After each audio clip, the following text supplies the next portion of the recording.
O te whātala whātu I le tunu o le nei tai au, wha mālon fo lau las whareile o tātou au lia la so lua iuni. Tau sanga e lua awhi luas furu tonu, o le sifufonga o le lau mua I Wellington. Ano maia o le tātou sānui ngā lotu, o le ataita ia le sunga le tau simita ngā luenga, Reverend Missionary tui tāmai, mai le kālesia me totisi sā mo I tāua I Wellington. Sumai al whafonga.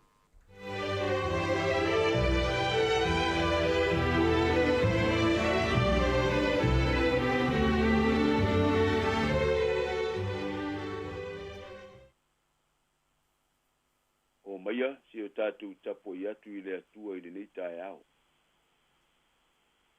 A o vai atu I lou langi, o ngā luenga au tamatamai lima. O le masina atua mapetu na e whai. Sia e le tangata e te manatu mai ai I a te ia. Ma le atari I o le tangata e te asiasi mai ai I a te ia. Awa ua e wha maua lalo, ane te isi o ia I angelu. Ua e wha paleina poi o ia I le malu ma le mātanga o fie. Se I o tātou tatalo.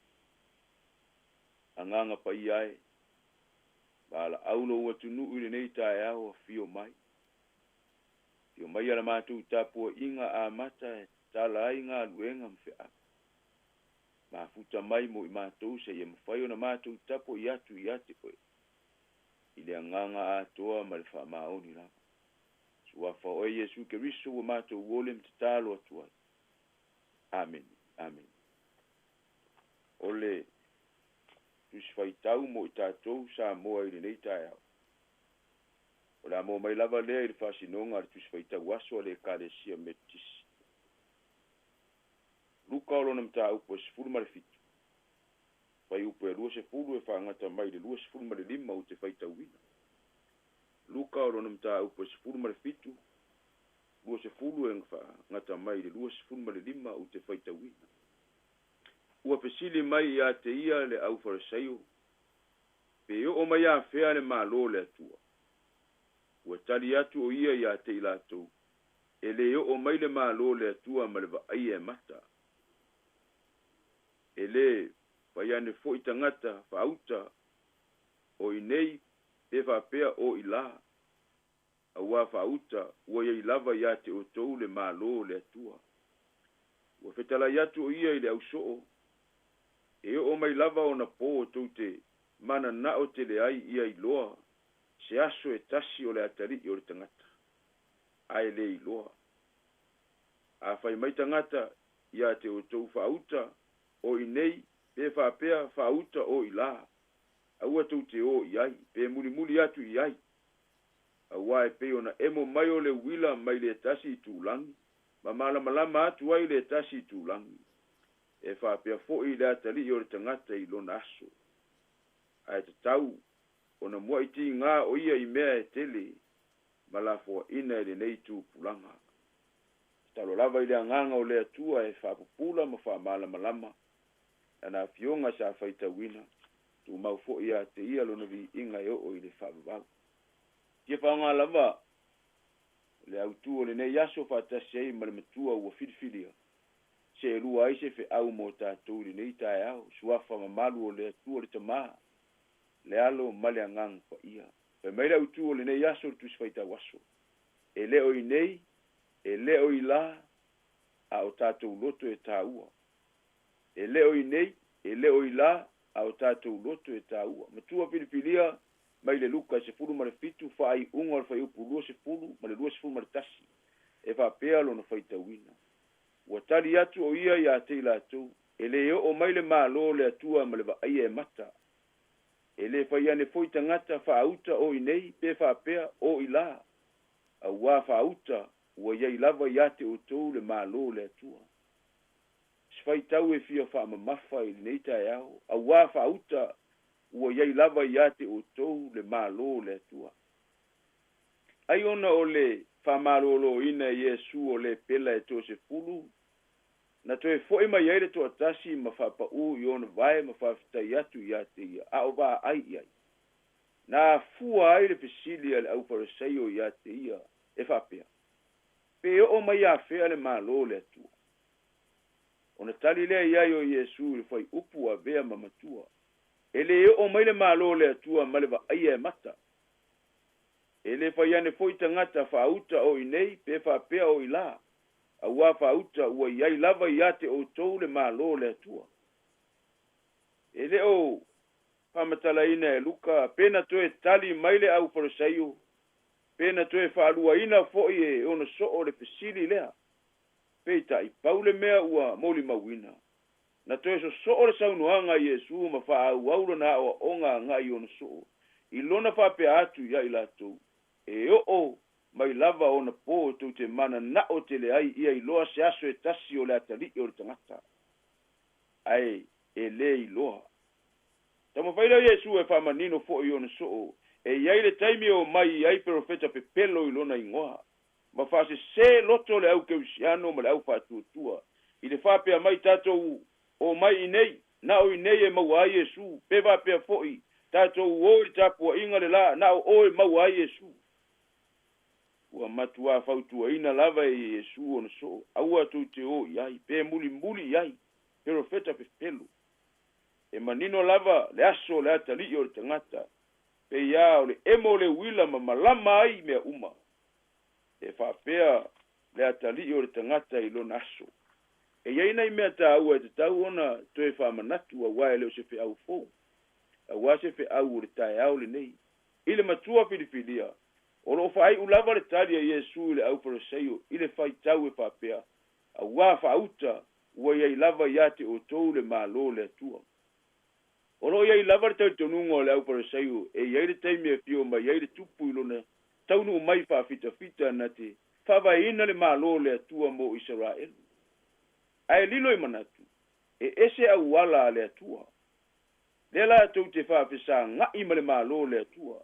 le la tau te whisili le malo le atua o Iesu lea o fuafuanga le atua e le o mai lava lona malo pe o malo e tosi le leo na tua oi pe iai poini awa onga sa ili mai aini wha maunga o le whatuina o le malo le atua le ai a lea ua sa unua Iesu au wā whauta ua iai lava ia te o tou le malo le atua ua leva ona taunu le malo le atua o Iesu o le malo le atua ae a la ona mate ngata matari tonu ngata e tangata ono le auala na finangalo le atua e whaui mai eilu le malo na whaui mai le tau pou o Maria Markamuto Iosefa na au i le ia i le fale o manu na fio mai wha le tau aloa le malo le atua o le tali manino whaingo fia Samoa a tātou le talia Iesu malona finangalo tātou te matuane nepu whasolo atoa i le mea tau le malo le atua o Iesu o le malo le nao le atua a e talia Iesu o ia te oe mau le malo le atua a tātou loto whamangalo o le malo le nao le atua a tātou ono sai whapale pale tausi le pile e mu alofa loto mau alalo fia pe tausi ai au le tau masui o le malo le nao le atua o le fina ngalo foi le nao Iesu o le whaingata ia Samoa na whaatino me ia fina ngalo ia Iesu mo luna malo ai o te moli mawatu e le ai se mea e sili ona au maia le pia i o tātou loto ma au maia manuia ma mafa o le atua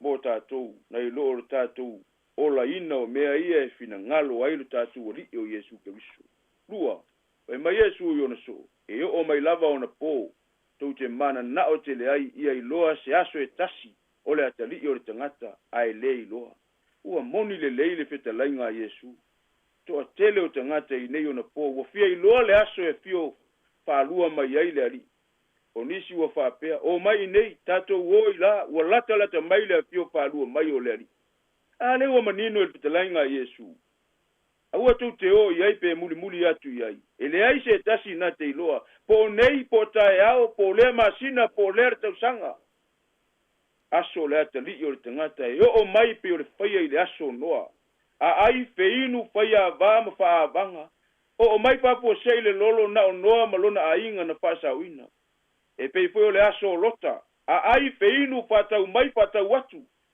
to tō pato anga whaufali na o ai le aso na ese ai lota na iso toma tō whaua mai le afi ma le te io mai le langu whano ai le tōteli e mai le autu o lenei aso e le o inei e le o ila au tatou loto e tāua tatou fa'afogafoga mai lelei taeao ia te umau lou talitonunga ia Iesu i lou loto o le mālō lenā o le atua mo tatou aua nei lualuagia lo talitonunga i le ali'i o le aso o le ali'i mo tatou ia o'o mai o tatou tutu mau lana fa'aolataga manuia tele le ono sefulutasi tausaga o le tatou mālō tutuatasi o Samoa manuia le fa'ai'uga o le vaiaso o le gagana Samoa fa'apea galuega ma fe'au ma o'aoga le fanau manuia nei matua ma le latou tapua'iga fa'afetai fo'i mo eo fa'afofoga mai tapua'iga o lenei vaiaso manuia le tatou leitio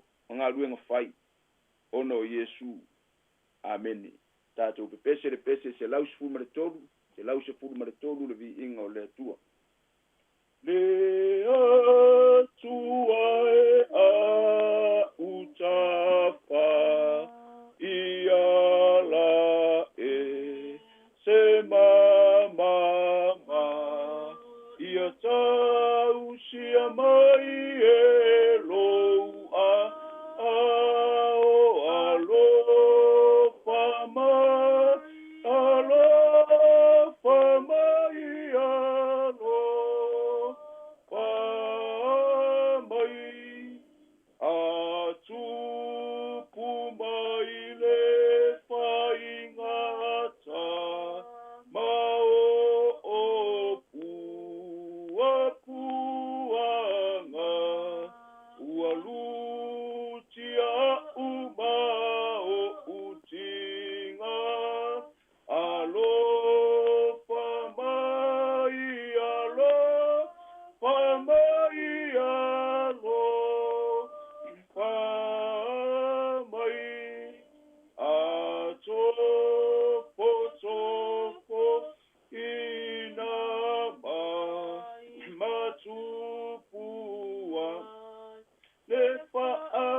matou va'ai lou lagi o galuega ou tamatamailima masina mapetuna e fai sia ia le tagata e te manatu mai ai ma le atali'i o le tagata e te asiasi mai ai ue fa'amaualalo te isi o i agelu ma ua fa'apaleina o ia i le mamalu ma le matagofie ua matou uala fai mai lenei taeao lona lua o aso o le malaga o lenei masina fa'afo'i atu le tāulaga o le fa'afetai ma vi'ia lou suafa silisili ese auā ua e momoli mai lo matou ola e aulia o lenei masina fou fa'afetai tele lava le atua pe ana le asianoa oe sa fa'atasi ma galuega ma fe'au uma ma o'aoga tapua'iga le au matutua o le malosi ma le ola ua e fo'i mai fa'afetai tele le atua fa'afetai sa matou mori mau le aso ananafi le fa'amanatuina o le ono sefulutasi tausaga o le mālō tutuatasi o Samoa ma lona so'alutoga mai pule fa'akoloni fa'afetai tele le atua auā o le o'o mai o lou mālō mo Samoa e ala le tala lelei iā te oe keriso matou lagona ina ai fa'atasi ma le atunu'u ua au mai lona fa'avae mausali fa'avae iā te oe le atua Samoa fa'afetai tele i lou aga lelei i mea uma sa matou moli mau ma fa'ava'ai ai ma ua luga le vi'iga o oe le atua ia mea uma whaftai fo i le manuia o New Zealand ua mātou no nofo mau mauai. Lango sua i lo mātou wola ngā rurue ma sa i di ngā mālo. I ia lava oi wha manuianga ua mātou maua. Au mātou no nofo wha au mau le nei atunu. Wha pia fo i manuia o na tangata a lau tele. Mane ngā luenga e kare sia keu siano lo lātou mori maupea. Le tala ia te oi Yesu ma lou mālo e whaavavaku.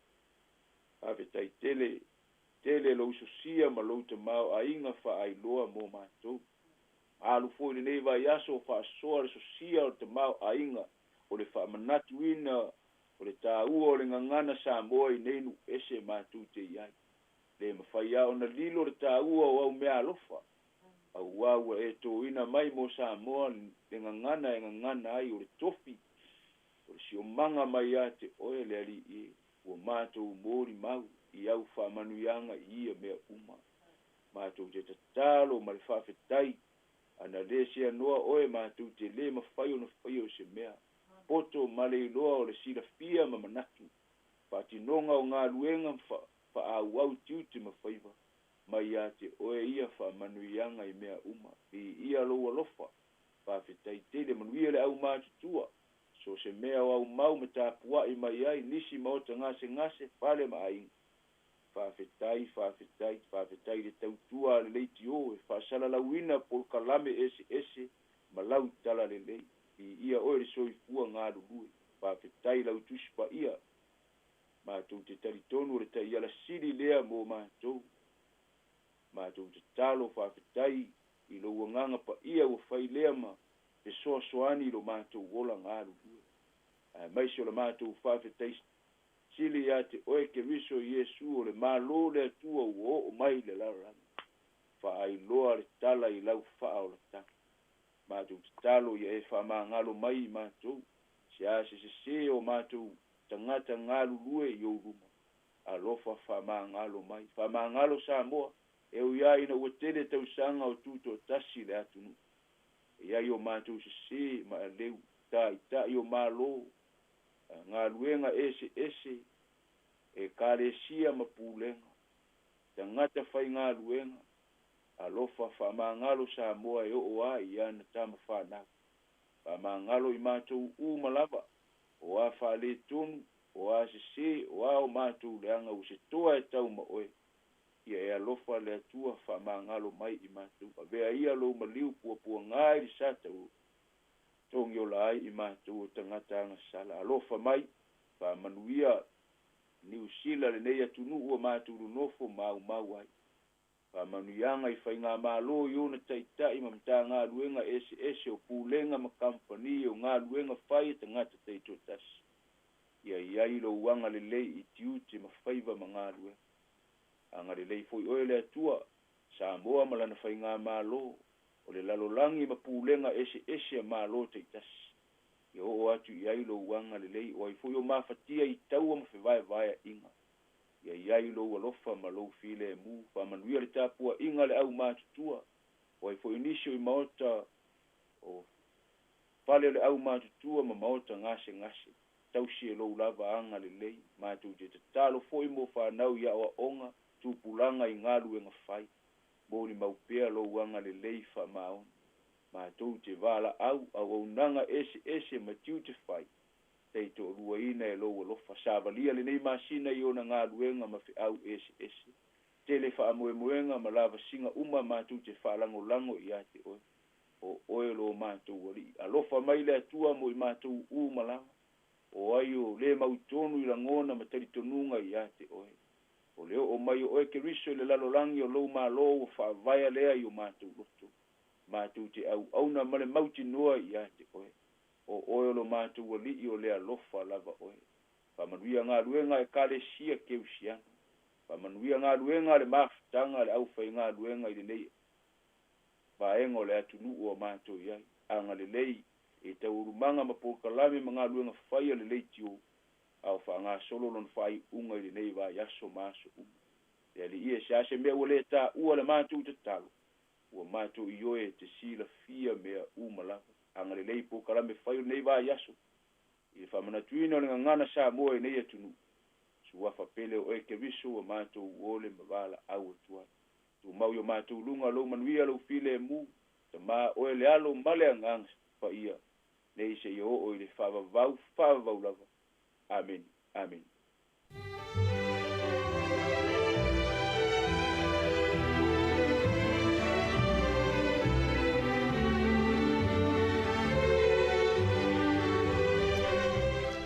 Ona na ua whafonga le tātou atunu o le tātou sānu ngā lotu o le tai au nei, le ngata le tai au le vai aso atoa, ni tāpina ina lea, sunga le tausi mtanga luenga, Reverend Missionary tuita mai, mai le kalesia, me tutisi Samoa i tau e Wellington, e mo le 25 te tele lava, a maa lo tāpena whaftai mo whi au le leia le tua, le nei foi vai aso, e tō mtawina foi fina ngalo le tunu, mo tāpina pena i so i fua whale nganga o le tātou tunu. O le talo yang le leia tu le tua le sunga man whaletua, pe fo no whaalo ma le kalesia, ma luti leina fo il whai ungolo vai aso mon fuanga, whaftai tele lava. O le temila ulus fu lua minuta u te elfitu, ia o le vi ingo le tua le whafonga mai ai le kalesia me tutisi sa moi nai lo hat. Ia o le whanga solo tu fo ile po kalame nisi o ata o le sisi ngā fu ana nafi o le e mai moma iai, i le sa uringa muli le sa whaia i le tuuina ifo le tanga vai o le tātou tunu, e le sauninga le malaitia whaiwan nafi. Au le vi ingo leo le tuos me whafo.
So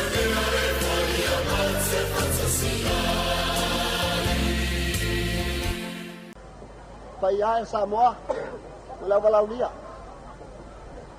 O ki tāu sa ngāti nei, ia li whai lotu, tua inga se umai Samoa. O lea tātou si whawhitai, i lea tua, no maua tā malo. Lea, la su mai au tau su ngāri whai lotu, taita ia nei sa minga. Ala mua, o le tuatu o tau finagalo, i le o le amamoli i nei whawhitai, le tua le alo, le tua le ngāsa. Su mai au tau su ngāri whai lotu. Ala mata tatu sa minga.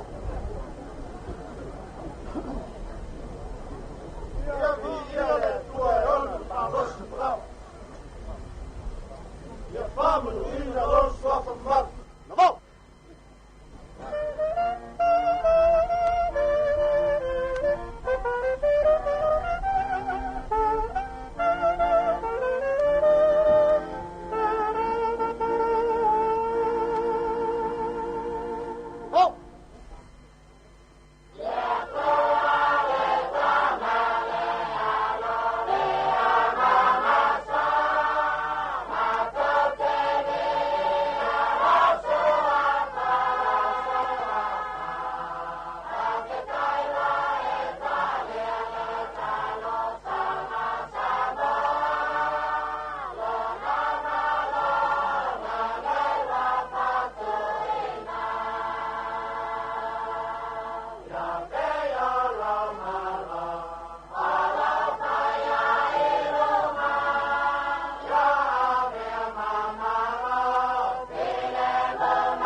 Samoa is antitala here.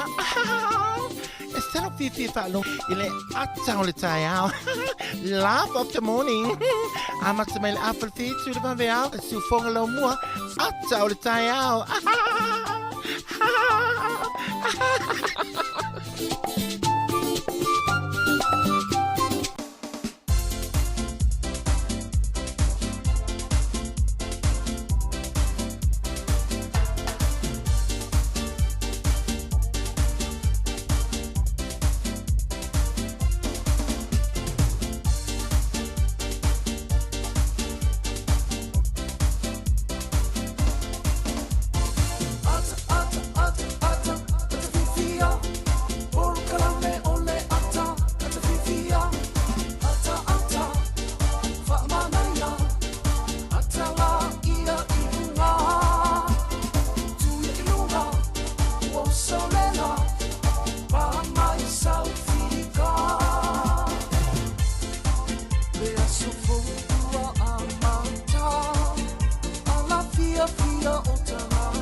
Tata por kala mel ata o le tai au le fu tatu tu fe lo ingo pe ul e le lofa malanga le yo le tua pe fu tu mai tatu fa sal longa rafi o le mele ya o te o fo lofa o fa ta lofa tu le mamalu tele o le tu no mala fa fo ma lo so fu mluia ma lo fo lau e le tatu ye le so lua o le masino yuni tu sanga lua fe lus fu mo tolu ye wa falta usanga le tatu fo lau fo i nga ya tu ile Leisi afa muli o le tausanga. Mele ya malo fola muluia ya o tonu la foi. E le fa pe malu o pe le tai o le folonga. E lu ita wina lava i tatou uma lava ya so uma ya ona o le folonga le o tatou iai. Mele ye fa talo fatu fa felo ya tul por kala me ya te oe. Fe lava o lalulangi o lo e mo mai fa sa launga po uni usila nei mo Wellington e fa talo fatu le kang fifia. So ngai fa fe ngai ngam faritua tupu mai o le atunu u. E o fale tua ma tausi sa wao ma le ulu ma le malosi le tunu ma le whanau malon so i fo le lei malon so i fo mluia te tonu fo ia o le tatu tunu sa mole le malolo nafi tu ua a onga malolo nga luenga o le famile tuina o le ono sfutasi tausanga o le tatu malo tu tasi neila e lau toi fo ia i le so i fuanga masani nga luenga mtute ma onga le whanau ia tatou ni usila nei ma tunu o i fafo lo au mau o tele o Samoa ia le malolo a le la manuia la tatou le vaso fo le la tatou malolo le so fua o le family twina o le so i fua o le tupu o sa lesa ia le family twina ia tatou ni usila nei ia le mele ia o te family ia toi fo le ia so fa tele lava tai fo i le fo la le tu ma tau fi fo la mtali o fe amga le le ia so ia e fa filo ia toi fo i le malosi le tunu o tou amtali nga le tite tolu ta vale o la to malanga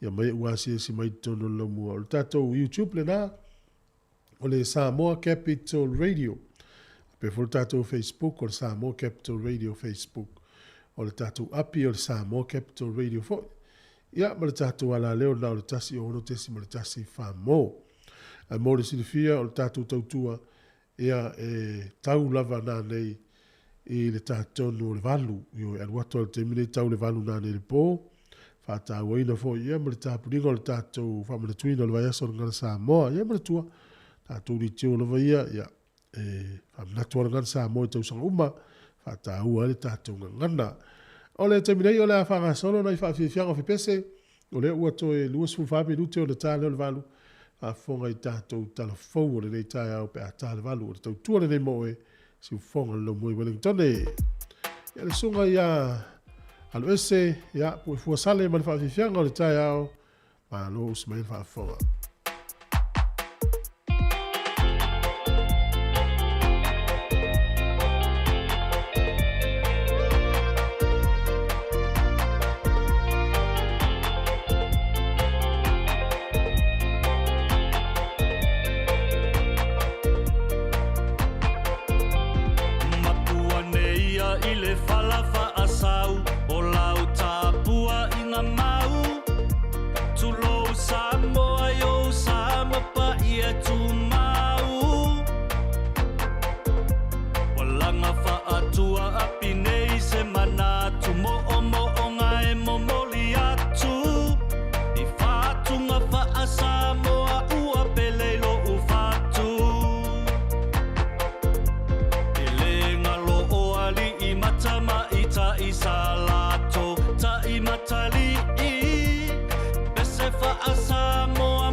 pese fo'i o le puni matatongo. Lenei talu talu fo'i lau fa'alongolongo. O musika e fa'alai o mata ai taualunga ai isina ata. Masa afi-afinga ia mautu o mafutanga. E momoli ai fo'i nia oa o ngā ina ia tofu mafa'alumanga. Ia lava tau so ai tātou i le folaunga. O vi'i-vi'inga fo'i o lau whanua o lo tātou whaasino manga. Samoa oe o le penina o le nei wasa. Ua tau lota ai, malo le tau mawhai. Whai pea whai ia mawhai. Samoa whaafofonga mai. Lata au nanga ia tau tua ai mo Samoa. E whaatau ai la tangangana o lo tato filena.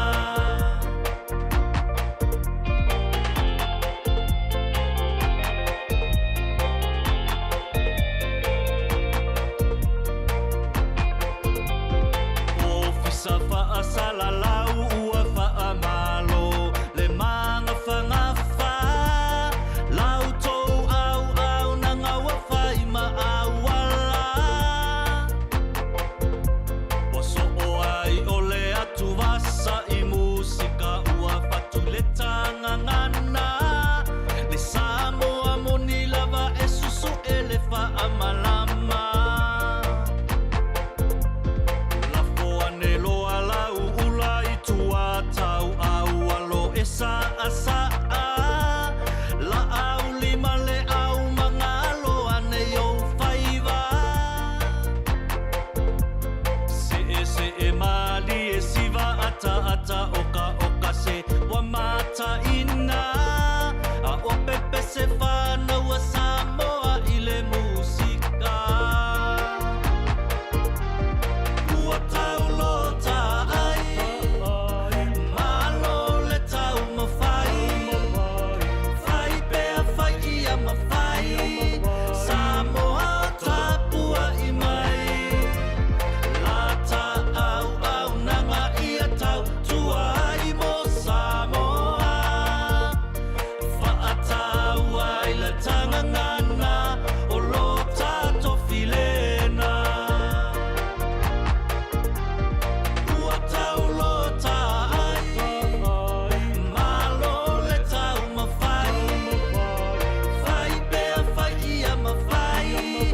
Samoa whaafofonga mai. Lata au nanga ia tau tua ai mo Samoa. E whaatau ai la tangangana o lo tato filena.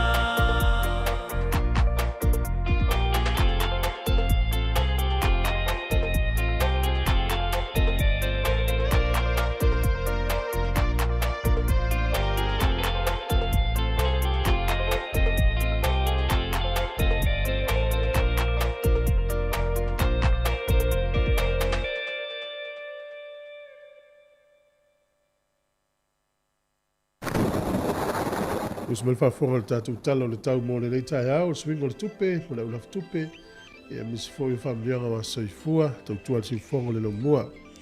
O le tai au le nei peo le whaali e le ofisa o le wha ai tau, i e langi le lei le tau le aso, le nei whapea fo i tai au e langi le lei le tau.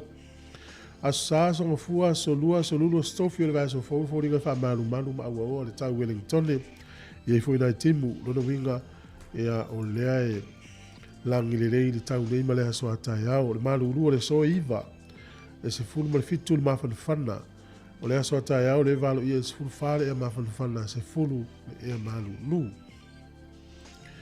Te le lope alfisi o toi whangota e watu pere talo le tau tai mo le tau silfia, ia manuia foi whangotanga o le awhianga iai.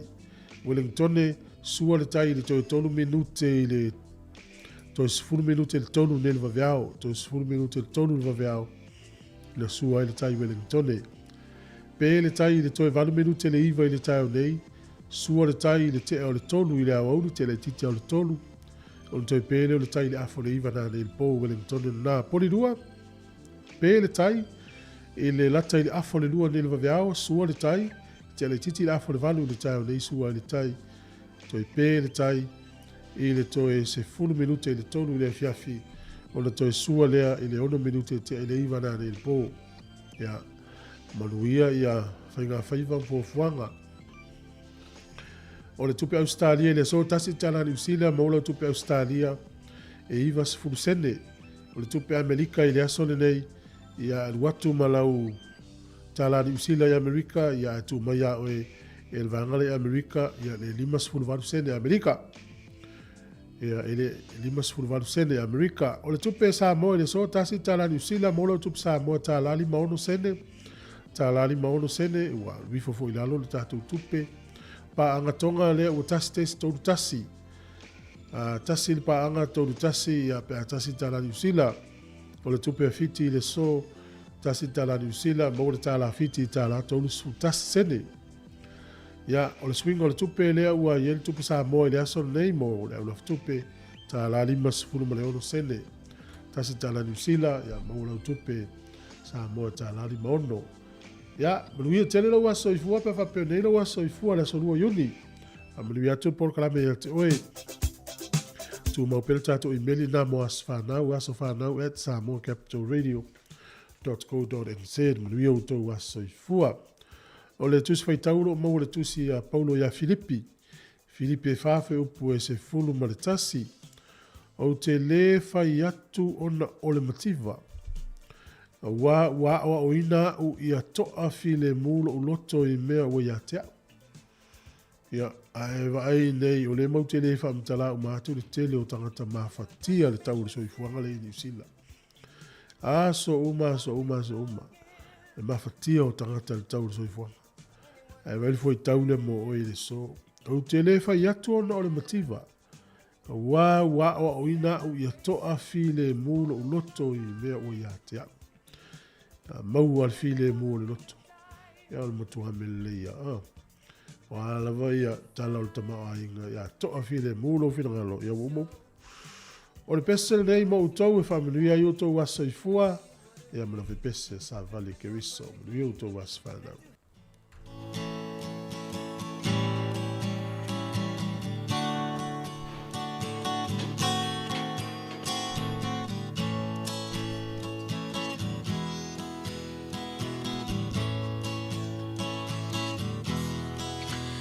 Ia vi ia lea tua ua ulia loa soifua ia manu ia loa sofanau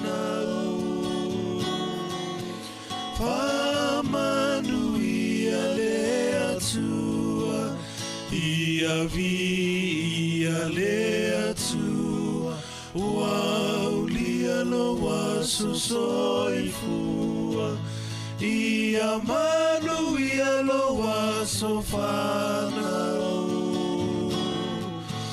famanu ia lea tua ia aveane Yesu matautai o la umalanga ao fesoa ina loolanga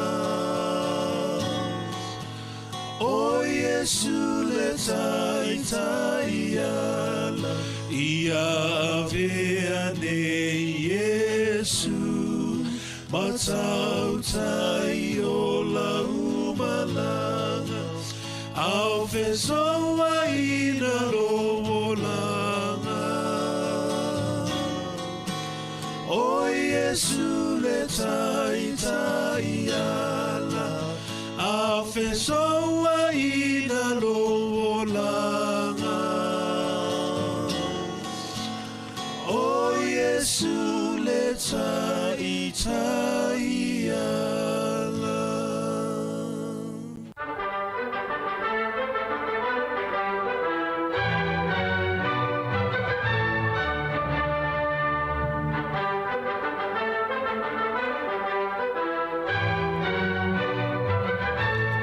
Atala fatu le tunu fa malo atu de soifua ia o na itala fo ia tala fa sol pito lo langi ia va vai fo le yaso ile so lua le uni te usanga mo vai o le sol te usanga te siva o iva ia o le fa tolu ile na pale mel tangata le Alfred Deakin ia o ia le o le pale mia o malo Australia o le fa tolu ile na pale mai le so ile te usanga te siva o iva. O le aso nei tau sanga te siiva lua whāna sa inia i le Palestine o Amerika le nā fo i vai tau o Calvin College ia le tula fono e tau le Indian Citizenship Act ia o tangata nuu moni lava po Native Americans tangata nuu moni lava o Amerika o le so ia na tu watu ile ava noa e vea ila tau ma tangata citizenio le malo o Amerika na ila tau lai to tonu ele o Amerika. O isi tangata intia Amerika, ia lana nofo isi atunu o ile aila, tu la fono nan sa inia ile aso nei tau sanga te siiva lua wha. O le sol tau sanga e ta siiva lima tolu na wha atau tō, aile tupita mai tai o Peretania o Queen Elizabeth le lua, ia e whaima wha au fo i o le mano o Peretania. Ia u whaisi umi o lana nofo inga, ma wha pea o le urua i tangata nei ua tau veina to finger nei o Queen po le tupu foi i le tupa o li ua mawhaiona wha asala lau sao si televise e lana wha unga po le wha tau to ina le so tau sanga te siiva li matolu o le aso nei tau sanga e te siiva o no lua i le tālonga o le ipo lau langi le soka o le tālonga le vao o Chile ma Italia e wha pea i wha maumaunga lawa i le soka o le tālonga mua le vevesi talu na whaia tālonga o soka Whaafia na o tonu leo e vao fusuanga le au soka Chile ia ma Italia na tupu ile sol tau sanga te siiva o no lua. O le aso nei tau sanga te siiva fitu iva ia o Pope Ioane Paulo le lua. O le sona amata ila nasi singa i te tonu o lona nuu o Polani. Whapeo le urua i Pope lea wasia se atu nuu komenisi. Ia o Pope John Paul le lua e mai le nuu o Polani. Ia le sa fo ilo na nuu e alu e hasi ia i te usanga na te siiva fitu iva i le aso nei. Australia o le aso nei te usanga te siiva o no lima na tau nuu aile vaenga mua lava fita Australia i te tonu o le tui saute o Vietnam. Ia o le tau ale le na oa i tau sosani fo le vesi o le atu nuu. O le aso nei te usanga te siiva iva na urua i ola i se televise i te tonu o le nuu leo Putin. O le asol te usanga e lua afes furulua na i o le whaamsinonga o le sa avea mua Palestine o le malo ai kupito o Hosni Mubarak ia mai fale pui le o langa atoa ia ono na te inga o le malo le vevesi na tula i mai lua afes furutasi. Maua lole unga o le whaamsinonga lua afes furulua i le aso tonu ale nei lua o yuni e fale pui le o langa atoa mai lava le pawa za iai sau lava alu avea mpangta. Whaonga se ina o le pawa ia sa ia te ia. O le sol tau sanga lua afes furfa na vea ile tu malo le nei o Tel Kana. Ia o le stete lo na luas fulu iwa leo initia. I New Zealand i le aso nei wha maunga i le tau sanga te si iwa te sifitu. O le vaa e ingoa o le Wairuna. E o le vaa leo le Wairuna na tuua au kilani malanga i San Francisco i sana malanga i aveai ia o loa o vaa o loa i e whaatau ato i o loa New Zealand i whafo. Whapea o le tele i o le uta o maa moe ola na aveai.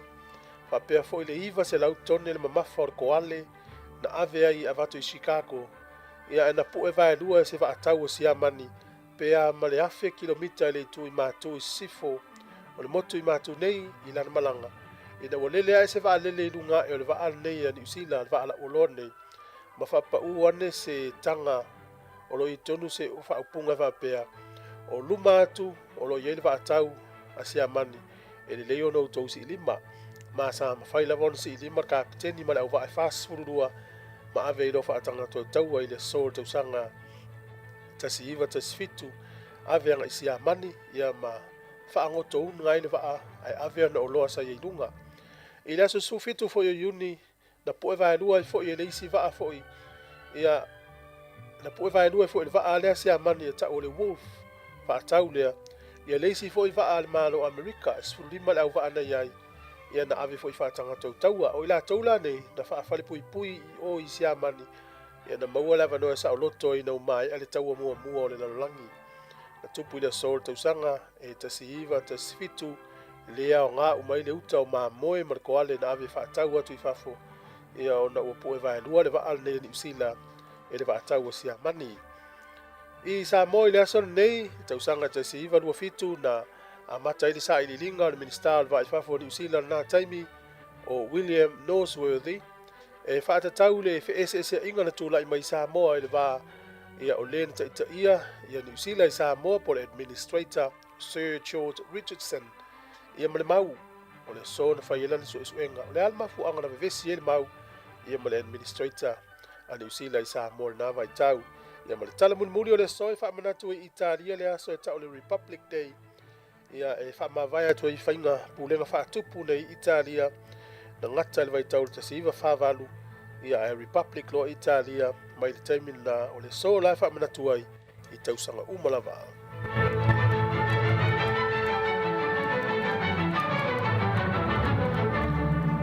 Te maul whapuponga o tātou tala te masani whaafitai lava. Talo falava o a Susana Fanueli me Samoa lua fisumal tolu lua fisumal fa. Whafonga mai pea i si ufufonga lau mua.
Talo falava o tala fōu mai le si ufofonga le laumua mo le nei tae ao le aso lua Iuni lua afe lua tolu. O le aso ana na fina whai ai le tauvanga tautalanga wha Samoa a aloma whanau Wellingtoni, mana tali malo ai le kolisi mawalunga a Bishop Viard I Porirua. O lea wha moe na tāpena ina e le tautai o le moana, ma sa wha atumuli ai le mamalu o le atunuu, e se furufitua o ngā mai Wellingtoni sa wha atasi ai, ma sui tauva e to alima se furutasi o aloma whanau maia o ngai le Hutt Valley, Porirua ma Wellingtoni. Na amata le wha moe le sisina e o le tanga vai o Samoa, e wha amanatuina ai le ono sfulutasi tausanga o le malo tuto atasi o Samoa. O le susunga le whawhiangainga ia Pastor Henry Ungapo o le ekalesia so fitu o le toia fio mai Porirua na taitaina le sauninga ma momoli se upufa amalo si au a wale wha moe malona au tu mita I laungangana ma ua ai lau wha asino manga. Sa whaia se saunoanga wha pitoa ale whaipule amana le a fionga le minister o tangata Pasifika ia Barbara Edmonds.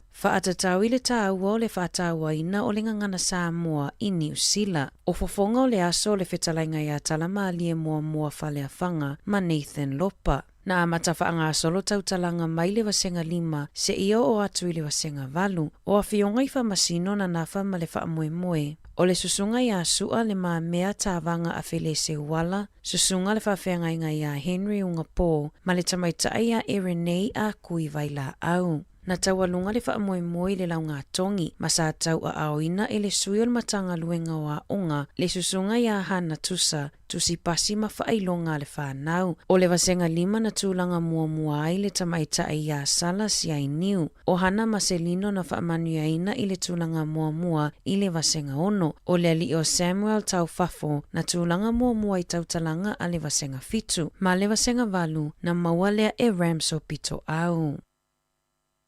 Ua finangalo le matanga luenga mo mata upo le loto I whale le DIA, ia whaia ala o whasala launga anga whiso o tai, e tusa aima whaatonunga e tali tutusa ma le tūlanga o ala o whaasala launga maasani. Ma o le asona na fina tatala ina I le avanoa mo feutanga inga I whautuanga ina ia saunga le muai avanoa I le whaonganga o le interneti. Na whaalia le matanga luenga o tūlanga whaatonu tonu mai a inga ese o le whaonga aina o le interneti o lo o iai nei e mai le silia ma le se fulutau sanga taluai.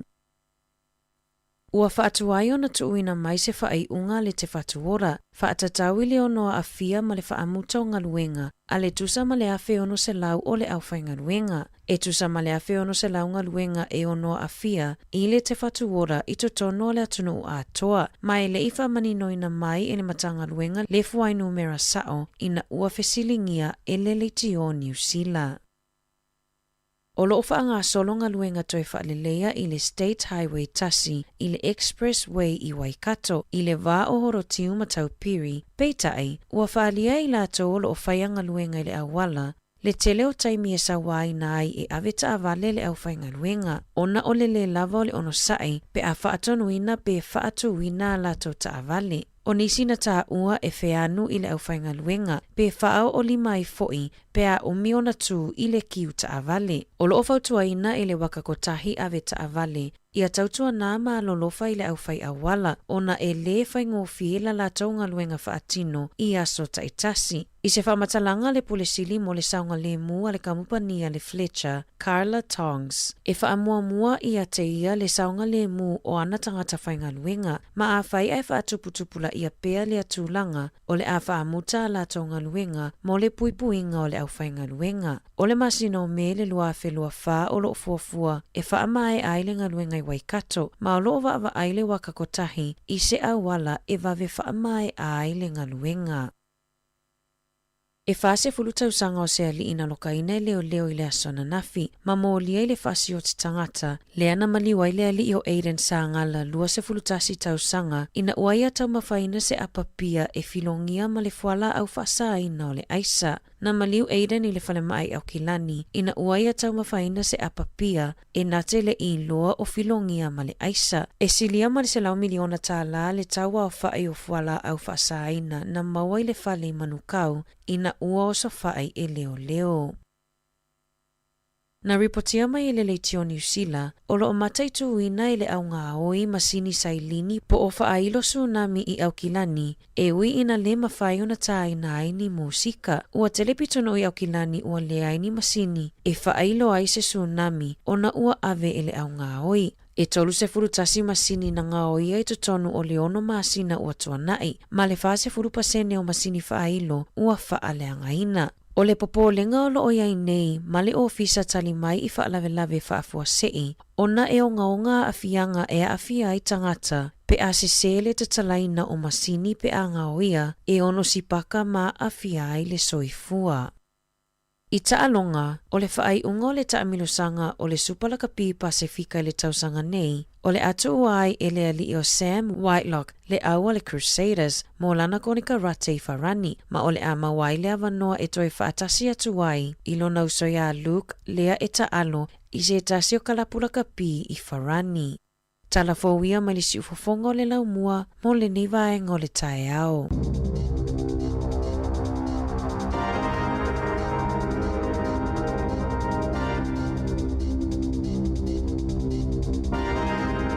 O whaafonga le tunu i tātou fōu, te maula avino i whaafonga le iwa i le tai o nei, o swinga o le tātou porkalame.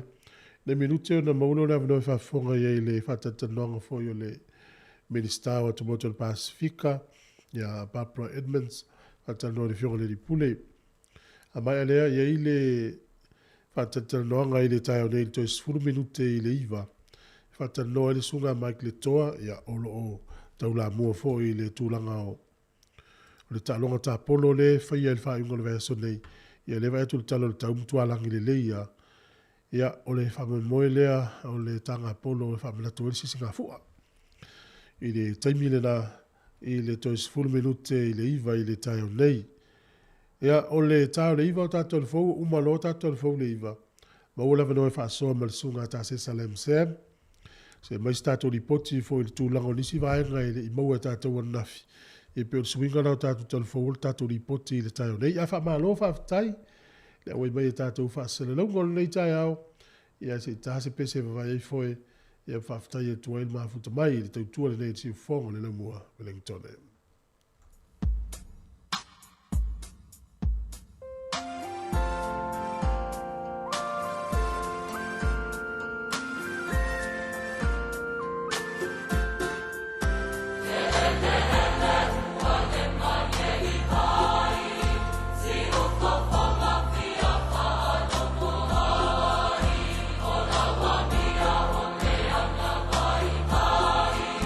Sa sa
O le whaasilanga tāua, e whaamana atu I le mamalo le tātou au whaafonga, e iaila wa ia te tau I lalo le tulafono o le Broadcasting Act tasiiwa valuiva, e whai e sau whaasea po o se whai tionga I mata upu, tau I whaasalalango I lungo le Samoa Capital Radio. O lo o au ili lalo le upenga o sota inga le pūlenga o whaasalalango, po le Broadcasting Standards Authority, bsa.gov.nz.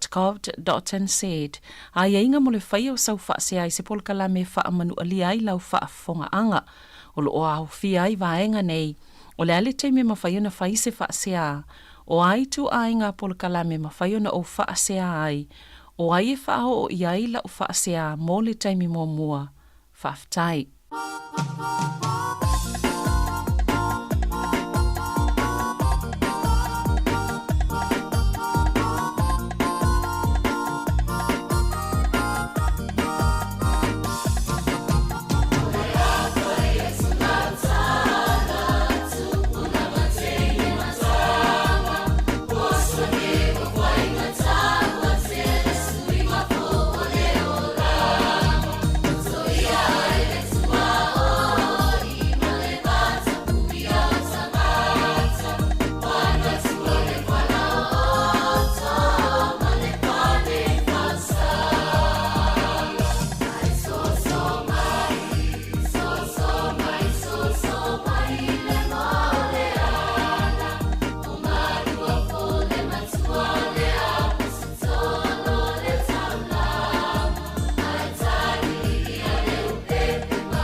talofa si ufofonga o le laumua.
O te whatalo whatu mo lo whaaloalo le whafonga ngale tino ni tai au. O le maula wanoa tātou whatasi e fo ima le fionga le sunga le whaipule po le minsta o tanga ruenga tangata tumotu o Pasifika o le tanga ruenga loto i whale e whapea fo le economic development ia po le atina inga o le tamao ainga o New Zealand. Whatalo whatu lo sunga le whaipule a Barbara ni tai au. Talofa lava, Manuel, let's report to everybody. It's a beautiful day in Porirua, always. Language Week this week. We were at the service last Sunday. We came along and sort of supported the Mafutanga Whaiwhia. It was a good event. Yeah, very good event. I think for me, you know, o le vaiaso le nananga Samoa, it's a real reminder for me to keep trying. You know, I'm trying. It's really hard though when you're in an English world and that's all you hear all day. You hardly ever, you know, around, you know, Nana Samoa speakers to constantly hear it so you can respond.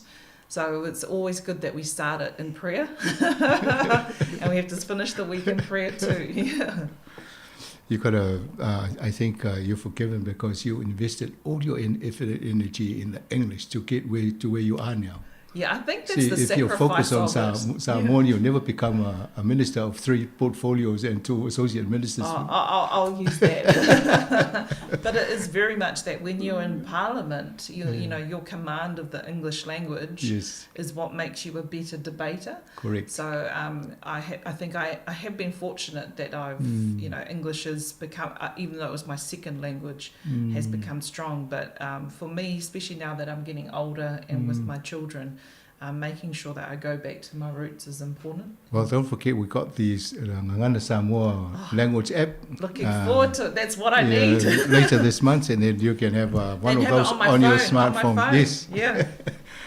Thank you for coming in and sharing some of the things for our listeners this morning. Le whawhawhelo al tato le whionga le whaipule. Le minsta o nisi mutanga renga. Whamarurua tule atunu o la atelin matan no le ngan whaperitania. O nā widi ili atu leo nisi o le tato tanonga nei ili taimi o le afo le iwa i tau le afo le sifuru. I just apologize in advance. We'll talk English now until we finish. And then we'll do the cover up later at 9:30 to 10:30. Whatalo whatfo i ili tato atunu atono whafonga mai folo le tu veve. Ia o le tua a o le tamaita ili o tona o lo na malanga wha mai whatasi ma le minsta. Ia le whanongolongo fo i o le si le tanga te whanongolongo mai ili tato le tio. Ia le whatalo whatua le tai au nei. Barbara, with your 3 portfolios, you're quite busy doing everything, especially in the Pacific Language Week this week. But on Dominion Post this morning, they're talking about a new directive for media regulations.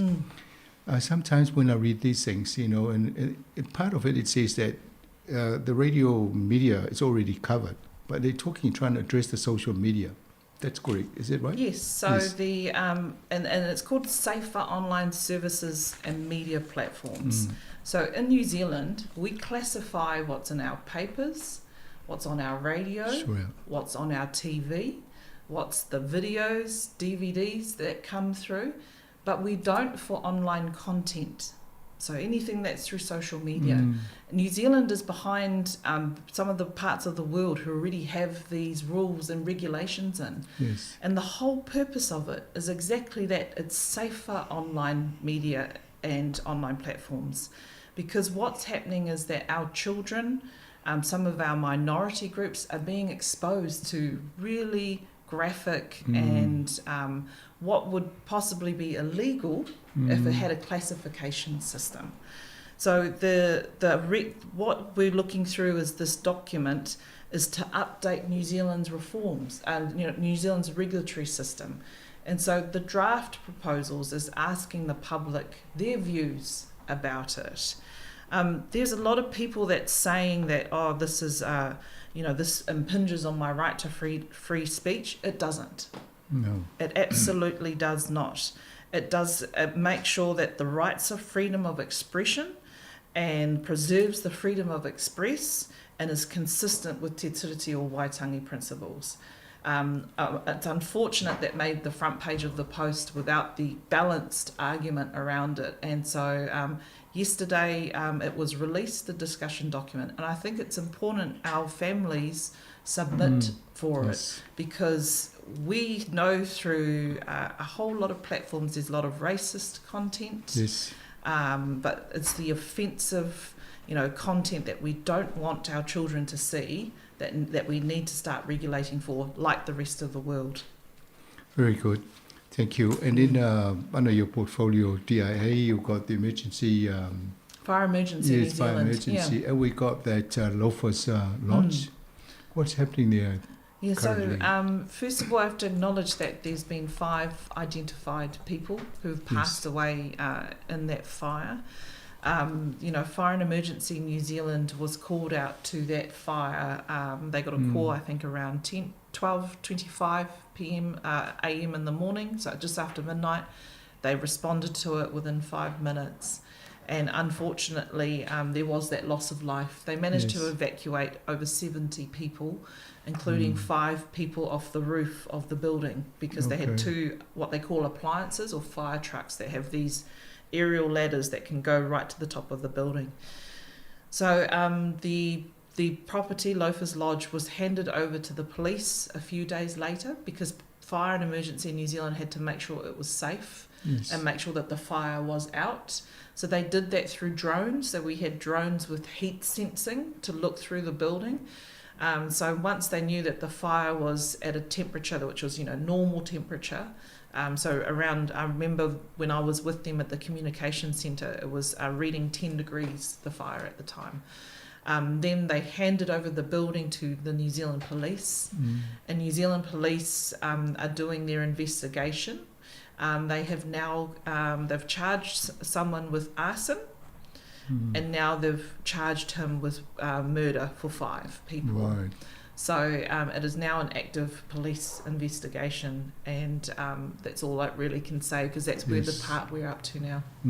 But it actually raised a point about the safety of these lodges around the country. Yeah, so borders, so boarding houses, there's a number of them across the country. They're different. They have different rules compared to, say, the Residential Tenancies Act. So if you and I have a private house, we have different rights compared to a boarder, because in a boarding house, it's much more transitional sort of, people, there's more flexible contracts. They can stay there for a week, they can stay there for a day, or they can stay there for longer.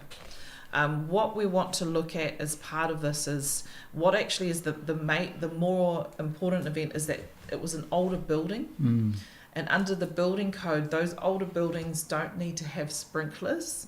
So that's Yes, just yes. because that's the way, unless they do a massive change to the building, then they have to put sprinklers in. So we've said that we're open to looking at how we can strengthen the building code around the older buildings. Yes. So we said that we'll have a look at it. And in relation to, you know, borders, etc., we're looking at, we've been having a piece of work that's been looking at that for a while. Right. I think another thing that's just come up, the government and insurance folks have agreed on some arrangement for the people in Havelock. Yeah, so the North Island Yes. severe weather events. So it's not the government that the government has agreed to co-funding it. Yes. The actual decision making as to where people can and cannot have their houses is with the local authorities. So with the councils. So the government, so the councils, in particular in Hawke's Bay, have released their maps as to where people can and can't build. And also there's areas where, so they're category 3s, what they say areas are high risk, they don't think that people can build there. Yes. There is a category 2. Category 2 is more work needs to be done, or we need to put in some or the council needs to put in some flood protection measures, Yeah. and people may be able to build there. And then category 1, which is the properties are free to stay, so people will just work with their insurance company to do their payout and fix up their home, that sort of thing. Right. So that was just released yesterday by the local council in Hawke's Bay. For Auckland, they need a couple more weeks because the geotechnical assessment still needs to be finalised, I understand. And then we work through what the government now does is that with the different local authorities or councils, we work with them to negotiate how much will be a payment. So the government will pay some, the council might pay some, and the homeowner might pay some. So we're just working out with the council how much, say, percentage, or is there a cap? That we're just working through that with the councils now. What percentage of these dwellings weren't insured? We don't necessarily have that number. That sits again with the council. They'll know that number as to how many is uninsured. But for the government, our responsibility, or actually we don't need to. Under the law, we don't need to provide compensation. But, you know, obviously we believe that there is a moral reason to do that, like that was done in other natural disasters. So working with the councils again to figure out what that co-payment will be is what the government's currently doing. I was just wondering whether the government should look at having some kind of insurance to cover all dwellings in the country if we keep on having these disasters. Well, remember we used to have a government, it used to be called state insurance. Oh, right, yes. State insurance used to turned be into a tower government. Yeah, well, then state insurance was sold off and it became a private insurer. So we do, though, we have EQC, the Earthquake Commission. So everybody that's insured to a certain amount, the government will pay, or EQC will pay out the first. I think it's just been raised from 100,000 to 300,000. Right. I'll just have to make sure I check that figure. But yes, so that EQC figure is what's generally paid out through the levies and premiums and insurers. All right, let's come to your portfolios. Shall we start with, we've just covered part of the DIA and the emergency. What other areas of the work in DIA should people be aware of, apart from lottery where they might apply for grants? For grants, yes. So just yesterday we announced the pokies regulation. So we're strengthening our, so pokey machines are right throughout clubs, casinos in the country. So last year, the previous minister started work to strengthen the gambling harm minimisation. So there's going to be new regulations that will come into force, and that's around just being able to help protect some of our more troublesome gamblers.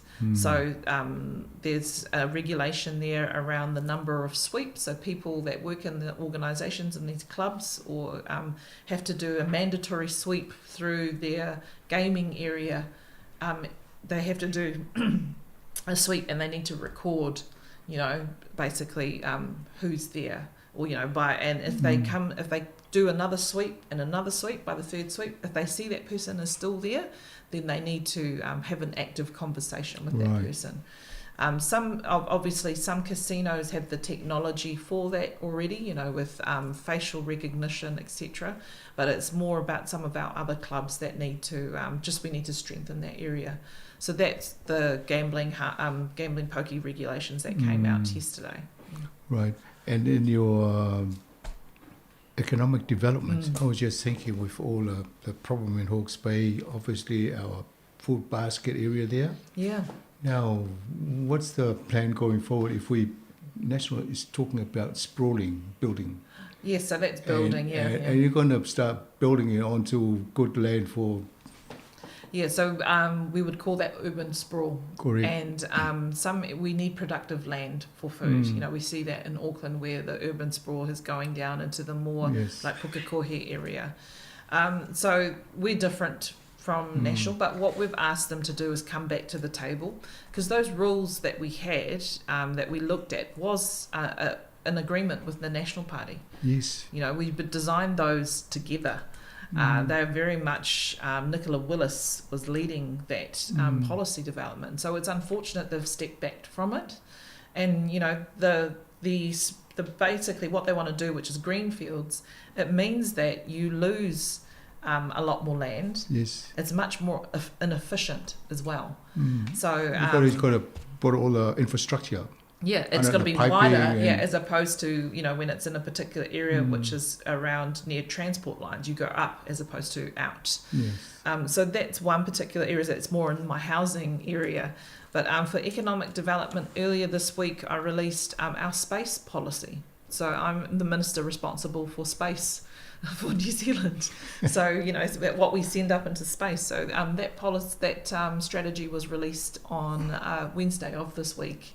And that's basically the framework that New Zealand will look at and will use to guide us when, you know, people are asking us to launch things into space from New Zealand territory. Right. Yeah. So drones, you know, people can fly drones around. So that's aerospace. So aerospace is also underneath me, and I'm working on a strategy for that one. But the actual space, which is going up into outer space, So that's my area too. So what is the sky rockets or whatever they call it? Yeah, so ones that we have in Mahia, so some of those rocket launches, we call them payloads. So anything that you send into space is called you know, you have to do an application to myself for me to sign off whether I agree with what you're sending into space. What is the debris policy? You know, what happens if it what happens if it breaks up? Where does the debris fall? And then what happens is that I need one of our ministers, Andrew Little, who's Minister for Government Security, he needs to be assured that it meets the national interest test. You know, is it in the interest of New Zealand's security that this particular item is sent up into space? You might have to go for a ride on one of these things. I know, it'd be quite cool if we can get it to a rocket, but I think we're still a little bit, but I think NASA has that one over in America. I might have to go to America to see how NASA does it. Yeah. Thank you for that. In the Ministry of Pacific Peoples, obviously we've been busy with all this language week, and in the budget there were these items that was discussed in the post-budget briefing. Any of those things that stand out for you that you want to see them progress? Yeah, so we did a post-budget road tour last week. We were in Porirua and Wellington on Monday.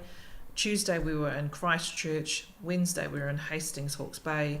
Thursday we were in Auckland. So we did breakfast in the morning, and then we would go do visits with our Pacific community groups. Some of the key things that were really coming out and right throughout all the different breakfasts and community meetings was Pacific capability of organisations. So, you know, the Pacific population is growing outside of Auckland. Yes. We know that in Porirua we have the second largest Pacific population outside of, the next biggest Pacific population outside of Auckland. So for a number of the other areas, they're growing. So we had in Otago, we had people come all the way from Oamaru, Ashburton, come all the way up to Christchurch. That's a 3-hour drive. We had people come from Gisborne down to Hastings. That's another 3-hour drive to get to these budget breakfast roadshows. Yes. Because what they wanted to say to us is, hey, we're here in the bottom of the South Island or on the East Coast. How can you help us to build an organisation that can access the funding that you have announced through budget for our new communities.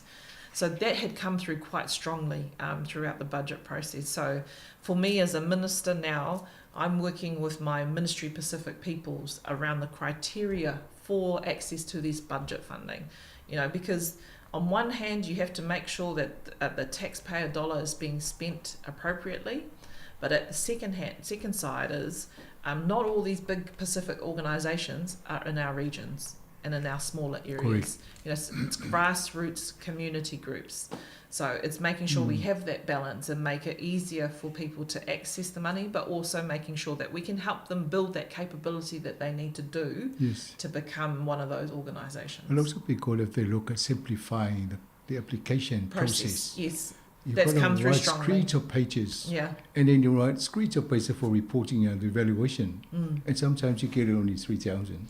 Yeah. 5,000. And that's very much, again, it's around how the ministry have to report back for Treasury and for the Auditor General. So you know, New Zealand has a Public Finance Act, and the Auditor General, who is basically the person that makes the watchdog over government finances, they have criteria as well around this sort of funding. So when we have to fill out all these pages, it's because we have to prove through, if we get audited, which every government department gets audited, that there are strong controls around the release of government money. But at the same time, is there a way we can do it easier? Well, we need to look at that. Correct. All right. Just interested in exactly what the economic development portfolio, what do you do there? So as I said, space, aerospace. Another area is I look after major events for our country, so sign off major events funding. So, for example, the FIFA Women's World Cup. Yes. We're having 30,000 people come to New Zealand over the next month to watch the FIFA World Cup. It's one of the biggest attended women's sports events in the world, and viewed as well by over 1 billion people that watch the FIFA World Cup. Women's World Cup. So Porirua is hosting one of the sports teams here at Porirua Park. So some of the funding that's been earmarked for that comes through economic development, you know. So Porirua Park has been the recipient of money to change the changing rooms, because at the moment the changing rooms are old. If you've ever been to Porirua Park, to Norths, really old changing rooms, and also made for men. So we're looking at making, so when I spoke to the mayor, when that information was released last year, she said it's to make it more unisex, you know, and upgrade it, because it's a little bit like it's still very much like an old 80s rugby club. It needs to be, you know, it's clean and tidy, but it just needs to be updated. Also for economic development, I am responsible for industry transformation plans. So we have key industry transformation plans such as in agriculture, food tech, and tourism, and that funding there. Those plans are working with partnership with business, the sector, with iwi, and community groups to figure out how do we want this industry to look like in the future. So part of that is I've got an agriculture ITP, or an industry transformation plan. As part of budget 2023, secured $29 million to go towards building this agri-tech catalyst to help improve the technology in the agriculture industry, so that we can grow food better and be able to distribute it while at the same time being low carbon emission. Do you consider some of these things whether they can actually apply in the Pacific, given that we're all part of that? That always is part of it, and it's part of that's why we do it in partnership with the different community, iwi, and businesses. So obviously, yes, for the horticulture, agriculture area, Pacific is a huge part of that influence when it comes to those plans. But, you know, the same with space. It's something that I've asked my officials to do, is to set up a cultural advisory group, because this is potential for our Pacific children to look into this for the future. You know, and it's the same with one of the other areas that comes under economic development is the gaming rebate. That we've just... You've got more money in the budget for gaming. For gaming as well, yes. So it's a new rebate. So basically what it means is that gamers can have some of their costs reimbursed through the government, and that's to help grow this industry. And again, the head of one of our best performing gaming industries here is called Pickpock. They're here in Wellington. And Tyrone, he's Samoan. He's the founder and the chief operating officer. Okay. Yeah, so we've got some very smart Pacific people in these areas. And what about the movies then, theatres? Yeah, Does that come under yours as well? That comes under me as well. That was... Are they getting 25% rebate or something? Yeah, so the screen sector. So the screen sector rebate. So currently, what it used to be was only international post-production and visual effects could apply for a rebate for up to 20% plus a 5% uplift more recently to get some of their costs reimbursed. Previously it was only international. Now that's been extended to domestic. Good. So domestic producers of screen film products. So now it's increased to domestic, and we've lowered the contribution funding. So it was 500,000. We've brought it down to 250K, and so that's a huge. That means that it opens up for our domestic screen productions. Yeah, because everybody's been talking about local content. Well, you can't get local content. You can't access the funding to do our local films. So this will help, help grow the domestic screen industry. So that's an announcement that Carmel Sepuloni and I released on Tuesday. So it's been a busy week. I've had space, I've had gambling, I've had online media, and I've had screen sector, as well as went up to see Her Royal Highness Princess Ofena, the younger youngest sister of Her Royal Highness that passed away on Sunday. So we were up there on Tuesday having a private visit with the family to show our respects. And Labour Party had a conference. Yes, just last weekend as well. Yeah. So this King's birthday, I'm having a rest, I think. So yes, last week we had our Labour Congress, and we confirmed some very keen things. One is apprenticeship boost. We're making that permanent. Yes. And the other thing was that we are keeping superannuation at 65. And when does the Parliament rise? Parliament rises in September. So we enter into the pre-election period in July. The pre-election period in July means that new rules come in and how we advertise for things. So if I have a radio advertisement, if I have a billboard, the election rules apply from July the 14th. But Parliament rises in September, and we will start to have the valedictory speeches of some of our, leaving valedictories such as the Honourable Apito Saul Williams Seal and Honourable Poto Williams. They will be around August. So it's sort of a sad time for us. We, when we're on the budget roadshow, we really started to see that, there's 11 of us in the Pacific Caucus. We're very close family, the way we are together. But starting to now recognise that 2 of our family members won't be with us next term, So, yeah, it's a busy schedule right up to the election, Something happening in October. You have to look after yourself. Yeah, absolutely. Yeah. Okay, thank you very much for coming in today. I hope we got some other time in the near future so we can catch up and update the community with development within your portfolios as well as the government. Yeah. Final message for our listeners this morning, Barbara? Yeah, there's 2 more days for Samoan Language Week. Yes. So celebrate it. I think what we're really seeing, though, is that New Zealand in general really embracing Samoan Language Week. We're the 3rd most spoken language in New Zealand. Yes, and second in Auckland. Second in Auckland. Yes. So let's fly our flags really loud this week, and because you can see how much everyone can connect because of how big our population is. We fly it every day here. Yeah. And all over the world. Every day. Yes, that's right. All the best for today and the rest of the week. Ole tato por kalame na mola no taltanoi fo mole fiongol minsta ya Barbara Edmonds e sistemi ole nei afole iva tam fa liwo toini so vangel tanonga mo fo sistema no na itemini to fa so ifua.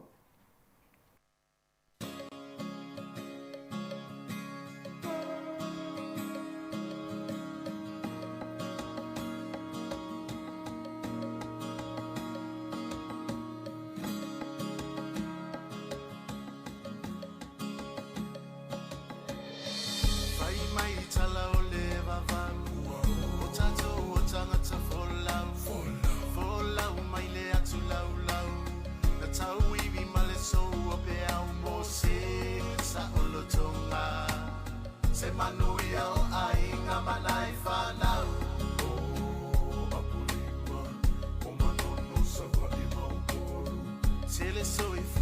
a mau mau I le tau mawhainga mai o le mau E tui tonga lea nā wala au Mali e toa malo tau O le a o walu O te le toe sau I so ufia tau O le tala ia maia E tui fiti o si ana whanau Tala ia na tū talinga mai e tua a Ua whai langi lo lato o launga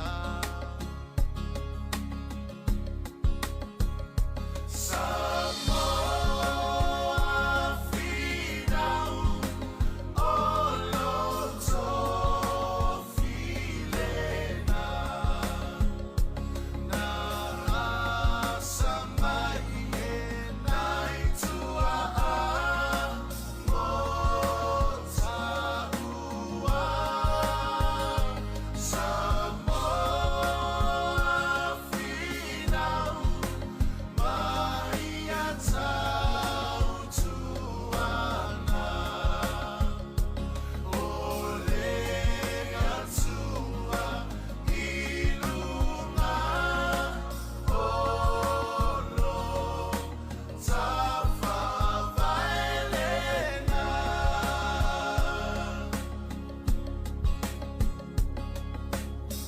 Nau se leo nei e tau wala au Tua lalo ona ole nau nau Vai masui o au tama whanau Nei maso sau Samoa lau ule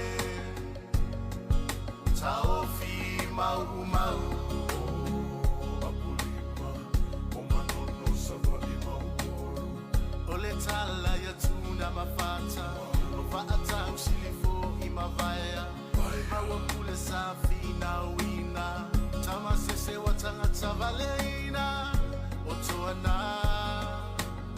Sa fina umolo sa olotonga Ole tasila ololua Samoa ua sisila na fupa Samoa e ole whamana tua tulena E ngalo ya oe olo tato amatanga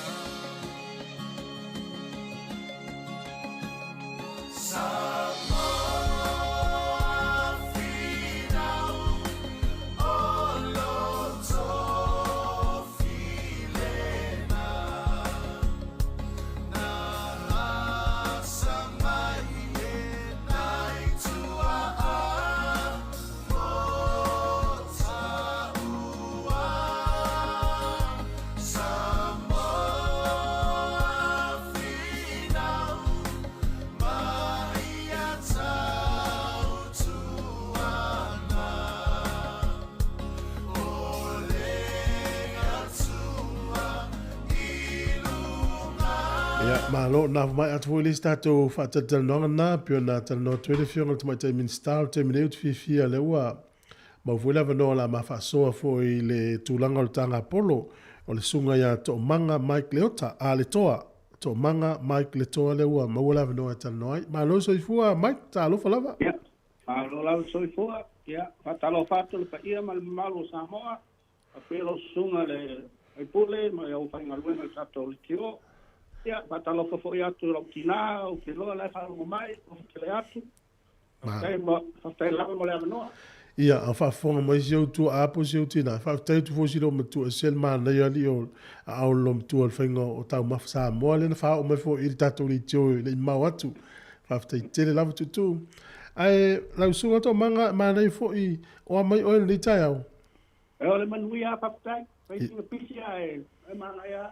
ia malo e iei le taalonga tanga polo le whaia tai au e whamila tolu to tasi pe sao lea Sa oa, ia, o le tausanga tonu lea le la haustai a mātou i Trempen, e malo e o tau sa uni la tali le whamoe moe tai au Ia, leo sa ungi le mato vaenga leo le osots ma le kalapu. E tali ai talonga le alo ele tu tasi o Samoa. malo ma nei e o le o mai tala tau langi le lei tau tai au tau le lei ai lau sunga to manga ia o mai le stala fo yo le nei tai mi ta mi sanga Le male ya tembil nei ia o sili ato le fitu sulu mato stala lewa o mau nei temi. O te loa e o atua tai au o sili atu. Ia, o le tausaga le sa te e sili atu le salau le mato le stala le sa ma o le talonga le tausaga le o te. Oi, ia mana ia la se umalana mai lo ta telefoni e longo ina tole toe taun fa tumu la no na e o fa i longa le le fa i longa le tato tanga polo tai au. Mana ia ole fainga fa pengo pie ia ole mako fai longa kai au. Ia e fai ke kusi. Oi. Mana ia tele. Ole ale fainga ole ta mi sanga, pol fainga ole ta long pol fo meti le la fa nga auto. Ia talonga ole stable foot le matu talonga tai au ia tonu lava o tanata tapolo masalia le tulanga lea mawale ava no ale ese handicap te latu te fao ia mawale ava no al vainga nga watfa talonga latu talonga Masava vali en ma le ol tau mo fa malustino ole ma le ia o e ni tamaiti ole stala tu mo ta long tai au Ioi, tato tamaiti le au me tato Samoa and Golf Academy. Ia, sili atu le sifulu le la, o atu tai au e whai lato talonga tai. Oi, malo, ia lewa matana fua mal tato Academy, malo, whaftai fo inai mātua, whaftai fo. Ai, ea, fia la le tutongi o le stala. Ia, tato tutongi tai au le 5 sifulu tā la, ia, mawai talonga ma le metau mafa ia naki foi to e foi atu le tautusi pa leita ia wa vai le mane malo faftai o la le taimi a matai le tatu talonga la ama tatu talonga o le stala e a matala le afalfitu ia ava ve atual tangata e mol pankeke ma le koko ia le afa le valo le siuna le kako fua a le iva le amata tatu talonga malo o fe tonu ala malai le fe talonga tao il tatu malai o le Trimpton Camp Golf Club ia o le malai lea i Trimpton Upper Hutt ia foi le ia a masani foi le race course of Trimpton o le base o le army ia na le ai mato ina le malai na o le Trimpton Camp Golf Club ia o fai ngofia me o male teimi na le tae la lor kuko le telefoni Trentham Golf Club ia por golf course por le ala vale ia o na WhatsApp wale ta vale fasingo mai el Google Map ia malo ia o la las telefoni foi le monisi wana e mawala vano le Starliners ia ia risa ia o le telefoni o le otus o lua tasi fitu o ono tasili mafa malo faftai e se vai nga te fia sau no ia mai ka tali fato fa le sau ni tatu talonga tai faftai lava mo le fesosoani ma le falango mai le Samoan Capital Radio ia faftai foi ma ko sponsors o le Capital Health i Hutt Valley ia e mo fo le avano tai au e l'attuale sui High Commissioner o le sui a Robert Nico ani aiono e fai tato prizes ia malo ia wale le manuia le so le la fai malongo el telefoni ni se vala watu le stala watu tato ta longa tai au ia fai lava ia fai tele lava ia so i formal nei time ia so i la tunga to manga Mike le toa ia au ale fo ino le tatu talonga le tapolo tai au ta msanga o le tatu tuto tasi ma le tuol telefoni le stalai o lua tasi fitu o ono tasi li mafa o lua tasi fitu o ono tasi li mafa vili ai ia va pele mo sa velo te vili tai au la fo fitu na amata le stalai tangata o le tano le iva ia amata lo fa moi o le fo i tamaiti o le tatu Wellington Golf Academy le la ta alu fo tai au ia o le matua i manai la vol tau pe no valo yellow official vai tau sa huni le lelo of ma van fanda mo le se vai savali ia afa pe foi fi avisa o savali i tai mata mata le ta longa ia le fatanga a le foi sa handicap mo upu ia le fa nga le uta polo ia mo fo ila no o le la talta to pese ta pe no metal fo malo telefone ma fa sole mta sesa le fa tali mai ya wa fo ise tala mai tatu tu o na fila so malo lo e te le ropo usu ta te fa ga lo le ya so pele ai wale fi na smel fa fo tatu pese so ya bueno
Talo falava o talafou mai le si ufofonga le laumua mo le nei tae ao le aso lua iuni lua afe lua tolu. O le aso ana na fina fai ai le tauvanga tautalanga fa Samoa a aloma whanau Wellingtone. Mana talima aloa ile kolisi mawalunga a Bishop Viard i Porirua. O lea wha na tāpena ina ile tautai o le moana, ma sa whaatumulia ai le mamalu o le atunuu. E se furufitua o ngā mai Wellingtone sa whaatasi ai, ma sui tau vae to alima se furutasi o aloma whanau maia o ngai le Heart Valley, Porirua ma Wellingtone. Na amata le wha le sisina e o le tanga vai o Samoa, e wha amanatuina i le ono sfulutasi tausanga o le malo tuto o tasi o Samoa. O le susunga le whawhiangainga ia Pastor Henry Ungapo o le ekalesia sofitu o le toia fio mai Porirua na taita ina le sauninga ma momoli se upu wha amalo si au a wale wha amoe malona au tu mita i launga ngana ma ua ai lau wha asino manga. Sa whaia se saunoanga wha pitoa ale whaipule a mana le a fionga le minista o tangata Pasifika ia Barbara Edmonds. Wha atatau i le tāua o le whaataua ina o le ngangana Samoa i New Zealand. O fofonga o le aso le whetalainga ia talama alie mua whale a whanga ma Nathan Lopa. Na amata whaanga solo tautalanga mai le wasenga 5 se io o atu i le wasenga 8. O a fionga i whamasino na nafa ma le whaamoemoe. O le susunga ia sua le maa mea tāwanga a whele se wala, susunga le whawhenga inga ia Henry Ungapo, ma le tamaita ia Erenei a kui vai la au. Na tawalunga le whaamoemoe le launga tongi, ma sa tau a aoina e le sui o le matanga luenga wa onga, le susunga ia hana tusa, tusi pasi ma whaailonga le whanau. O le wasenga 5 na tūlanga mua ai le tamaita ia sala si ai niu. O hana maselino na whaamanuaina i le tūlanga mua i le wasenga 1. O le ali o Samuel tau fafo na tūlanga mua i tautalanga a le wasenga 7. Ma le wasenga 8 na mawalea e Ramso pito au. Ua finangalo le matanga luenga mo mata upo le lotoi fale le DIA, ia whaia ala o whaasala launga anga fiso o tai, e tusa aima whaatonunga e tali tutusa ma le tūlanga o ala o whaasala launga maasani. Ma ole asona na fina tatala ina ile avanoa mo feutanga inga I fautuanga ina ia saunga le muwai avanoa I le whaonga anga o le interneti. Na whaalia ile matanga luenga o tūlanga whaatonu tonu mai a inga ese o le whaonga aina o le interneti o lo oiai nei e mai le silia ma le se fulutau sanga taluai. Ua whaatuai o na tuuina mai se whaaiunga le te whaatuora, whaatatau le ono a fia ma le whaamuta o ngaluenga, a le tusa ma le awhi ono se lau o le awhai ngaluenga. E tusa ma le awhi ono se lau ngaluenga e ono a fia, I le te whaatuora I to tono le atunu a toa, ma e le iwha maninoina mai e le matanga luenga le fuai numera sao, ina ua fesilingia e le leiti o New Zealand. O loo whaanga solonga luenga toi whaalelea I le State Highway tasi, I le Expressway I Waikato, I le vā o horotiu matau piri, peitai, ua whaalia I lato o loo whaianga luenga I le awala, le tele o taimi e sawai na ai e aveta avale le au whainga luenga, ona o le lava o le ono sai, pe a whaatonuina pe whaatuina lato ta avale. O nisi na tā ua e wheanu I le au whainga luenga, pe whaao o 5 foi, pe a umio na tū I le kiu ta avale. O loo whautuaina I le wakakotahi ave ta avale, ia tautua nā maa lolofa I le au whai awala, ona e le whaingo fiela la taunga luenga whaatino I aso ta itasi. I se whamatalanga le pulesili mo le saunga le mua le kamupania le Fletcher, Carla Tongs. E whaamua ia te ia le saunga le mu o ana tangata whainga luenga, ma a whai ai whaatuputupula ia pea le atulanga o le a whaamuta la taunga luenga mo le puipuinga o le au whainga luenga. O le masino me le lua whelua wha o lo fuafua e whaamae aile ngā luenga I Waikato, ma o loo wa aile wakakotahi I se awala e vave whaamae aile ngā luenga. E whase fulutau sanga o se ali ina lokaina I leo I le asona nafi, ma mo lia I le whasi o te tangata, le ana maliwa I le ali o Aiden sa ngala lua se fulutasi tau sanga, ina uaia tau mawhaina se apapia e filongia ma le fuala au whasa ina o le aisa. Na maliu Aiden I le whale mai au kilani, ina uaia tau mawhaina se apapia e nate le iloa o filongia ma le aisa. E silia ma le se lau miliona tā la le taua o whae o fuala au whasa ina na maua I le whale manukau, ina ua o sa whae e leo. Na ripotia mai ele leitio New Zealand, o lo o mataitu ina ele au ngā oi masini sailini po o whaailo tsunami I Aukilani, e ui ina le mawhai ona tā ina aini musika, ua telepitono I Aukilani ua le aini masini, e whaailo ai se tsunami, ona ua ave ele au ngā oi. E tolu se furu tasi masini na ngā oi ai tutonu o le ono masina ua tuanai, ma le wha se furu pasene o masini whaailo ua whaaleanga ina. O le popolenga o lo o iai nei, ma le ofisa tali mai I whaalawelawe whaafua sei, ona e o ngaonga afianga e afia I tangata, pe a se sele te talaina o masini pe a ngaoia, e ono sipaka ma afia ai le soifua. I taalonga, o le whaaiunga o le taamilosanga o le Supalakapi Pasifika le tausanga nei, o le atu uai e le ali o Sam Whitelock le aua le Crusaders mo lana koni karate I Wharani, ma o le ama wai le avanoa e toi whaatasi atu wai, I lona usoia Luke lea e taalo I se tasi o Kalapulakapi I Wharani. Tala fōwia mai le si ufofonga o le laumua mo le nivaenga o le tae ao.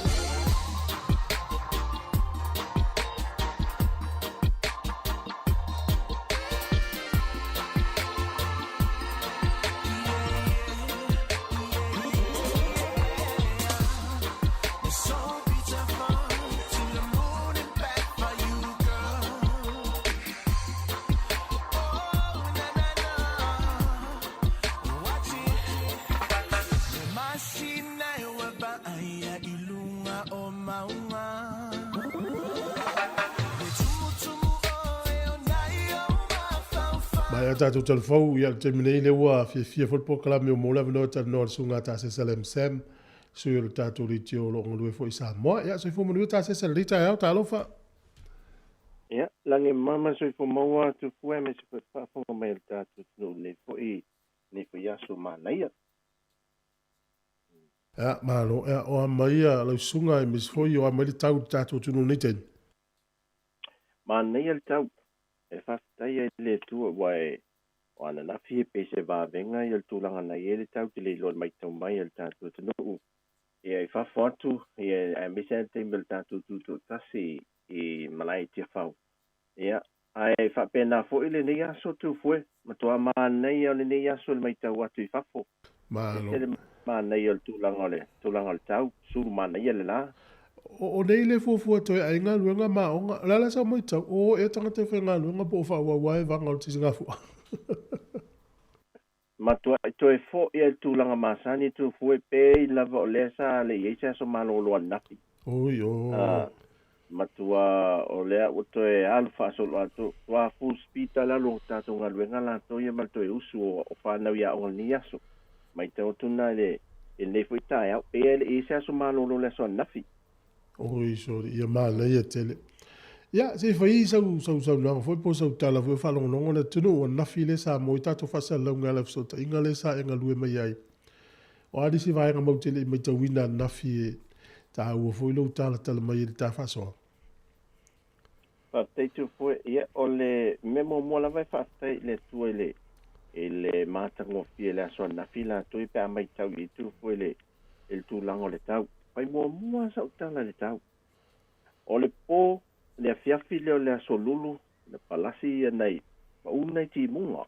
Ea, le matu mai taula le po le na sa fai le konsepti, voi le sa fai mulino. Oka, e tu fuen mul tu langa o le pala, o le malai a, wa mata ku ina tu o vai la tu wia. Mai matu vai ala le fa solo mai le po atu e whamba ma to ulu wanga. O le, ele se te me, e titia se te me ali e se loa to ele langi, whele le ema tua I mafia le au toa, fo ele le lunga. E me se nei tala whata I pia ma lunga la I malai tia whau, man tua wha malu ato. Ea, se fia fo ila te me alu lea se singa o mal te me po kalami vele, wadu lea se singa lea o malu malo, fo ele le tula I wha alo leo. Yeah. Le wata nuu ia le nao malo. ia fai do leo lana ta mi sang mana se si ko le o to e lima na ile ono o e lai pongisa la val te mile na poi le ta wai ono le awa o ma pongisa ale me ma ne saulio le polkala me a to la vela sona na matu te manatu to e ana to ulo ti bunga ai na pe fa pisi fo le peni te mai me fo le o se fa tu lo la fo le fa nga fo le pai pa tang fa pasi na ni me to ulo sol a pe na wingo le sona na so le le sa va fa alo paolo fa solo a to o le pe la pe fa tu sa tu isi ta tu o le munga la pe a umine se sa unga pa springa lo te vai atu nei fa na mo fa la po tongo mtanga luenga lai lau pai mel malai ia o lai tau fa maru me nei pepa ni me foi lai u io penna so io la tu fu o fu i ve velo le la o na o tu ma nei ala viele li o sina va nga ma ne tu se ya u pc o fa maru au lo o le tu lo le tu malo o tato malo ia na watu na valaudia na fil fa moe me tau atu ape e fōfo la tau si sila tātou fui tū manga alfa mna tungo tātou si ngā fua. E moni, e mantua la, e pe o te mo mona na to aval au li eisi malo ia tātou. O le whainga la mo le whainga o tātou malo whaalo nge fo i mea uma e whai le malo. E o fwai lai mei e whai whelele a susu i ele whionga ale pāle mia e a whapena fo i le whionga le au malo. E tu teimi fo le tu teimi le teimi tau nu o le malo e o foi malo mai fafu e te 5 minute watu ta ava te tau na tu ta ava le si malo 5 minute o te atu le sta ava le fa pena la e pela na mai tau watu fo le fa nga solo e walta e awa ia ta le fa a matan fa tu langa i le va veau ta fa a matan fa tu langa e sa va fa na wa solo tu e fa na malai ia ta le limo ia o atu le wala au lia wa matano fo ia le wala au lia wa ta tu ni e fa so tu lo le ta to malo fa lo ia le pioneta o tu siri tu foi o te vai tu foi le amisia la vala ia le pane mi fo malo fiti la to ia ia le no fo to malo fo le ia mai tau mai la lo fo le ia le tu langa ta to foi fa fianga ma nei fa tu langa ma wole telefone le ni me foi le lu la so ato wai fo le manos sa wala le pa wale me ata to fo le o le tato le tu si te miso e mo o le tasi sa wala o le fo ia fa fifian io o le luana na mata io o le me na le o le pa wana si fa pita au di le lo to ila lo ata to de sa mo tato po kalame o me tel fa pene o tatu le tau sil temi ai a pa pe pata tu tonu anu le temi tu fo e matua ai fo le pokalamena ia lana uma tu ton ana fa pela e va vel temi ai so ia le sa solo le ima manu ia mea uma la vai tau la valun fa ai ina tu sai ai malo ia ole sa ni no foi le fia se foi mata ngo fie mas se la fu la sa mo tau isi tau sanga o mato mo tau fa ya si tele pe o tele ya fala tonga ma onga ma tanga dungal malo sa valian nafi ele o le mele o le e fa ya la tala tu ko le mele e ma o fa la voltato malai ti fa no fo nei lo mamato le no se sa wole la ngona tu oi ole mele ma tu te mai tau fo le mele no fo le ma le mai au ta fo le ile ma tu ne va ngale au mo me o la tu stala ia le lo mele fa sa to ita to malo fa lo ia mal fa sa e te vai fo le e pe tau le ni ta mi le mele fa ngata ni fa ala pot na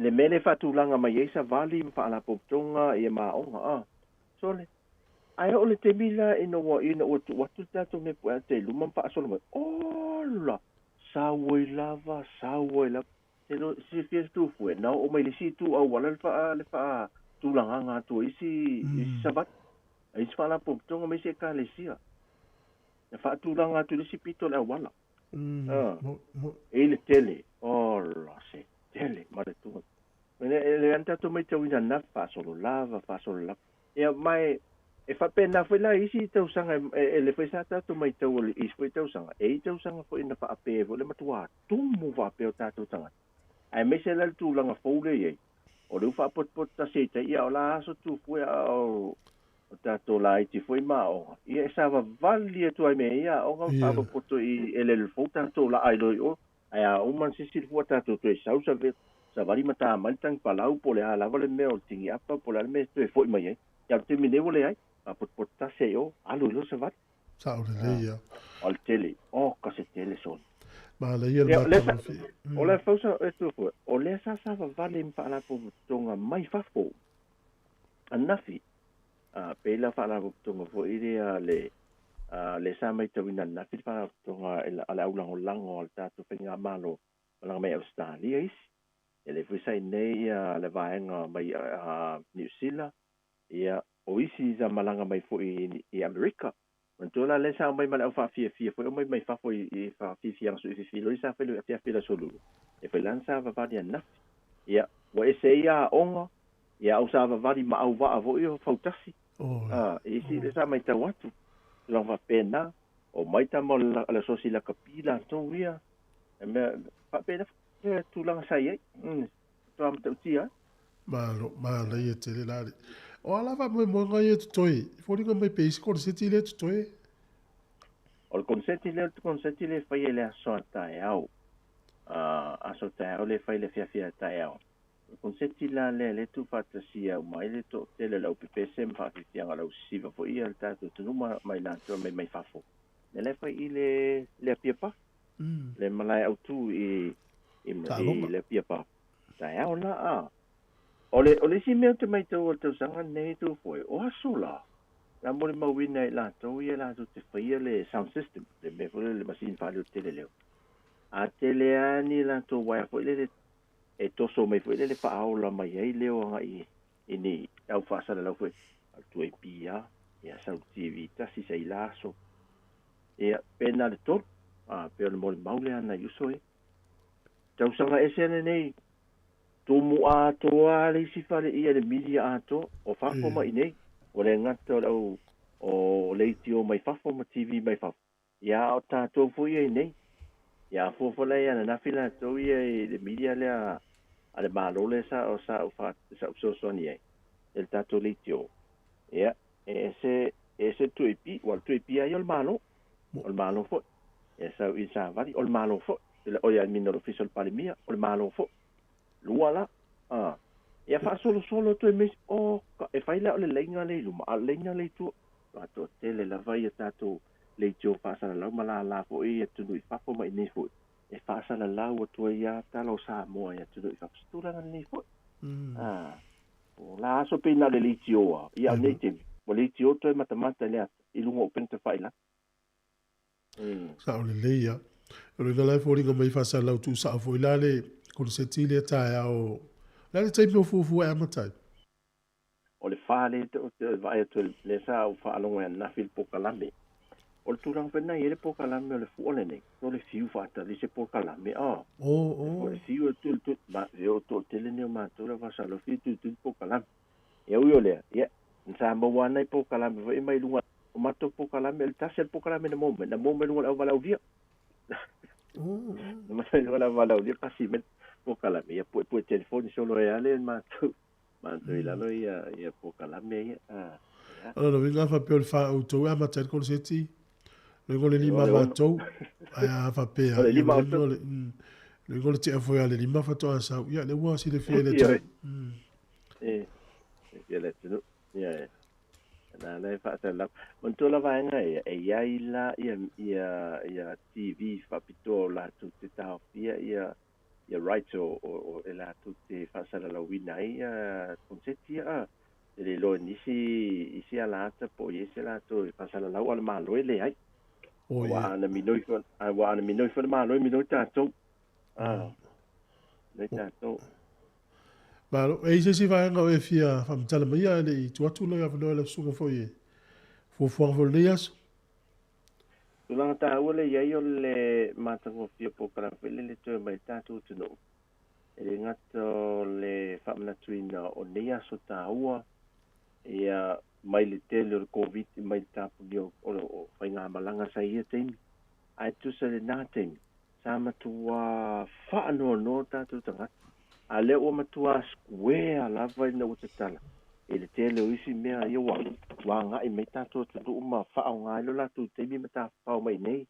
O tele whaila ma tangata o tātou le teo. E tāte li loa. E tāte te i lava le whaatalofa o tangata me tāu melo te ingof ma ia. E le misi lava le whaanongolongo mai ate oi. Ma te whaatai whale. Whato atai loa ai. O tangata ia le tātou le teo ia lātou ia lea lātou te muli a tau muli ai lungo o le tātou tau tua. Nere ngata ina o nei fot. Ia. So, wa whaia si whao lolo tele o tangata o te le loa ai whaamasani mai ma tala noa mai. O le tūlanga whaila fōlu e pe fōla o ia vai. Wā lu whaasolo a tole tu tūlanga whai tua le o no whawhele o turis. Tā ngā tatau ma meo malu. Wā lu whaasolo a tole mtu ai pisi la whole nā no whanga e tua i nai mo tā ngā tatau ma whapena. Tau tanga tā wala. Ia, mānei, e waweana tu e tele ese tātou tupe mou whale so anil tātou ta mau ainga. Tātou tangata. Nā sa mai tau tele tangata mai whafo o e wa ia i sa mua ni teimi i o ato tāwhau. Tele tangata tu fwe.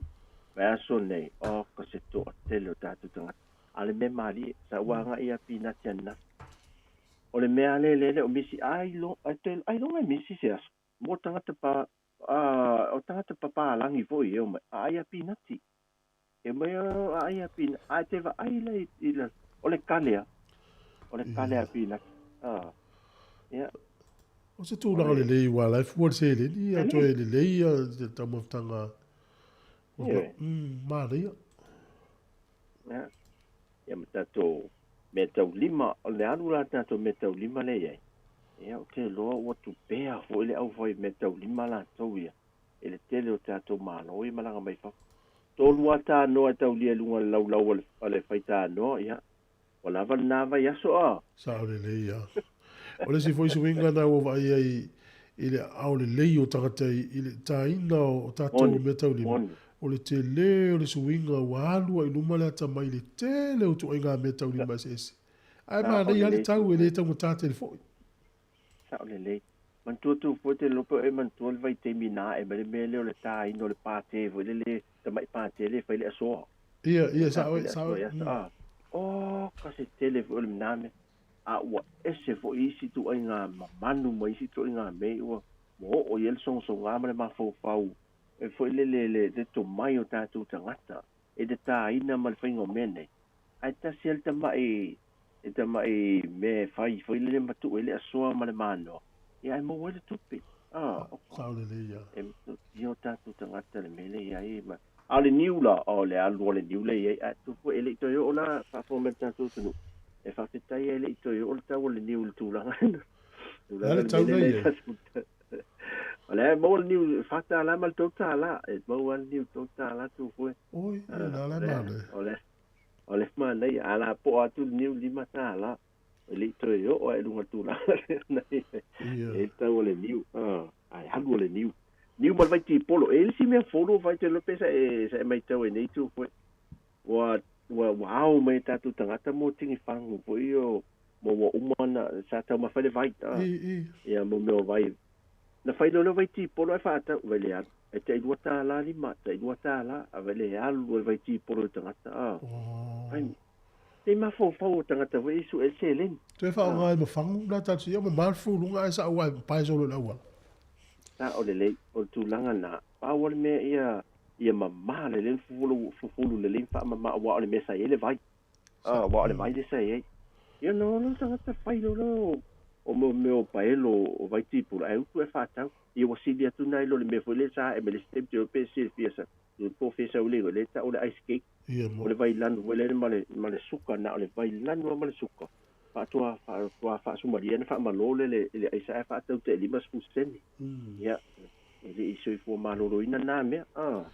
Malo. Sesa, ya, na tai, o afu fonga le yason por kalami foi la awai wa pe o leo malolo ta telefon nei o lo pisi e wa telefon ina sa wa to na fi itala o le fo se ga fo ia e pe tu foi ole tu langa le ai tam falta tu litio tu langa fa moi te tele fa penelta tu malo ta wa e tam falta tu litio tu sa o tu ai nei mai molta tu tu no le le ava no fa penei ia e sai dia va no ta tu o nanga ia ai le meta wa e fa te telefon le tu no le mai mo mai ia ile te tu alta tu foi litio na fi ele asal la wina wa tele ala ata a umon se ulisi me mata o tele a me wa tu baia asal lo wa tu telefoni mo tu tele ta malu ta tu no ia a mo le no malanga baia sa mo ita pa wona me o malu lu tele o tu foi ale ma nei ma fana ia fa mata pa mai nei mo mai lot pinta to mo banga a ia foi la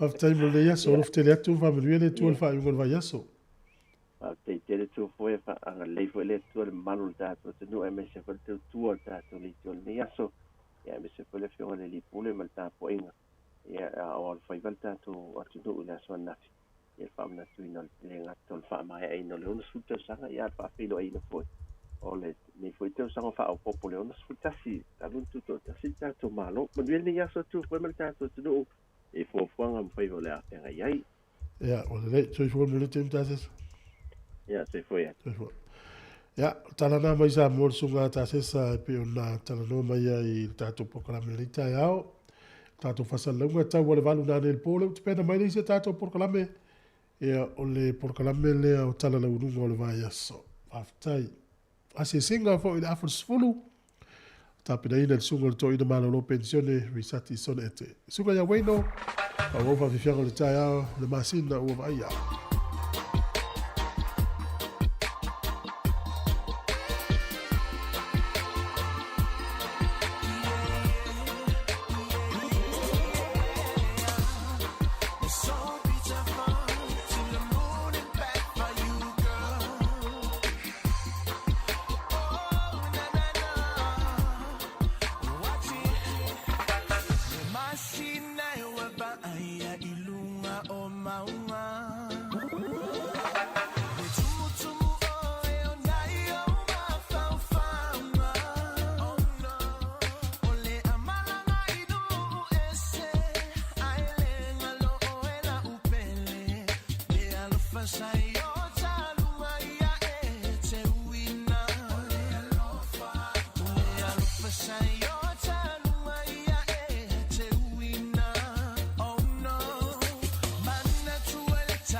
so I sili le manongi ta utino mai lo ta ofi mausalilo fa amaoni tu ma pe se io o ile oti ta la la afio o e ai aluita tu Yehova ilotama tofa ina soifua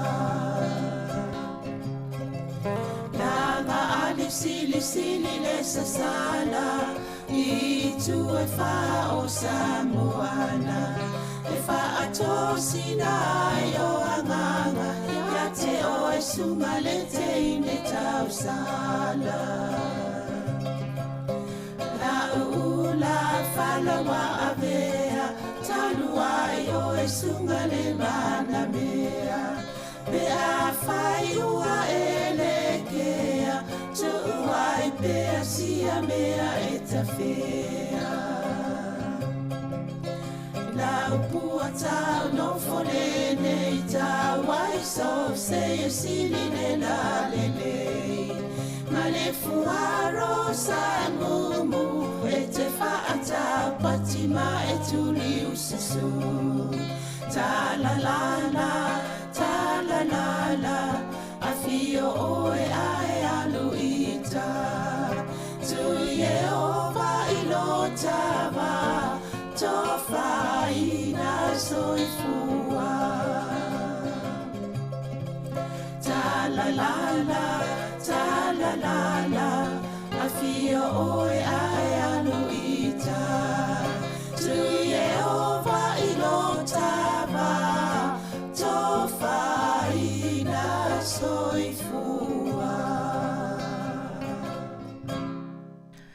Whaatalo whātu i le nei fo i tae au fau, ma lo lava le soifua manuia, mai maunga te tele se ia pa ia se au pito i titi, ia e mai se lava leo whainga luenga pa ia le atua, i whata whaitaulanga e fia o lo mwhaio na whaafonga mai, ma mafuta mai i le nei fo i tae au, Paul Kalame whaanga solo le siu fonga le laumua, e mai se lava o tala la walunga al bai aso, i le nei fo i taimi o Paul Kalame, o le nei tae au le asfareile, o le aso lua iuni lua afe lua tolu, Paul Kalame whaatala no atu ai, ma whaalau tele atili atu ai, ma ta upo sa la walunga i le nei vai aso, i e tal noa ma le fionga i le li pule af masanga te alu mo resi, i le nei lava Paul Kalame, pe ana masani e asfareile te tasi, ma lor soi fuala o fionga af masanga, Ma lo foi fatalo fatu Sabrina Casiano fatalo fatu foi ile i molunga tatu o fa fonga masani.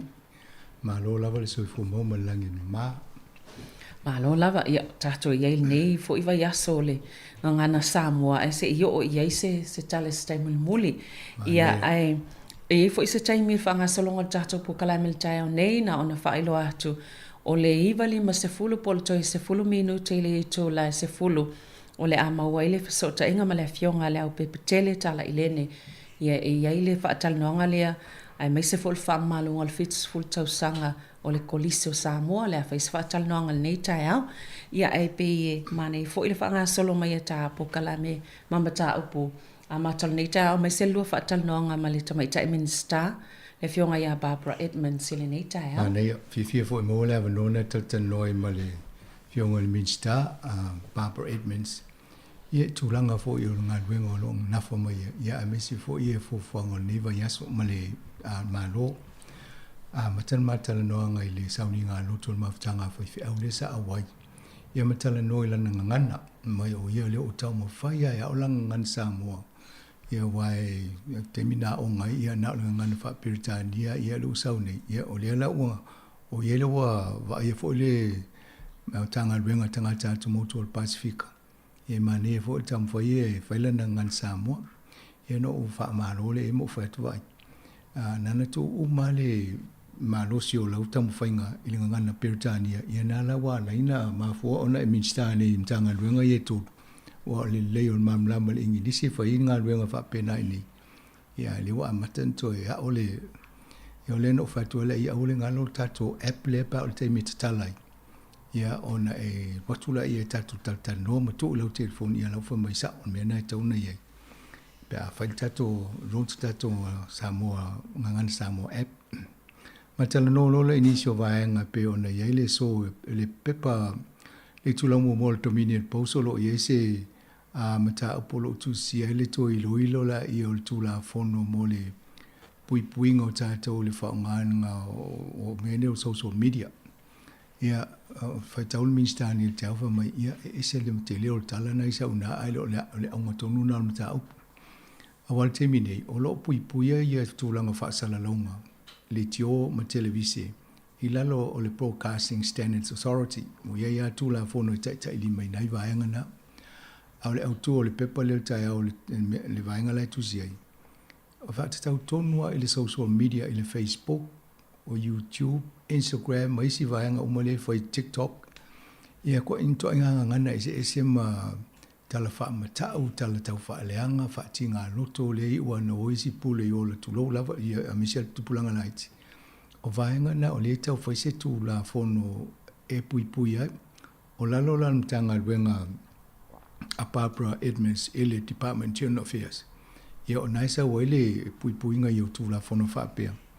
O lo wawa i to ola e tau na wha tu langa le vaenga le pa le tu mai fo le ava no sa i le fina ngalo o le malo le atunu. Ia, mo tātou i ele tēne talatana no tātou tō pēkele li tō malawhionga i ala wanu. Ai mawu siawa no le aso lulu le vai aso la asau. Ia ona whaali leo tō whinangalo e au whaatase tātou pēr tō whinangalo i. Ia ona awela i e tōnu e tōtuani e fo i le tusingo le lato tū la fono le whali ai. A tōnu le whaimtala no tātou le a whaina o nisi, le a whianga fo o nisi. I le fonga ma mawhai tūlungo Facebook ma vaenga ia. Ia, mena tom whai a tātou li tio e whaimala whangwhango atu ma talatana no atu ina ia tātou tala no tātou le hawa whata mal whaalo alu. O le tātou whaongai e tu ai ngā malwhati ngā loto inisi. Ia e mai le tau le ia isi e loa i fo ilo o e tangata pē whaonga atu ai ngā ngana ia.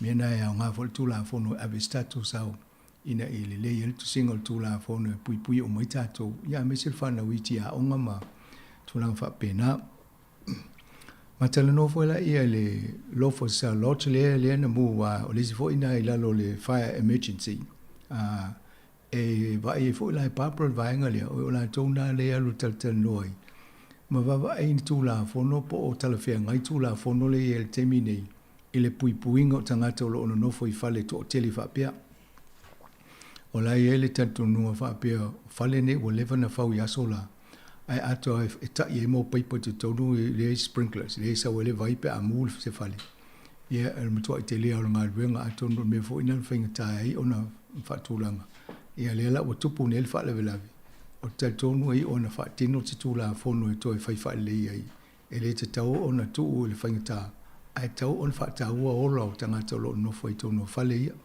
ye wa le fa ma ni ne lima over o le lima e tanga ta ye o mali liu i ia lolo ta fiel tangata le na nofo mafai vaenga ye ele ba fo le amata le afilia ia la e fai ese ngalwenga le e vaenga na le sa talano e fo imale tong fai ina ia malpui tato isi la vaenga le talano e tai au nei o le lona tangalwenga le Department of Internal Affairs ia ina mantua fo ile fai mo lottery e mo meo grants po tupele tau sanga ye yen tala nola i vaenga lo ai la to i me tau ona fa tino i mulpui ngau tato ato no isi vaenga na tau tato malmlam mai fai mai tal tano initial o fai nga renga mtanga renga fa pe e lo ai foi pola ia nga mo tato i vaenga isi ole economic development se le si vaenga tele ale lo ngafa foi nafa ma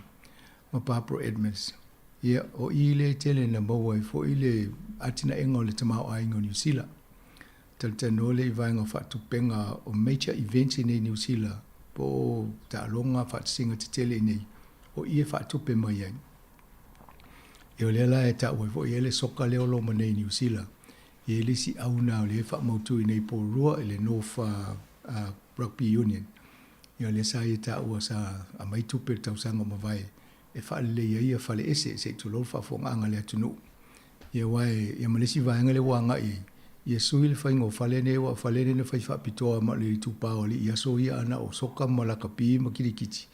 Ia le ta alo tele na le tu pao ta mai ta i ta longa ne. Ia le ala ua whai ina ia talawhea ngai fo i mul whao ngai le ngata i iari ia au ta mai ta. Ia isi vaenga na e tele ia ma le space ta tanola ia vaenga le whanga ia lo kiti. Ia isi vaenga na e whaatupet fo i la to e sosoani e tūlanga na. Ia mawhainga o ata ti whanga. Te lele talua nei sa tala noa o si le lusu lima ia pasene le ta ua isi o le rebate. Ia a whaape tono lau se lau wafe. Ia toi maule si lusu lima pasene. Ia toa ngai toi tongeni se whaia ia ti whanga. Al mele o whaina malole e nei. Wa tō mai lalo wa tauna tonu lau lima se lau wafe lau tupe maulalo na. Ia to am whaile ia ona anga waa i le tupe le to e wha tō mai a oi, to e le rebate. A le u tō mai lalo i le luse lau lima se fulu wafe. Ina ia whaingo fie ona anga waa i tanga te tonu New Zealand. I le whaingo ata i nei. Le alana u whapea tuei. Talawhea ngai, o le fo e vinga le malo ina ia lava ia to inga ata fo ia mo nei a New Zealand le ta ua whaperitani o local contents. Ia ele taungai whaingo fie company te tele mai whafo sa mo le lima se lau wafe a to mo le lusu limpa seno o lana tupe to e whafo ia tu. Ia ai whainga na e whaintana i tangata i nei o na mo le tu langa lea. Le ala ua e la tō ia a tonu mo ila tō i fia whai ata ti whanga po ata TV tonu po lunga for social media nei New Zealand. Ia, so e nisi mo e sau 4 miliona mo mua. Ia ona au sia voile o tō le vaanga le tau sanga e whai tō wata e mo mese rebate of social ni ia au tō. Pio vaanga ia le na ma whai tanoanga ma tananolo le ia i tūlanga ia le polisia le partia le national le na whatula i mai. Sa saini whaatasi la tole whea ngainga ma le pātia le leipa. Leana te tala mai ma fia fia le tō tele ua ma whai o na whai whale whonga whale tolu i tu tonu o lo whanua. Leana ta ua le mista o le te maita i le tū sui taita i nei le tū lea. O ia na tu sia le telo o vaengo le tū la whono leana o whaatasi e ma pāsia e na fia fia o mo le taimi nā whai o le si vaenga le suinga te lea leo New Zealand. Wa ma whai e whai ngā mālopo pāti tu tonu on au tasi se polisi. E a pita, o leo toi sa vali e se le tō le national. Manatu la tō, e leo fia fia isi o pūle ngā nuu, ne o sui elu la tō manatu. Au la tō le na sui e tū la fono, na tu si el tū la fono.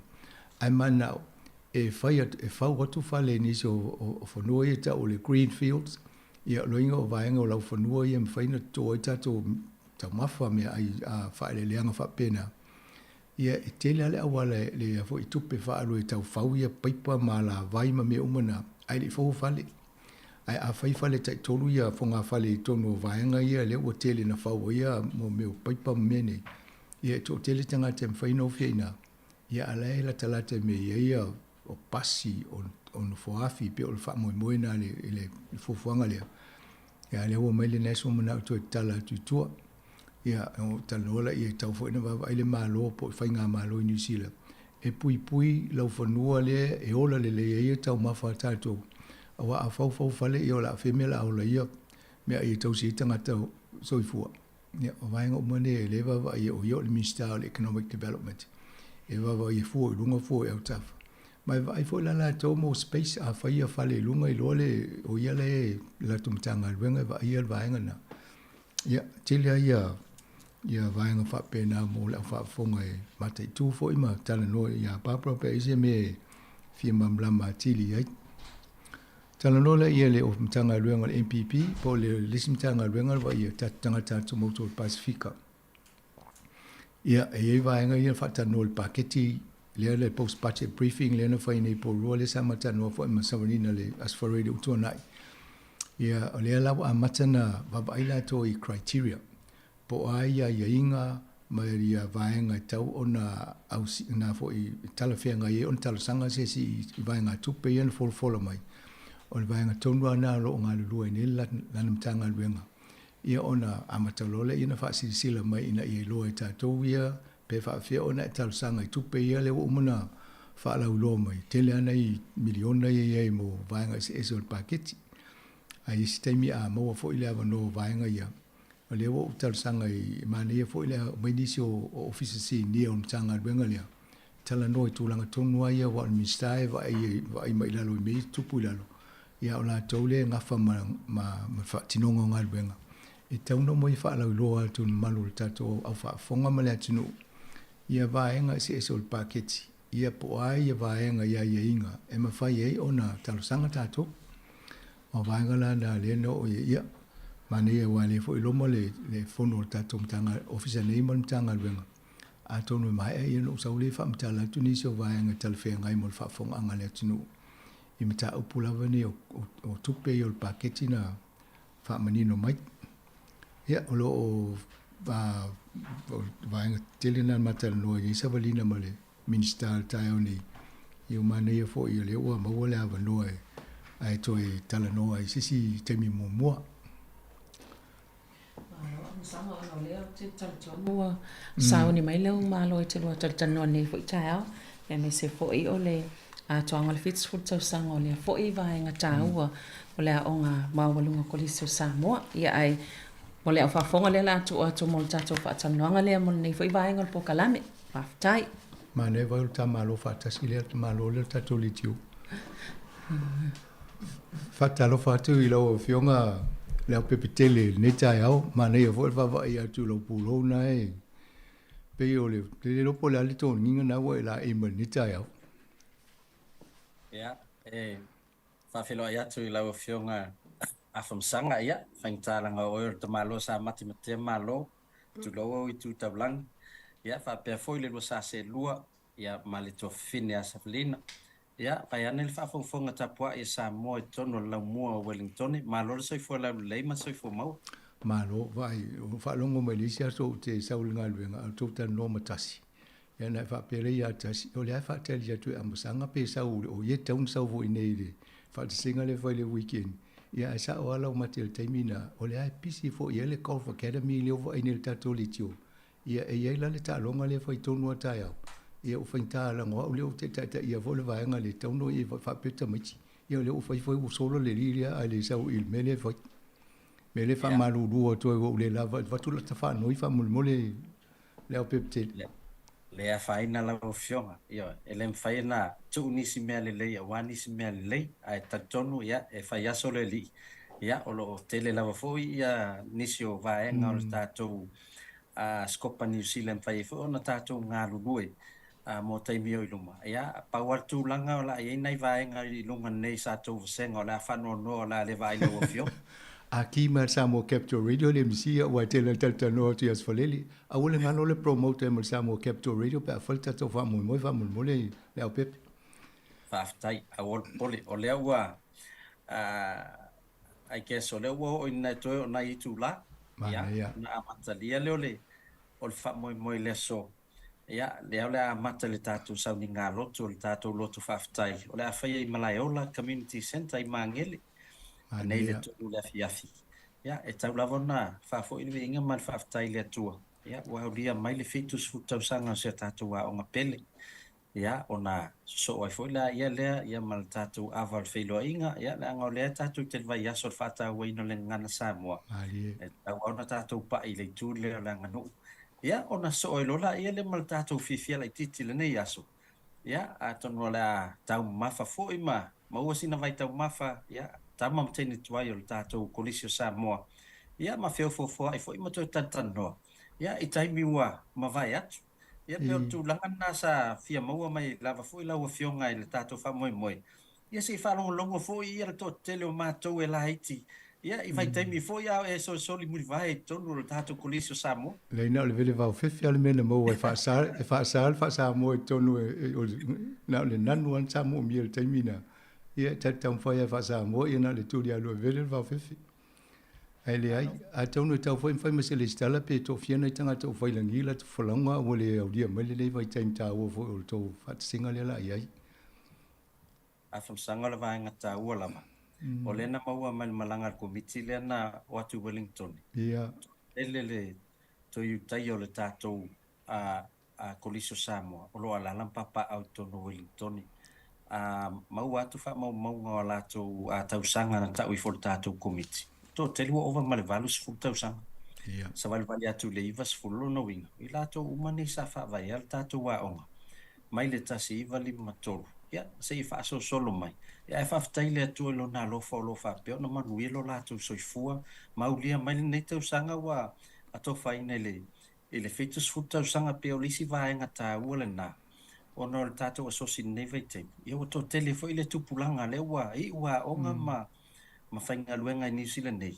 ia o le avanoa tonu nei e mafuta ina i sui matua foʻi o le tatou aʻoga ia mafaalogologo foʻi faasoa ai latou ia i mea mananaia foʻi sa tutupu ma i latou vaitemi lea ua lai ona manuia ia o latou aiga foʻi ma latou taumafaiga i tonu o niusila nei ia ai taumalele atu ai ma tautuasi o tatou atunuu o Samoa io o totele ai o foʻi suga faafeagaiga o sa onga fo le kolisi o lo ia i tonu o po o nei Wellington le temi nei a on tama mafina i le tanoa ai sa i o ofisa le astona ai o te ia o whaalongo ofisiri stasi po o ia i le ofisa o mailo i nei mato tala noa ia wha maino atu whaatawa la to mitiafu ai sa o ai o vaenga le i o Lise Williams ia o Sina ngan mana ia ma Sadie City Fiti ia o la tona sa o elo moni elo sa nonga o bo leva bo lona ia fo i o ia ale so fo la leila vai nei la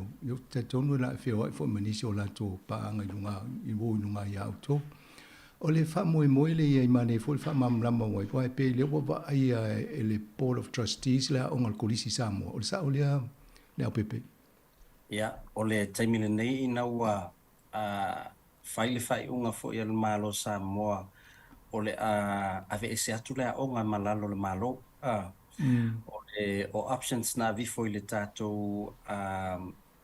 tatou skopa ia faapea foʻi sui o matua lenā vaitemi ia tai le tapunia le aʻoga ia po le ai o sisi fuafuaga e mafai ai ona run le aʻoga e tamamateni atu ai ia ma sui ma matua o loo iai o latou fanau o lo aʻoga le taimi lenā ia sa ave le talosaga le tatou komiti lenā vaitemi ia ua le tapunia le aʻoga ona tulaga o le manumanuga ia o le tele le history tele le faamoemoe sa laina faatino le aʻoga na lai ona aumai le toʻatele o fanau i mai Samoa atoa ea o tauina le ua tatou vaai e le taimi nei le toʻatele o i latou loo avea ma faaululuga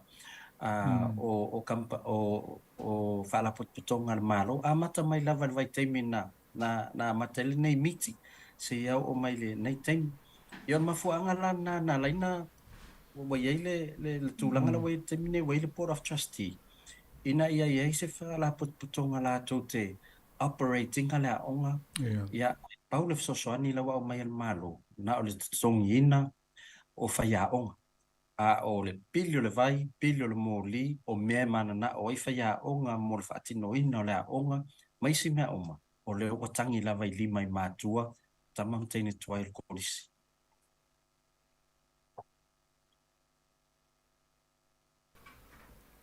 o le faamoemoe le ia i nei fesoasoani tulaga le ua e faamatala mai le APP ia e pei o le fitu ele na o le pau lenei mo le silifia a famasaga a mata mai lava le 2.5 ina ua maeʻa faamanatuina le 6.5 tausaga ia 2.5 taunuu ma le tausaga le pule aʻoga ua manaʻomia textbooks ia ona o le tulaga lea e lē o lava textbooks o lo au mai e le malo e fesoasoani tamaiti aʻoga ia sa galulue le tatou skopa niusila fai le faatauga o le container atoa e textbooks mo le ia 13 ia 12 ia 11 ia ma momoli Samoa ia e pea o inā na toe faalau ai tele lo tulaga lea ua matoa manaʻomia lava e le aʻoga le fesoasoani ona ua lē o lava foʻi le tulaga o tupe maua i mea o loo maua ai tupe le aʻoga i pili o aʻoga o tamaiti ia onai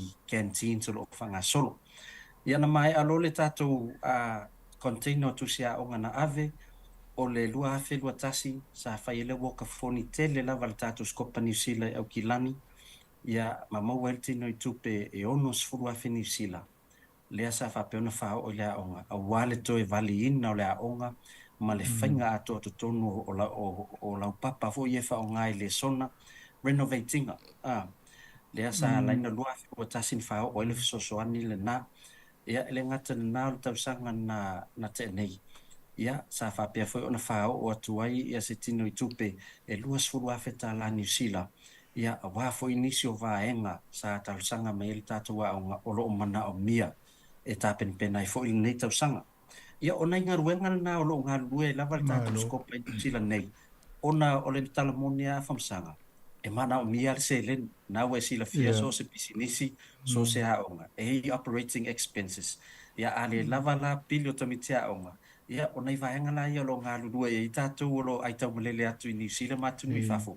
Ia e fisosoani e fo tatou pōri Samoa. Ma nei, e se tō live e whai le tō wha moi moi le iai. Ma nei fwoi pēr linka tu i ma tō se i si wawa ai mai fōlisi au skopa a tōnu e fisosoani mei sa o ngā tupe lumana. O lo iai le tatou live, o lo whatino ina i le wha moi moi whai ngā lotu le so, a me se fwoi le tina le aso atai au. O le atatou fiso tai pēr. Ia al whatino ngā tūlanga le ina mwhai fwoi na tū atu lungo le tatou ala leo. Ia a wafel te leo tatou paanga. Ia o lo whapea na lango ina le tatou siufonga lau mua tono Wellington. La lau no tala no to tolo 19 ia lena e a fo i mailo na whaile o se matu i puti ne li tio. Ia mai se whamtalanga o le lato sāwali. Ia se i fōfua to fo i matou wa e ina i tausanga po le valu se furu. O le malusi o le matou skopa ina ia au lua au kirikiti pālangi za iai.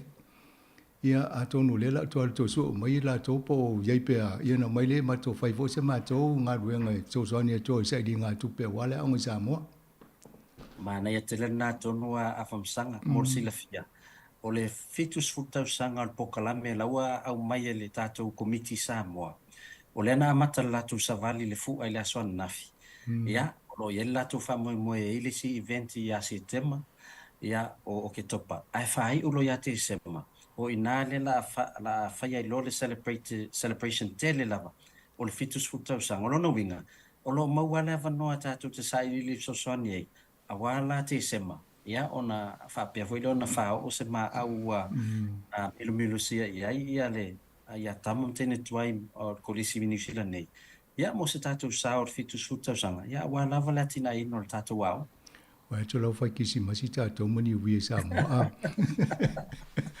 ia o le le pepe e manuia lava le lo foi o to fa mo fa un va yaso na to foi malanga ma tu ia tal si ia so ta si le to ia mo se tala fia to no nga foi fa se interview va yaso mo ia na fa tala mai foi le pe altu langa nei ai telin tala na mo o tu langa na a famsanga o le lava le se le ni la maua a le tato fa mo ia la to fa fonga lava iai la ngai feng tau menei ia te tau ana fa ilo ilunga ia wa fo ile sila mai mo fo ia le atatu sui ia po le ase tulanga we se tato so swan o mfai ona tapenei na mo le tu fa tele la ufionga ma tu le tato se fonga la mo ia wa fo ile fa la wilo ina o tato fa mo tono la mo Wellington fa tai foi mo la tu tapo inga o le la matu wal faiva ia wa fainga lo tu le so ia ma fa mo le so taia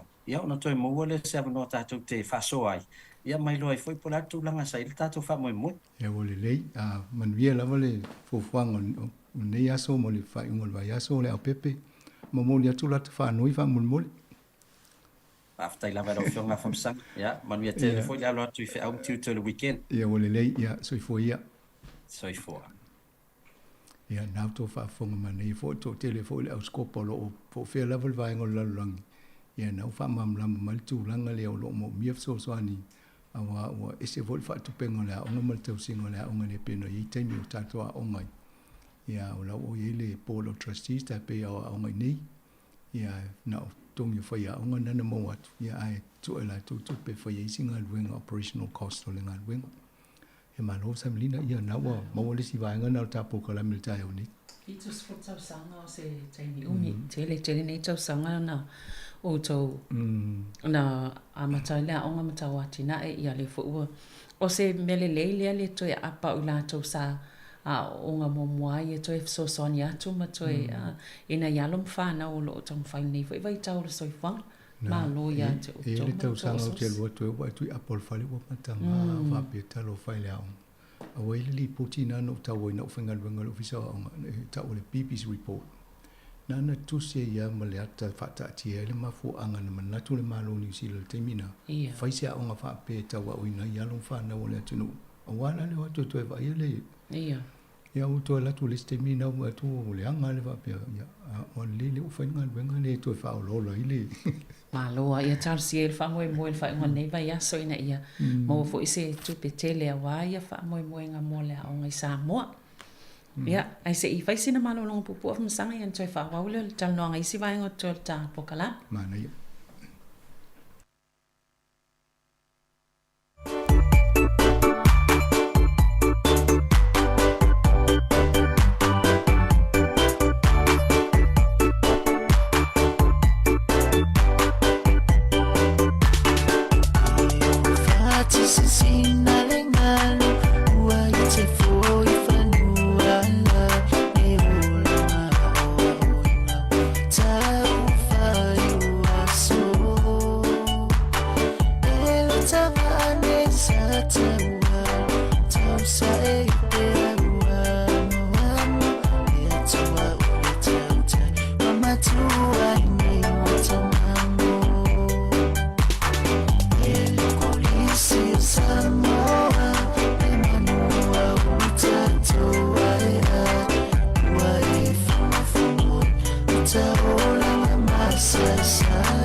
ia toi fa tala fa tol va nga luon nei ol fa tanoanga o le nei fo e mata upu ia po o le polkalame o tala la walunga ol vaiaso msanga o le tatou te gele vaiaso le ngana Samoa ia e taua fo ia le nei fo vaiaso pena fa taua i tono New Zealand mai se la val tatou ngana lo tatou tau fai pe so soani po le aso tatou sao ia e ati li tapu e ma fa amautu ma ai le ngana Samoa o ne ingalo ana ia afaftai o le vo if so ni mai access radio le utu ina mai le si tolu tu la fa popo mo tatou e fa wa ia tatou fa sala longa mai le lima ma sente punita tu le lima as forili e tau le vadu ia le fo la te penal tatou ofisa ia isi vaenga i fa tanoanga ia onga po o la to fa singa me o fai e fai on to ina tu le termina o po ia videos na mai le te mai mo e fo tatou a fa fonga il time e mai vaenga pe o nei va so atono fa no longo mai tanoanga upu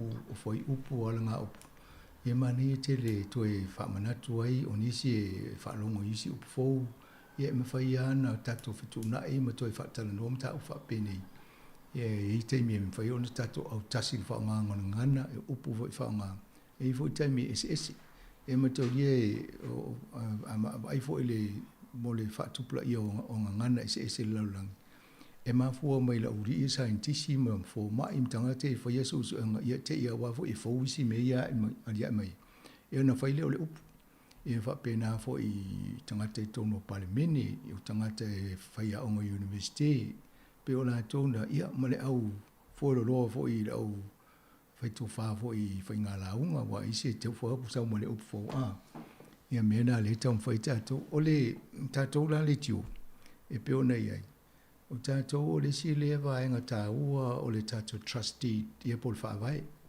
E na ia whaola ma pe tiu ma tā maule ngan Samoa.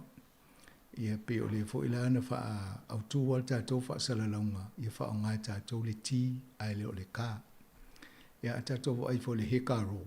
Ia pe o vaenga ia na vai upu muli mai a. E re iai mo le tātou alfabeti.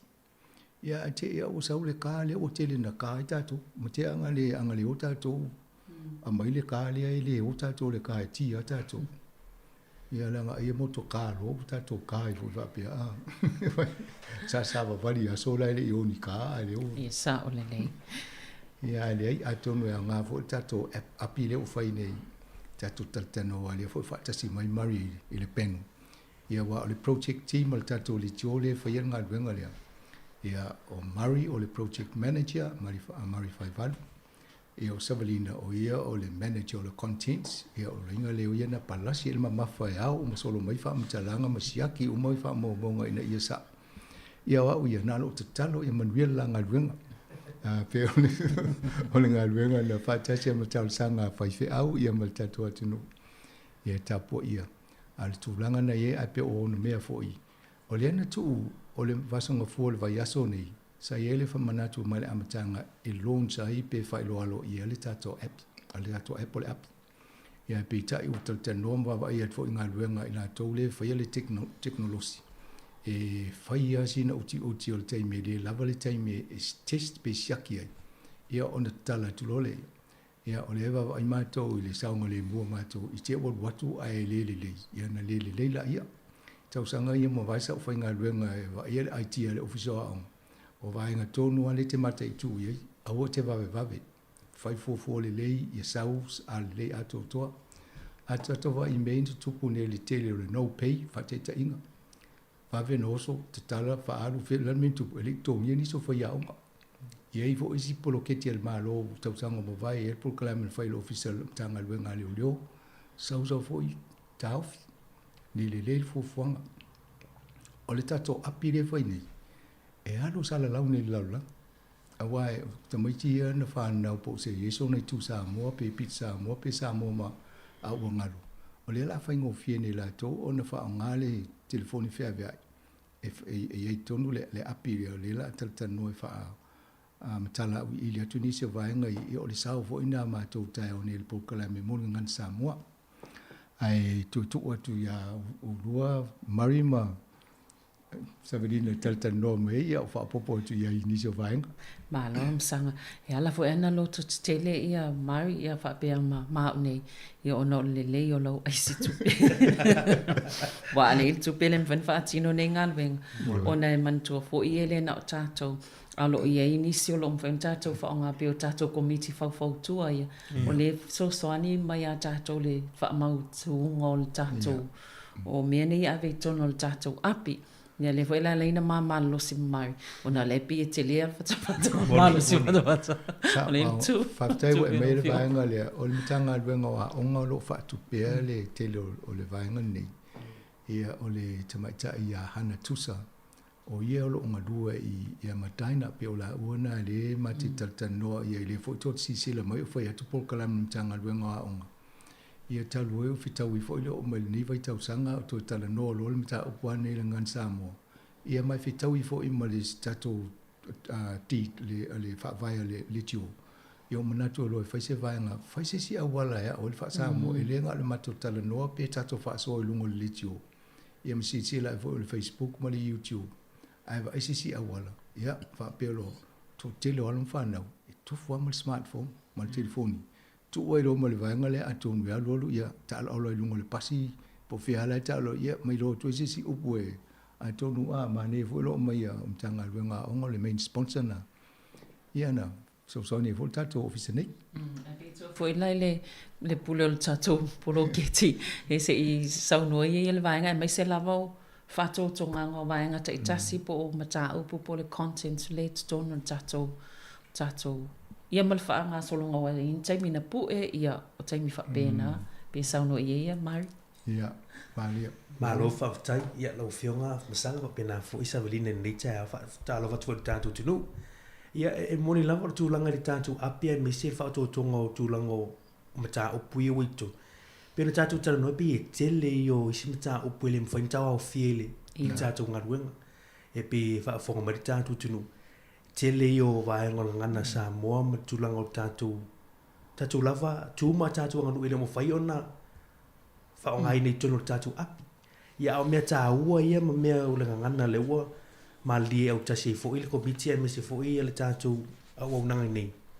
O vaenga ile I ngō matai tusi names of the letters o disi vaenga na o la mwhai ona mau tatou api o le leo o vaweli po sounds of vowels o lo I so fo I se ngā ruenga I konesani consonants vaenga ia ta ua tele le tatou ngana miseli ngana tusi ia ai misi fo ngana tau tala le tatou te whaangaina I aso faiso o lo I fo ini vaenga fa le nganga o lo I te talo le lii ia o lo a fonga ine le sungele pe au to ina malo lo ia risati soni ete ia o lo I le salamo e luas futolu sa no le fionga ia masanga I telo teimi o tasi nei o salamo e whaangaina tele tatou tangata I whatasinga ia a mawela le tangata ele o wangalo le salamo le luas futolu o le ilofo le ilofo ia ta ua le o le vaenga le tono le tatou api la e sila foi sa moi vaenga nei o lo I tala noanga o aso uma ma o se vaenga ta ua le o tamu faile tatou api e whaonga tala noanga e mwhai I ona whaonga ine tala vau te mini e whaasoa I la tau ma tamu whai e a o le tatou ngana e o lo I tala noanga e whaonga I tono le ainga I tono le lotu, I tono le marketi ia le ngata foi lea ia o tala noanga e whaonga I le whaatalofa man whaatofa nisi nao vaenga o lo I masina o le tausanga o numera ia o lo I foi ni vaenga o le o vai tau vaenga o le tino upu whaafo mai maniso vaenga na pe o vaenga na o lo I ai ma nei o lela e sila I teimi o le tatou api ma le teimi lonchai ia I tūlanga o isi mata upu SS o le tūlanga I le tatou api sa moe mwhai ona e o mia se upu I tono le api ai whaafonga e whaaleo mai ia upu nei e mawhai fo I ona vai whaasila pela le tūlanga o matai tusi bo upu nei ia o leo uma o fongo le tatou o whinga luenga lo o tomo whai ia e mole atuai ai tele I o vaenga maa nei o le tatou api tūlanga o teknolosi na whai asina umi ona pue tamo whai e pue le tatou ia vaenga uma lava o scripts ia po tūlanga o whai taunga uma o vaenga nei ia tamo whai mo mole lunga o le tatou api ia e peo se tala pupure na il temi ni te le ai ta lia taso e loncha I tatou api o la e sile te leo le o le ngaluenga o tamu whai I tatou au na se o whapopo toa Maria le tui fo ia tia Saverina I o le aso mua na mai Saverina le pepe mwha mai wha leongo wauiti piu te nisi o mato o whainga luenga ai ana o ia sola afto a o le ngana a le peo tui wha longo I wha leongo ia whataitai wala o mawhau le pe wha fefo ni wha leo o le me marie e tala noi tatou le tele o teimi ai le o mawhau e le o lofo ina ua mata lon toi wha ma nino mai ma wha na o toi man rama le isa ola o le tiona so o leo ngala na o pulo kalamia ma toula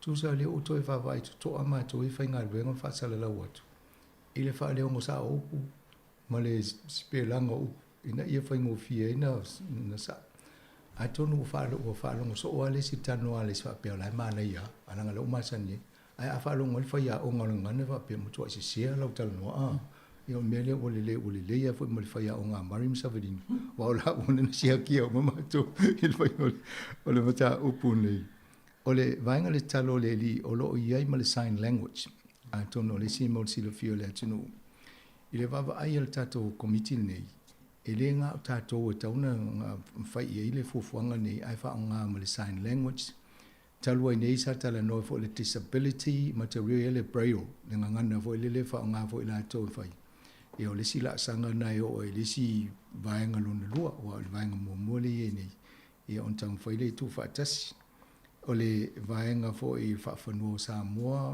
o le ye fo tondo mato disilia ma ye le si fa nga ngol fa fanu Samoa e le va e mo le luma na i e nga mo turisi se si te mi on tan no to ile api o fo fanga na mato e umol vaenga le o le si vaenga na ma ye le lungol vaenga le ya ye fo i male o pengo so ta inga le o tu fatasi le te mi nei ina ia waini ma faino fi umole te lo mena ma to va ai ai mo o isa ili dinga ilungo le ole api le lungo le fo smartphone por telephone ai e mo le tato pengo so ta inga io na le tu fa mo tu o ia samadina wa pe o e nana inga fa ole ale umina po o mai vai po o mal fa le mo mtai tu sta tasi o upu ma fa tau a to ala script pola foi upu wa foi dai le o masalo se no ngai uma mai tato ana i lole pe fie tu lau po o tato o nai tele vai ngai ana po e ma ta pena ai be le usau no fo ia mari i le si vai ngata o le tato api o leo ma fa leo o waweli o kone sane le fo wa sau no ma sanga le finga tal tau fa leo ngai taimina ai be le no na tau fa a tato al vaenga le tato alfabeti la le fa Samoa pe na tato ioina wai pe o le tato lo ai 5 waweli i le ngangana le alfabeti fa Samoa io le a e i o a ia ai lola le ese nga o leo waweli nei ona e tai fa ia fa leo nga o le waweli tas le pe tato le o tato lo nei fa o le a ia ese uma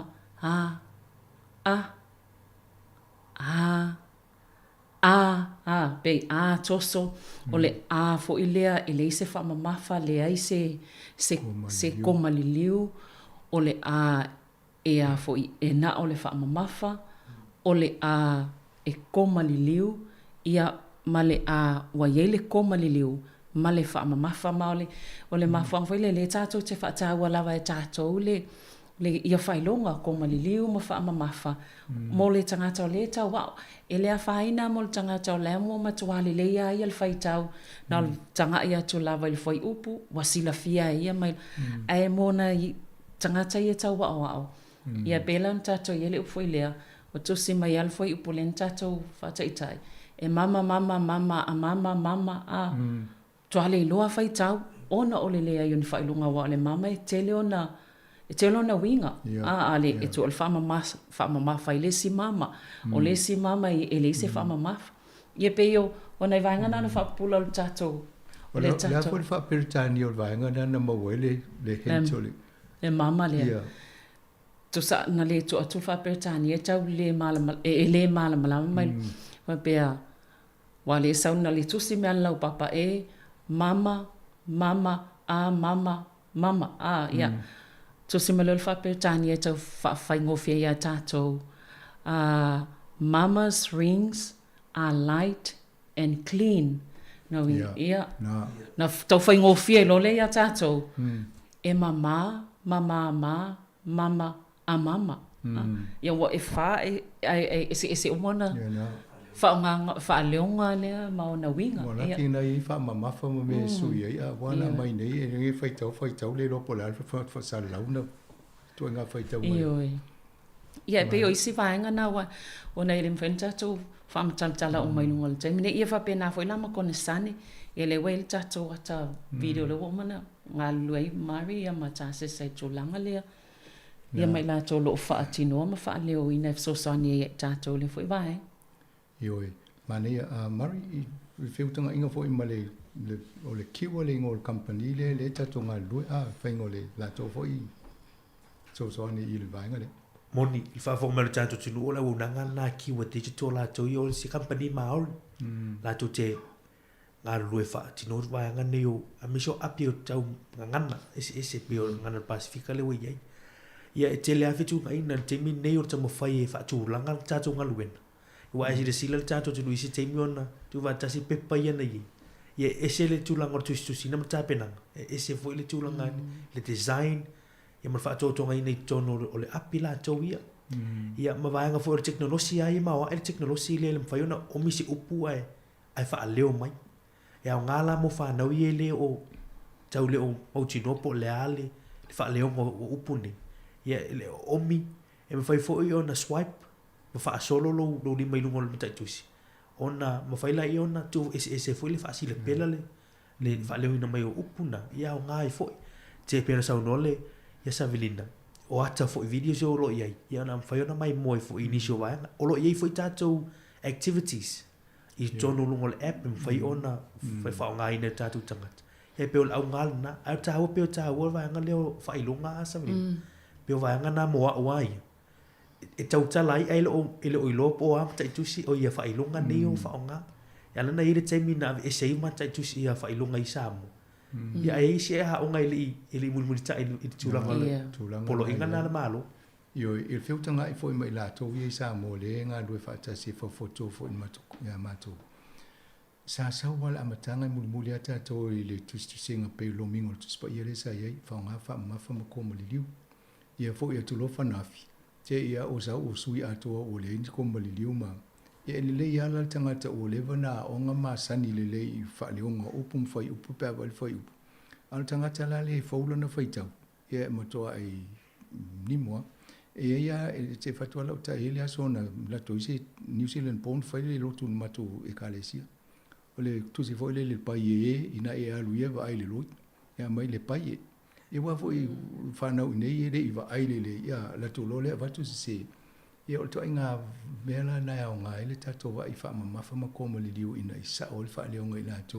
le ta wa o ngana o le si va nga e pe ona fa lo at e te le ai si va nga le ta un fa i te mi le na ma to felo ai fo i fa ia o nga ia manisio anu fa na o ia o nga ye le pul ang nai alia e na le o lo mana mi telen so ani mata i la to le sona ia o le fo la va ai a fai lo nga luenga le ta o le si fo la nga luenga na ta una fai le si fongo le na more trust e le na fai lo va nga le ta mo le ang ai ama fai fo na fai mani le sona e so ani fai a ang o le to te le fai a ang le ngan sa mo ye nei e fa na New Zealand ia nei lo al tai mi tan no e tal no mai fa ngolo to ala fo o la to an fa mai fa mo le mo mi so ani ia o le tūlanga la na ia e le ngata i nga luenga fonga lau mua i le ngana sa mua.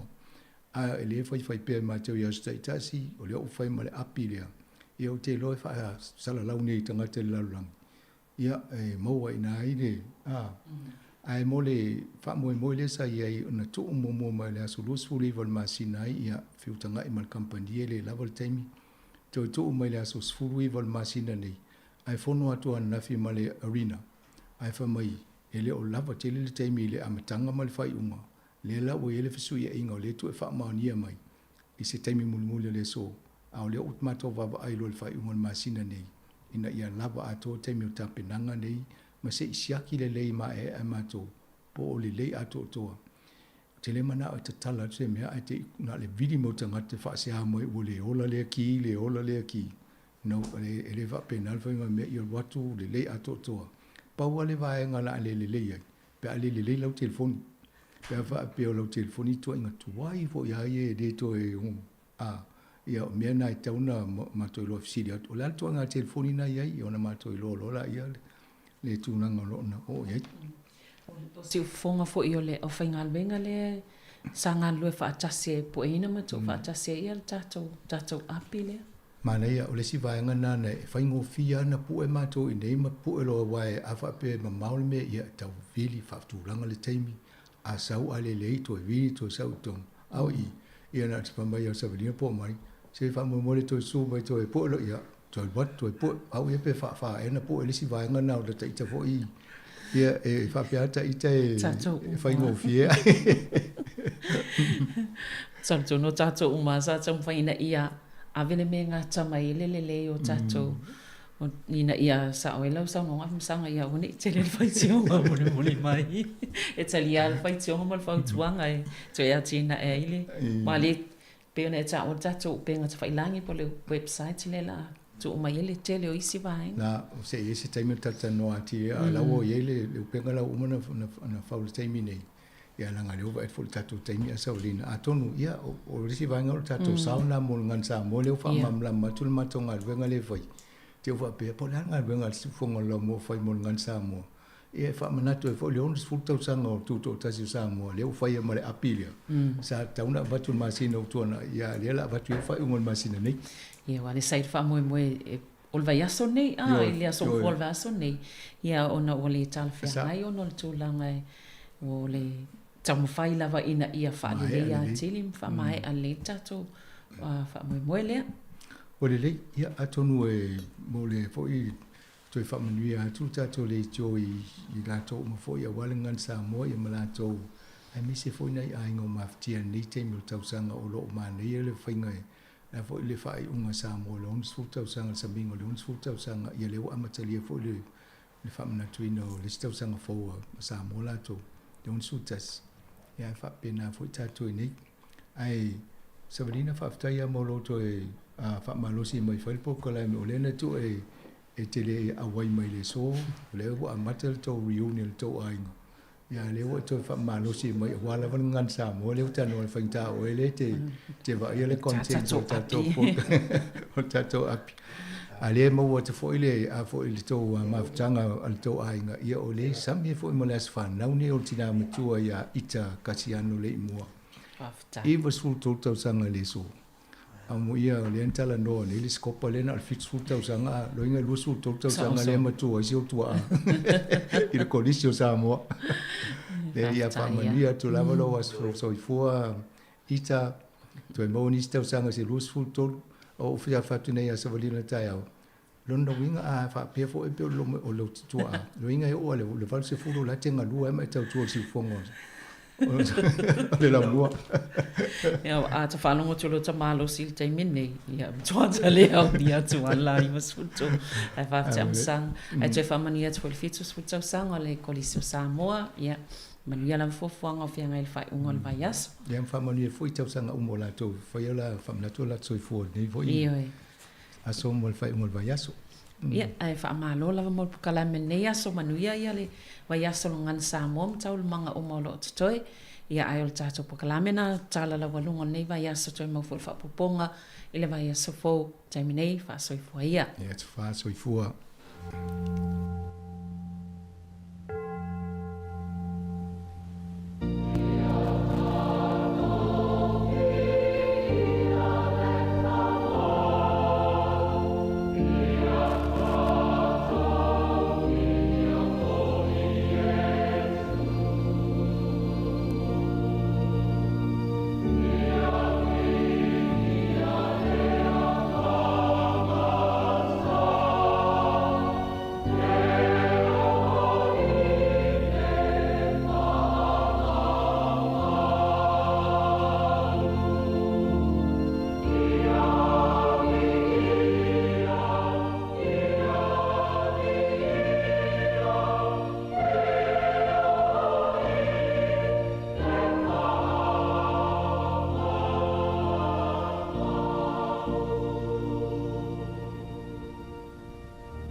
te whatalo whaalo atu le mamalu la whafonga le futai o fou iau tau pa ia sau sau ngata whale tala le lei whale malo whale nganu ia te nane le mamalu la tele leo whafonga ta lofa lava ma lor soi fu manuia whatalo what foi le mamalu o tatou tamam tina matutua le mamalu foi o whatau tulia i ngase ngase mai se nisi o ngotia i whanoanoanga le nei vai tau ta lofa lava fa malole on sai fa tai lo to fa to a fenga ye malui tau o le soifuanga nei tau ina ye maupele to vai o le fa tua ma le fa moe i le lofa ma le anga le lei o tatou tapa au le langi e tau to lua ina i o tatou mawhitianga uma al si ufonga le nei o le lo mua i Wellingtone ma lana polkalame masani o le ase singa inga singase i asfore le teitasi mai le se fulu tol se fulu i le se fulu malitasi i le tai au. o le a tatou tapo yatu i le tua. I autou pese atu i le li i le pese fou a wā wā venga na na whaia. O lona a au tau matau, o lona lava a au pa ia, wa ia whaia i le ola tanga. Se o tatou talo. Le tua tolu tasi pa iai, i te maa le whawa vau, ma le li o le file mu. O le na fōfōina le au le fōfōanga i lau fitela inga mana. Le tua le lofa ma le lofa muti vale o malama. O matou whala tala tātu i le awa, ma le mi ngao e te tau wai. Si tia la matou vi inga ma le whane tanga e peo na tusai. Matou te vivi i ma whawhitai, ma whamanuina lo swafa ma malu. O no lo walofa tau si mai, o lo taofi ma winai.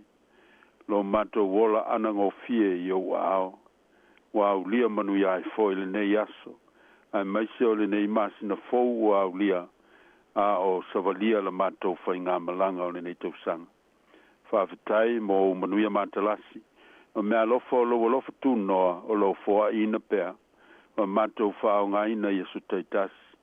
I le tino o le mawhau whau. Ai maise o le anganga. Whawhitai mo tā leni maanga waa o le poto ma le anta mai. Wa e whaanga waa i nai lau whanau mai matou uma. Ai maise o li u tamai tai fo mai. Mo le whatinonga o lo lantou wala wina. Whapenao na matou whawhitai lau fio. Ona o nanga le lei uma u whaia. O lo e ngalue i lau mana alofa. Mo le manuia lau tele o lau whanau. Whawhitai mo lau whamalo longa mo e mai. E ala ia o ona fo mai. Ma lo mana whai wawenga. Whawhitai foi mo lo nganga wha maise.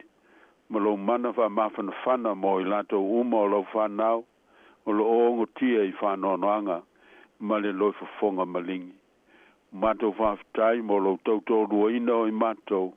I le whenga i ei pēr ma lui tau mata whele o le o langa i nei ona taimi. Tele pēr o manuia ta maa. E matalasi au mea lofa o lo matou tiu ai le ola nei. E le mawhai lava na whangafa tau lima i sa matou whawhitai. Na matou whawhitai mo au fionga wha mau mawina le tuspa ia. Wa vea lea masulu i o matou vai ma malamalama i o matou wala. Sili le whawhitai o no Yesu Keriso lo walo. O lo matou wali whaola. Le tau langa tong yolo o mai ona ta pena masaunia. Mo le lalolangi mai matou uma. E au ina matou talia le sala mo ma le whātua tua whamaon. Ina ia matou maua le ola fau, ma le ola whāwau ta lātua le oti ma le tunga mau. Ia tu mau i lau o fio le vi inga, o le whamanu ma le whane tanga i nei ona pō. E o i le whāwau e whāwau lava. Amen. Sio tātou pepese le vi inga o le atua.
Via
O le whaitawina o le tuspaia, o lau tusi o salamo se lau fas fulma le lima.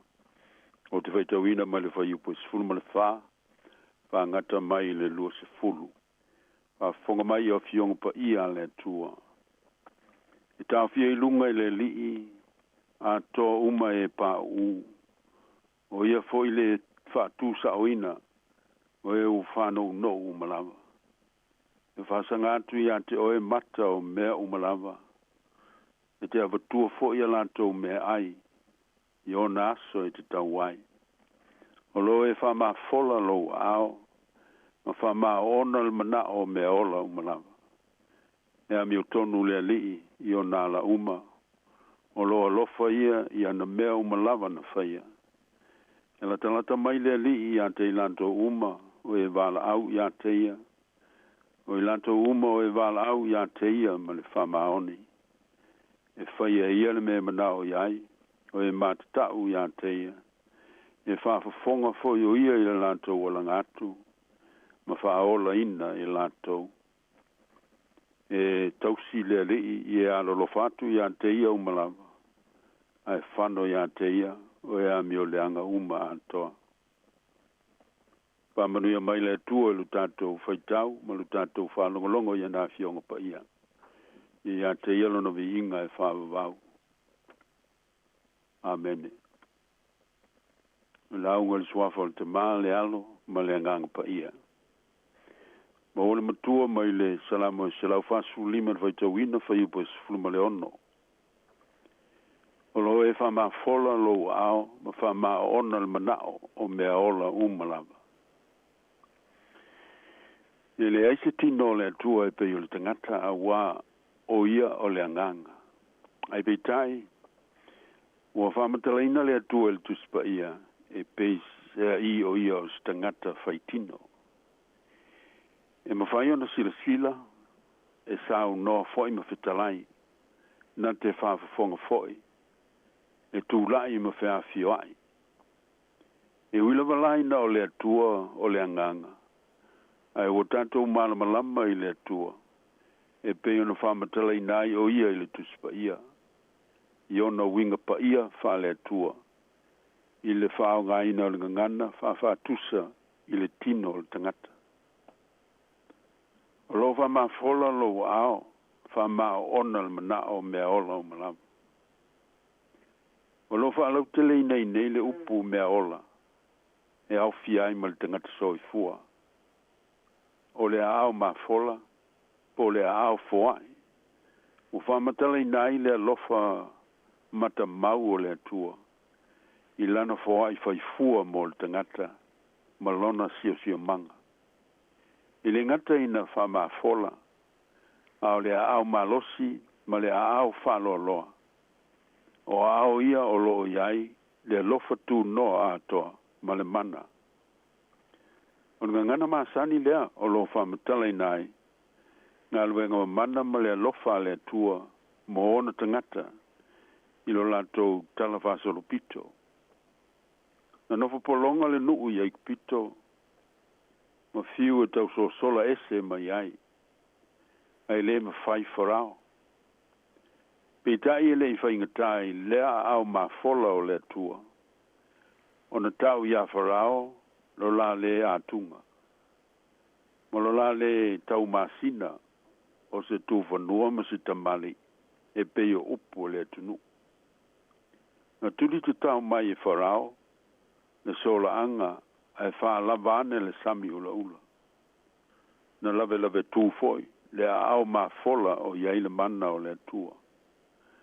O le au lava lea na fafanga, o le au le na whainu, na whaola, ma wha malolo le nuu mo tausanga e whanga fulu, na lanto whaimalanga ai le vau. Ia vivi ma wha manu I le tua, o na olona au ma fola, na ma o ona ai le manuia.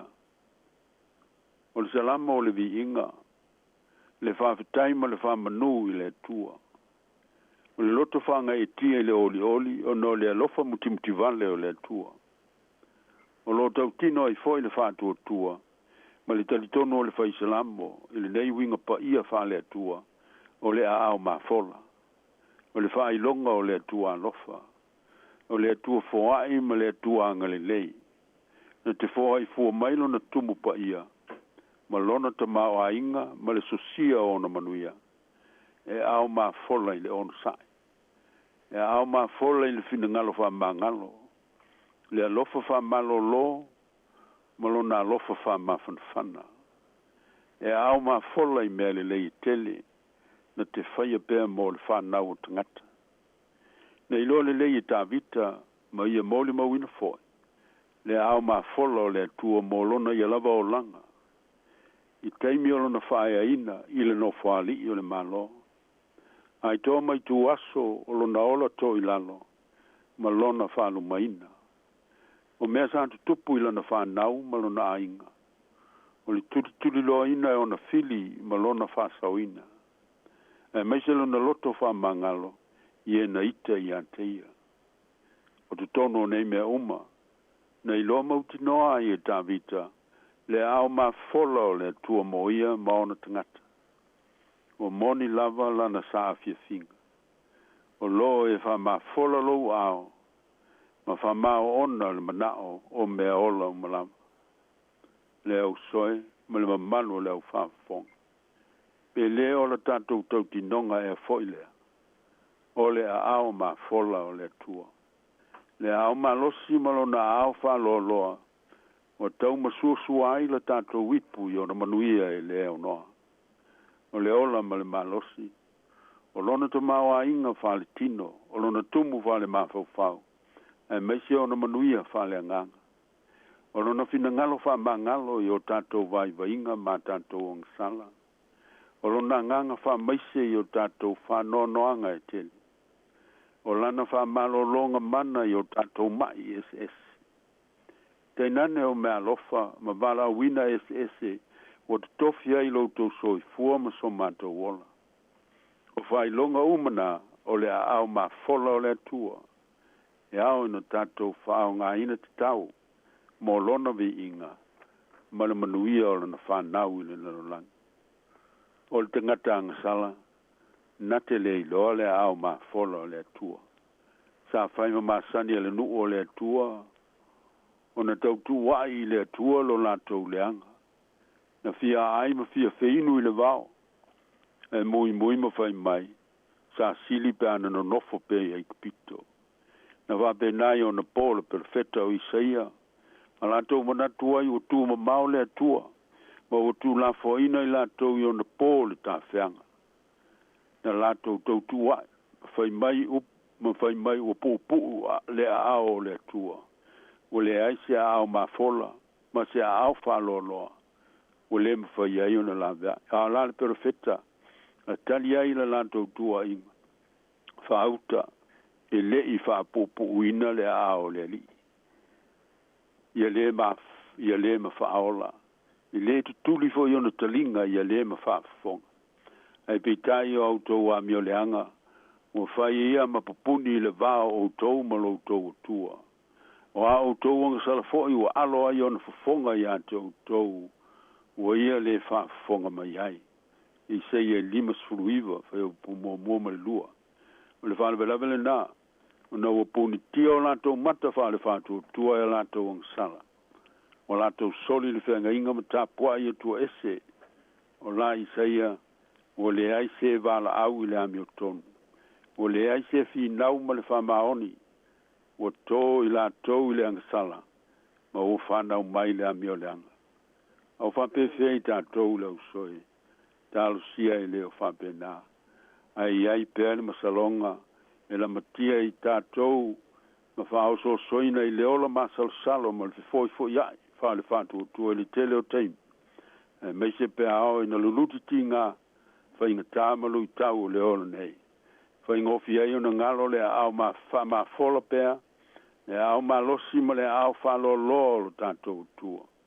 O nisi foi, o a vele o ma le tamau a inga, o le poto ma le atamai, o le whae eine i tūlanga manga waa, po le malo a inga mga luenga e o lamba i le karsia. O lātou whangalo ai le ao ma fola o le tua mo i lātou. o latou talita oto ai le ngase o malolo ma ai le manu o ulu ai whangalo le puna o mele le uma o latou mau o lo e whama fololo ao ma whama ona le manao o mea ola umalava usai tau tuana le ao ma folo le tua o lo whama ona ina i tātou le au noa ngata i le tino ma le mawhau foi ai maise o le nganga e o tātou ai ma onai o na ngalo le ia te tātou o le na fo ai mai mana tua le au soe i le ngata ina au ma fola le tua ai na au ulu fia foi le tua e ala ilo nalo pele o Yesu Keriso o lona i tūna tutu il tau ma ona au pa ia na ulu fia i le ma ai ma le o ona o whao o tātou ang sala ma tātou a mioleanga. O le tau o lunga le nā, o le whātinonga o lona au mafola, mo le whanga ina o i tātou le ola e whāwawau. Tātou talia ia Yesu le salamo ma le whātua tua whamaoni. Tātou te mā ona i le ola e whāwawau whātasi ma ia. Ia tu mau lona swafa le vi inga. Ne ia o le whāwawau lama. Amen. Sio tātou te talo. Te malo whae, mātou te whawhitai o na o ao whama whola pēr. O lo whama ona i naile mana o mea ola uma o le whawhwanga. Ai meise le tangata o a bea, ma pale a li i o ngā luenga. Tālo ia ea o ao mai. Le i mātou i lona whao ngā ma le loto whawhitai. Lo ao ma whola pēr i le tino, le mawhau whao. Ai meise lo mātou wola whale nganga. E tu alo whae, mātou talo mo lau whamalo longa. Mo i lato uma o mawhtia i ngasi ese o le tino. O mawhau whau manganga. I lato maua le whātua tua o le on saima le loto tele. I taua veai o lato mawhtianga. O a whasanga atu pēr i lau fio. Mo lo lato whamalo loina. Whamanuia fwoi ngā luenga le lei uma. O whai e fo mai. E wala tuai lau whamalo longa. Ma lau mana whai wawenga. Talo mo i lanto uma o ngo tie le loi fonga malingi ma whano noanga o no pelenga o mawhtanga mo tusia na maliu maleoti. Na i lanto mo le mana o louto e tu malu i wha maise i nai i lanto.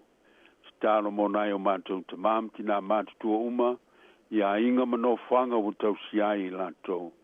Na i fo i atu i ai lo manuia ma lo file mupa ia. I lo lanto whenga i ai malu tau ma whainga taa. O le soi fua whalo aloa. Whamanuia fo i lātou o tau sia tanga te mātutua uma. Ina i lātou whai e lea lofa ma le whamaon. Te talo mo i lātou o sai sei tia le to ese o nao whasalanga. Ina i salamo ina ma toi fuata ina o lātou ola. Whamanuia i lātou uma o iei mana onga whapitoa. O e pipili ngu lo noa ma pōle vai. Ma nisi a fianga o tino po mawhau whau o i lātou. I lato mau le loto tele ma le malosi tau ave ai o lato maftiang. Wa manuia foi au nanga le lei o faia mo i lato. Talo mo le lalolangi maftia o nau taua. Whalwe lave o le natura ma mionga le tapulea. Ai meisi le to tele o i lato wa faina ai o lang. I sauni a pe la u fio ala. So soni ai o lato maftiang. Talo mo ofisa mtanga luenga umo le malo. Palapit putonga o lotu e kale sia ma o nanga le lei uma o whaia. Mo le manuia lau tele.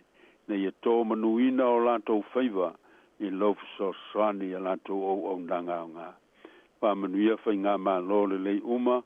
Na ia tupu tele whai ngā mā lo mo le manuia lau tele o tangata. Ai meise i New Zealand. Pa whatai mo le mato o tunu o Samoa. Pa manatuina le ono sultasi tau sanga o lona tuto tasi. Mai lato wa vema tai ona o fai ye ia o famanu yanga to fama mau wa auto tanga poto e pule ai lo tunu talo mo la kale sia cristiano au le lanolangi ma la nga luenga mo li mau i lo fa o tanga ina i liwina mfa o ina tangata mo lo ma lo e fa va talo mo famanu yanga mo mato wa inga e maftai o mantua mfanau na ia tia e le lofa ma winga tau safia uma. A manuia lau whafafonga o le ne yaso, ia latou lava singa le lei uma o whenga iai. Pamanuia le siufufonga o le lau mua, ma ana ngā luenga le lei uma, ma lona tau ati nai, mo le manuia o tangata ma se vi inga o lau fio. Tātou malanga ma lau fio le lumanai, ta ofi mauina i mātou ia aoanga le lei o lau fio. Nisi o mātou tutalo tama, ma le loto whaafitai, o mātou tui nātou uma i le whātuatua, e le suafa o Iesu Keriso lo walo, lo mātou oli, ma lo mātou whaola. Amen. Tātou pepese le vi inga o le tua. Oh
atu le whafta tele I lau sungamari mo le whafoina o tātou masini le whatai au. Ia wal tātou sauninga whamalo ngā lulue whaftai whamanuia le tua I autou whaiwaan whilima lo whenga iai. Manuia foi le whai ungo le vai aso I le mamalo leo whafonga tātou whai u ele te tālo. Ia tū maumaia I o mātou lungo malava. Ma lungo lau whanau pōpō ngā tia I le lalolangi. Le lofa tu no tele o lau fio le tua o lo mātou te mā. Le lofa sirisiri ese o Jesu Keriso o lo mātou wali ma le whaola. Ma o pēr I mātou le māwhitanga, māwhanawhana ma le nganga pa ia. Nei se iao I le whawavau e whawavau lava. Amene, ma amene.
O le nau o whaafonga le tātou tunuu I le tātou poroklame ia o le asia singa, te ia le sunga I le whaathiangainga, Reverend Elder Risati son e joina malo lo penisione ia le tātou poroklame nai le nei tai au, o mole atu le ngang whaftai, I le sunga I le whawhiau joina malo lo, ia ono le tāpenanga mātou ngofia le nei tai au, I le tātou poroklame o le asia singa ia whamunuia tele le tua, I le sunga I le whawhiau joina malo lo penisione, le ngate leo le whaletua, ia meise no whaalo manui tele nei aso mo no fuafuanga. O le ua tolu minute le ua te nei litu lai sumaritasi, inga neo le tua, te urunga tuare tātou poroklame, ia ona te whawau te leo tau tumna unanga masani le sifonga lo mua, I le nei tae au whaftai.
Si fonga mātou o whina nao nau whai pese I ala Malua Fou College I ala kolise Malua Fou na nei fwoi vaenga le tai au oli e lea unoa.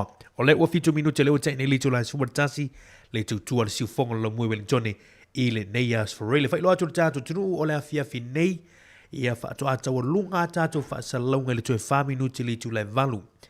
Lono winga e le mai ala tātou tautua I le lima I pe masani as for real te itasi I o le langolango mai fo le Wellington Access Radio I le tātou whamanatuina o le vaiaso la ngana Samoa i Aotearoa New Zealand.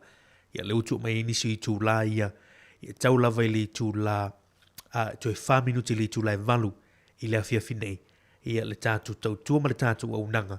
Ia ai o le nei lava aso Ia o tātou ia I tō I loa lava tō tele yo a onga iwa tā pena ia la tō sua vai. Ia po whainga aumu le nei fo I aso e te mo whai fo I le whai loa I alo whanau Ia o lo a onga ma o tauina I tono nei atunu. Ia tūlanga masani Ia o fonga tau mawhai masani Ia o tātou tangata mese o tātou mātua I Samoa. Au le la tātou fisota I atu I nai Cannons Creek I nai Porirua. Ia le la tātou wawai atu ai I nisi o whamoemoe tātou a onga Ia o lea whaia le lātou whamoemoe nei aso le lai mai mua mai lunga tau tumana unanga le siu fonga lau mua I le nei teimi o le tae au o lo I le sunga le lia o I atu fufiso.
Mai mua mai o le tātou tunu o se tasi nā a onga o le ua live mai le lātou polo kalami o nei fo I aso whamanatuina o le vaiaso ngana Samoa Ia o lai mai mua mai lunga le tautumna unanga le siu fonga o le laumua le nei teimi. Exciting news.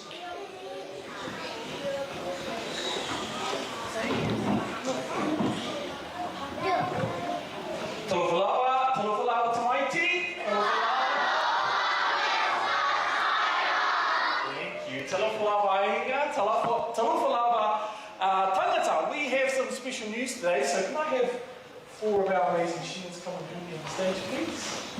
While they're coming up here, we also need to say hello to all of our guests who are listening in on Samoa Capital Radio, beaming out around the world this morning. So we're going international at Tairangi School today. Ia ole le aonga na a Tairangi Primary School I nai Waitangirua le au mai tātou whamoemoe lea o le vaiaso ngana Samoa. Amazing students for this week. Our school, we have 5 school values, and we have our school motto, our school vision statement, which talks about our school being united through culture, our future united through culture. And this week we celebrate the culture of Samoa, and we are united behind the people of Samoa who are a very special culture of our school. And this week we had the Wellington Regional Samoa Speech Celebration, which was held at Bishop Viada School yesterday. And these 4 amazing students showed great determination, represented us beautifully at the speech competition. So can we give them all a big whaki whaki, please?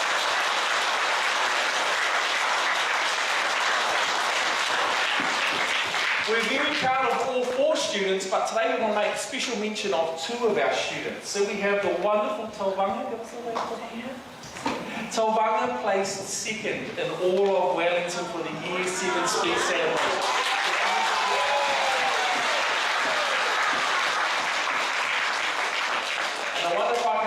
Pusa and Tilele, come and join us up here. Humility and self and pride in others. So we've got a lot of pride in our families today.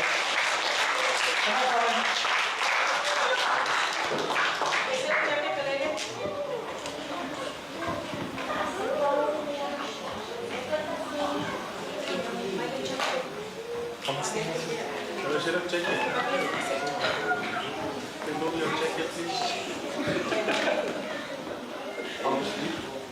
with me, sir. Come and stand with me. And can we get some photos? Thank you, Father. Talele, Pusa, and Ramsel have been a family who have been with us for quite some time, and they decided to move back to Samoa for a little while a couple of years ago. We're really proud to say today that Ramsel at the speech celebration yesterday won the Year 8 division for all of Wellington. So congratulations.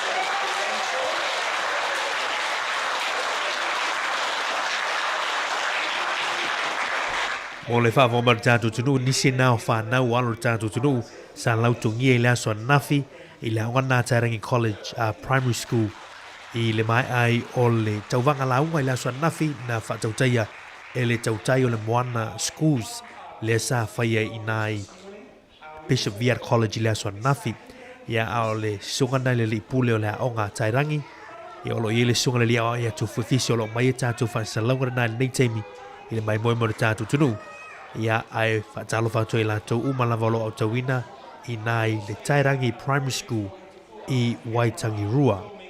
Sending us international today. So I'm going to stick down and be out of the way for the next wee while. Our kids are going to take over the celebration, and please join in and celebrate with us. And feel free to take those photos, whānau.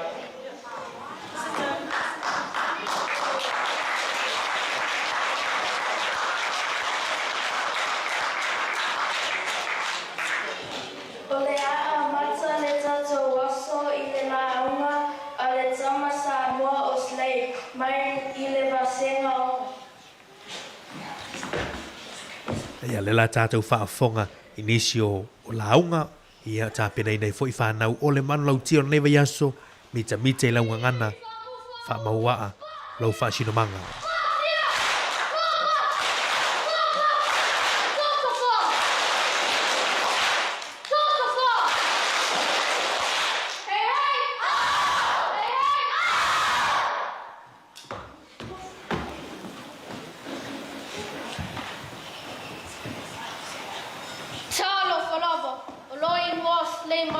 O te aonga i Tairangi School, I pele I le loto, o lo te māmatangi, o lo tina Sablina. Mita lo ngana, ma wā lo whasingo manga. Mita lo ngana, ma wā lo whasingo manga. Ioi, o le tāngana, I loa ai le teine ma le tamasa mo. O lana tū, I savali ma le tautala. O le wā, o le tama, I lona toa whiwhine. O le wā mātai matua whānau. O le wā mātai malona āinga. I loa le awa mā wha aro, mā le ngana tautala ai so se taimi. O le tā ngana tā tofi mai le atua. Ia malu ma le pui le lei. Aone I whātāsina nā tangangana I le ana. Aone I ulangia nisi nā tangangana. O au o le Samoa moni I pele I lau tū, lau anganu, ma lau whasingo manga I lau whatu. Ia manuia tele, susunga, ia li mate mai tai, whamasingo o le nei tausanga. Ai maise e lau fio. Oleto, Samoa! Toi fua.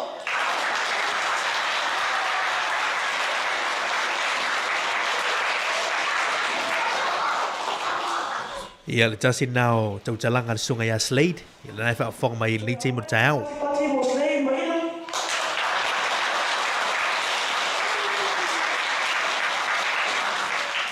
O le tausara le tatou au la aunga le nei tausanga le atou alunga ai le tatou osu. O le aso so'o ai ma le vasenga a le nā puti mo le atou tausanga.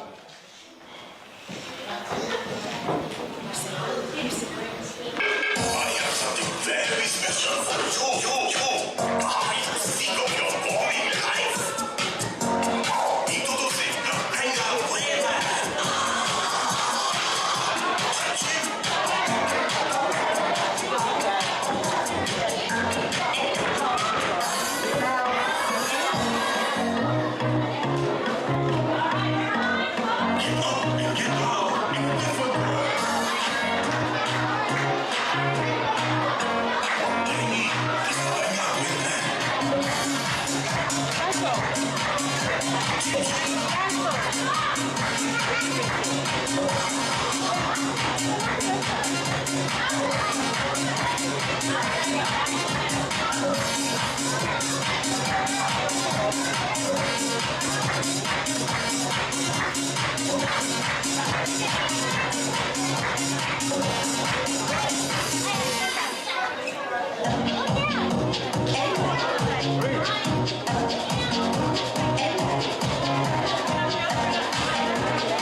a very special item in the Samoan culture.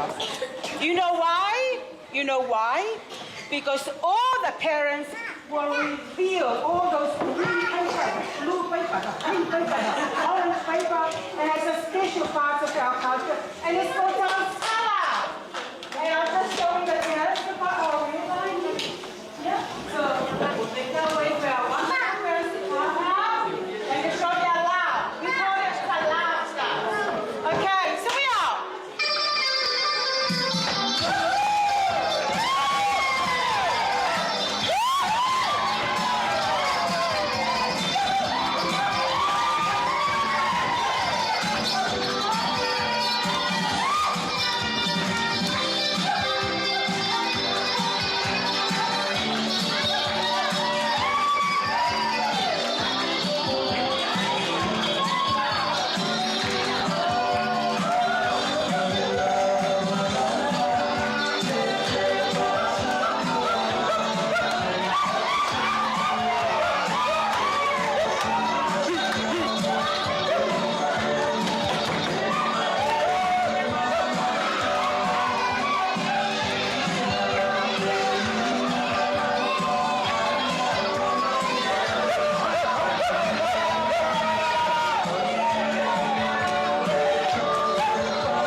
The best dot will perform an item. Let's welcome the best dot.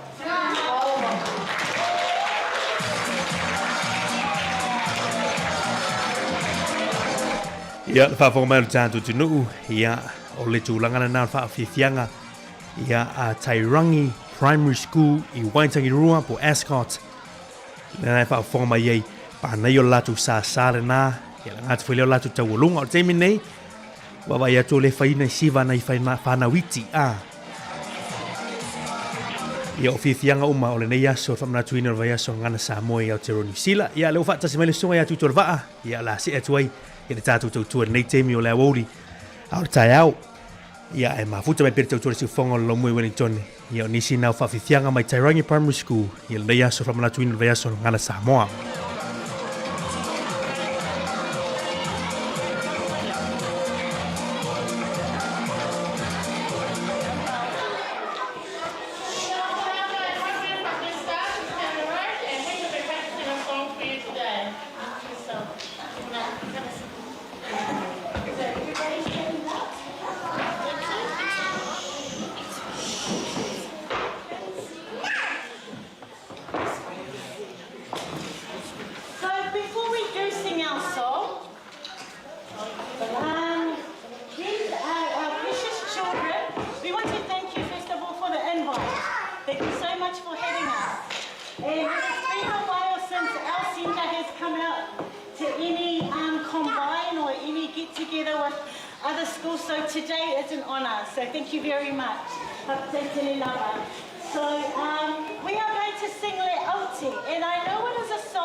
food. They were happy we will eat tonight. They waited and waited all day and all night. So Lafa dreamed about eating some food, but no one brought in food. The old woman and the girl were very sad. They jumped off the cliff and into the ocean. The old woman became a turtle, and the girl became a shark. The turtle and the shark swam to the island. They turned back to people. The chief of the island was very kind. He gave them some food. The old woman said, "Thank you. We will go back to the sea and live under your cliff. Sing the magic song and we will dance for you." The turtle and the shark still live under the cliff. If you go to Samoa, you can sing a magic song. The turtle and the shark might dance for you.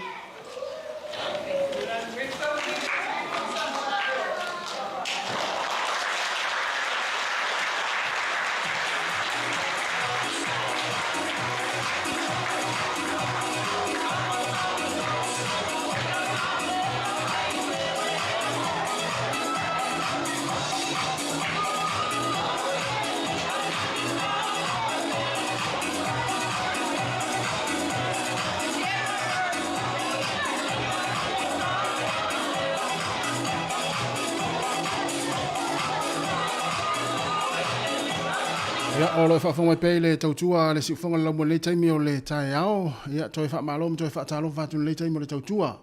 O lea ua tula imele tatu taimi toi lua se fulfa minuti o na tā leo le tūlai se fulma le lua. Ia o lo e mai mo mai pea i se tasi fo i o aonga i nei porirua, i le tai rangi primary school. Ia leo lo whanga solo mai ala tau porokalami fo i wha fia fianga. Ia wala fo i wha tā waina o le tātou ngana sa mo le nei vai asa pe o le aso muli nei. Ya le la o to sila mai ya ta fo tu lunga ya o lo ya le sunga tu fiso ya ila o nga tairangi ya le o mai ta tu wat le taimi nei ya wala fo ya le fata wina o le tatu ngana ya ele ngata o le tau sanga ya me se fo yo le nei yaso ya ma ne fo ile mai mo ne le tatu no ma le mata tu ya se tulo ya ile fata wina fo yo ya onga ya o le tatu ngana o le tau sanga. Ia e mai se fo yo le la e ina o la e fa sa momoni ia e pe o puletasi ia o ula fala ni se fa nau ia wa tili mata ngui fiela fo le nei vai aso i le tele wa onga ia pe fai fo yo na fa pe atu o le iva se fulu ma le iva pasene ia po le iva te si ma le 5% ia a onga ia i New Zealand nei ia o lo fa ta waina le tatou ngana ia i le foi tau sanga ia mai mo ana ia foi palangi se itulou ia wala e na foi ia puletasi fa sa momoni ia wala foi ia le leva yaso ia o le tatou ngana sa mo ia fa o mai pe ia lau sila mlau mai moanga ia tolo tu ina tu lunga o sino chile sen o le potu se tu ton o auto sila ia mato ofu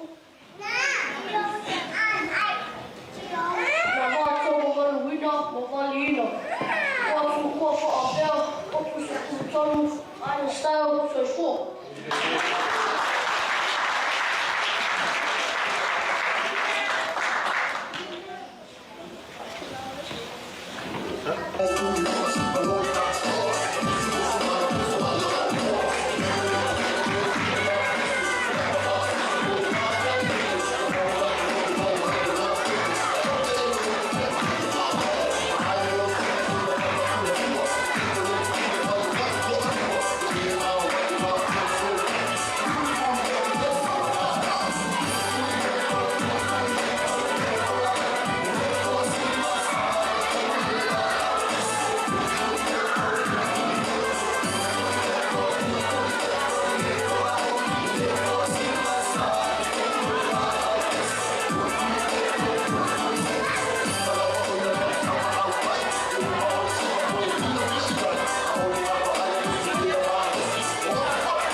which means be proud of your language and grounded in your identity.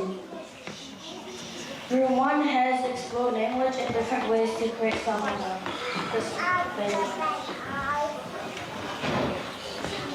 Firstly, we looked at tablecloth designs from around the Pacific and focused specifically on Samoa. We used stencils and paint to decorate different reusable shopping bags. Finally, we made our uniform banner of the East Coast together. Throughout the week, we have also challenged ourselves to read Samoan books.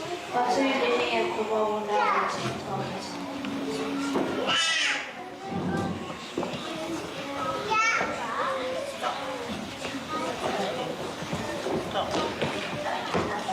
I'm a whanau tusi tusi, I can write. I'm a whanau tusi tusi, lungole whanau, I can run the window. I'm a whanau tusi tusi, lungole awala sabali, I can run the pathway. I'm a whanau tusi tusi, lungole pusaisa, I can run the fridge. I'm a whanau tusi tusi, ilaonioni, I can run the sand. I'm a whanau tusi tusi, leo, I can run there. E mo whaia o tusi tusi I lunga o lelo paro pae pae a ka whaia o waipo. E mo whaia o tusi tusi I so o se mea lapo a ka whaia niwe o ka tai.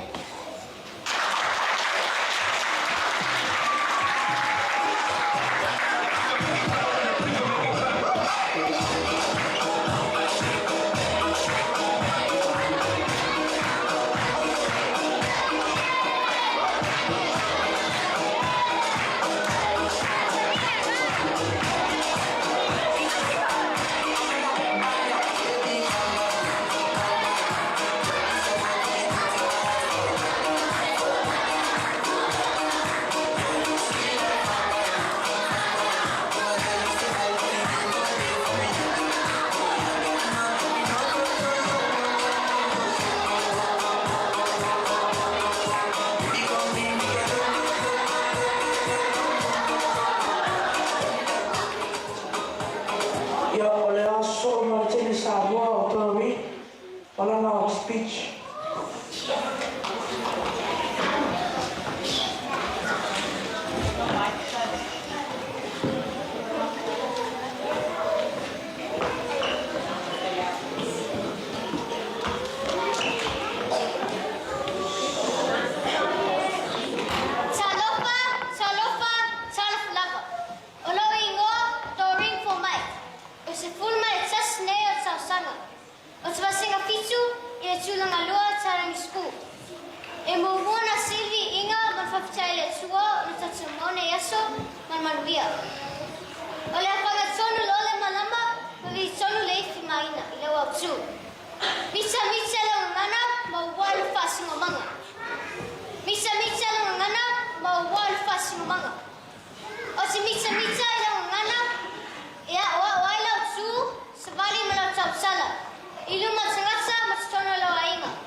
whasimanga. Male sumanga whalua lo sos ngata Samoa. Ai a whai o se sese, whamangala mai a, o oe matua whaitama. I mangala wai se leo au auna whatawa. Ia manuele ngara Samoa, o lofa mana tuina tone Aotearoa, manu I foi a sofa masino, ai ololo neiti ngata, ile lofa manang lea le tua. Soi fua mai manuele tatua.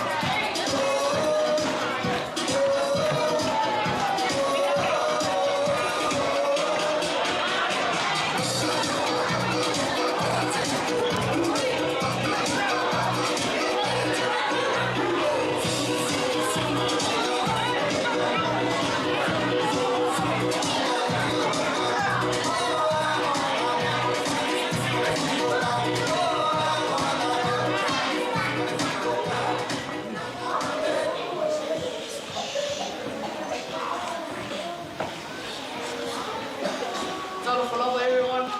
This term routine has been learning how to design chapel patterns on canvas.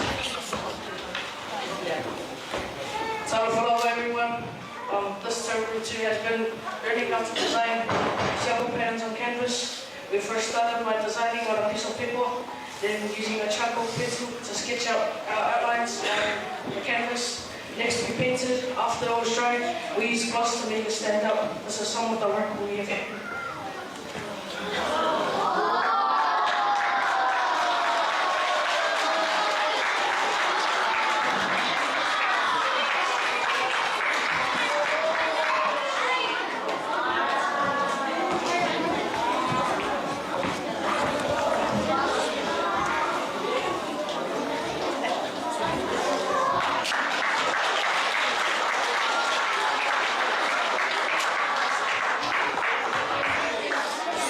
Thank you.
Malo lava le whaafonga mai, ma le mai mo mai le tātua tunu le taimi o le tautua.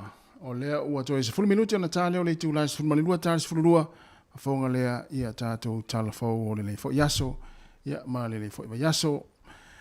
Ai toi whaatalo vatu ma toi whaamalo atu, ia lo e mai mo mai pea, ia tātou wala atu o le Facebook, ma le YouTube, pa le si whafonga le lau mua, le taimi o le tai au, ia nisi fo i o haonga i nei polirua i Wellingtone, ia pe mo ila to fatu a mai mo mai ia pe o le ongole na a Tairangi Primary School i nei polirua ia leo ia tatou sui fa sala lau ia lo au mai ia atana ia wa fo ile mai mo anga le tatou tinu o le taimo le tai au ia e mai se fo ia ina matua ia o lo fa fonga mai le taimi i le tatou wala le o le tasi ono te si ma le tasi fa mo ale sile lo se mavalu mo tulu lo se mafitu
titi whaafoe, pale pa io Samoa, o poto, se vai ane la whangarenga le atua.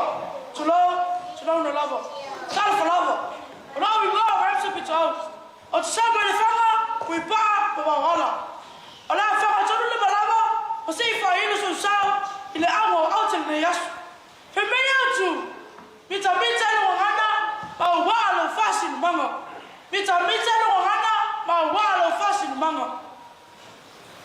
E wha me whione mita le wangana. E wha me whione mita le wangana. Kōmua, tautala whisa o tai no wangana e so unga. Auna whale lenga tātou Samoa.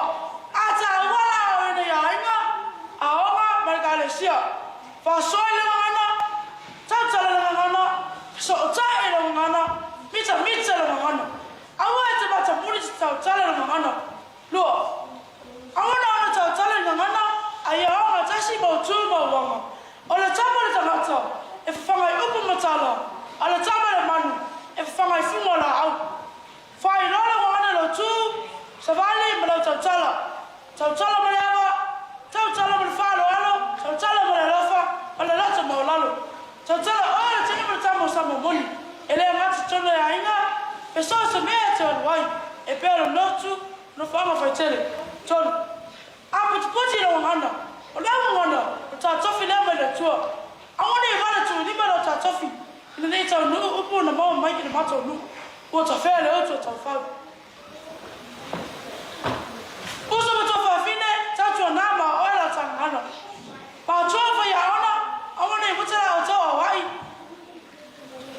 E ui lawa ina tautua au mai atara ne, a lele lawa le tuloa, ai ma au ina vai. Nā whiai, o la tau e fwoi sino e futu. A whai o sala se ngana, la fwoi nuu le nā. E whata wale tali, ina e whai asa a tutoa. Pama ngana se pati o papa I lau whawhunga anga. Mana wia tele ne wha mamoe, so I fua ma inu wia.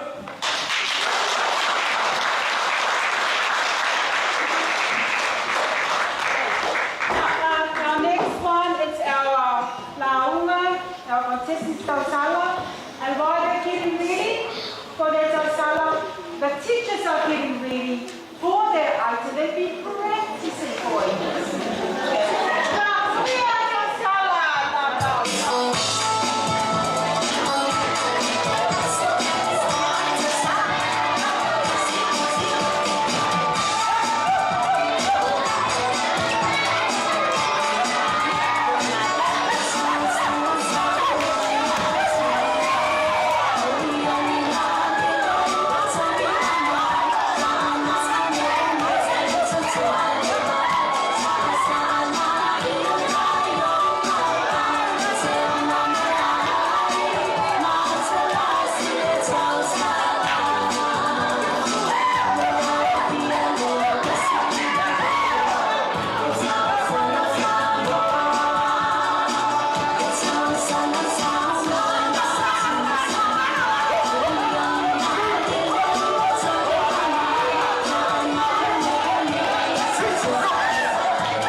E toi whatalo whātua le whaupoponga o talafo mo le nevaenga o le aso.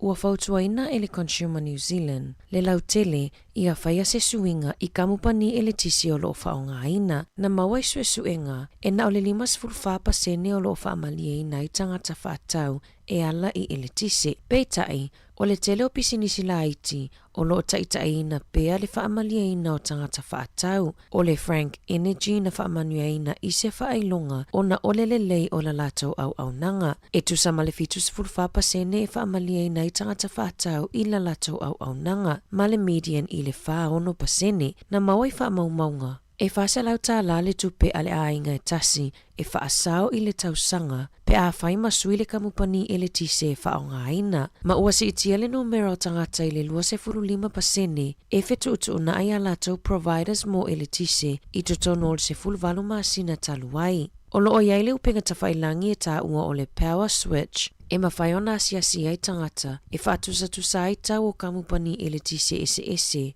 ma ilo ai po o whea le kamupani e taungo fie, ma le leila latou au nanga. Na ripotia mai le tae ona leila le maliu ai o se tamaitai kai kohe I Northland, ina ua osofa ia e se tangatalo na whale le pōna pō, e o mai le tae ona leila, e le imawa lava le na whaia ia ngaioinga, ma olo o whaau wau e ngā leo. O le aso atae o le aso tolu leo Iuni, o le awhai ai se taalonga ta Apollo e whaamana tua I le tuto a tasio se o tato atunu o Samoa. E whaia lea I le kalaputa Apollo a Trentham Camp Golf Club, o lo ta tala lewa noi so se tasi e fia awai, ma e 5 la le Green Fee po o le ulufale. O le afa le fitu e ta tala I le awa noa Morris tala, afa le valu e whaia I le sauninga e ta tala aloa I ai le wha moe. Ma amatali ai le wha moe I le itu la e iwa, o le susunga I ato o manga Mike le toa, o lo o taula mua I lea wha moe, o ia fo'i o le perestene, o le kalaputa Apollo a Trentham. Ua finangalu le matanga luenga mo mata upo le lotoi whale le DIA, ia whaia ala o whasala launga anga wheso o tai, e tusa aima whaatonunga e tali tutusa ma le tūlanga, o ala o whaasala launga maasani. Ma o le asona na fina tatala ina I le awanoa mō wheutanga inga I whautuanga ina ia saunga le muai awanoa I le whaonganga o le internet. Na whaalia le matanga luenga o tūlanga whaatonu tonu mai a inga ese o le whaonga ina o le internet o lo o iai nei e mai le silia ma le se fulutau sanga taluai.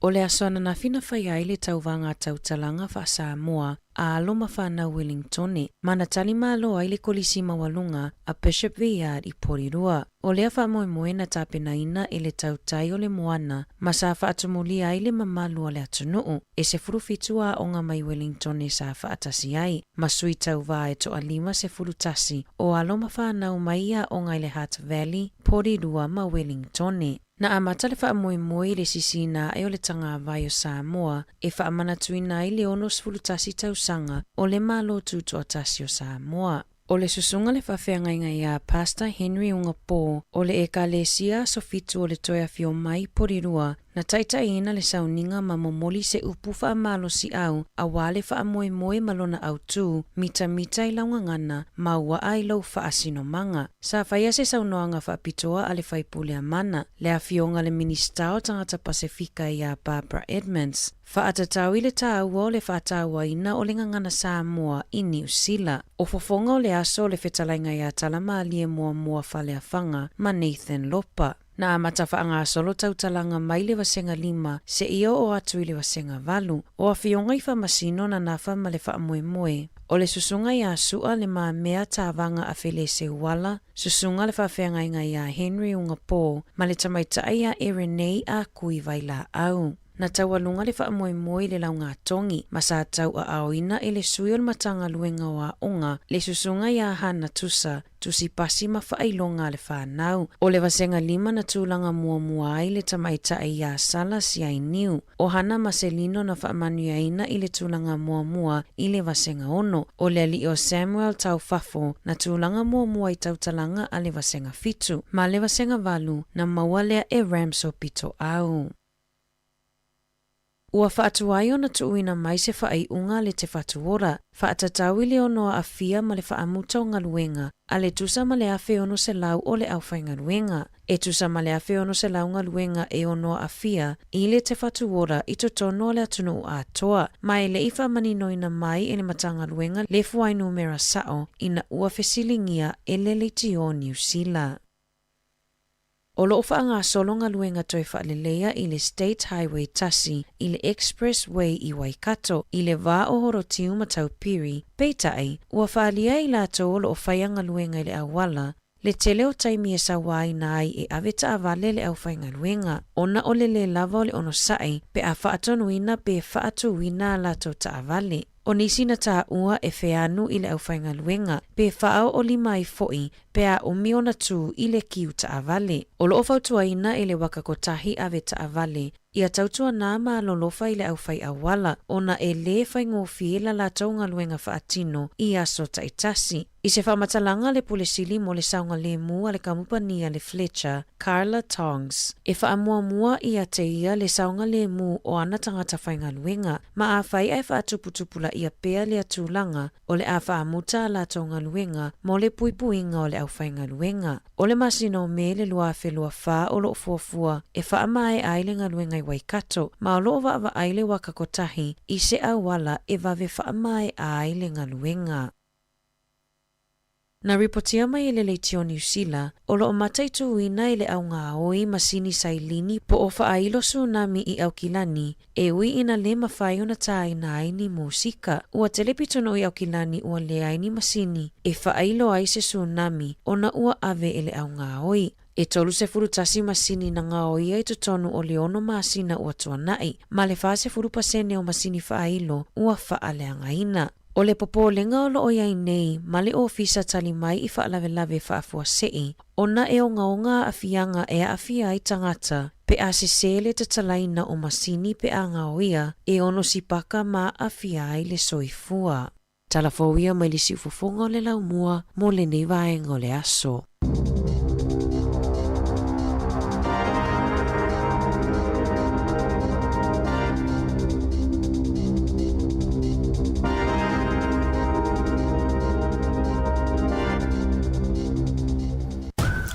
Talofa, si ufofonga o le laumua.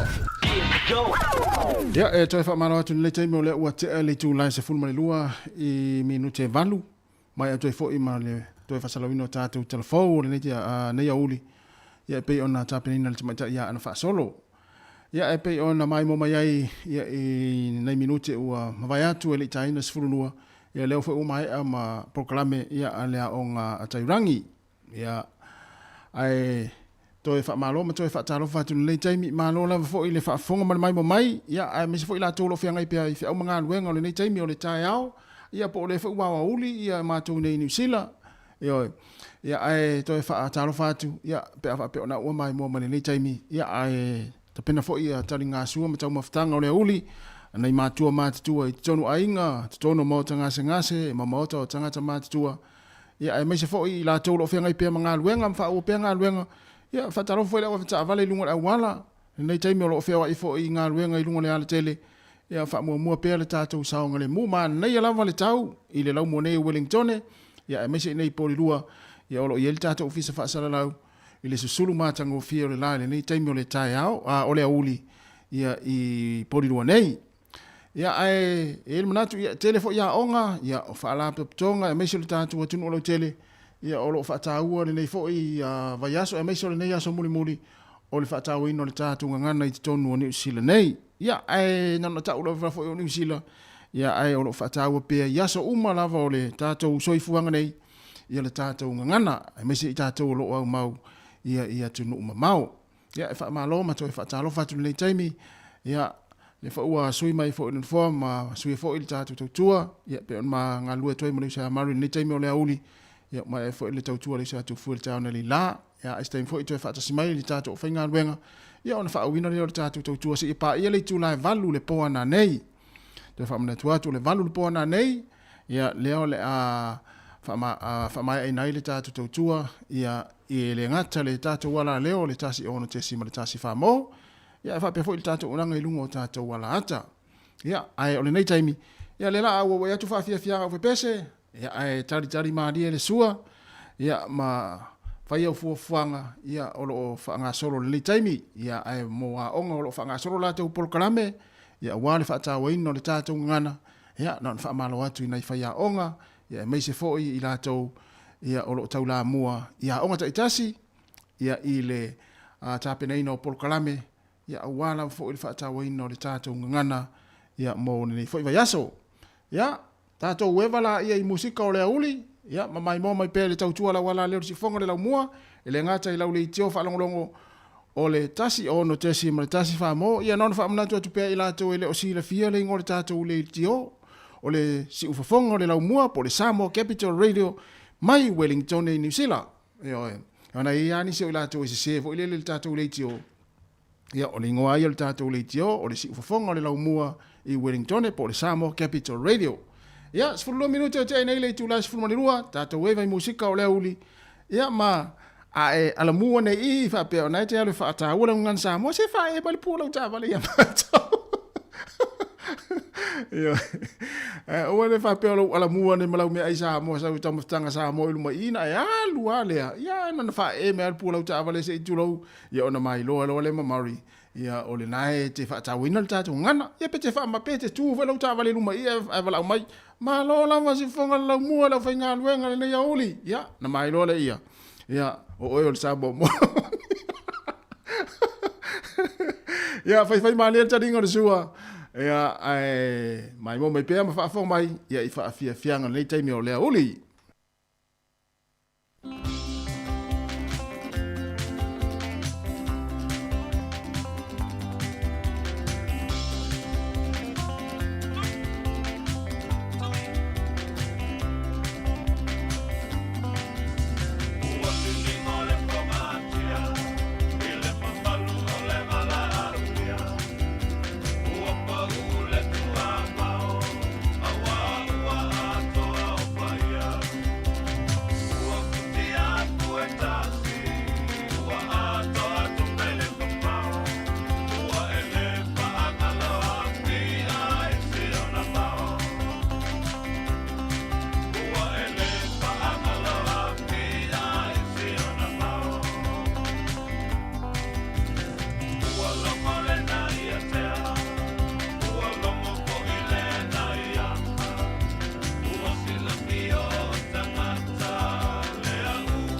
Talavata penina tautua, mas foi tua ya Ailini, malola va Ailini neva.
Whawhiwhianga ma le sunga e tau whiwha o Sofia, ia, man pese ta whaiwha, ia bo i fo le fia o nei afu, i le motele sa la fai. 2 minute, 2 minute, te nei le tu la se fulmani lua. Ia mo ila tau fo i leo le ata pena fo i e anga ia tu i ta faunga fo i awa fo i le long weekend. Lea e aso ngafua, aso malolo, matu i New Zealand nei.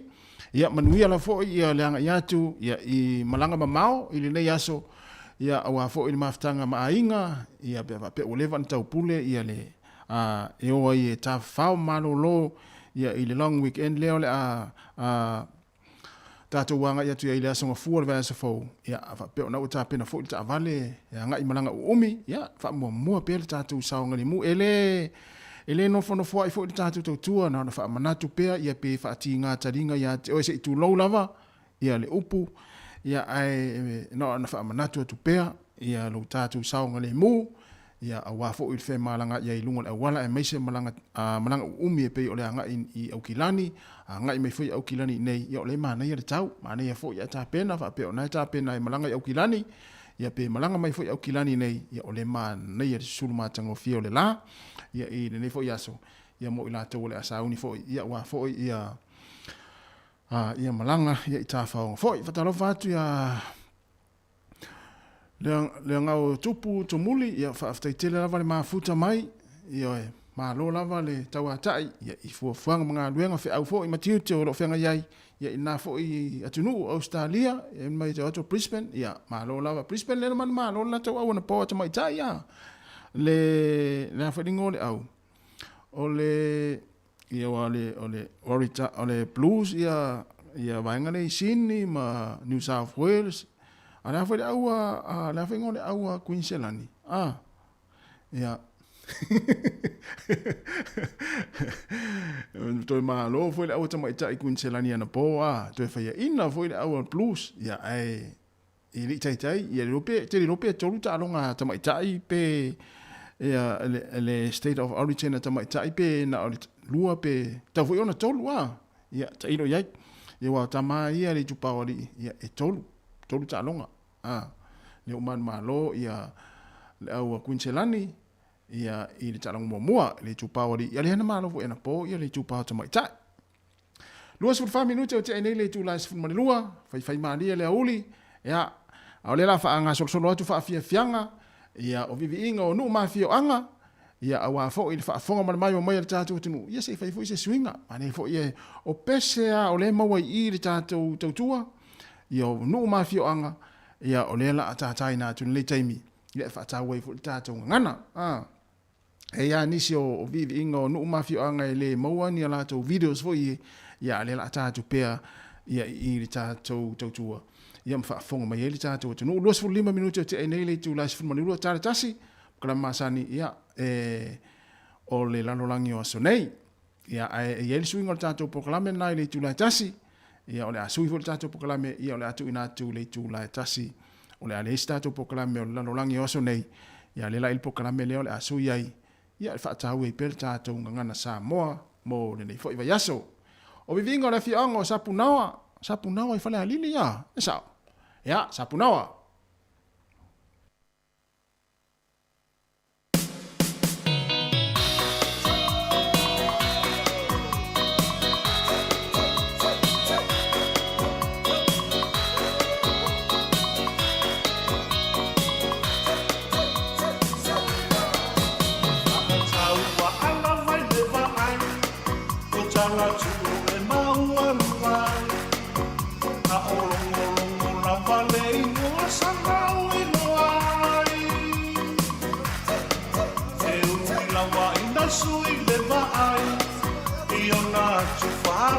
Sai ai a o sapuna o na valei o chiuai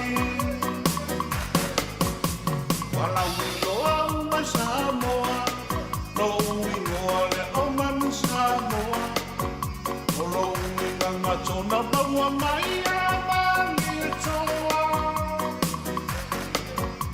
wai una vala un tautua i tupu o le atunu What's a fear?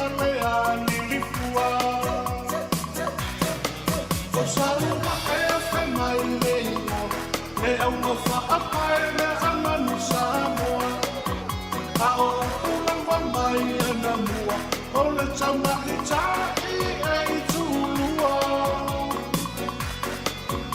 Ia e savalifa a e te pea e unia. Tu ia u ele awa e te leo ma nama i umba ole teime.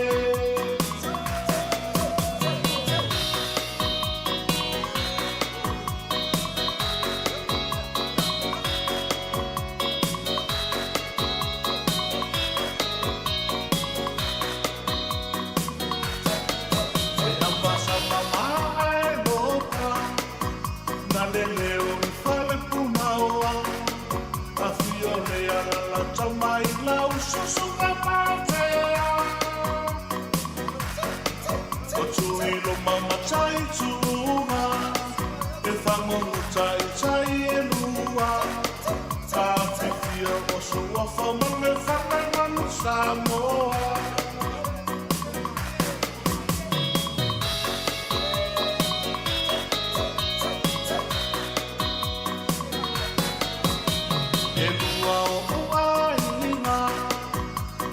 Toa masatupua o fesota ina lava itala tumpang sumafa o na mua muaile tupua ma vai muanu tutia tu mua lo watali I asoso oile no voa.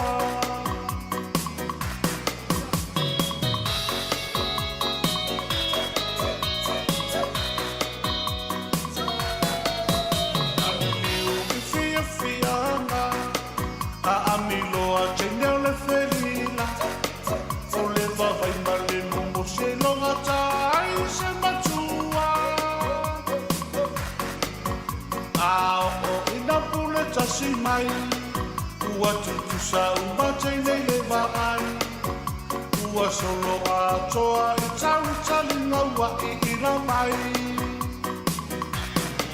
o sa uma e whai mai le mo e au mawha apai me amanu Samoa a o ulawa mai ana mua o le tamaki tai e tulua.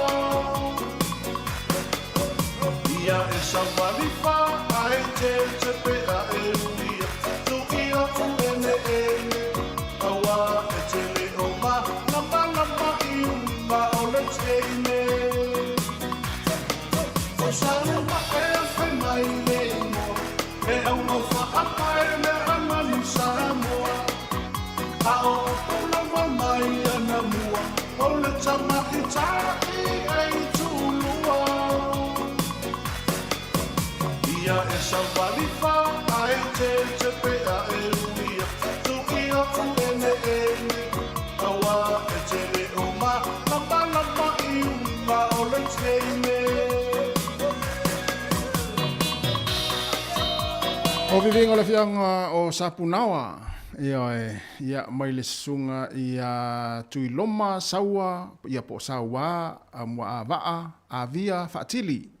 O le wa afari tulai se fulma le lua ia faafia fianga sui filoi ia e ala mai le tautua la wala leo le sifonga la mua I lau le tio fa longlongo le tasi ono tesi ma le tasi fa mo ia e fa befoi ia lungo tata wala ata ia leo lo mai mo me tata tunu ia si tata se mai le si faafia fianga le nei le la wa ia tua faafia fianga ia o vivi ingo no ma fioanga ia afa pe tata le vi o le tonu ia ona e tuane le lunga e fa nga ma le tata pese ia ia ele faingo fie fo il ngalwenga le al tata pese ia ona e te mana ola vai ina ia amalia lau fa fonga ia lau fa fonga mai le taimi ia me se lau mai moanga mai ia a tatu le vi o le tofi onga tuana I lunga se siva a tu sa pe tatu le vi ona e pese le tofi onga ona e tali lau sua ia tu fa se ane le ia le polisi pito ia e lalo mai ia I tatu fa afia fianga nei o le ala tatu se atu I vivinga le fianga o ai lea tasi vi o le fianga o matautu le fanga matautu manga I fo le vao le fanga o vivinga nei ia o le tau fianga ia o le au matautu le fanga manga I fo le vao le fanga ia tutuana I lunga ia o sisiva mai le pese le al tau fianga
Yo.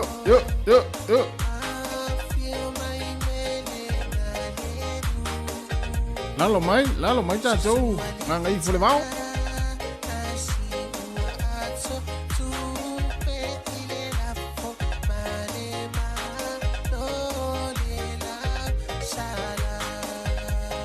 Siva malafo le i le tupe tono lepo.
Pivinga o le fioanga o matautu, mga ngai fo le vau le fanga, ya le lei tele o tau ngā ngai fo le vau le fanga ma matautu, fa o ngā mali tatu pese, ya persunga ya leo ngā upu, ya tomuli, ya vai afa pia umatangata fo ilele, mana nao ale pese siva, ya na na tatu ale pese, ya ai failta umaftanga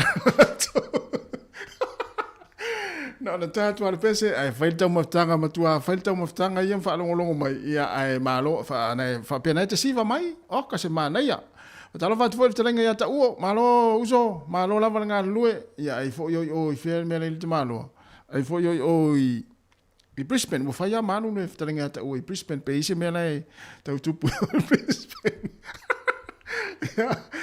ya tu sala lewa uma ia vivi inga e lua fio anga o pia polu ya le tasi ia le vivi inga le fio anga mo tele sala faile o mai no no winga la wa o polu e tasi savai ya le la to la ta tu le vivi inga le ya ta tu se savai e mana ia tonu na ya se me vai uma lesi i polu se savai uma savai se mai polu se savai ya wa polu ya pe ya fa am vivi inga fo le o manono ya ma polima ya si tau su fo ni pese ya na fo i motu manono ma polima ya o le umbin sa tu taimi fo to tu ta apea na nei le valu le po na nei yo o le o to e luas fo 2 minuto na tale o tasi ya o le ale pese na saulitas o vivinga le fiango sale aula hey ya o ai lava se sale aula o ma futa man le taimi o le ua sauni tatu siva samoa ya ai o le fo i lumo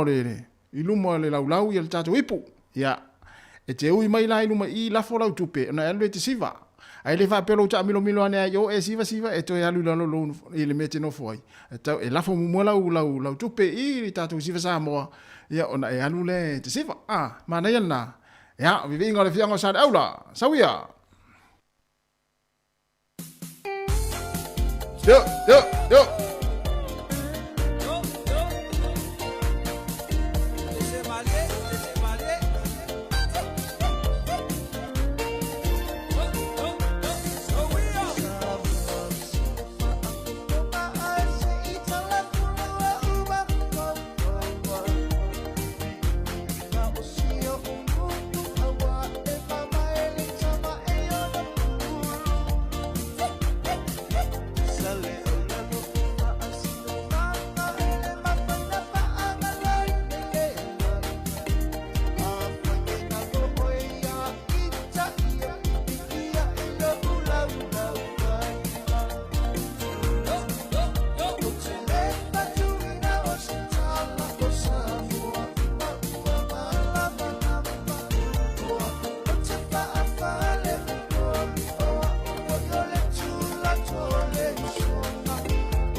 Yo, I want to see no.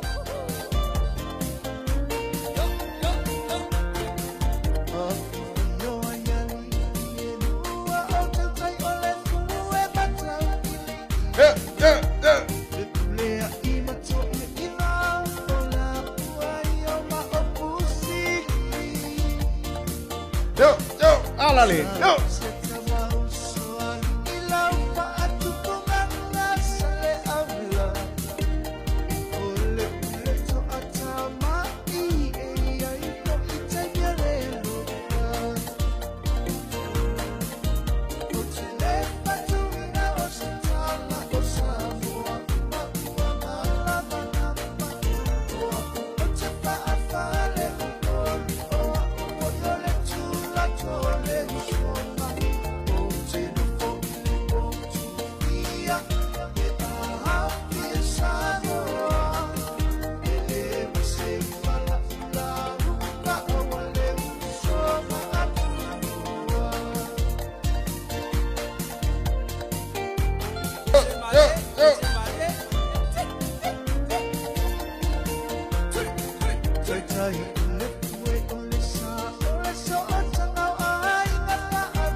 Slow.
Ia o vivinga le na o le fioanga ia o sale aula le motele sarafai ia mai le lava pen.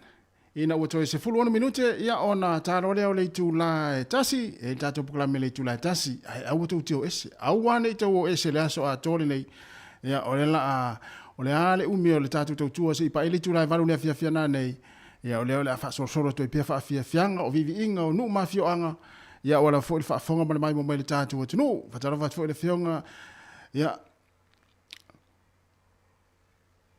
le mamea le fionga le mamea fele se wala ia vai ato pei uma le fionga ia le mamea le sa mai o le falfainga luenga se au te mai te siva mai o le falfainga luenga al watu vi o to fionga tu lunga te siva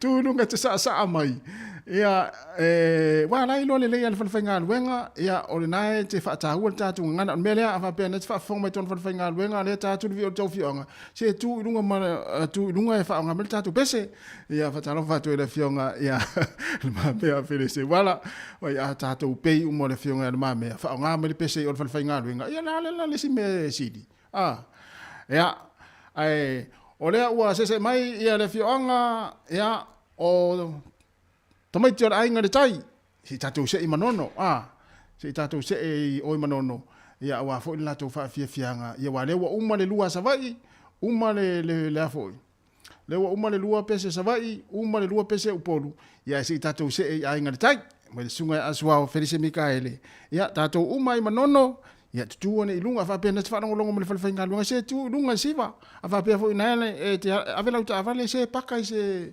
vai ngole le saunga le muai ai sa mai fa ta wel ta tu ngana sa mo ya sa wia ai ngale tai mana tua la fola utupe mua fa to ai alu ile te siva ya ole tu la fono na ole tato fa fianga le te mo le auli le to es full family ni tona tane ole tas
fong mane sunga a swa Felice Mikael le vai ngo tato fa fianga o tato fa inga siva le nei mi o le uli ya awa fo ile fa fong mai mai le tato tinu ile ngati tonu a mota malawa tonu a inga o tonu fo yo nga luenga o tonu lau ta vale na te mafuta mai ai ia po so se vai nga fo po tonu fo yo a onga o fa le fa inga luenga o lo fa ta o le tato ngan o tato fa inga siva le fa le mi nei o le o ia tu fa fianga ia o vi o nu mafio anga ia le mai atu vi ia o pespeng fo ile ainga ile tai ia manono ia mai va pena le to iva minuto na tale o le tula tasi e mo fo tatu por kalamele o mo le lua le alu le tasi ia on tatu to ma futa fo ile no winga o le tatu fa inga siva le watu o le tai mini nei tauna nei le valu le poana nei tau tu ala wana le se fonga la mo Wellington ia talo fa fo le sunga risati fa pe fo ia so valu tau fafo ma lo lava le mafuta mai ia ma le tele ia mai mo mai lungo tatou wala ata ia mai se lungo le tatou tau tua le tasi ono tesi ma le tasi fa mo ia na o mai atu ai ngore tai ia le o se mai ia le fionga o to amua ia oi lava sto amua lo fa fonga mai o le tau wipu le nei o la tau siva sa mo le nei ia ma le tu la fono le tatou fa nga siva ia e te uia nei o i lumo o mela il tatou tingi pusa ia la foi la tupe ia ona e fatu ai siva le wa tele o tanga tau ile le tamilo milo ne ai o siva atu e tamilo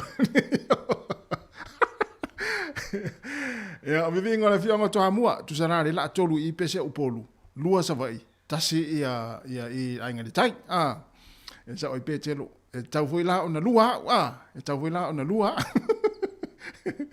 to fitu minute tani tuna tasi ia o tatu to amua o tau siva sa amua le ia o le wa mata ona sa mai mari o dispito la ia wala to fionga le o to amua ia to amua tau siva sa amua nei ia sawia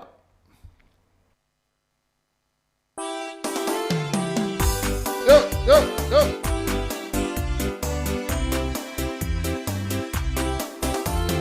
lo fa tau pati te malo mari fafu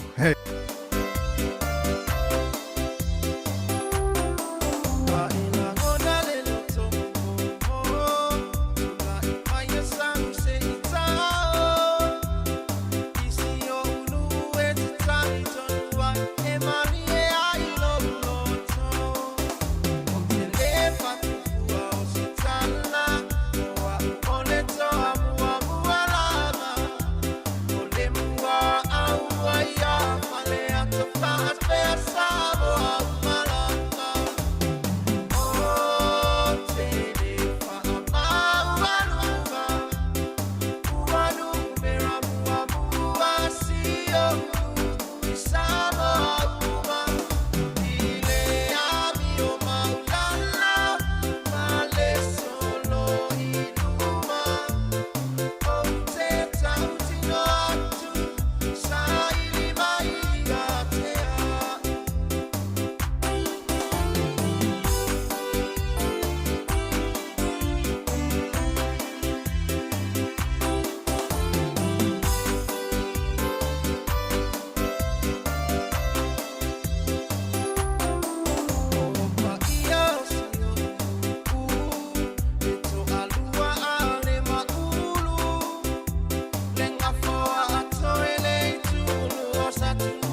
O vivinga o le fianga o toa mua, ia wha amaloa tu ia toa mua, ia le saa, ia le latu wha fia fianga lea o mai atu, ia polo latu wipu lea o mai atu, ia malo lava le saa mai, o le wha ua uma, o le wha ua sa wha ia nei lalo jau sea mari, ia lea saa le vivinga o le latu fianga. Ia, o le o toi tasi minuti o na tā lea o le tu lai tasi, o lea lea le ava vai foe, ina nei taimi, o lea le ata warunga atu mo le taimi nei, tātou wha fia fianga, ia o vivinga o numa fianga, ia le vivinga o le fianga o sa fotu la fai le moteri sa la fai wala ngai taua ona taua lunga ia ma fai fole fata fiti ia pule ono pule ia tasi le pule o sa fotu la fai ia o no winga taula ona fa mai atu ia pe vai atu fo ia le fianga ia sa fotu la fai ia fa fianga nei taimi ia ona solo le mala tato po kalame le a tauni mai ta lo le lua tato to a vaulo tu lo fa fo mai ia o nei la vaso fa taua tato ngana sa moa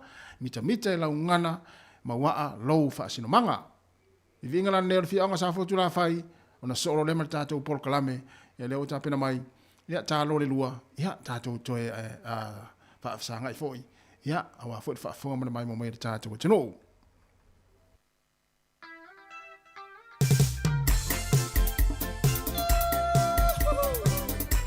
ya, sa fotu la fai, lau tau fa fia fianga nei, ya, ma lau tau siva Samoa.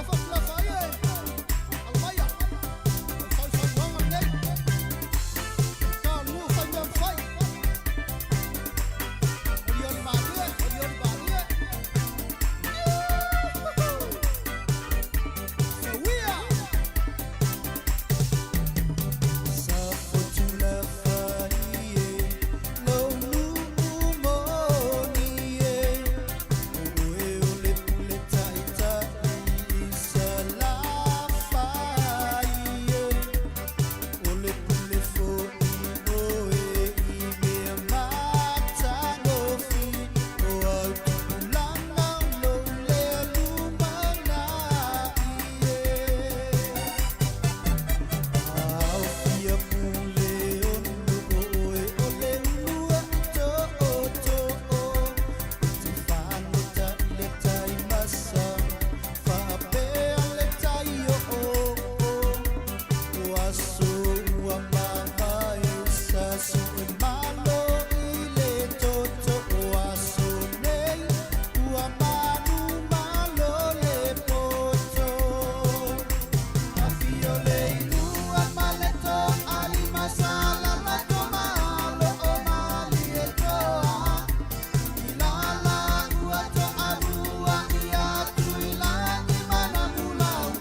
whaafonga.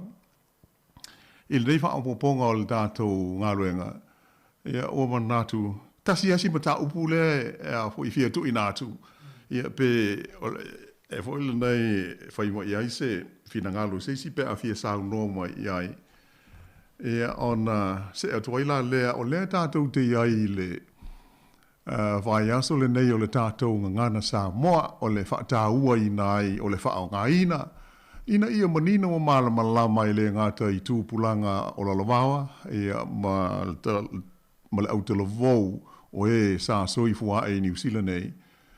Ia ai te la hoi tātou e mo o mia le tau o na whai mawha manatu au wa pe ua tau ngalo i nisi i winga upu i matulanga wha pena pe o le nganga tonu lea. Ia ai ui o lea.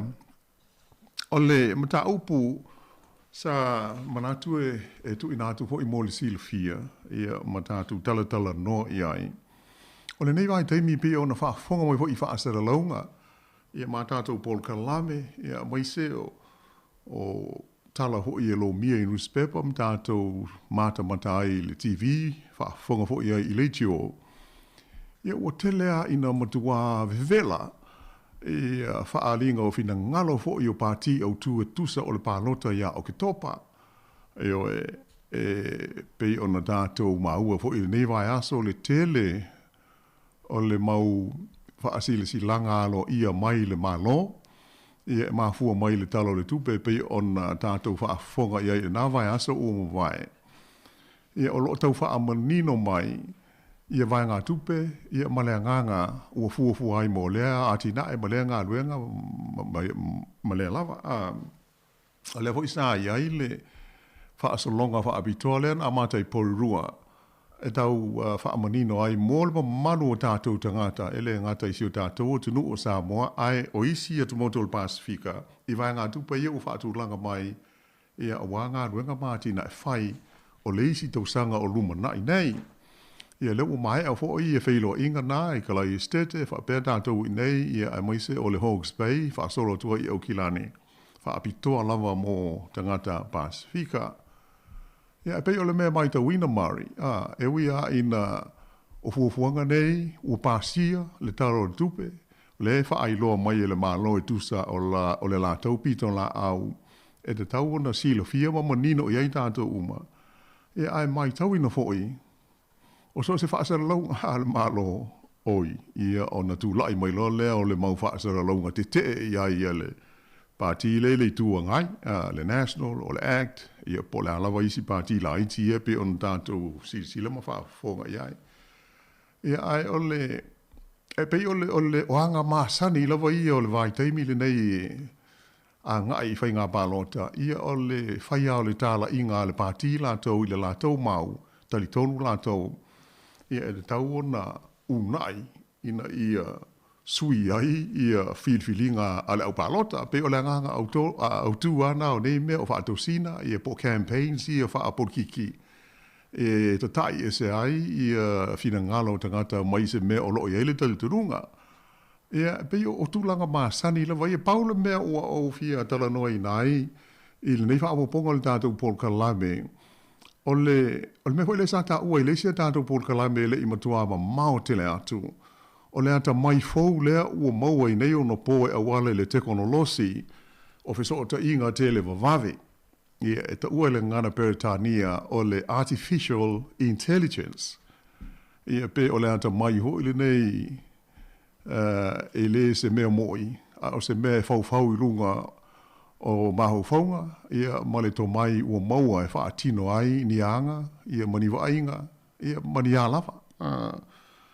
E peila o na whaita watu ia i nei fo vai aso. O lea ua tūlai mai, le wha o ngā ina lea ele pātia le national ia lātou wha asaralonga wha ato sina wha apolkiki o le ata mai nei o le AI, Artificial Intelligence, e whausia ai ia lātou wha asaralonga. Tau po le alawa le mea lai fina ngalo ia i lātou e unai. Ai pei na pau ale mea o le manuia i la uwa ai ma la uwa alongo.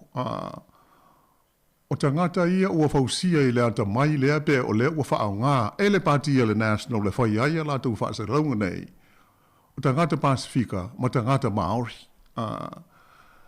Ia po le ale message o lo a mai o tele i vai i se mea o se whaasaraunga ai pei o le whai tionga lea mai stasi o lo o au nei le polka lame ho le nei o le AM o le TV tolu amare. O le tamaitai o Laura Tupou. Wa ia whai tio i nai le national. I le whaonga ina o lea ata mai whau ai a lātou whaasara launga nei. Ia ai e moane le ata. O tangata ia ua whau e le masini ma le ata mai le nei. O le Maori, ma le Pasifika. Ia o Fōlinga, ma tūlanga umalava e peia hoi o na tātou tala no ina o mua. O le teke o no losi le nei, ia e mawhai o na nofo mawhau se ata, whati ta inga po se isi o maa ua mamari. Ia e tau tala mai, whaasara lau, ne pia o lae sa pue, ma whapea ai o se mea moi, ai le ai. E ua o tele, me o tātou sila ia i so ta inga tele wawawe, i le matau tia o le mele nei, o lea la ua o mai inu sila, le ua whao ngai stasi o pāti au tū, e whau ai a lātou whaasara launga nei. Ia atonu o lea ia te tau a lea a le pāti lātou, whao ngā te konolosi. Ia ua pe o le tau dalu fōu o tātou i ai. Ia ua le alo fia lava, la fia alo tau soifua ma le tātou o langa i sa oma. I te so ta inga tele wa wawe nei. Ia ai moa ua ia, e whaano noa, pau ale le mea. Ia lalal me le whau ai, tangata pālangi i ato o a fōi. Ai whau fua la ia tangata Pasifika. Ia ai a hoi o le, whai maile ta i tai o le national. O se motua mea matau tia ma le lei o mwhai o na lātou whao ngā lea te konolosi. Ia se isi zila i ai. I lo o le hawa hai whainga mari. Ai pe o le tūlanga na, e pe o na ufai o te lei wa ai i se whaasara longa, po le atonu ai a le tu ai ngā o whaasara longa. Ai pe o le ngā sia e le computer o se tangata Pasifika ma se tangata Maori e tala noa. E tusa o le message le ma na o le national e tu lei atu i le au pālota. Ia o le fai mai no lātou te tai mal pāti o se la sanga mo tau tia o lātou iai o le o lātou whaonga te konolosi la le ia mo le fo i vaenga ia ai o si o na vai vaenga iai o te le fia iai e ui na o le ai ai e tele i o le mau me o no tu lai mai iai tua ai pe o se langona hui le ai sa ai whaonga ai tātou ai le whaonga ia tangata mai Europa po o isi no Asia se whateita inga o le whaasara longa le pe o na tā ua o le maoli ma le Pasifika ia sa au ta o foi tanua nei lava pe o le manui o le ua nea o mai o tātou e fai anga i le me ma le me o le fai ngō tui o le me o le tusinga ingoa le tanuai le aile i uma o le sola so fai u mo le tusinga ingoa lātou ia e pei e tau ma fai lava e wha peo na wha ali mai le wha tamala ia pe o le a fo ele nei o le vai o tātou se i tu lou ia le au wha fonga ia pe o si mata upu le nā ia a iei si fia wha soa mo ia le a wanoa le tātou leina o le toru walu lima lua o whaatasi nei Wellingtone i le nei whaapoponga o le ato e whewai iai. Ai, pe ona uta ua, e le au maua tasi ale vai aso i le tausanga atoa tātou te whaamanatu aima whaata ua sia tātou ngana. Le posi lilo hui pia ona whaafonga mai, ia o le ute alea ma le aunga o le tautua le si ufonga o le lau mua, ia tau mwhai whaonga ina te tau, ia ma whaonga ina i se tūlanga tāla whengai, ma sao ato o tonga, ia sia tātou ngana i teimi uma. Ia iei teimi e pa ua i fo i le polo ia mātou se i tu lau le whaafonga mai o le atoa se au nanga, ia mai se o ni la fonga fo i e whaafonga mai ai. Ia pei o le tūlanga le nā, o le au nanga lava ma le tautua ia i le ala leo ma le whaasaralonga ia e le o se ngā ruenga hul ni mo whai o na lafi sesi le ato de la aupe a iei se wha le ton io a iei se sasi ua sasi io ai o le mea daua o le tātou wha awau pēa o na tau mwhai e wha le leia ia wātu pulanga o lo lalo vāo ma whai mai ina ia mauti noa e o ngā pēa i le a ngā i luma i lo tau soifua mo le tātou ola ia si o tātou ngana. O le nei vai aso i le mai tau watu ia ia tele i o Paul Kalame, tele mānoa noa i Paul Kalame o lo whaatu langa ina e le ngāta i tonu a onga o ofisa o le mālo e i fo le tusi o Paul Kalame whala o onga me o pulenga i o City Councils e le ngāta i o tātou ai nei i Wellingtone ma ona ai toa oi.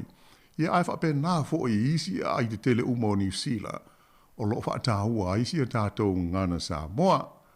Ia e le ngāta o le ngana lava ia. Ia ai ai fo i whautuanga ia o lo tu ina mai a wala mai limtanga luenga o tangata Pasifika i mo meo o links fo i nei i mo whai na e asiasi ia i lau masini computer e te sila ma e mai mo ai i ni whaamtalanga e a maise o niata o aso ua mo vai e tusa o le soifuanga e ma le tū maanga nusa ma sani mai ai se o tātou o tuno. E peila o le mātou ia la ngona i le nei whai whaapoponga o le ato e whewai di ai. Ia e le awane i o tātou fiu i o e tulou pēa e tala noa e ma whetu whai i nā i mata upu a whia ai le tātou ngana i le nei e tunu.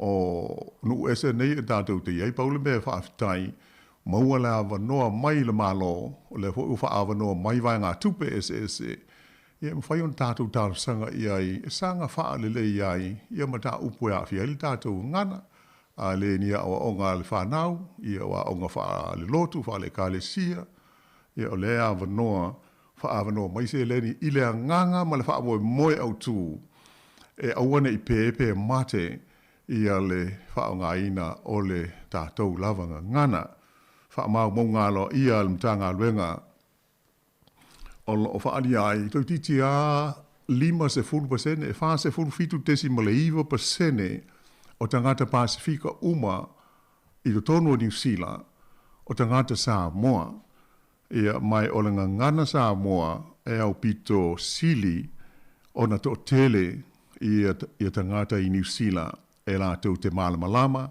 ia ma whaao ngā ina e awalala lea I le taula iai, ia pe usu ai foi, ia tātou pese I le tātou lava ngana, lona winga lai se whaapupu, e te lele tā ua si o tātou ngana, ia mai, o te manatu mari, piu o tele foi na uwhaalango mai sa lua talital no foi nisi o upu e tau na iai matulanga whaapena, o se mea tā ua tele, pe o na u tā ua, awa tātou te fiu, ia pe whapea se upasi a foi le tala no so o la oli ia, le ngana a ia o sia mātou, whaapai atu foi le malona au whaafonga, le hai, le tauna tātou vave musu, e whaafonga, I whina ngalo foi o isi e tusa o mata upu e a fia aile ngana sa moa.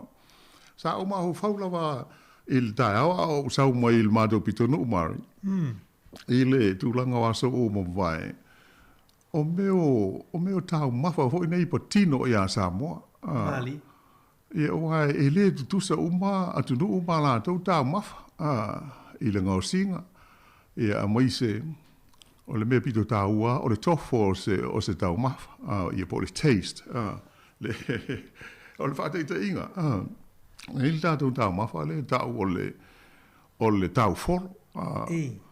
Ia mona tua la, ia ele whaia I nei, o le ala hoi le e lai o na pei ngalo ngofie, ona ele o sila iai ma le o wa ai le whanau, so I fuha e New Zealand nei, pe whawhea na ngosi, ia pe whai, ia le tau mawhale nei. O le tau folo. O le tau folo sa mo wai lua I tu a inga o tau folo.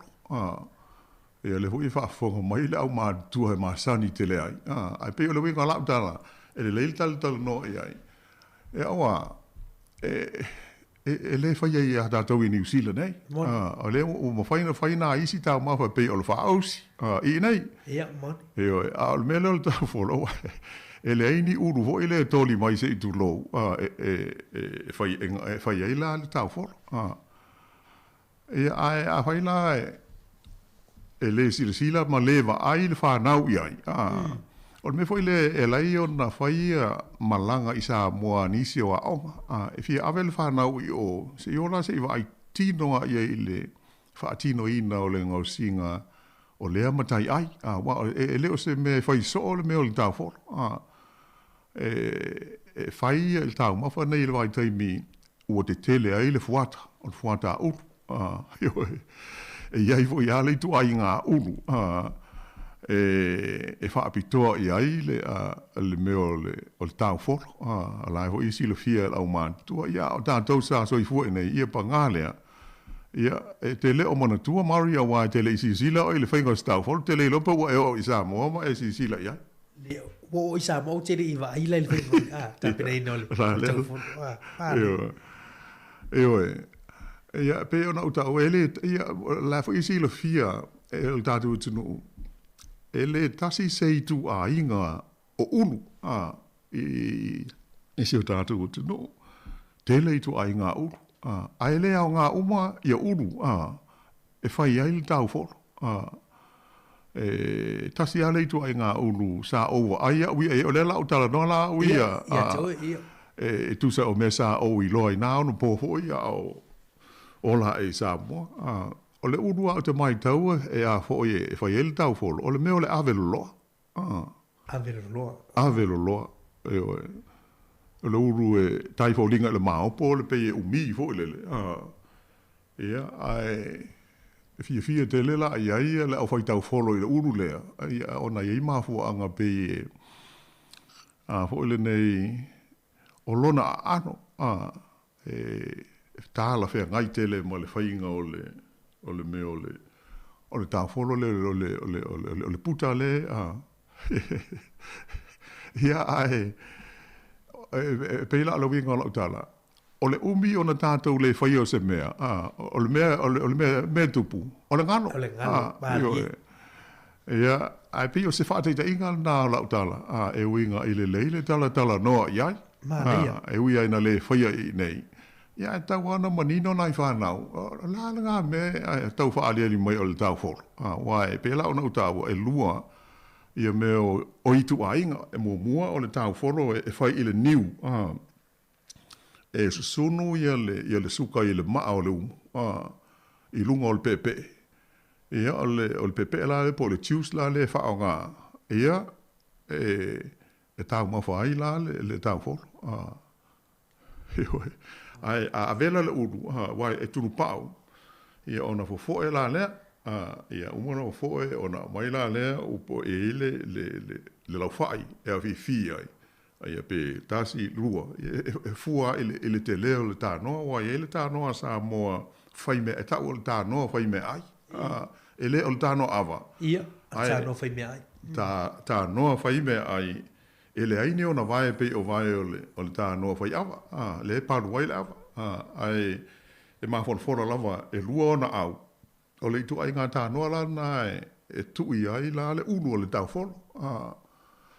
Ia e fo ia le whainga le ua ngalo ia ule ngoa e le o le mele tui ai. E whai ona au a le o le e te lea na whao ngā ia le me o le esi. Pe e le lei tui ai ho e lele. Ia se i malu le lei la le ulu. Nā la le whai ei puta o le tau wholo lea tau wholo niu la na. Ia o le situ ai ngā tau wholo e fia ia ele au mātua. E tau o le tau wholo sami. E lei la se. Mali.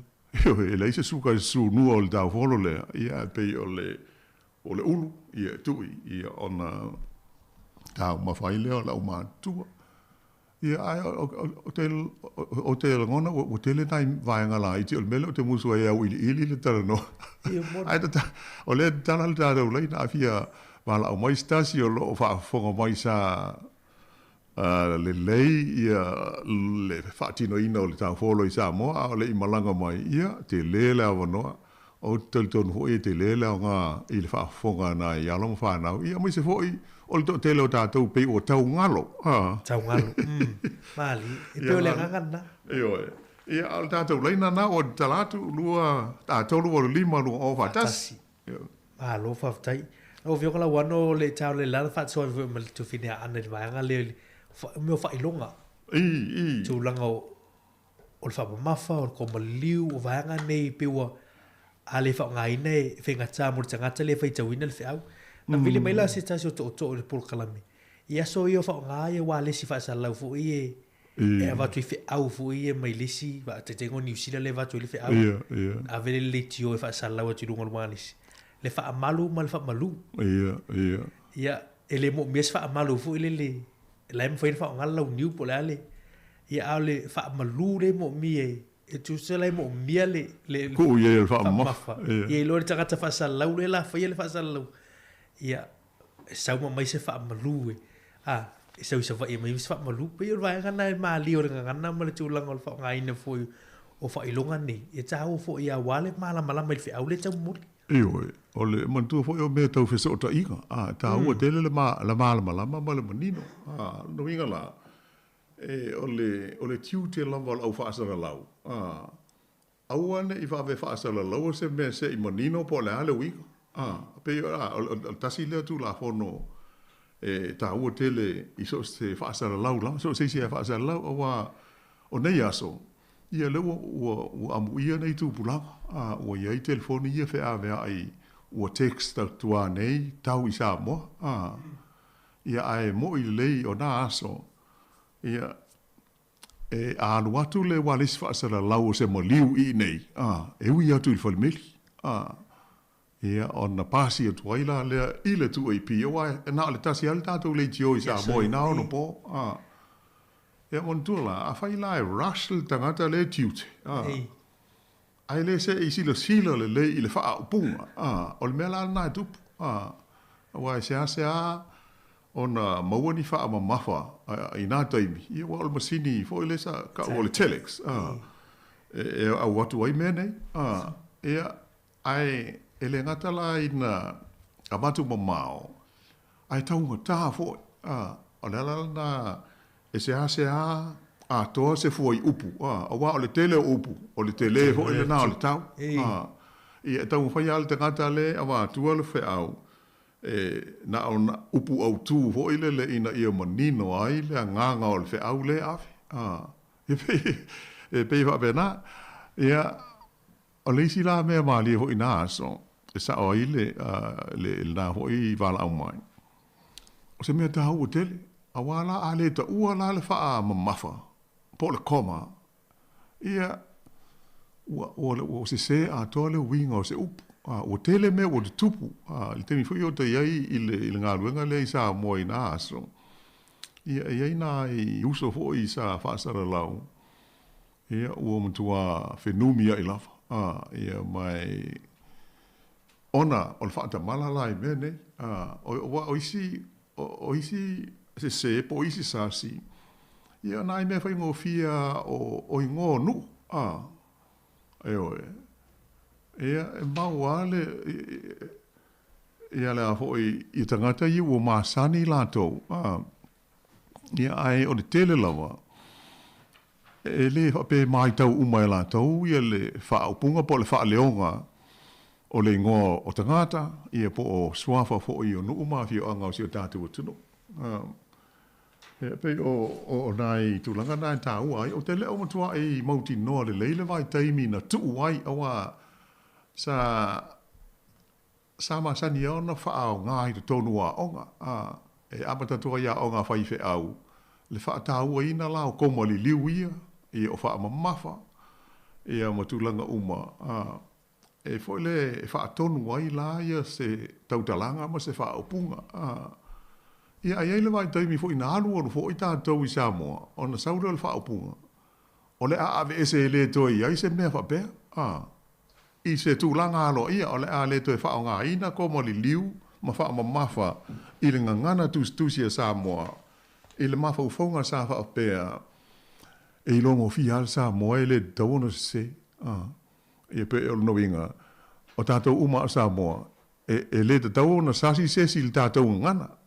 Ia o te leiloa ai lai e mōri mau mai fo i le marol au whaafonga. Ia te le wha le tonu wāli li mai, taruna le toi whaonga ina. Ia ai pei o le tā ua le nā e moi ai fo i. Ia o le tātou sisila le iai awa e wha leo sao ai ia se upu. Ia ai e tofu haltanga tahia ma lona silo fia. Ia ai le leil tātou taltala noa ia. Ia. Ia al tātou laina lana. Talo lima lu au whaatasi nau talatu tātou lina telefoni nei tā mo le whaasora tātou tunu. Ia o lea ua la afali tula isi fulu. Lo mo atu lewa no le teimi nei pia fi whaasoma ni tātou whaasoa.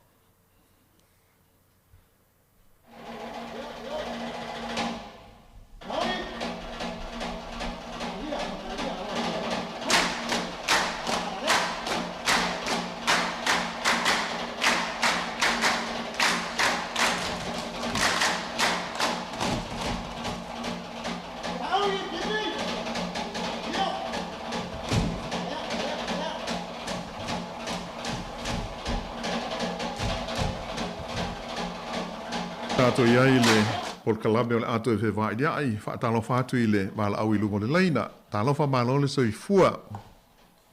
Ia, tālo wha lawa, malo le soi fua i lau fionga la wano wha pia foili. Ia, ma... Ia, mare o lua. A lua mai ni. Tālo wha lawa, oi foi le sauno mai. O Patea. Patea, ia tālo wha lau fionga, sauno mai a le o maula wā wanoa. O fia tu whātu i le i meo le. Tau folo a. Whawhetai, whawhetai tele lawa. Nau fionga. O ta itele taimi o tala iti. Ia, kele i. Ole i lau wa ai, i lau malau whaalongo i tangata mātu tua. Wa al mele ole tau folo sami. Ia. Ele ti pia hoi lea i pe ona o whainga ole tau folo niu a.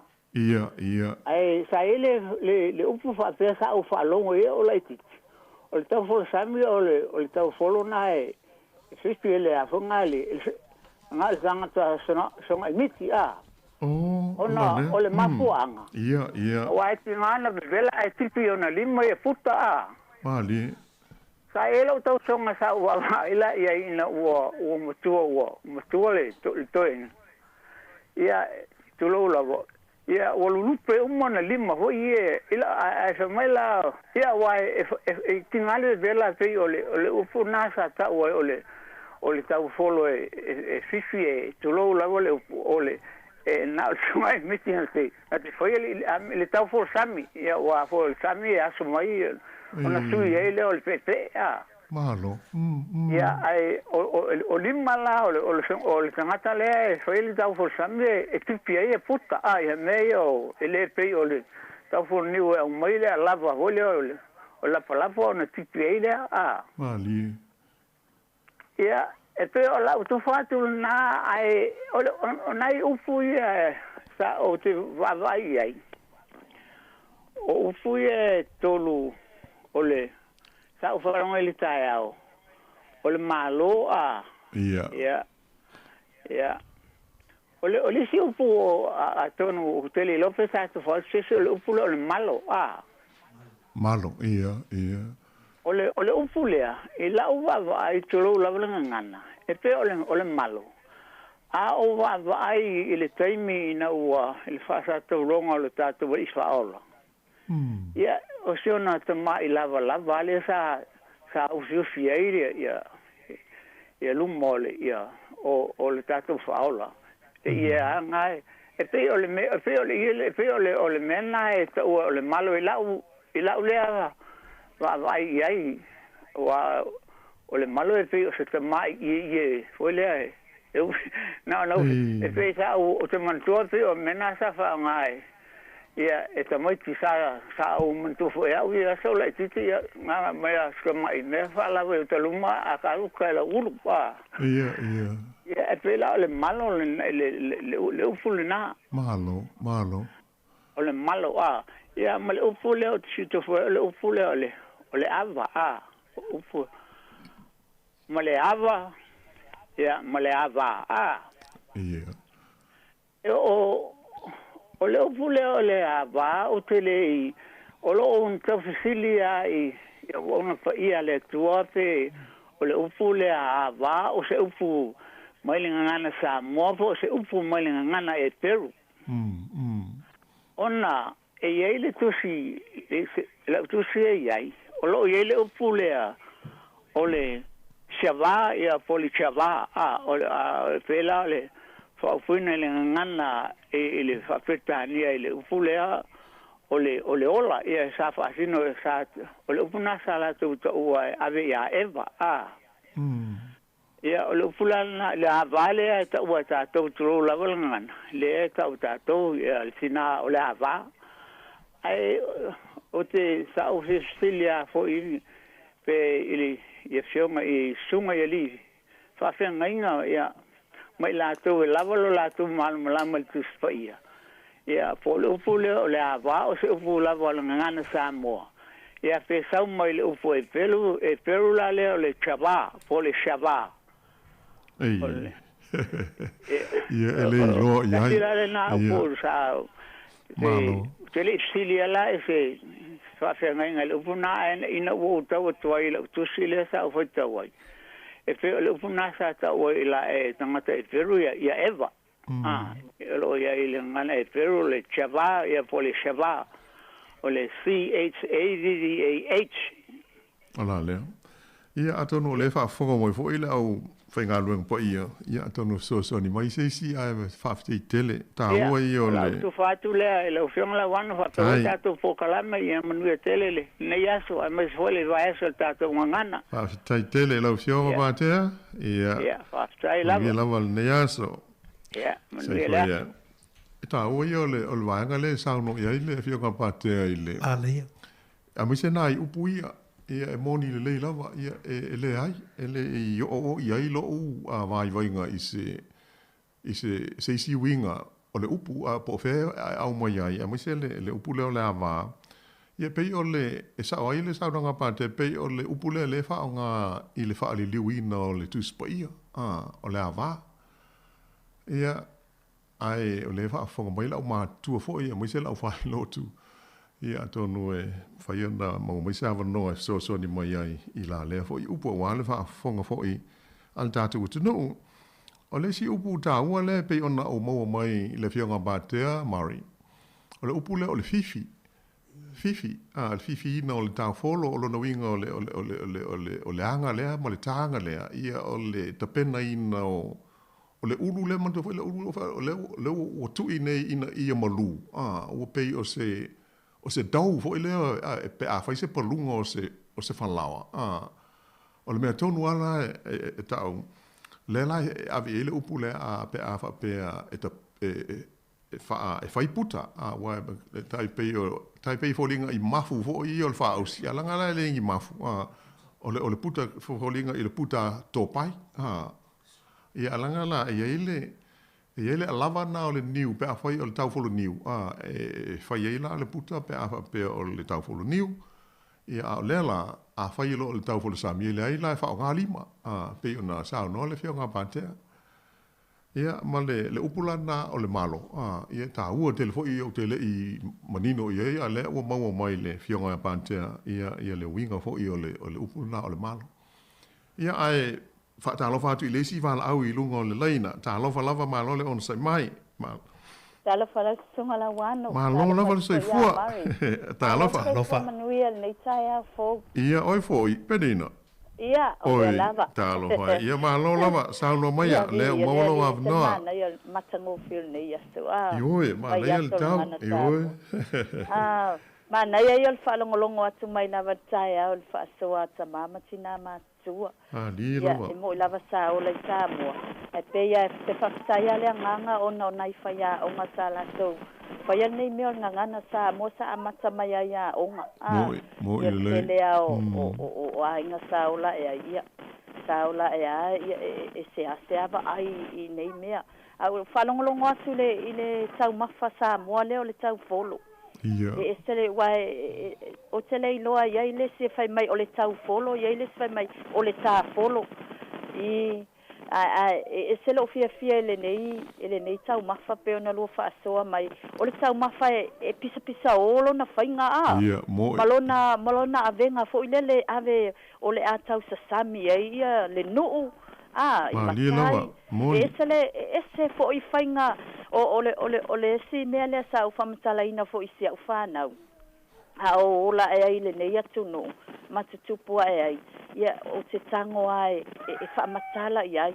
Wai pei o le si mea le e fesiling ia tamaiti. Ai sa ea lai ona whata ua le mea ai le aso o le ngangana. A o le ngangana sa taona o na o le ngangana. Ona o whaila I ai le whanau.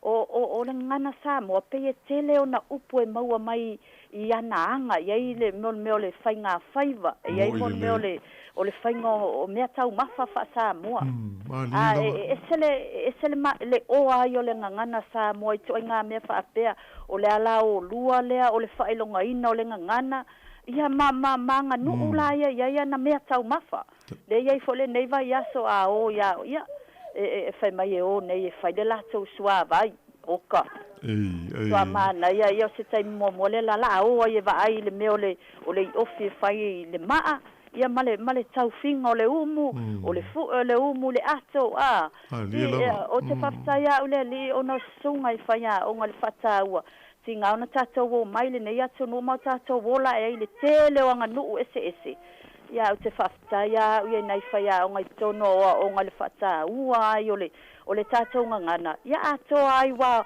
so singa yo inga fa sa mo le fainga o tau mafa e mau ai lava upu fa sa mo sili ona fa alo o le si upu sa o tau tala ai mo fa mamla mai se tasul fa na sa alu le tau vanga la nga fa sa mo I tai Wellington e tau sanga o tuana ia o le upu le nafa nafa male ngafa ese o le nafa tu so le matafa yo I pole siute a le ngafa le ia ngafa fo ie o le tama tu so o se fu fa palangi ia mo generations pole ngafa fo lele ia taulo le upu nafa no wingo le tiute ale o le tangata le o le nafa le ale fai se au tu lo lava lo ngutu ma le afi o le awa o le whanau le upo le atua o le nafa lea watu ya au le tina o le awa o tau le ngangana lea awane ingalo lau mea lofa mai le atua pe o isina upo e pe e fou le whaalongo le whanau la tau wafai tau ngafa that's it ai tangata i tau ave ai fo le nai upo pena ka tai fama tai tusi a o le loto i o lona winga le au mainga o le whaasa mua ia malinga ngana tau tala awane i au ngatala tau tala ia wa ia le sfama ia o le whaatula ngangana ele se upo whaasa mua whaatula nganga whaatula ngaina ta upele ina muli awale tango e shortcut le upu ai ta upe awale au ngata tau tala le upu failonganga o ia o le upu sa o le failonga ina o le ngangana sa moa ia o sia ule faaso atu le nei tai au faatai mo tau mafa ese lo fia o ia vi ese lo fia o te ai o le tau folo ia na ia o le tau mafa pisa olo na fainga ele ave file mua ia mana ia faatai amole po kalame nei tai au famania telele atu la sunga faatai tele perina wala mai ia mari ia tai lava ni foi le nei aso ia tasi le va nga tau sa no fo ia il tina ia il tulanga o le awata tu te aungata e fa pe e tau de tala isi ta tu ngana le mo wana ya vano ia fa aunga awa pe ya on o ta o la amtanga e va de tele ona ngalo pe a fa ta tu te le va ai ta tu te le fa longo ia ia pe ta tu te le fa aunga ina ia se tu ma se anga ia e ta o yo le vanga le ile tele upo e mafu mai ia ona o mea tātou te whai i le aso ma le aso o le soi fuanga lama ia o si o tātou te nuu le mafua i le tele o me ia o tātou o alanga upu po o wha upunga ho i nei e tāla whea ngai e le soi fuanga ia e maua mai whai ngā whaiva ia o whai ngā maanga ia po le alama whai ngā tāpena ina o tā mawha ia ai talo fatu i lesi val au i lunga le laina talo fa lava ma lo le on sai mai talo fa lo jonga la wan ia ma lo le soi fu mnuia oi ngai mal or sei fu oi foi le sauno mai fa mol mole o tupa e talo fa ia sauno mai le mo lo va no fa tai o lo ni ka au fa ngulunga kuli pa so mai le ngana ia ma ngai o hoi la ka fa ngulungu wai tai e fai kau se ai ia o tangata ma fa ngai no ngana mo i le la ale o ma ngai o le ia ma la ma tangata i longa fa ngai ngol upu alonga ku kai au kalmo ma le upu le malu ole fa malu ole fa ma ia mo kausu en upu e fa ma fai lungo le u ia male mo ai la ki kilo ia e fa kaunga i loa ka ngakale le fai unga fai upu a sauma mai fa malunga mo e kama ali ada ala se fa ma fa kasialan ma ki ol boengan bele mga on ile fa nga mo se fa man ali la e moenga kai lunga fa malu e ku lunga moenga le fa ma fa la pe le fa ma fa mo la vanga ka wa kwai boy lon mele mga umia ma fa mali o ko nga ma o le fa malu e sawe o makama ye langa le kin mali le fa pelo o le fa malu gal mele mga umia langa le fa nga se fa malu se kin sa o le e ka kilo va pena iwe ai kai mi langa ka wala suma sa ngai kai ninga ake vai ngai typewriter ia sa fa nga ya soia e ai uma upu fa ma fa ye lungo typewriter mo ile ole Olivetti mo le ka pa upu pe ma ka se pa kala sa ole nga lula ngai kai mi ngale ko fa nga ngai me o wala lam ko fa nga o ngai lo fa nga le ma ho fa o tanga te fa itau ila wala ke ko nga ye fa ngo fia yo nga na ka ku e wela le upulo le avanka uangi tamane masalo e ka ile la usunga la wango pe fa liukus pa ia so ifua mai le ai e ola ifo ia pa ia la lo karia ia bao o masta la ngu ko ingai mo nalan ngale fa nga mai fa finge ai mo fa nga me ko inga upule a ba fa liwe lango le upulo le women le fa Kongo Israel ole upu mawalunga ole se upu e kaua lo fala ko inga fa liwa ba ya mai da ba kaua langa ka ufa finge ya ka be ba ya ngai ka ku ai nga le ka ufo nge le bele o finge ngo fo kange fa ya ba e pe le ka u be sele le me e fe lolo la ya kia uya pe makango fiele upu le ava ya pe se upu e pelu la po se upu sala elu a taun melo keilo e po poko ala ko inga ngala mbia la manu ulang fali uale e upu le i la uki kilo yai o fango longa ku fa so mai le upu le maliu maloki ya ele a fa inga fua makangi lo fi danga lo ka fi o le otie o le upu e fa ngalo kili ele special inga upu le loki ngal makai langa ye ko inga wa bang se fulu iva fulu kom sanga ai maliu ele makai lo ngai ele mpenga pe nga o le oki me wa maliu ko inga le opai ko ava vai ale upu le oki i kulanga o tangata e maliu lo kui maleri fango wa ku malo le fionga e kamainga mali mai le ko fa longo le upu le oki ale oki le upu lo kele o fa lo alo ele fa longa inga se longa makai fa ko ave yai ave kama ave kenye pa wan mele fa nga yai fa nga ya ka ika maliu e fa nga I o ale oki nga lo fa nga ele speso kanga ka fa pe se longo makai nga ka fa ko ave vai ale upu le oki i kulanga kofi o tangata maliu lo fa o le ku ua fai upu ua usuia le fongo le fkalainga ya la fai vai le ko fa longo le oki vai le fa longo ku maru a vai fa longo i upu la ia fa nga e fua i le tula le mai le fai ngole o le ka mafale o le ka folo la wango mama ia wale le ka mafai e ke le sala i le mu di lava o fa nga ka maka o nga mele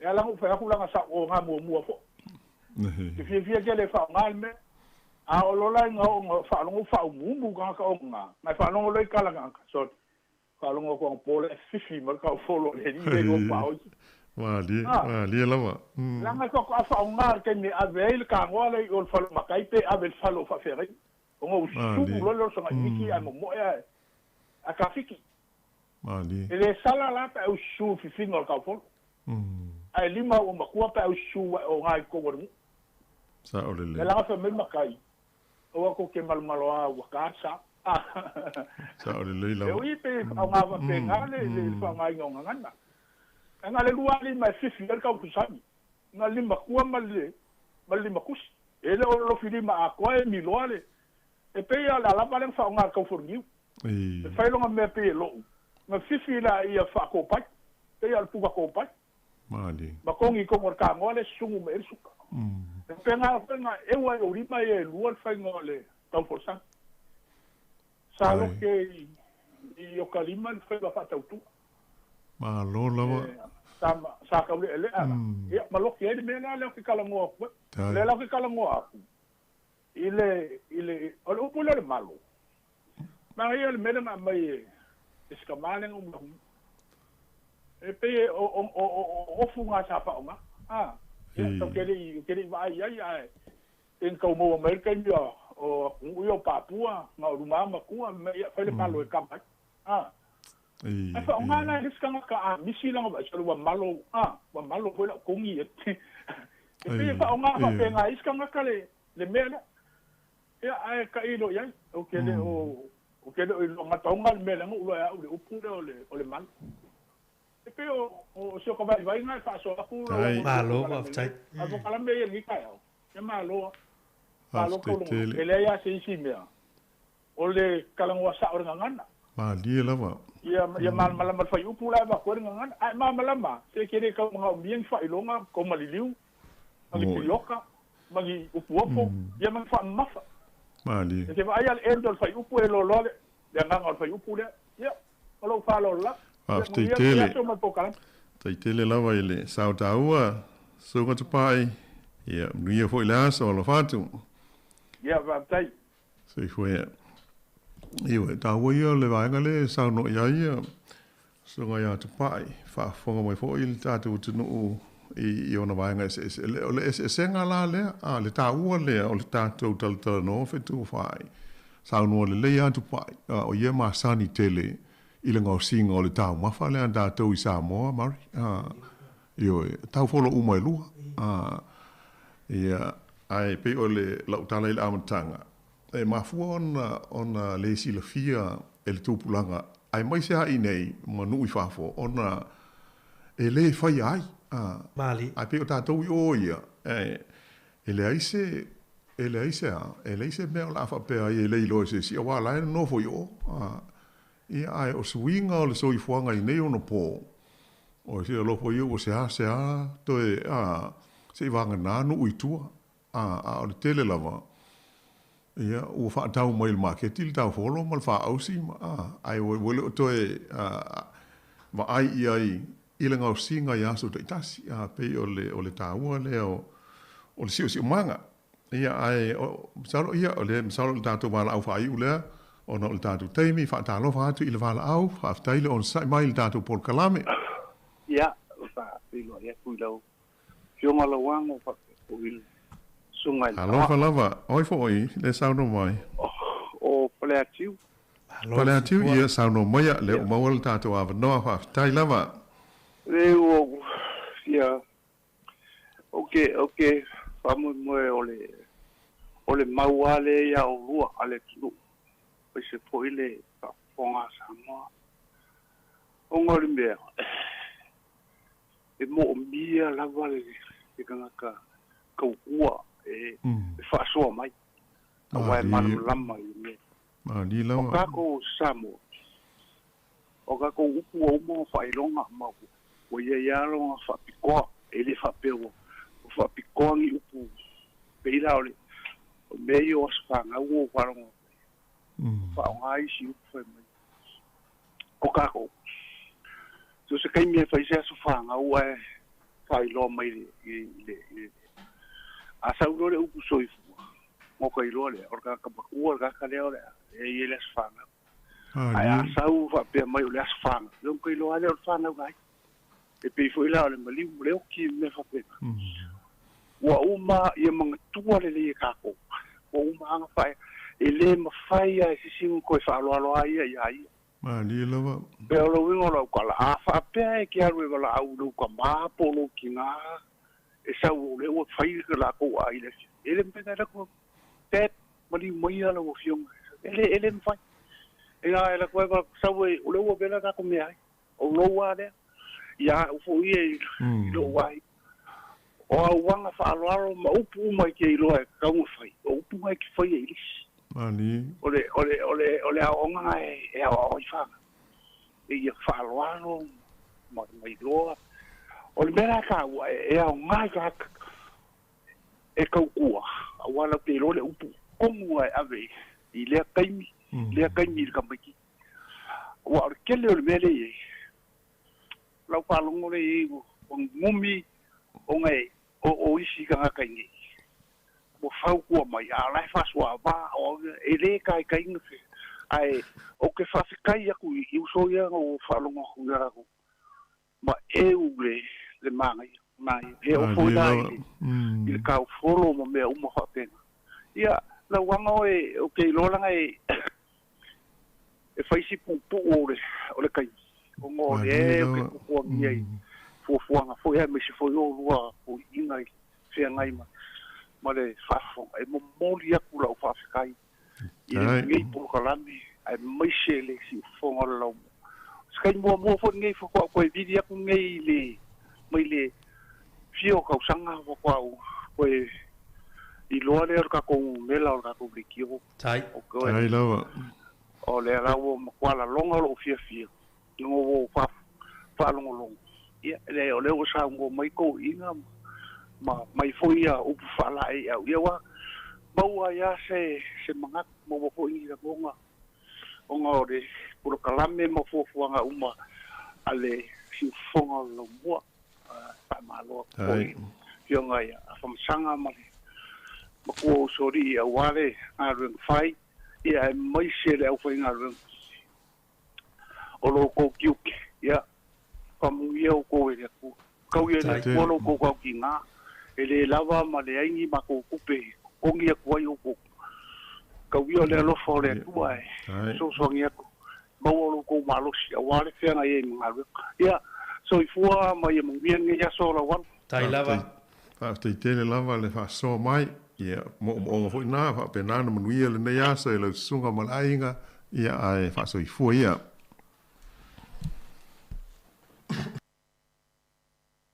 mai ona o le tatu taimi mo salo le a fa pa mo I le nei fa o pongo fo I o le tutu I le tatu fa so pe ona o ta u mo mari ona o le vai aso le nei o si tatu ngana ia te tonu ai le tau ona tātou musua ia pe fiu tātou te tala noa ia ma fe whaasoa ai ia mai se o le tūlanga I upu o le ngana o winga upu ia ma le tūlanga me whaiuna tātou fe malama mai ai I si tātou ngana Samoa I Aotearoa nei ai ona o le tātou taimi mo muona mo mori atu le whaafitai I le maru uma sa maua la vanoa e tufo mai e fo I ma fa so mai ia I nei fa upu ponga I le tātou mta upu I tātou ngana sa moa I le nei tau sanga ia tātou tālusia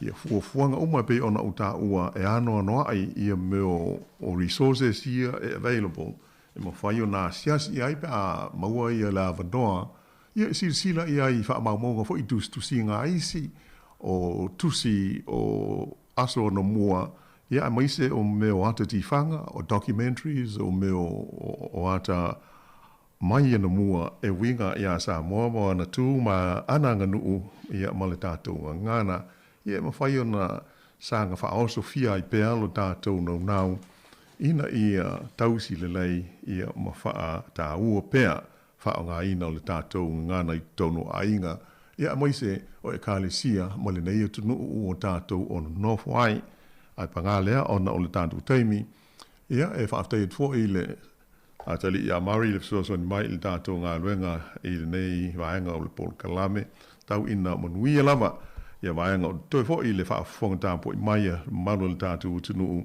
I le tautua a le si fonga le lo mua ai mātou whaatau whawha so I fuatu sa moa.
Tell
te wheau, te au nei pahara. Awa tui alau mea ai, ma se e malolo ai, mama po e whanua, ai so i ane te whetalai. Se mai kare i tō whaoi, tini leo tia le nganoi, le ngalo awa mea whawhia loto.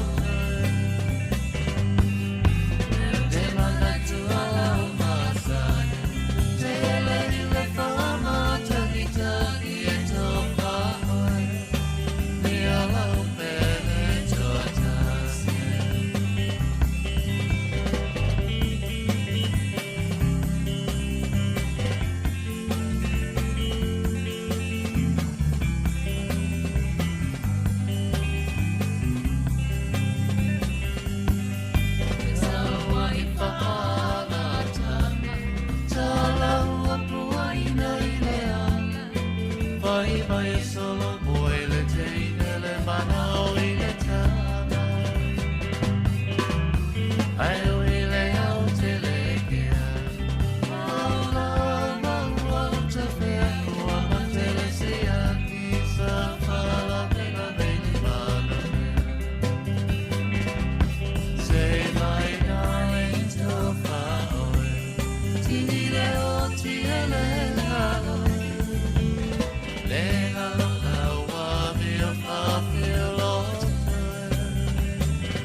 Whaafofonga mai e Samoa e se io pese mau whaamatala. Le matala si male mana i oro ulu i sawa i whaasa le anga. Winga e se olona pupula e sosolone o ne tau i le matawhanga. Ta ilo fo i le nupa i olo ta ua mailo na malama lama. Awhai e te fia i loa o na vai e lele o na e sa ue ba ai. Isi ufanga mawai o le ali o le sasa o no la e tu mai sa pini. E misi i mala e a e wha malu i sa limu mai ana mua. Pa o le o ngā tutonu i lua e te mawai le vai o whanua nua. E sia unue, le whatu o le whasa le le anga. E tua o no male taulangi ato le a whoa mala fusuanga. E toa whama tangata matutua o le whale a anga male sale muli anga. Mamalu na olo uti ua i nei, e o i le ngata anga.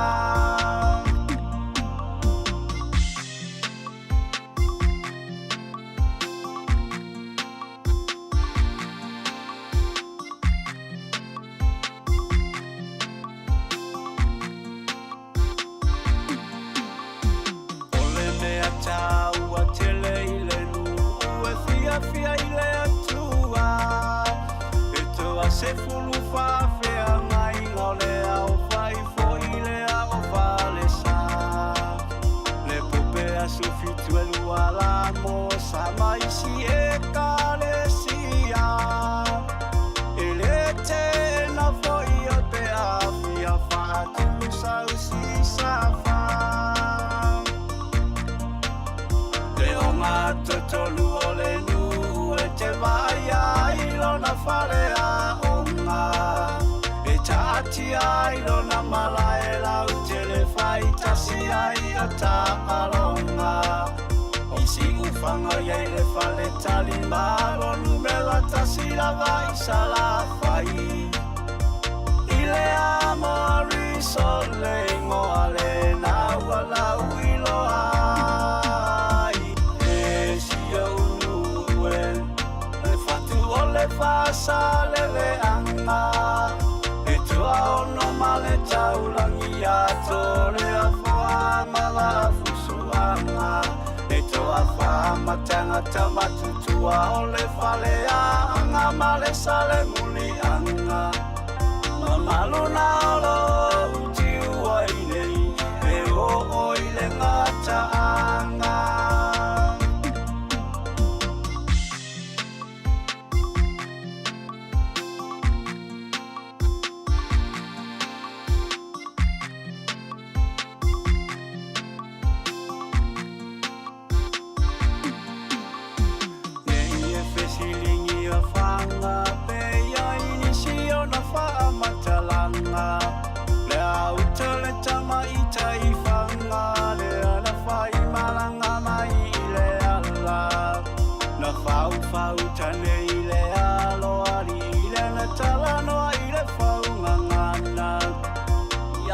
Siona fo finele la fai ngoa ina isi afio ana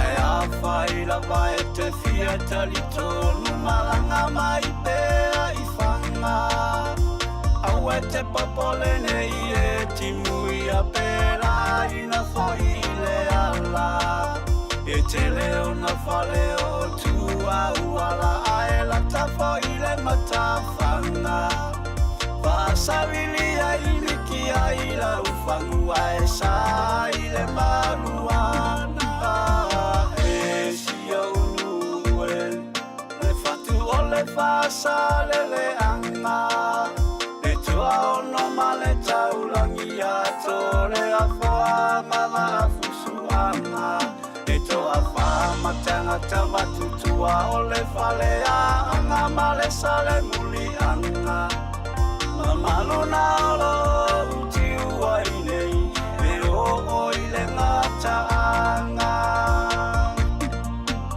Mamalu na olo uti uai nei E o oi le ngata anga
Wa itele malamba wa unavado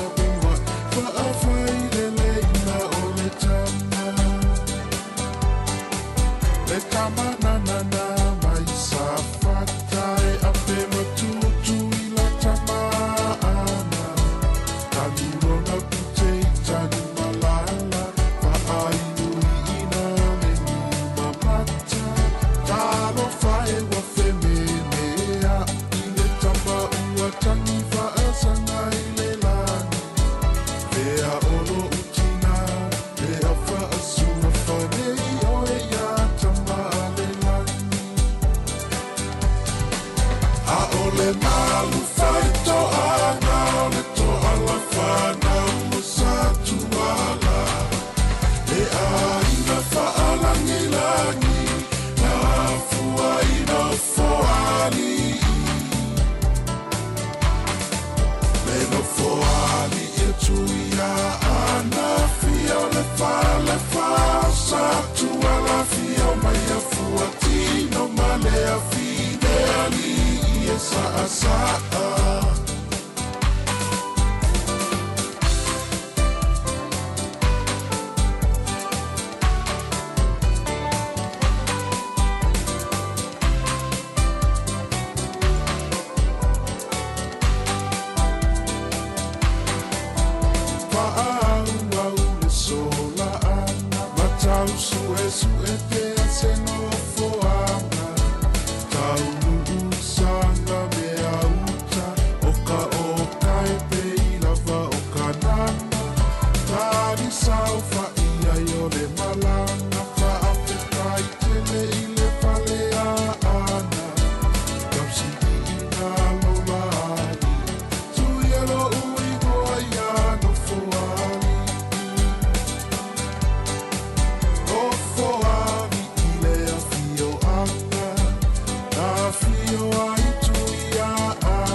O viving o le fianga o nofo ali i na ua se full fitu minuto o tēnei le tu la lua i le nivainga le tautua a le si fonga le lau mua i Wellington po le Samoa Capital Radio tasi ono tesi ma le tasi famo ia e whapefo i le tātou onanga masani i lungo tātou wala te pe o le Facebook ia e maise o le YouTube nene taimi ia le o mafuta mai mo mai nisi o le tātou e tino wha o pēr tātou tautua ia pe on sil fia mo ila to mo temi le o fato a mai mo mai ia fa ta tiang o tato poklame sama sani ona umma ile tu lai lima ile fiafi ia pe yane o le neva yaso ia o le vayaso le fa ta wa ino ngana sa mo ia i tono ni sile nei me le le o le a tu watu ai tua ia le temi fa mai na ile tato poklame ile tu lai valu le poa na nei ino no winga tau te mafuta tua le taimi nei lungo le tatu wala leo le tasi ono tesi ma le tasi whamo.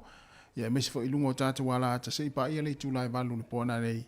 ia ma fa mai atu ai foi ma le tātou vai aso ngana Samoa ia i le nei foi vai aso i New Zealand nei ia ai mo tapenanga na vai ia ni se wa onga ia o le nei aso ai mai se foi le nei vai aso mai se fa la tonga ia foi ni se fa le fai ngā luenga o la ia ni ala to proclame ia wa foi le fa ta waina ia o le tātou ngana Samoa o le nei vai aso ia o le wa se fulu iwa minuto te nei le lua fa o tu fa fia fia me pese ia ai ma na ia pe tātou wo ia i sina tātou pese vavelea ia taliu mai ia ona toi fa uina fo i leo fa fia fianga o vivi inga o no ma fio anga fa malulu atu ai te wale fiu te tali mai le taimi tātou ile vi o to fio anga ia lona winga a fa pe te o mis ia ta o mai ai ele o ia se vi o to fio anga i lungo tātou alisi o pese a tonu ia ai o le tele lawa fio anga o le ia la to pese i vivi inga o fio anga no ma la fanga ia le la tau fai pea le tātou tautua, ia tāta atu nisi o vi o fioanga, ia o maua i tonu le tātou lisi o pese. Ia, se fai se swingo le neia so ma neia uri, ele no winga, na o le sifa Samoa, ia ma neia se fa te ia tu tātou i sina pese vavelea. Ia, ona fa o le fo fa fia fianga, ia nuu ma fioanga, ia po vivi inga o nuu ma fioanga, ia po vi foi, ia o fioanga manu. Ia staimi foi, ia alata mai, ia ona fa tasi me foi le so ya Jerry Tapu manaia a wale fa wina o le tātou tautua o le yaso ia tua le lunga e whano lo mai o ao ia i pese na ia ona fa wile o tātou fa fia fianga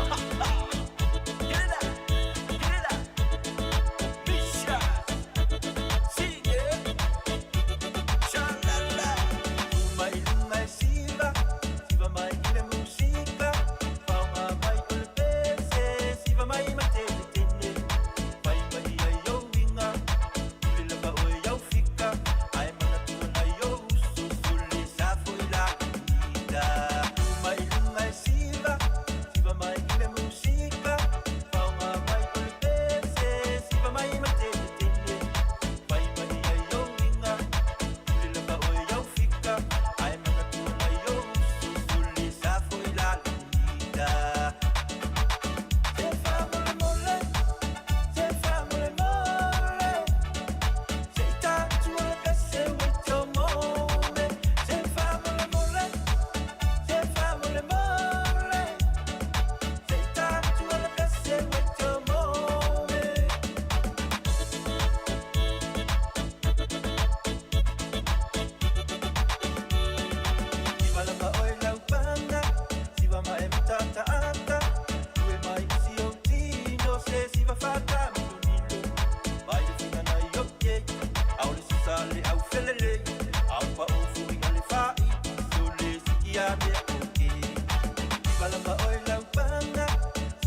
Ya, wala valol na siva sa fa ya nero ilalo. Ya, ma usi mai rau fa fonga, ya le la mata fu tatu fa fia fianga o vivi ingo no ma fiong a pe ya ona uta ua.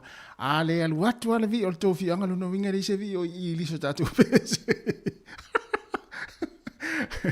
Tatu pese ya ya la tau fai pe tatu tua ya vatu fa fia fianga ya tau lava te ole lava tatu taimi ale la una ya tu pe ya vi o fa fia fianga ya o no ma fio anga ma le fo ye fa tau ina fo tatu ngana ya la tatu se elo ele pese nei ya mo tatu ma sani ele pese le solo uta ya na solo Mr. T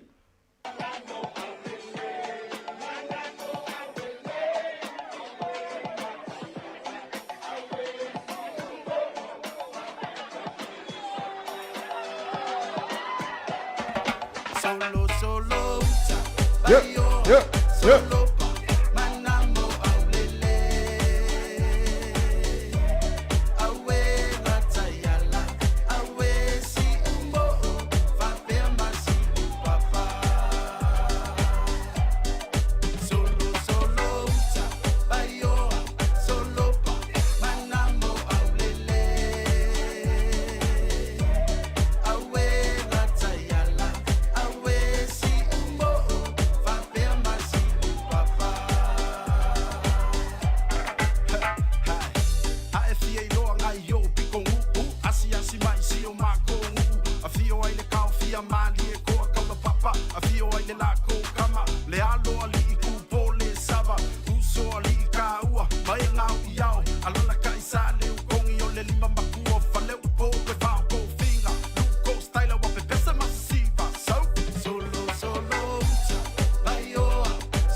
Se fonga mani e male matango fiel sunga ya Mr. T ya male pese pitonu o solo ya o sile fiel ta tu pese na pese ya o la lunga na taimi fo le po langi ya o pese o mai ya papa langi ya maisia tunu ya o le ya mfasa mo risi au o ri papa na il pese le ta tu lua sura minuto te nele tu la lua si fonga la mo mana fa fianga ya na o mai atu pese o polu o me fa pena se tatu wa mi o mo pese o polu pese mo teri sala fai pese o polu pese mo teri sala fai ya la tatu se ya e vive inga nei o le fioanga o ai o sili le mo teri sala fai ya o le pese nei ya o le tausi fa sa mo nei le fioanga o sili o le tausi fa sa mo nei ya alo maya ya mantua tu la fono ta tausi fa sa mo te ale la fola usene ilumore o le tingi pusa ia ona e siva loa lea mana ia so mai tātou ma sili ia o ai lava se sili lo whaafonga mai mai o se si foi o mau paolo i sili ia o se si foi o lefe wa i masitama masatene sili ia siva o pese lea ia o vivi inga o le fianga o sili luas fruiva minuta te nei le tulai luas si fonga laumua yo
Tupulo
o vivinga o le afianga o sili le mote le salafai ia ma le sunga ia tutasi fiu.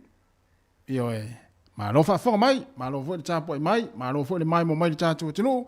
Ia a o fa anga so pe fa fianga le taimi o le uli. Ia i le tatu ofisa fa sala lau, lima se fun ma le tasi man Kevin i poli lua, le si fongo le lau mua. To i lua se fuliono minuti na ta leo le lua. Ia ai to e fa malo atu. Ia i la tu na fo yo le asauni o fo nga luenga le pona nei a mata le tolu. Ia e ma nava mai fo i le vaenga le sa fa nga luenga me la ia i le tu la tolu. Ia me se fo i na fa na wa onga. E na tu na fo i lunga le to tele o nei matua mai la to e piki fa nau. Ia i le tu wa yo onga i le tu la tolu i le afia finei po le uli nei le o to e 25 minute. Ia ona talo le o le tu la tolu. Ia fa na tu ma sani la vai le tato po kalame ma le tautua. Ia io tātou ainga, ia meisi fo i lātou, ia o wheo ai lunga la wala, ia ina ia wha mua pēr le saonga le mō, ia ai meisi ai, o le pisi ai o le nei taimi, ia i le anga ia tua ia piki nei whanau a onga, ia ai meisi fo i o le anga mānawa i fo i mga luenga, ia mo i lātou le saoni ngā lue le fia nā nei, manuia lava, ia ngā luenga o le awhia ngai ma o tau. Ia o leo tātou se e mai i le fia anga o whasi to uta, Fasto uta, mai sunga ia vili ia taua fanga. Ia o vivi ingala nei ia o le fianga o fasto uta, leo to i 25 minute ia ona talo lea o le tula tolu.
fiango fasta uta to e luas fruta se minuto na tale o le tula tolu ia tatu se e le vivingo le fiango sangone le moteri sala fai ia wale o matu le si pese le fiango ia ile fianga ile moto upolu na pe ona le pese fasta uta ia si tatu asiasi le fiango sangone ia o vivingo le fiango sangone ia o si mai ile fa fonga ia fa fianga si fonga la mua le o to e luas fu minuto ona talo le o le tula tolu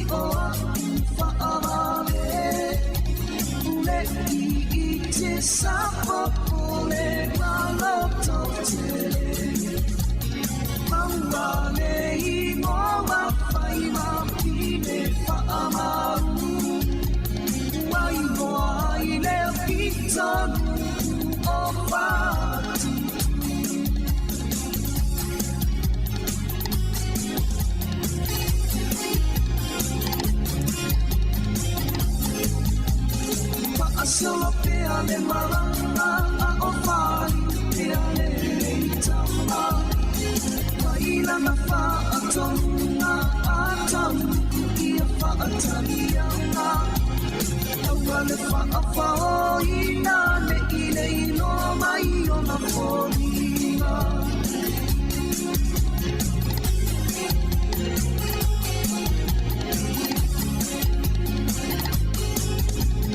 Maralito uasawi mai ole atani la masua Nanilo ilo no pinangalo se paala velame o se bana Talai mai no le filinga maua sono le alofa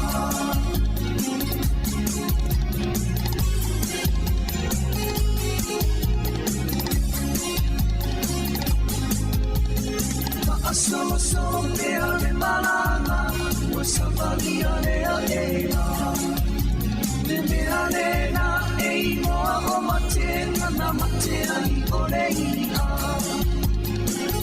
Te maranga ua tuae Isi o ulau ele ele Wa atanilo le au malanga Ae alu apa ese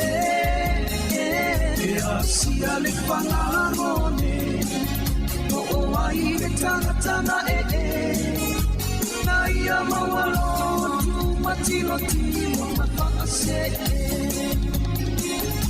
Tu matilo tilo masangari Na whaavela ina le launei Uro le sumarai Matoe fo I whakase I le sami Fa'akua se iona ma'aia ole mua mutalali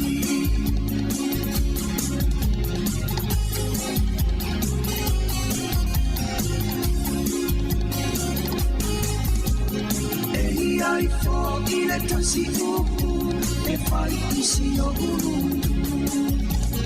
E ai oni mea o tatoe O oni toe o samone Mawatu ole ia Watoe aina omuna Na uamu maano Tanu le whaatamana Si whaalave lave O tangata sano le ngole A ua sui nei o sano ngelo Unu whaatele pele Matilo tilo masaumani Wa'avela ina le launei Ura le suamai Matoe fo I whaase I le sami Ai whaakua se iona ma'aia ole ua mutalari O bebengo le fianga sangone ma le sunga ia taulanga tangaloa I nei vai ngo fa fia fianga su filoi al si fonga le mua to se fulu ma le ono minuto na tale o le tu lai tolu. Ya, la vai fo le taimi.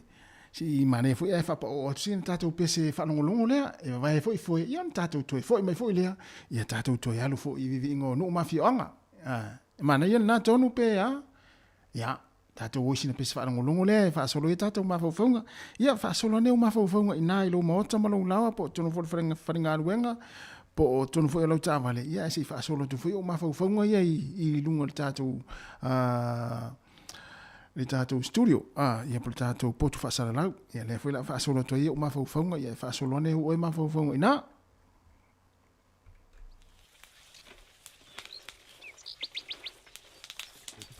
Tina, la singa mai la sakia oi.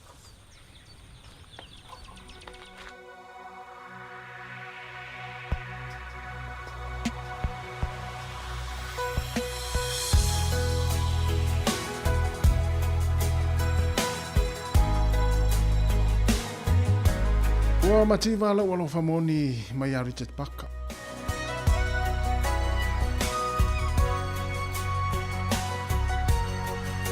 Se e maia ia se e tanga malu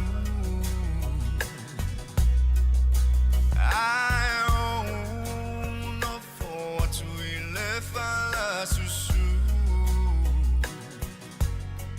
veo se pepe afata ele toe famatu ue tongi ole moa alona afa ua ua mativa no ua no fafa maoni na ole langi olo oia no tanu moni so se se tanu I for ile lao ele atu bui for lao ti pe fele fele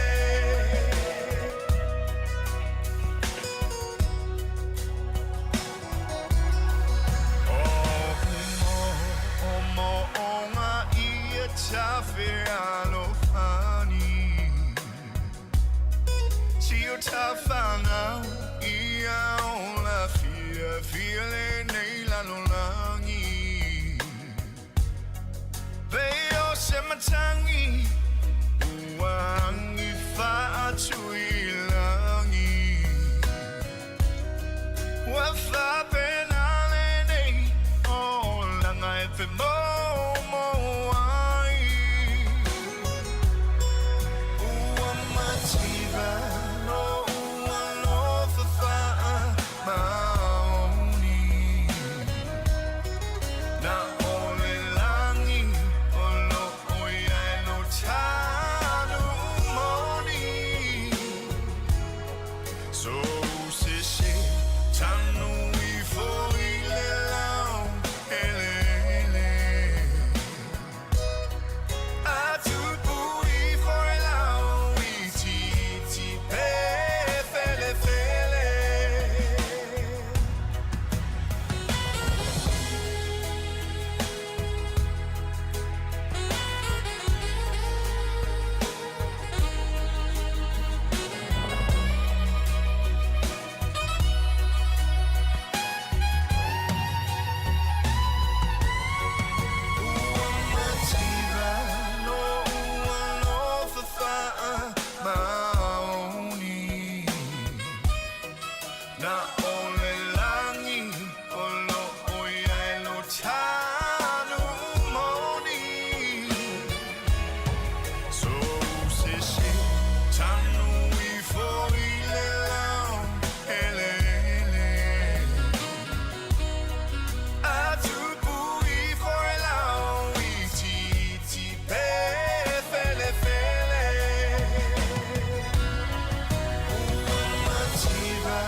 talofa si ufofonga o le laumua.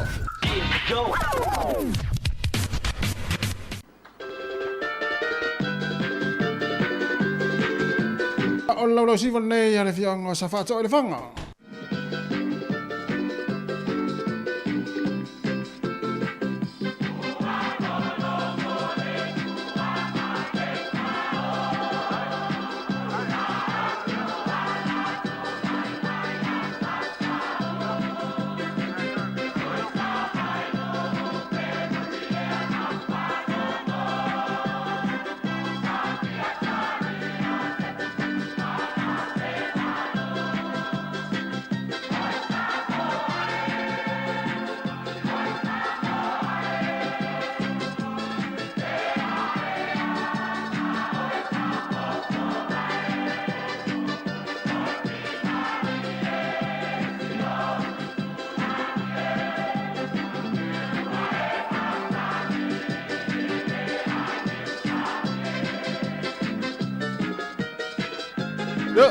Yeah.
Salona ua eiloa o te si o e io ulima fa pele pele ina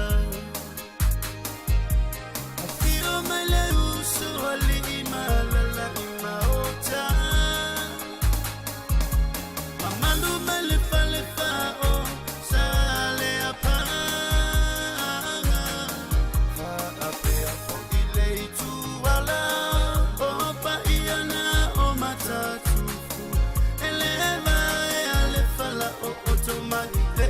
matanga afiro mai le uso ali imalala imaota mamalu mai le fa o sale apanga fa apea fo ile tu wala o pa iana o matatu eleva e ale fala o otoma le amatanga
Ia ono sa e maile ono sa e mai ia vi ingo fale lupo ia se umal tatou tana le ia ona matou to atu le to au mai o ia wala fa fi sianga dei vai ngole oli ia matou to falo fa talo fa mo fo dei vai ngole aso pa mo lungo tatou tunu un tulanga fa lupe ia ile nei vai ngole aso for ile nei le aso lure nei masina ono lua fe lo sumre tolu ia malo sai fu manuia malo le langi mama dei vai ngole aso ia ile nga mo lungo mo lo telo tatou tunu ia olo solo ngale le pe por kala me fantino le ngata fu le ofi au mga luengo le aso ia o se aso fia le nei ese mai lava ia aso uma ia ono le nganga fia ia ono family anga mfai ono tato mawe nei tunu fai ona tatou fa na tuinai ia le tu langa e pe ona yailinga ngana sa mo le wo fa mai ina ia matapu ni le fai ungor nei vai aso pe ona yai vai aso a tore nei ia ile fa tau ino lau tu malaunga ngana ia e pe ona yailo tatou o mau le nei atu ia ia la ua yaile tatou por kalame nei aso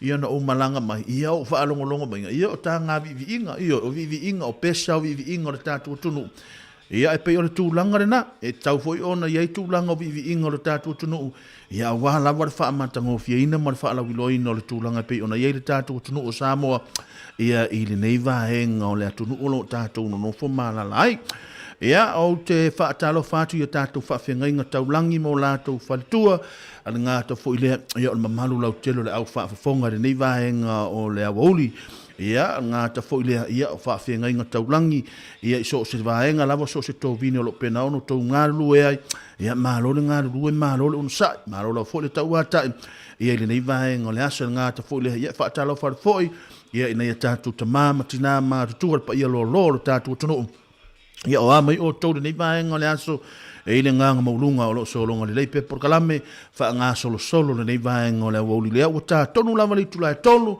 le nga to fo ile ia ona ia tatu fa na wa onga ia le na ufa mai ina le tulanga o le aso le nei ia i tulanga ia o onga pe ona fa amna tu ina nga ta fo ile tele fo yo ha onga sa la tu fa amna tu ina le tulanga ngan sa amore nei vai aso ia ile nei aso ia e pe ona iai ia le porkalame le na le Tairangi School le asa o la to fa tonu ina le nei tai ia wala fo fa amna tu ina le fa la utereina ia le mana la mo ala mo fa na i le tulanga pe ona iai le ngana sa mo ia mo le fo le nganga fa tai ia tatou a onga mo le fa amna tu ina vaenga tau nei ngata fo ile ia ona ia tatou fa ia onga ia mo le o ina le tulanga ngana ia le taimile nei ia o na ia tātou whanau, a wha pia fo i holo nā u o tau malanga le whale, ia au nei ngali a te o tau tātou porkalame le asone nei.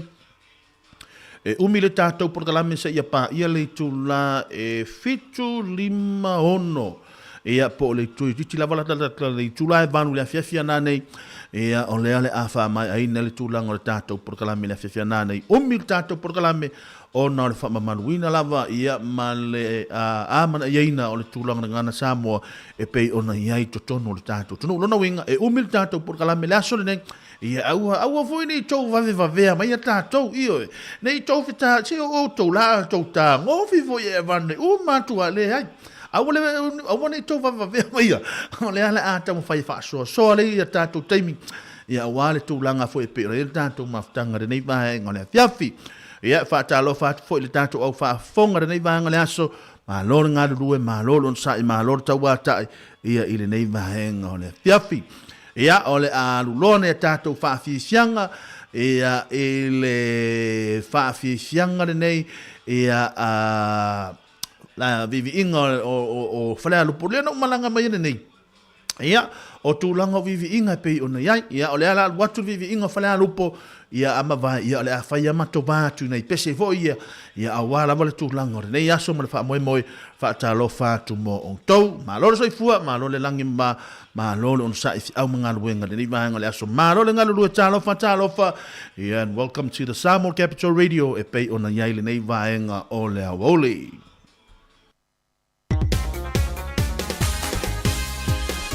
Ia vai lei po tu I foi luma ia e sare si va fua ia e mau no le ama no a e tu lunga te siva lunga se lauta la tong mo se lauta la tono lei pu ia ona e sa wele te siva ia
Nai va fi fianga nei va nga o le oli no suma tolu ne minuti o te ele tula e tolu de tau toma unanga de tato wala le tasi ono te sima tasi famo e pe ona yaile nei va nga le asfaroile so luole nei na masina e ono lua filo suma tolu ia o afa fo de tato fainga malanga nei tau sanga ma lola vanga due ma lola ono sai ma lola fo il tau ata li mamano lau telo de tato tono ia i la to uma la bolo pena fa fonga mai tono mo ta fainga e tono fale fainga wenga ia o maota malawa nga fo leo fale tanga ta ma tu la to fo lo pena ono si ia tu fale mai ia wale sa ilinga ma lo si nga ta fo leo ne tato walo mfana ia nga ta fo leo ia so se va henga la vole atu lo pena ono to mata fa fonga mai ia mo le atu nga ngor fa ma lo ma nga ngor fa tai o te lo fo ia te to ia ni si taimi ia ole ese tato taimi nei sa nei ni sila ia ma le atu lo pena ona e ma futa mai ia o te loa o lo so longa le pe nga ruenga fa tino e pe ona ia nga ta fo le o tato fa na tuino le nga na Samoa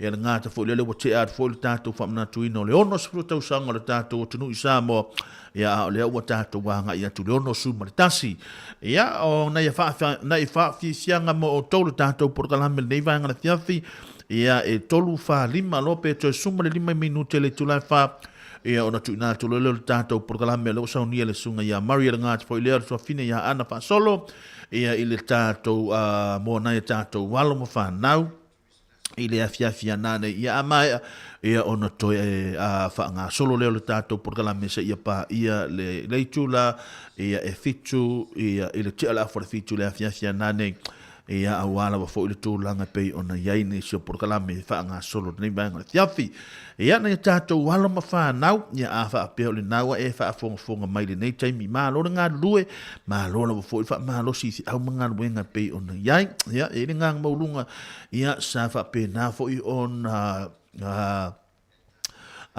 yele nga fo le au ngata tato le fa nau ia ai sa matu la ngona la volu to nga fa ma lo si a waile tu la nga o nga ta foi le ia o le tama fa ia o sina upusa mo tasi pe lu ne va yaso ia fa na to tatu nga na sa mo lo se mai nga le tele ia a maua nei upu fai ngofie fa fetai o le fa mole ia o le to fa soifua ia o le talofa ia nei upu fai ngofie na e ma fai ona tatou fa nga ina yaso le vai yaso fai so ia o le afso soani le mo tatou ia ai ma lo nga lue ma lo le ona sai ma lo fa ma lo si au manga ruenga ia mana tua ile tau por kala me ma mari ma ana ile tula ia ile afiafia na ile tula fa ia ngai le lima ia ma e aloa ona faisau fa malostino le oli ia ma faisina malo longa ia ona e sauni mai le tato por kala me na nei vaenga o le oli ia o le taimile nei ia o pio ma na ia fo ia le sui o tato por kala me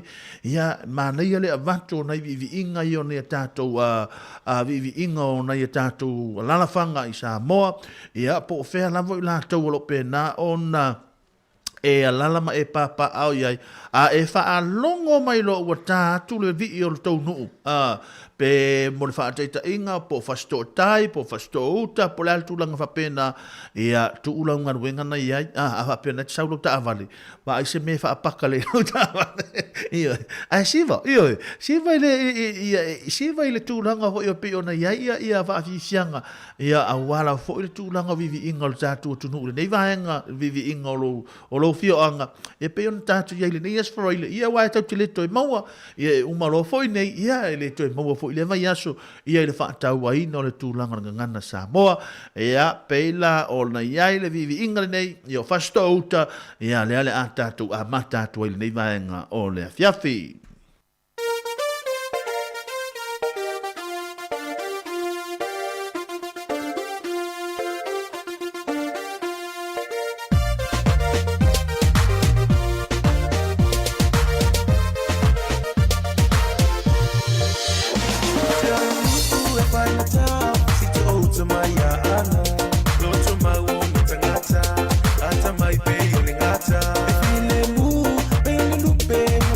Pulling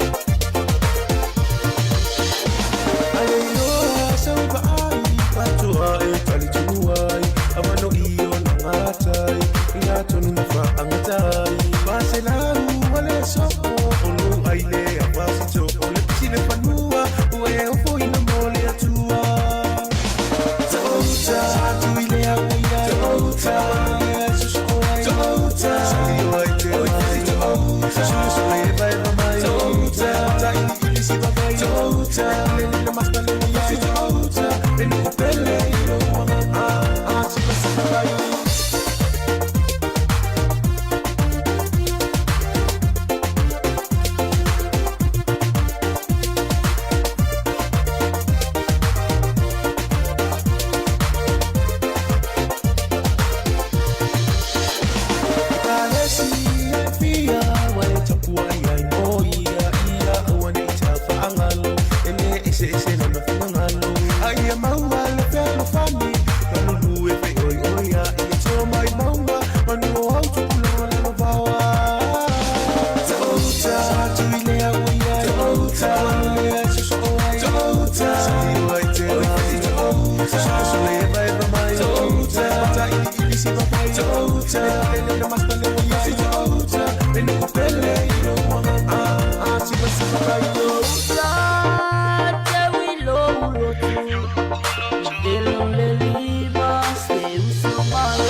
Sawa lava, famole mole, be ai poi, se lo batua, fa ulusina,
Nai va fi fianga nei va ngale only na o toi 5 minuto na afale tula tolu ia ole ai fo inisio na tato programa pe ona yai ia fa fi fianga pe ona i mana tua tolu fa 5 tu na to tulanga tato telefo ia ona tala le tula fa programa le au telefo le tula fa ngai le 5 ama he al tato programa le 5 ia ona yai fo le inisio na tato programa ia ia tato tula lua pe tolu lo pe na ona o mai mo tato ia wala wa fo fa na tuina pea o le tūlanga o le iai le ngana Samoa ia ma le fa na tuina fo o le tatu ngana i tono New Zealand nei ia fa talo faro fo il malau tele to tatu tono pe na mafuta mai nei vai ngole woli ia e pe ona ile usa ia sa fa inga fa filo pe na mafuta mai sina leo ia MJ Afualo Virginia Tanao pe na mafuta mai so Senator Vae Alan Solomon le pe na mafuta mai nei vai ngole woli ngata fo ile ia ona ia tātou ta māolo pēnā ona māfuta mai tu tono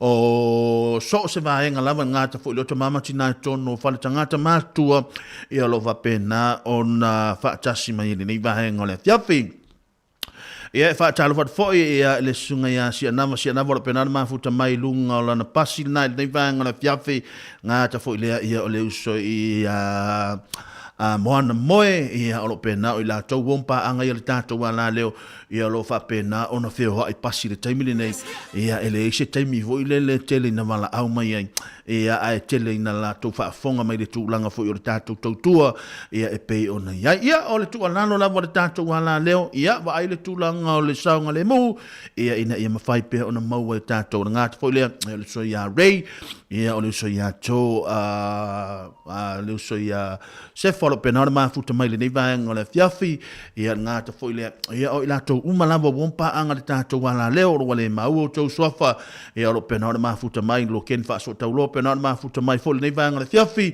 ngata foi le e o mamalu lau tele o le tātou tunu o pena o mafuta mai ngata foi le e le usa ia asi ia le usa ia asi pese lo pena o mafuta mai Australia fa pea ia le atua fini ia Marion o penara mafuta mai Malaki Master o penara mafuta mai le nei vanga la fiafi ia male pule no pule mele pone ia le sunga ia o ke sene se yuli o penara mafuta mai le nei vanga o talo fatu mo o tau tanto por galam le nei vanga le aso ngata fo leo fi na nga po new sing o penara ona fatasi mai le so ia neru ia o pena fo na mafuta mai le nei vaenga o le fiafi ia malor nga lue malor ta watai ia ile nei vaenga o le ese o le awala le lau tanga fa ala fu a tole me io o no le tu langa fo io le pe ona ia ta to le sisinga fu ia o le ale al watu le pese le mo le sisinga fu ia ina io ta to fa fitai e pe mo ta to fa manatu e pe ia le anga o vivi inga ia o le ana tele na tātu ele uso ia tasi ia o le la usa fu ia uia la ese fu ila u tamai taiwire ia ese ho la taiwire la tau fai tau fai ia a mau atu ale vi ilunga I o vivi ingo le tātu tunu o vivi ingo o tau la fanga ia mali mai se ono sai mai soli ia ono sai mai o le fai masu se su atu luga I pe mau atu ai vivi ingo tau fio anga ia ona tu inatu ia man tu foila a fai le vi ia e tau na tala lo watu fa fonga mai pe ia so I miti ia ona lafo le lau seleni lafo lau seleni le tin pusa na wai luma ia ma fai sina to mai tusu ia mai man tu e tele siva I luma ia e te siva mai pito tua ia atu watu lau tau sala ia sa mai pito I luma nei vanga le aso ia nai fa fi fianga mo o tau nei vanga le aso ia wala o fenga I o tatu tunu ia ma le famna tuina o le ngana Samoa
Ia le na, wa ia le tau mawhai ngā tole mātou au whai pese. Ia e, pa wale mea o tau le si o tau le o stai ma le mātou au whai pese fua taimi. Ia e le o stai le mātou au whai pese fua taimi.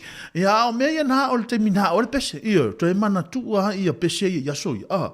Le tau se whenga la leo vo ia le au pe pese ina ia au ane I whaase leo le taimi le ia wa mana tu. E tā te fiu le me I to I ngā pese ni.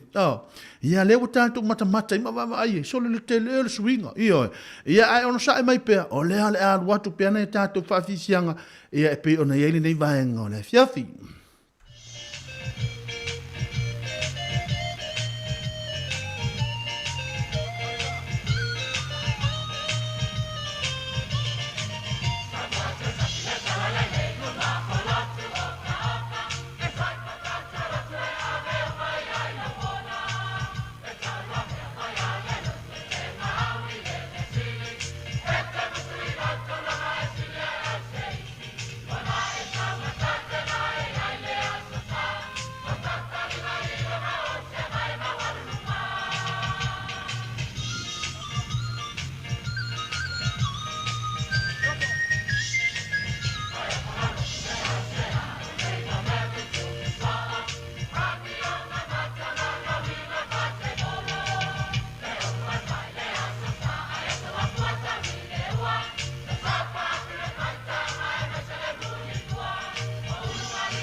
toi whatalo whātua le whaupoponga o talafo mo le nevaenga o le aso. Ua whautuaina e le Consumer New Zealand, le lautele ia whaia se suinga I kamupani e le tisi o loo whaongaina, na mawai suenga e na o le 5% o loo whaamaliaina I tangata whaatau e ala I ele tisi. Peitai, o le tele o pisinisi la iti, o loo taitaina pea le whaamaliaina o tangata whaatau, o le Frank Energy na whaamanuaina I se whailonga o na ole le lei o la lato au nanga. E tu sa male fitus fulfapasene e whaamaliaina I tangata whaatau I la lato au nanga, male median I le wha ono pasene, na mawai whaamaumaunga. E whasalau tā la le tupe ale ainga e tasi, e whaasao I le tausanga, pe a whai masui le kamupani e le tise e whaongaina. Ma ua si itia le numero tangata I le 25% e whetu utu na ai ala tau providers mo e le tise I totono o le 10 masina taluai. O loo iai le upenga tawhailangi e tā ua o le power switch, e mawhai ona asiasi ai tangata, e whaatusa ai tau o kamupani e le tise ese, ma ilo ai po o whea le kamupani e tau ngofie, ma le leila latou au nanga.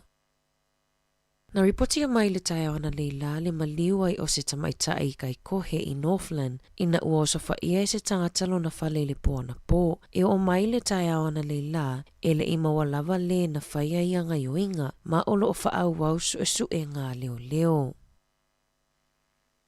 O le aso atae o le aso tolu leo Iuni, o le awhai ai se taalonga ta Apollo e whaamana tuai le tuto atasio se o tato atunu o Samoa, e whaia lea I le kalaputa Apollo a Trentham Camp Golf Club, o lo tatala le vanoi so se tasi e fia awai, ma e 5 la le green fee po o le ulufale. O le afa le fitu e tatala ile avanoa Morris tala, afa le valu e whaia ile sauninga e tatala lo I ai le wha moe. Ma amatali ai le wha moe I le itu la e iwa, o le susunga I ato o manga Mike le toa, o lo o taula mua I lea wha moe, o ia fo'i o le perestene, o le kalaputa Apollo a Trentham.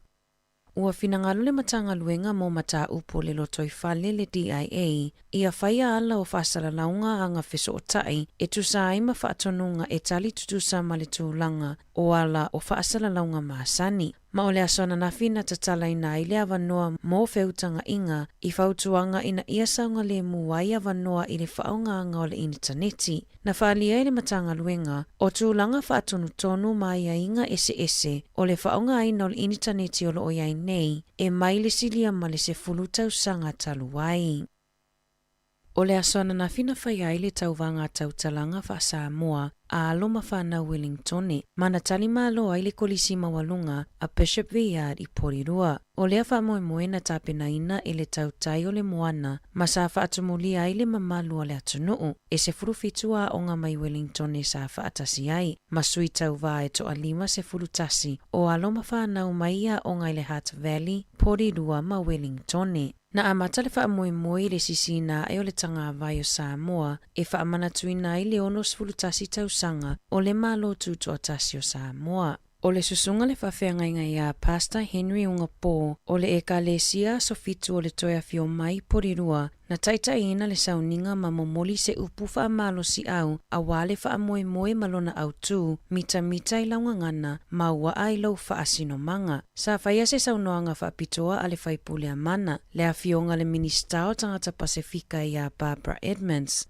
Wha atatau I le tāua o le whaataua ina o le ngangana Samoa I New Zealand. O fofonga o le aso le whetalainga ia talama alie mua whale a whanga ma Nathan Lopa. Na amata whaanga solo tautalanga mai le wasenga 5, se ia o atu I le wasenga 8, o a fionga I whamasino na nafa ma le wha moe. O le susunga ia sua le maa mea tāwanga a whele se wala, susunga le whawhenga inga ia Henry Ungapo, ma le tamaita ia Renee a kui vaila au. Na taualunga le wha moe le launga tongi, ma sa tau a aoina e le sui o le matanga luenga wa unga, le susunga ia hana tusa, tusi pasi ma whailonga le whanau. O le wasenga 5 na tūlanga mua ai le tamaita ia sala si ai niu. O hana maselino na whaamanuaina I le tūlanga mua I le wasenga 1. O le ali o Samuel tau fafo na tūlanga mua I tautalanga a le wasenga 7. Ma le wasenga 8 na mawalea e Ramso pito au.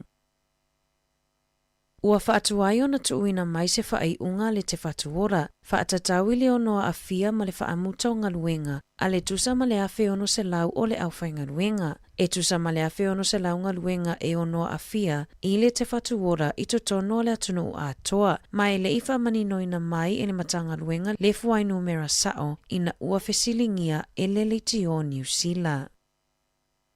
O loo whaanga solonga luenga toi whaalelea I le State Highway Tasi, I le Expressway I Waikato, I le vā o horotiu matau piri, peitai, ua whaalia I lato o loo whaianga luenga I le awala, le tele o taimi e sawai nai e aveta avale le au whainga luenga, ona o le lava o le ono sai, pe a whaatonuina pe whaatuina lato ta avale. O nisi na ta ua e wheanu I le au whainga luenga, pe whaao o lima I foi, pe a umi ona tu I le kiu ta avale. O loo whautuaina I le wakakotahi ave ta avale, ia tautua nā maa lolofa I le au whai awala, ona e le whaingo fiela la taunga luenga whaatino I aso ta itasi. I se whamatalanga le pulesili mo le saunga le mua le kamupania le Fletcher, Carla Tongs. E whaamua mua I a te ia le saunga le mu o ana tangata whainga luenga, ma a whai ai whaatuputupula I a pea le atulanga o le a whaamuta la taunga luenga mo le puipuinga o le au whainga luenga. O le masino me le lua whelua wha o lo fuafua e whaamae aile ngā luenga I Waikato, ma o loo wa aile wakakotahi I se awala e vave whaamae aile ngā luenga.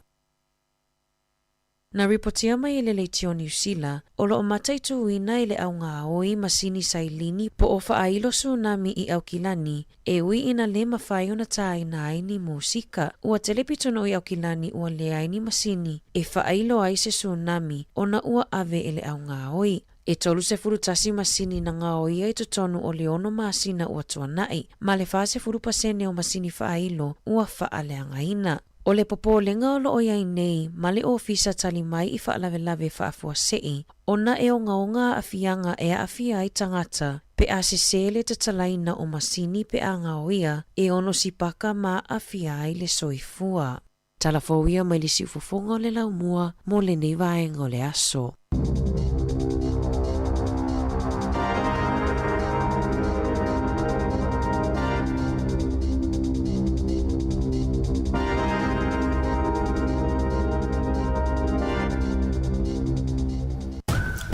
Talofa, siufofonga o le laumua.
Ia, whaatala whatu sa mo le antino pele le loto ma le nganga I le neia woli o le asfarili le neia aso tolu o le tātou aso lua o le tātou polongo le neitu sanga lua whirus ma le tolu o le masina neo yuni me masina fōa tātou lia mai tau tōre siu whonga lo mua I Wellington e whaatai le tua mo le newa noa tātou tue whailoa iai ia meise ia o le ua toe 5 minuti ona tale o litu lai fa tani masani o tātou polokalame mo tupulanga talavou ai ona o yeisi swinga o nei afiafi ma tātou polokalame mo tupulanga talavou ia faatasi atu matofini ia ana faasolo talofa ana malo seifua talofa mano seifua tuangane mari ia toi fa malo atu fo i tātou o whafonga nei vaenga o le afiafi matango fire sulu mana ia live fa foto tātou ofisa fasela lau moni ia olo tātou iai pia i le whaamanuina fo ia o le aso muli fo i le nei tono a onga whaamamanua ia le vai aso ngana sa mo moni o le nei vai aso tofine ana o le maun lautia o le nei vai aso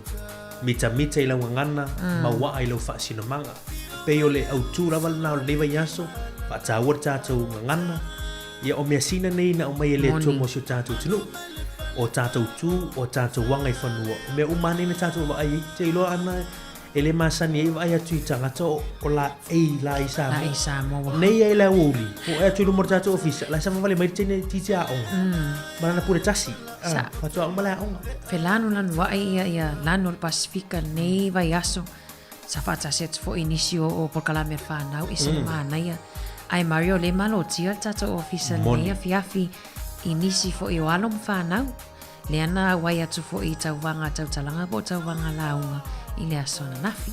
O le suinga na tātou polokalame sa mo i nei fiafi mo polokalame o tupulanga talavou leo mwhai ona au mai nisi o tātou alom whanau le tātou tunu o ena tauwanga i le asona nafi i le tauwanga tautalanga ia e leo le sili e leo le tūlua e leo le tūtolu a o le tū i luma ma tautalangia le tātou ngana sa mo o le aile na e mawhai alon whanau o na tau te tala ma lātou launga i tātou lava ngana le mea sina peo na iei le nei la fiafi le lai whaafonga i Samoa nisi fo i o whanau i lātou launga o tau talanga o lātou sao fo i tātou ai aso ngana Samoa moni nei to alua le wa il tātou ofisa o le anga i mai pea mai a le pese mari a lo e lava nisi o lo anga i mai o na leo mai mamao mai i le Hart Valley ia taunu o mai fo ia mantua nei le umi tātou whasalau moni maua lava le taimi o le nganga le pokalame le fiafi si whaafonga le tātou tunu ni sao fo e nei whanau i le tātou vai aso ngana Samoa ma le tātou whiau mita i laua ngana ia maua ai lau whaasino manga le la ua toe 2 minute tali tu lai wha ia winatu le tātou proklame na ia tu stau mai tātou tautua le siufonga le mui Wellingtone ia pe ai fia mai mo mai lunga le tātou ape fōlinga lunga le tātou YouTube ma le tātou Facebook ia ti fo i lunga lau TV TV ni se e sila mai mo il au le leo whanau le tātou tunu lau tu wa il wha mo la son nafi ia malo whaftai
Pele masani ai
Toi fa tala fatu tanto tunu nei vai ngola woli ole woli ma minuti le wete li tu lai fatu fa tala fatu tu tu si fonga lo moi Wellington le Samoa Capital Radio ma tanto por klami mo tu polanga televo ngati le tanto tunu ile neas for real tanto waso muli muli ne from natuina or vai aso ngana Samoa yau te roa ile manulauti mita mita I launga ngana mawa ai lo fa sino manga fia le mo wala no ile nei ya woli ia fa tasia to mai to fine nei ia esta miti ia le uma fa tasia tu ole tato sui momolea ia ola fa fo tato tunu ia e ta pena tu lana tau talanga ne fiafi ile tato what no ia fa talo fatu Esther, how are you this afternoon malo si fu Okay. Mai ore nei auli Amui fafkai. ia Esther o fea nu o na yo matua ia la fanga fo yo na yo matua So lo tamanga sa mai lelu moenga, lo tinanga sa mai savai. Waunga sa mai au I lelu moenga, ngofanga I sa mai lelu moenga. Lelu moenga malo ia lelu moenga ia le te walo leo le wata mwhai mai le tātou por klame nei a fiafi. E fiau tau sanga o fea fo I te a ongai. E se fulu sa sio so sanga ai a unga I Brandon Intermediate. Mana ia ua e sauni esta ia manuia lau tau talanga lau wanoa nei tai. Tulona ia le fale ma lona ana wā fale. A wā le susu o le tae o le saungina. A fifia foi a li ma tamai tai wha masino. Wha pia foi le lava loa o a tātou fesi le whai I le nei a soto whaina. Ma lo le seifua, ma lo le fola manuia. Ai tau ia na o fola le whau ma sunui tanu lau o le fō. O wau le nei o istamiti. E fia whai sau I manu wau a wāre ne wha moe moe. A ova ai I leo tū, leo wa whapea mai. Mita I la ngangana ma ua I leo whasingo manga. A whai ai o tū li vai ma whapea e. Vi ia oelia tua seifua e whawau ua sala. Ai sea, o ia whasino ala I leo whasingo manga. Lea o te whapea ne ai, a muia lava o le Samoa. O te mita I la ngangana. E whawa Sofia moea luanga I la ngangana. O te malo fo I la ngangana. Ma e tū maulunga fo I la ngangana. E li ua le ita ma le si ngā pia whaasoa I le ngangana o le rota maulalu. E awanga ngō fia fo I sela ngona pia ngangana I upu whaolioli. E ai manuia fo I whaiva pia ngangana I upu o le alofa. E iai le taofi. E ngana mai fo I lau tū, ma le anga, e loa elo o la wawina, ma le tautua wha maoni. A whai e tinga ngana ma whaasoa I le whātapu ia o le pomoni. O loo malu mai iai le anga o le whaalualu. Mita nei loa I la tā uanga ngana, a wā o la tanga ngana, o loo ta au iai tonu o le awa ma le whaalualu. Ma e maulunga ai foi oe I le Vasa Pasifika ma le laulangi atua. Leala foi lea o te tawhi mamau ai pea I loo whasingo manga. A wā o lo wainga o lo lea whasingo manga. Sa ova ai ainga luenga ma whaiva alo whilima mātua e ngana I lea alofa. E whaia onga le wha maoni. Ai matua I iai le tū mo saungina a fiafi ina ia malura no whale. O wainga whaangalunga tā ia le ano whale o lo whasingo manga. A wā o manu tū whasolo ia ma le whasino ala. O lo ngana mai foi lo whasingo manga. Mita I le ngana ma waa I lo whasingo manga. So I fua mai a manuia.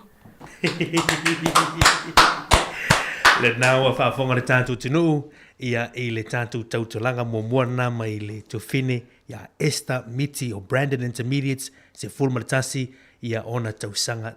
Esther, o le ase umina na oe lau unga le? For 2 weeks. Lua vai yasu, ia, o ina fiso soani at oe I lau tautalanga lea, Esther? O lo tama.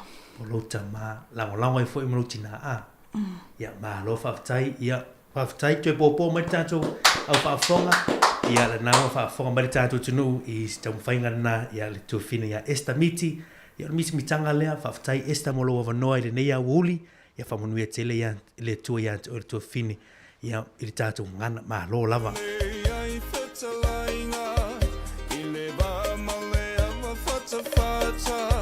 Ngana whaalo alo na te la e mea umalawa. Ano ia taua I lo tātofi mai le atua. Na tā whasino mana o lau ele ma whanua. Ma la tanga nu whapea ngai whanua. Marcela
Ia e toi whamalo atu tato au whafunga ia malo fwere mafuta mai pukalame tupulanga talavou. Leo mai atu tau talanga te mai tai a Esther Miti. Ia lela uma whatasi atu masia uole nea fiafi. Ia olona ingoa o Lucia Miti. Ia eili wasenga lima. Ia mai lea onga tulanga lua a le Russell Primary School. Ia i Porirua. Ia olona uso matua. Ia Esther Miti le watoa mai atu. Ia ona i tato alom whanau ia leo matua i loto te tele lava leo mawhaiona sa whae atu i rumole o me poiata o mai fo i tutono o tato studio leo le ata apena atulana tau talanga i le nei afiafi usi mai le whafafonga. Tarufa lava. Malo le soifua manuia i le pa ia ma le maave ese ua whatasire nei asu. Awa o Lucia Miti, e fia fai so usau i le autu whiriwhiria mita i la ungangana mawaa i lo whasina manga. A muia lava awa o le Samoa pea mawhauwhau i la ungangana awa e whaaloalo i le wā matua a inga masa o se tangata e ngangana whai e upu whaoleole upu whiremu e lili ai le ita. O upu whoi o le alofa e ae manuia ai whaiva. O lo ua inga o lo lea whasina manga. Awa o umatua o le lafo lau lea ma le whasino ala. Mo lo u whasina manga. Ma launga ngana mita i launga ngana ma waa i lo whasina manga. Soifua. Yay! Ana ia malo Lucia ia nau mai atu nisi o tato walo ma whanau. Ia malo lava Lucia ma Esther malo foi mo lua tau talanga nea fiafi. Mario leo lo o lo ieiris tato malo leo lo i tua tato potu le tua ia leo le amwhaiona whaatasi mai se taimi. Ia mole atut whaftai a Esther ma Lucia mole atut whaftai na ilua mātua o tapua inga malu fo na ilua mātua ma a inga. Ia ua fia leun moenga ma sawa ia mafuta mai taimi nei Mari. Ia ile o le wa o mai you represent your family, you represent your villages. Walawi loai fo ia lua nuu ma lua a inga. Le nasa mo thank you Lucia after to for ia Esther whaftai te lor whaftai fo na le tatu tunu i le lua fo i sao ia se furtasi tau sanga o Esther ia e malu tau sanga o Lucia ia le tua whaftai and keep on keeping on manuia tere lua whaiva e meise fo ia whiangai ma o onga ni temi manuia fo tapu inga mātua meise ia le ainga ma le kalisia le lato e whaotu tatu pesipisenga nei le ua whatu a 15 minuti te litu lai wha te te liu mai whao tatu tau talanga o nea woli whaftai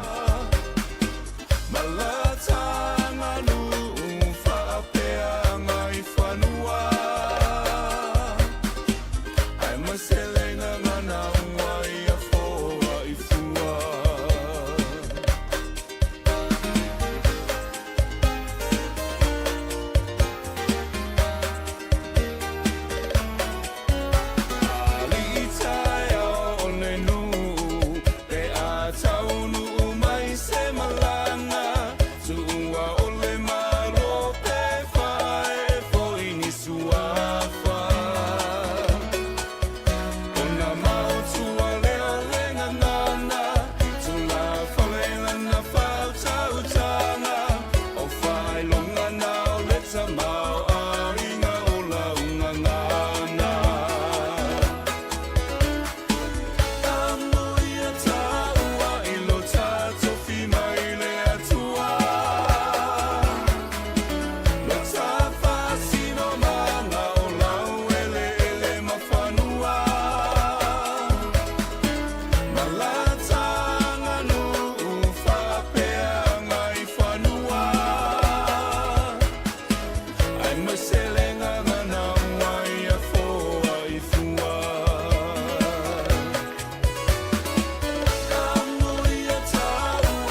I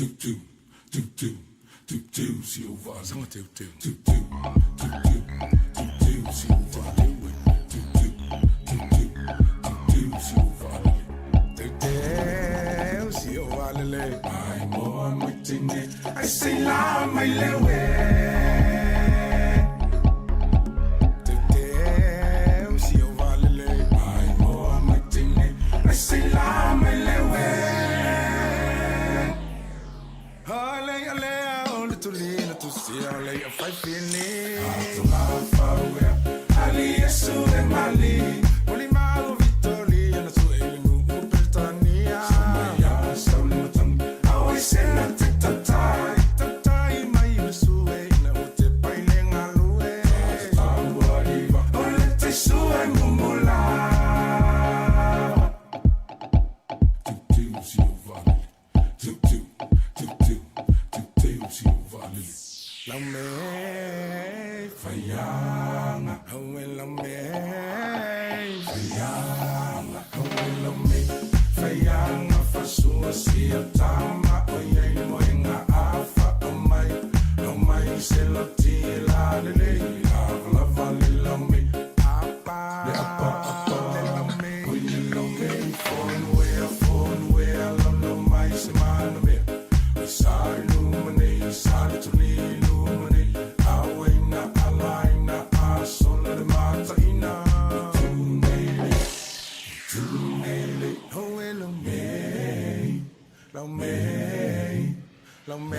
Talo fatu le pa yamal malo si tatu tenu na neiva hanga o le a woli tau tua si fonga lo mui Wellington mal pol klami mo tupulanga talo vou ia le va fonga mo tatu tenu ana ia ili tatu pol klami o le se lau peseno tamu fenga alum fano tatu tenu ila tau talanga Io e Mari o ka se matango fie fo yo nai alo whanau ia na mua mai ia o wanafi na faile tūlanga mua ngai le tūlanga tolu Mari I vasenga taitasi ia ai tusala va pele ma se failonga po se tūlanga foilea ai na manu malo lava tama mal tine sa mo te mi wo ai lunga tutu mai lunga ma fai mai la tau talanga ia fia le o mo le va no le nei va ngo le o le lo fa tasi mai le sunga ia Samuel Taufafo ia o le onga St. Michael's I Taita St. Michael's I Taita ia le ufa tasi mai le uso ia o ia fo ile le sa sili I le tauvanga tautalanga I la swanafi I le vasenga lona fitu na ia fa malo le nei vai ngor tatu por kalan fa talo fatu Mike Samuel malo si fua ia malo ia mai o le nei vai ngole o le asa manu ia le vai aso malo ia Samuel o fiani ia la fanga mani nu o na yo matu o papa sa taua ma fale vau papa sa taua ma fale vau ia tato nu I papa sa taua ma fale vau ia le tau sui le Samuel Taufafo ia le la foina ia la tau talanga nei ia wuli ia Samuel Manuela tau talanga nei wuli faftai ia mitsa I launga ana Mauaa lo whaasino mang. Tā lofa lava. O upu ia o le ngangana. O te whaawhelua I atu ai. I le pa ia, ma le mamalu, I le komiti, whapere a inga whaia honga, ma whanau a onga. O mātua, ma a inga, ua au fia poto I lene aso. O au o Samuel taufafu. O te aonga I St. Michael's School. Ua se furutasi o tausanga. E fia whaisau sao a wālenga ngana Samoa I lenei tausanga. Mita I launga ngana. Mau waa lau wha sino manga. Ole ngana, ole mea lofa lea, ua mawhai ai, one whasotai le Samoa I le Samoa. Ole ngana foi, e lasi o na winga. Ole ngana wasu ua masani ai. Ole ngana I le numanai, a wā se manuia o a inga. Ole ngana I le taimi tua nai, a wā se wha moi ua o na wha taunu. E iai de ngana wha matua. Ole ngana wha matai. Ai lawa lunga I le ngana wha le tale le rei. E mamoli mai I le au whainga ruenga a le atua. Ole ala leo o te mita ai I lau ngana. O lau wha sino banga. O lau a inga, o lau a onga, ma lau e kare sia. Ia o sita I o matua, ma alofa I o uso ma tua whawhine. Ia o whalonga, ma whaaloalo, I matai, ma whai aonga. Ia o wawa I le whaiwhe au, whapere e kare sia. E, o au ole Samoa e, o au ole Samoa e. E ui le lanu lo pau sa mo te le ma e ta o watu. Whaftai tele I le komiti, whaftai I whai aonga, whapea matamai a honga. Manuia le vai aso o le ngana Samoa, soifua. Ana, ia o vetau ia le sili o le uso ia Samuel taufafu. No te ata mari lai whai le launga Samuel e tau whatangisi a toi mta ua le mānai o le launga Samuel. Ma lo whaftai wo matua I mita mai lava le au papasa taua, o le au whale vao le alo mai mua mai. Maiko o I Samuel ia o lo sila fia, ia o lo matamata mai mua mai le lalo langi a toi I lau launga. O ana while na whai luma na o ni nai tangata. Mari, ia o ni. Ia le olo o alu mai lungo penga ta whailangi a le siufonga lau mua. Malo whaftai. Michael, ole ane au whatlangona I leso anafi. How did you feel, Samuel, when you were called out to have won the speech competition for the Year 7s? Oh, I felt good and my heart is overjoyed. Yeah. And how did your parents feel? Oh, my parents, they felt emotional and they're full of joy. They're crying. Yeah. Ia fitang isi na yo matua no le whaftai a la se umina o ilau tautala. How long did it take for you to learn your tautala and who helped you to do your speech? It took like 1 or 2 weeks and my mom and my nana helped me with my speech. Wow. Manea. Yeah, manea. You want to do any shout-outs to your family, your parents? Shout out to Nana who was watching and Mum and Dad. Yeah. And aunties and uncles and families that are watching. Yeah. Shout out to you. Hello, Faftai. Thank you very much. O mai po na ia mo le sunga ia Samuel ia vi ia le tu Faftai mo lo sa foi I tatu proclame nei ia so Faftai. Ia Samoa e le o umaina e vai le o martama ainga o le fiafi ma tauwanga launga ia o mi mai sau like na love mai le tatu proclame nei fiafi o alo name fa na ur tatu tunu pap sa taua mfalevao ia le na ua si ia ilunga Samuel ia nei utunu le si ari an le si falevao le si pap ta o fia mita te mini ia champini ia pe sili fo I Samuel I le tauwanga launga la so nafi mo le vasenga no fitu Faftai.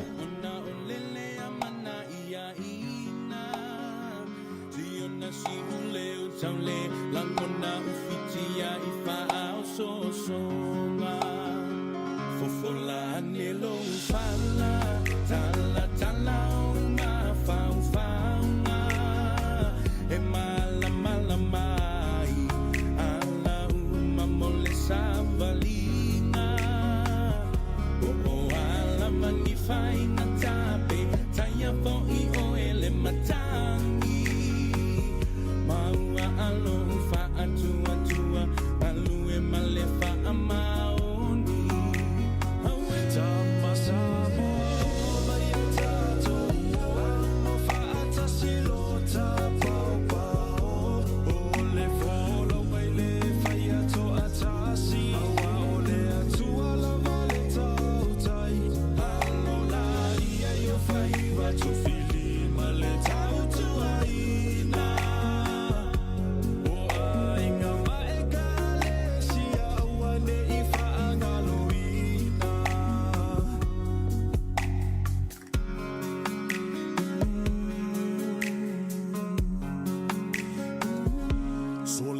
fo ilunga sauni mai tau le taua taua fa ale ma fau le tino ma le fa ale anganga o se usomoni mana tua o e itaini uma e ui inava iva sa e feilo a i italo sana ia e mana tua lau tu savali male tau tala e fa ali ai o inga tau sa afia mata ata sulu lo titi pale lo ulu ma esa asa o e ole Samoa e te tiua i le Pacifica awe tama Samoa mai e tato o amo fata silota pao pao o le folo ngai le faya to atasi awa ole atua la valeta utai alola ia yo faiva to fili maleta utuaina o aina maekale sia uane ifa angalo Ia e tau whamalo atu tato au whafonga le newa ainga o le tato porkalame. Le ua a whatonu lava le tu la e wha ia i le porkalame atu whonga lau mua. Ia le mai a atu le isi tato au a whailaunga ia po lau whaitau talanga foi. Ia le foi wai ili si tato sui, le wai ili tato studio. Le uma whatasi atu ma le tamaitai ia sala si ai niu, ia mai lea onga Corina, ia o sala leana manu malo i le tauwanga tautalanga, ia ale vasenga 5, i le asona nafi, ia tauwanga tautalanga lea sa fai i le kolisia Bishop Viad. Ta alofa si ai niu, ta alofa sala? Ta alofa. E fia o tausanga? Iva tausanga o la uole matito alua nei, i le vasenga 5 i Corina. Sala o whiani a fio anga mani nuu o na iau mātua? Alungua rauka maa o vailo whaleata ia malungua sia ki ngā o whangaloa. Vailoa, sorry. Mari, le walua whangaloa, le o malotia i tato vailoa whaleata ma whangaloa, popo mai tatou, ia o le a alo atoloa sala e whailana tautalanga le sa manu māloa i le asona nafi. Ia manuia o whaiva sala o si mai whafonga. O te moai whatalo whatu i le paia, malmamalu o awhia. Awhifia whianga whamasino, le paia malmamali mātua, susulu a onga, le vasenga whaia onga, tai nane le paia o tama matene o la moe ese, ai meso sa mo tas whatasi, o nol neifa moe moe. Ta lufa lava. O le maltupu malmalu e. O mamalu o le anu nuas. Fatina sausala. O le alea i esa slanga. Tulou lava. Manaso su. Mise la ngana ma wae lo fasimanga. E mamaile te vai anu fulu. E nau le musia. Ile sau o le vaveao. O le ngana na ila sangana. O le fasol manui, e aso, o le pale fuyono ma le seiariana. Ma o se alanga leo se le ila tangana, ia i loa, e la langi umlava. E mua na o ina whana wa so sa moa i lana ngana. O le whamoe moe, ia mawhaiana o ina e meta aua umlola. Ma ia whasino, ala umesawai. Ia masa e lola i pue whai, pea ui ilum sasa. Too low love. Bea mana se mea, whamal mod love. Bea omana ai, whaftai love. Se ia o, ina o ina ile loso o upo mal masurungan. O le mea lofa mo sosunga Samoa. O whaima mea whainga wenga e nas whamataltala. O sos whainga lene ola, o manino ile lei ma leanga. O whamtelu i atauto o langa. Bea ana le etasangana. Whamata o mawhai ona sa manino i le whasulungana o le olanga. ua iai whawhita uli ua supu mai, ona wale manas ma mawha ila sangana. Ma wale ai me se wawhelo ai sono ainga. Ma o tau tele wale lolo las fasilmanga.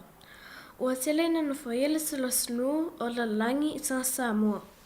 Ma o vai ma mātua i le au ina alungan Samoa. O le mea masino, o tau o ina lela sangana ma whasole ina masino o tau fasilmanga. O nisu whangala sangana ma o penga e whao e langan whanau noa malisinga. Ma o tupuai taua ma misa. O te whapeals, o tangasa le nā o sona misa vale i mea whaleo ngā. Ia sau whatula sangana ma ia whai mo ta misa. Ina ia le ngalo sa whasimanga. Ia whasulu se asu la mepa o la sangana. Ia awa nei lilo lo sa misa i la sangana. Ina ia masali mama wa te le lo sa whasimanga. Va ai sa awa nei o ta mile so lau ai ngi fisanga. O mane ui o sa lima ne avesea ona lo sa whasamala. Ana le ai sangana. E le whaingu fie ona sa ola ina le ne o langa. E pelo sa ola si mai whata asia malai. Ia sa mawhawhai le poto ma le tamau sa sa maua. O te maa inga ma le tele whamrianga. Ona whasinonga ala sangana. Mai amna sua, e le ai se isi no whanga e maua e lo sa fifianga. Se iewanga nā lo sa whasimanga. Manuia se le fianga whamsino lo sa poenga masua ai ola e le lufa le asua. Soifua, o sala si niu. Yay! Ma lo whawhitai Sala. Sala le ale umi na oila launga. How long did it take for you to learn your speech? Lua vai aso. Lua vai aso. Lua vai aso. Oina fisosoania oile tu singa male a onga lo launga. Ia mākua. Ia mātua. Ma lo whawhitai Sala. E se lo tene lei lo totoa. Ia whaman malo. Congratulations for ia ilo man malo for ia mai whainga launga ma senga lima i le asona nafi. Ia ma te mana na o ia Mari ia mātoi wā aiwa i toi alu i le stawanga launga i le tausanga fōu. Mari? I oe whawhitai atu. Ia tu ele tu fines Sala ma lo lava. Whawhitai molo sauri i le leiva aingo le tātou proklame a mesi fōi. Ia i le tātou ngana whamanuia te lele tu ia tu ele tu fine i manuia fōi a wā oma. Tai. Mari le tau whea ia Sala pele le san siwa Samoa i le la wha sa ai wha umai tātou. E le sa siwa Samoa. Ia. Tāla stape Samoa. Ai le la tau alunga Sala tātou. Le tātou tawanga la oi whainga launga fo i nei aso. Mari ia ona o toi pau ale o tātou tau talanga muli lea le ungo o mai fo i tātou ofisa. Ia. Lea lao le a tāpena atu le pese. Sa ai ia le tamaita ai a Sala si ai niu mai afio anga o whanga loa ma vai loa whale ata.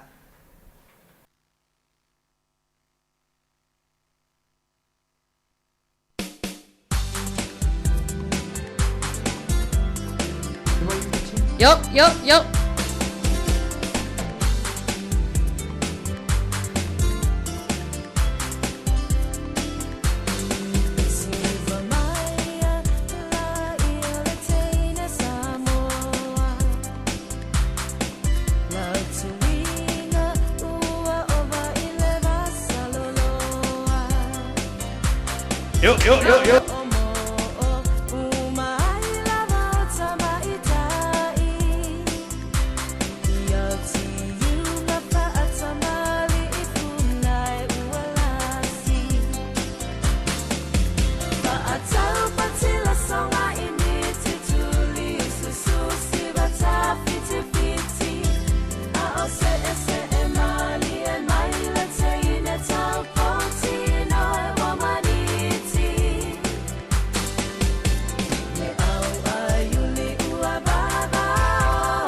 Ya, whawhitai atu ia Sala, whawhitai lava mo lau sa angan lima aingo te tau tutua.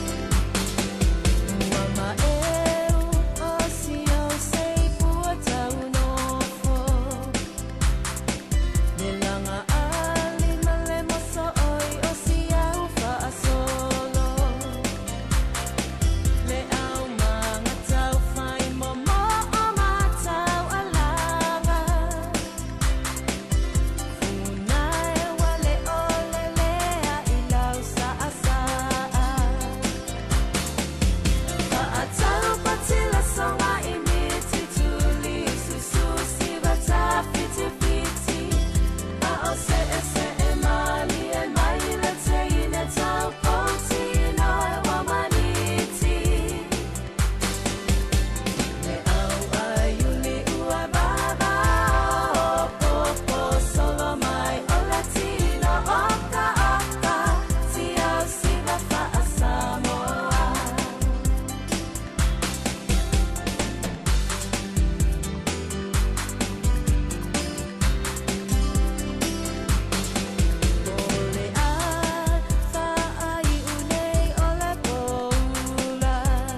Ioe, ia le nā Samoa e whaafonga le tātou Polokalame le nā whaapitoa o Tautalanga, ia o le nei fo'i waiaso le ngana Samoa, ia le sa awai atua ialong whanau le tātou tunu le Polokalame na whaatautai le tautai o le moana.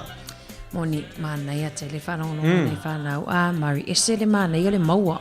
Maua o mai a Tautalanga, ia, ai sa tatala lava fo'i lewa no e vato e lunga ia, pepa fo'i e pea whapele i maua le. Moni. O le wainga mana ia le ana nafi, e le ilangona se, e mo ila wasalangona le fefe, ala ili pepa e tapa i ai pea whapele te iwangano. O le mea maua e nai le i tauvanga le nei tausanga, ia. E le i whaieni tauvanga launga lau matutua i e korisi ma, Ia.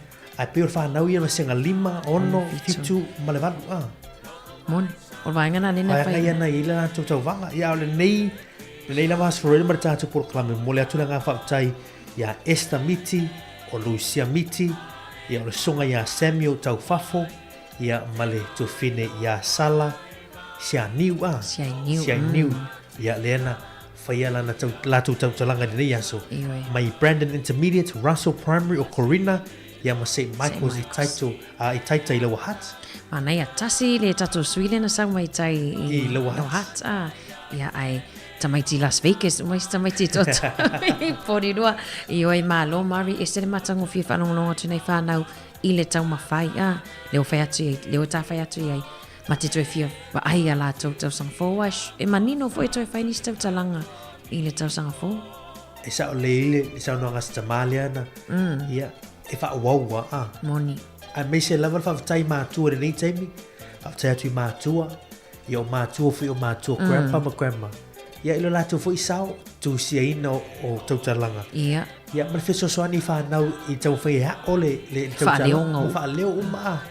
Ia, o le ngā whawhatai nā mitanga nā mātua. Ia, ilo vai atua, o lātou walong whanau, ia tutu mai luma. Ia, ma Tautalanga ia tātou ngana Samoa. Mana ia lena e fisilingia i resunga ia Samuel, Samuel.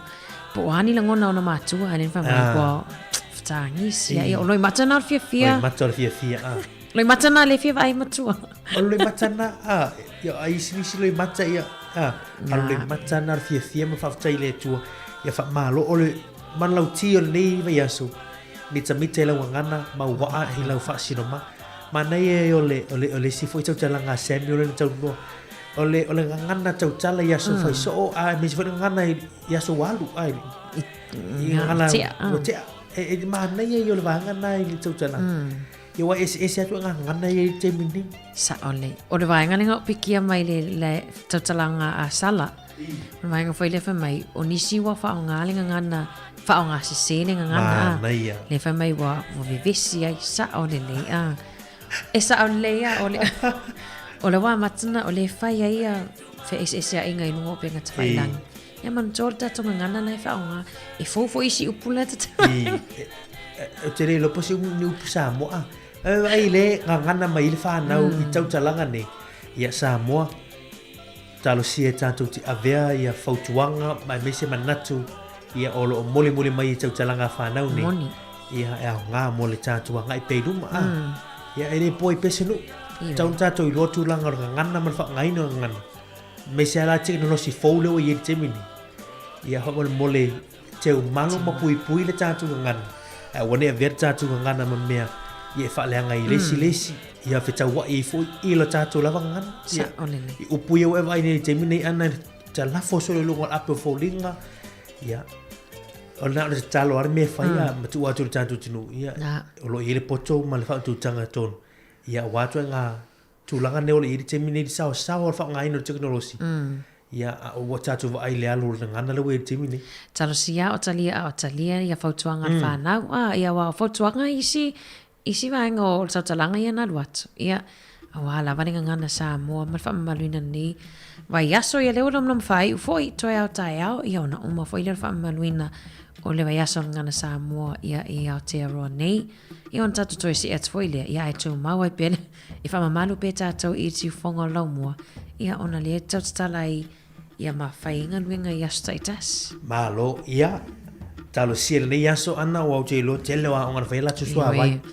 Vai la to umu ia we vai fo ia te mafutanga nei aso ia vai tanga tana lo male mlepua wa ra fele Te fa fo mai ava tu le sau ulu ai sau o sau ulu ia mai vai pola inga te foi I oi moni ia o ngala faila to ia e kolisi faila to umu na fa tino ina le swa vai ana le larva veao ia isi o ngala faila pasui ia ole fa ausi malia no e o isi me tau mafa sa mo fa tu fo I fa na wale ala ngala Tairangi primary school town lila le sam fa na mo me tanto so le wale si wale sa mana ia alom fa na Tairangi ana lila ana nafi I la to talanga ia to fa e tamiti me la to ia le voi sa wa to isel mana ia mitanga tatu sa mo wo mita au fanga loa o le au te le vai loa faleata papa sa taua te le no ia na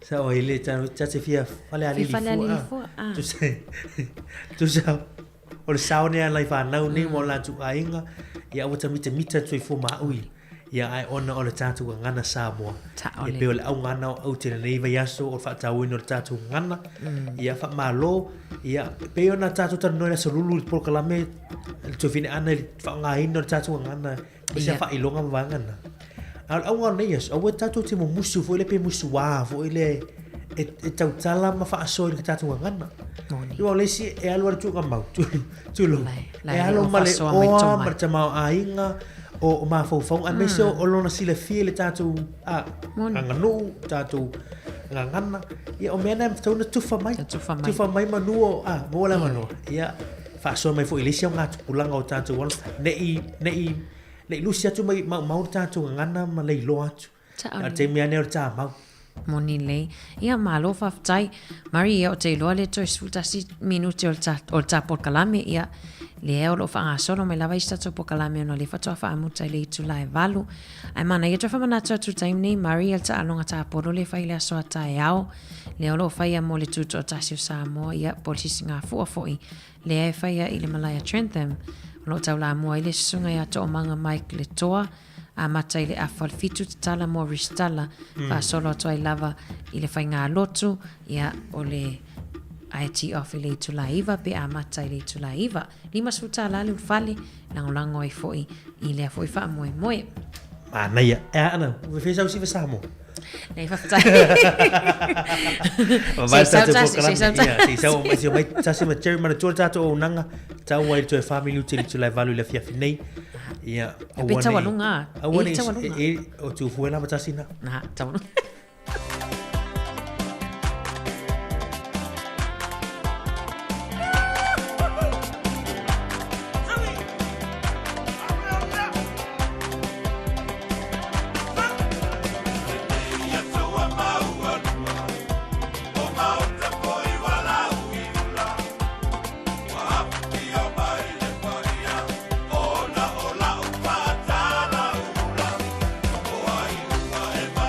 Bye.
Ia le nao tau whaafonga mai le nei vaenga o le fiafi ina ua toi lua ni minuto na tale le tula e lima. Ia o lea ua toi o mai fo le tūlanga o le tātou porkalame le nei fiafi. Ia wana ingalo ia te utau i o le tātou porkalame. Ia whaato a mai a le fiafi ana nei po le tula e valu. Ia le tātou porkalame na fiafi ana nei. Ia mo le tulenga ngā whaafatai te le lava le tātou porkalame na mawai atu nei. Ia i le porkalame le au talavou. Ia pe ona whaatau tai e ana ngā ta fo i leo so ia Murray ia le tātou porkalame na. Ia mo le fo i le ngā whaafatai nei e tātou mātua. Ngā ta fo i leo nei e tātou walom whanau. Ia ono le tūlanga le sauni le leo so le. Ia se uma whais tātou tala muni muli. Ia se uma whais tātou tala muni muli. Ia langa o le ia iau mālo wha ia mālo o la o lo vanga fo ia. Mālo wha alo ngia le vanga le fiafi. Ia o la tau o la ua fu e me fa la tau loto e me fa la la unga. Ia. Ia le ala le atu ina to la vano. Ia se yo fa talo fa to. Ma no le soi fu ali malange mai lo sunga le. Pule a onga mane. Paiao. Ma le se sa. Malo Terry. Ia, fa malo fo i tatu te no. Ia nei fo i taimi. Ia pe e fo nei fo i aso. Ia o leo ua masana ama ana fa mai e nil tatu tu le tu la lima. Ia ai ona fa tau ino tatu ngana o le nei fa yaso. Ia leo fa o tu le tu la valu. Ia. Ia lo winga to e tolu tu la. Ia ai o leo ua se me fo ile sunga le tama i pure a onga. Ia. Ia se tatu tolu tu le taimi. Ia se singa pole asi ia le tu ia tatu. Ai ma tatu tu ia tatu ia so ile ai ma ia. Ese au fa lo fa pesa. Po te vai se le se po te vai le se nga vole ma le pula onga le mai o isa vai. Sa ele se fa fine mai sta mai time ia le apia to ai to disappear. Ia va malo atu tasi malo foi so ia Jerry P o so fa raile wale ni ma po kala me le youth. Ia. Talavo. Ai pe o masani la tunu ilwa si fonga ia sfaraile. Pe la o masani o mana ia la ilwa si fonga alu ia na pa unga me stoi. Ia tu la holele o mane o swing on le fiaf. Ia. Ia le o vai mai el tatu tunu le o tatu to lu atu ana. Happy fa mi stangata. Si o tinga fo i mata. O ia ke mata si ta si mai se tene tama i tai o tu to. O te lo fa me tanga is o tinga mata ia. Wale mana fia fa ai mela tunu i nese suinga ia. Ia ai malo ia aole o to inga fa pene. Ia. O le fia. O le fia. Ia. O ai lava fo ina umana mana nga luenga nei taimi o le fiafi ia na fo tau no ia inga ia tu ua tu mafa nau ia tata no fia na le umane vai aso ngana sa mo ia no winga na o le nei fiafi ia tatu maftanga mo tatu o tunu fa tau tatu ngana ia i nei fo iaso ia me si fo o nei fiafi ia ana ali tasim Jerry o le ala se tau mafa fo ile fa mai ai no vai aso ngana sa mo ila astona. Ia wa ata uloana ngana Samoa. Ia tau ona fai uina i se tau maftanga fa Samoa. Ia. Ia o tau maftanga fa Samoa na te lo pe sa pasui e tau mafa Samoa pele ai. Na se lo sa pasui. O te leilo, mana ia fo elwa ngale tana no maitas. Le nga o le a onga ia la fa na watu fo fa fonga mele tunu. Ia. E o lo le ngana Samoa, ve mai. Ia o le fa sa pasui. O le sa pasui e fai. O va asa ele se me sa mo se pasui. Ave me fa se pasui. Ia no le mantueta si le lia to fuma. Ia io no tu langa na. Asa si iroi ana wa ja ta fia tele. Mo mi sa pasui. Te peto tu sa. Sorry. Era tele lo peta tu sa la vale sa pasui ma le kokolaisa. Le va pe o kokolaisa ala na o me sa mo no koko ai o le leisa saina. Ia sa pasui o le lia fo yo ele o stato le lia ta ilo ia ni te was sista. Ia wa pe o tasira tau mafa so se fai nga Samoa. Ia. A misi sa pasui pe ele ato ia se tau maftanga. Fai o fai poiponga o so fa nau. A pe o sa pasui le si tau mafa fo le la o fai nga tato tau mafa Samoa. Ia o te liro i pola si fia le tunu ia se ile va nga ia tato o ia. Atu ia mo sa pasui o le tau mafa Samoa. Eu até não penso nisso tu não lang lá tu se fez essa pasui. Mali ole tawanga tatalanga len fa na fivia. Ia. Tu san fasi sila mai ai lunga ile fungo le aso. Mai e fa malulu atu wale ai se sosi wale lava fo ilia lia wale isa pasui ale wasui mai le spaghetti bolognese. Ia. Tama fo ilia le la no mu pe e fia tamaiti. Ai pe ole fato e senga nan fai nafi. Wale lava sosi wale fo ni lia. E na sui ia pe vai atu pe ini si me ai fo ni sui sa pasui. Ia. Ana. Ole na le ngole me ai ana. Ole spaghetti bolognese. Spaghetti bolognese. E pota Jerry ta. Me sa mo e. Io e ase fa ausi la. Na tonua. Ia utile lo pe tal fe ngai fa ausi le fiafi. Ai are tau mafale ole pani popo. Se tau mafa Samoa. Pani popo. Vai ta pani popo le a. Ia na o nei ia. Ista pio se si lai fia tala no mai ata. Dato wala au le se is. Ia, talo fatu le, wala au ni vahenga le. Ia, malo sai fua.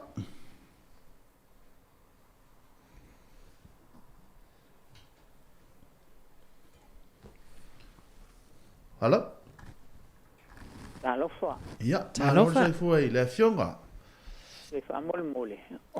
Ona wa usa o sole mai ai. No bili atu po tapuni po ka pungi ko solo ole ko mai solo anga kusi ko e fai lo wa fine a ole nei ai tu se mo serve nga ko su se kongi. Oi. Ai ele fai na pra pe o mal tai me le se me wa fai nai. Ia, wa mo va no fa solo. Ia, ole le. A fai atu la. Ia. Ia le la fai atu. Mita ila ngana ma wa lo fasino manga. Wasila sa anga lupe o le foanga. O fo ile fu niu ile la falapa. O fangota ile vasta le manu o le tua papa. O tautala le fausa le ngana. A wa sa moa o malam lama le lofa le tua malana faultanga. La o le fangota ile sao peta ia au mamau. Awa o sa mo wow. Wai fo le vai avea ma le lauti e le putea. Ma le lupe o le vati e tea. Ia lo faanga o te puitea. Ile ngalo ili loto o mle nganga tuko a. Sa la toba saina le ngasu o le tae ao. Au lele walang mau mai tonga mau. Samoa a fai wasala se ngana. Angoto ifo ile moana e pe ole upu ile faiva alo fanga e foto le tautai matapala pala ai se sela na atu yama mita ile ngana ma wa alo fasino manga to fa ina lava fastai pat meta ya fastai oile so fa o patea Oi, patea, taro fai. Fatai tele lava i lau fionga patea, ma naia tele lau solo le fatawino le tātou ngana. Ya, fatai lama moltali mai ile fatala ula tfoi pole. Ai fatai ia manuia to taimel pol kalame ia mo le tātou fatawino le tātou ngana le niva yaso. Alo fatu manuia fa ingon vai yaso. Ya, fa sai fua. Ya sai fua. Mana ia tele. Ah, tele mana. Mana ia tele. Ya, fa pe ola o sa uni le solo. Ah, o sa pese. Ia. Ya, te tala le mano tātou te tala no ma. Ia. Ya, ana ia. O tātou tu fa to mai ele tu lai van. Ya. Ia, ya, ai se vanga te tala no ia, ia. Mala mai pola se vanga te tala no ia. Basta foi nei vai aso a. E se le mana io o tau talanga nei whāna uia na umatua nei ana lua pokalame. O nei alum whāna ui o nisi na o mai sa mo la i ti lava. O nisi na whāna nau lava msoi fuani nei. Ai e sene mana ia tasi maua uma. Sole. Maua uma tau talanga nei whāna u. Ia o le o fulile o nisi o le tamaita ia taura po saura? Sala. Le na muli. Corina. Corina. Ya vai lá le fu ma ya unga luenga sa fa ila o ngana Corina Cherryman. Ia. Le talo alo vai a si. Ia take me for your number. Jerry, wa lucky that we sit at le wole later. Ia, wa later mai. So no we se mo le ama talo na si lita mai ti tau nga na ma tau tala. Ia yo alum fa na pori lua a. To atasi level hat valley le na sau mai de a onga sanga to Mikaeli. O le tu le wa tele mata na fi tau nga tau talanga. Ai le o mata nei le taimi lo tato po kalame atu pulanga tala vau. Ia. Sole. Ele ai la o fitawi ala le ilo wa afole le wan no fono fa fa o taimi le fai to ito taranga fa masino le no fa masino vai fa. Ia. Ya o fa pe sole. Ia. O fitawi ala le si le ona ita mai ti to lu. Ia. Vanga nei fa na uia na. Na ma tu na le mo.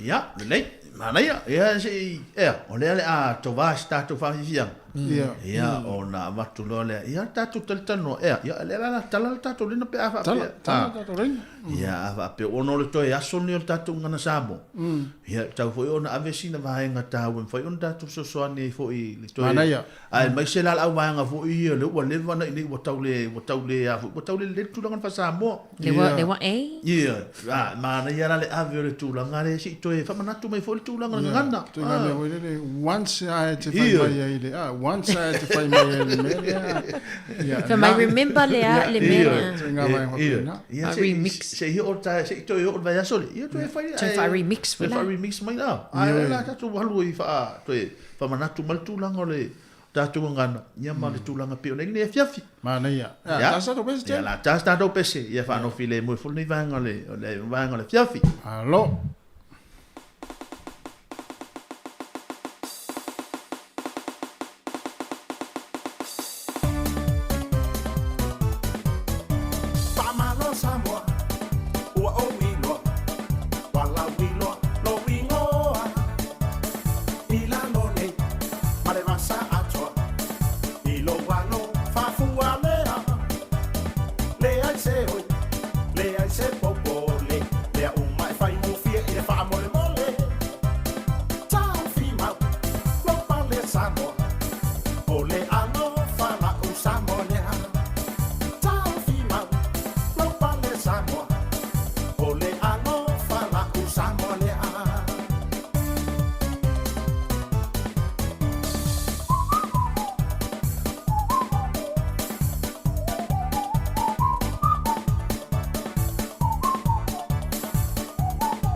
Ia il tātou wala au leo wala au mai lunga le tātou wala leo. Ia le atu nā toi lea wanoa il tātou mo le tātou whafonga tasi ma ana.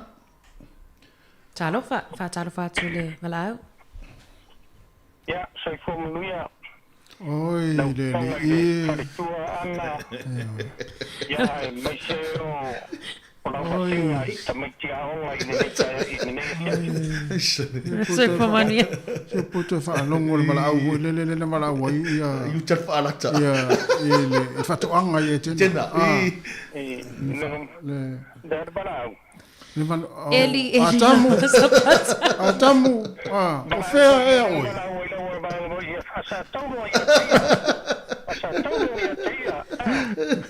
Alo, se mopsila. Ia, te fōmanuia, te ua. Ingorino ko si fonga ni aso. Aftai. Malor lova ngā nurue, malor kaukua. Ia, ole fiafiana i le li whaftai le tua. Ole ua, o sui te mi whai or ka ko portalame. Sa ore leise.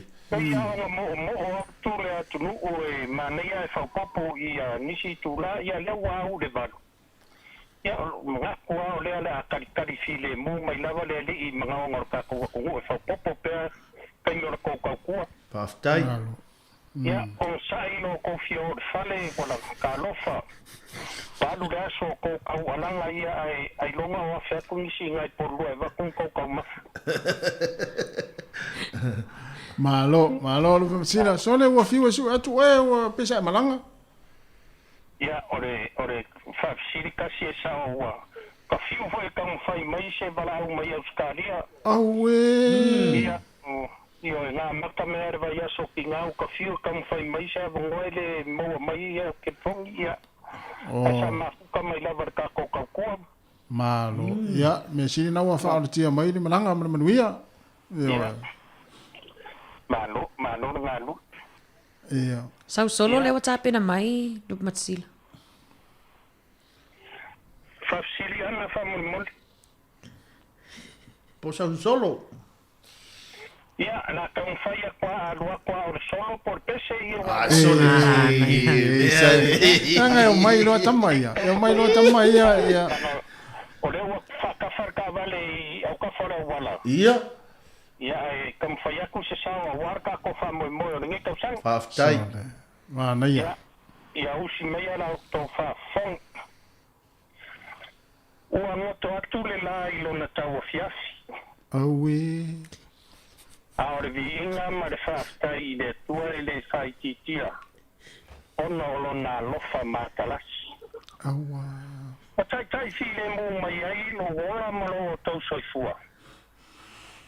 Si ata ua ngana e pele na tau asa mai e na i o tātou matua. Mita i lau ngana. Ma waa i lo whasino manga. O puia o le tātou talanga o le nei tausanga. I le tausanga ua tuana e sa le atoa o na whamana tuina la ta ua ngana. Ona o le COVID se furu mareiva ua mae mai a ona sa wanga. Ai a le nei tausanga malona whatino ina. E ala lea ua mita ai le nganga. I lota ua whasino manga. Whaftai le loto i le alofa o le tua i o tau matua. O e na lātou whawha la tātou ngangana. Lea ua tātou sapi ai nei mao malie. I nisi o atu nuu i le nei au ngā tūpulanga. Mita i lau ngangana, ma waa i lau whasino manga. Wa o le sā moa monilawa. Sau i fua mai e manuia, o lupe matsila tāpua iwi arivaa. Fale la tai masangone, ta maiti o le whasale le anga.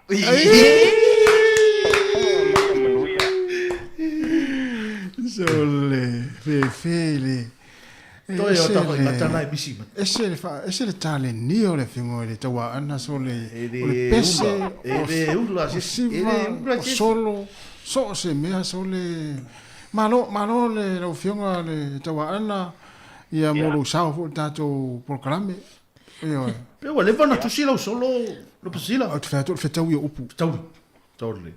So le. O ia o funga ro ka ko a fa mo de di e fa ngana fai au ro foi le fai le tu ia mose. Ia. Sa we lu o inga fai alo ngutu sei tu lo le fa ngara tu. Ago ia e ka di kusia. Ia, ma tata fa mo le nganga. Ah.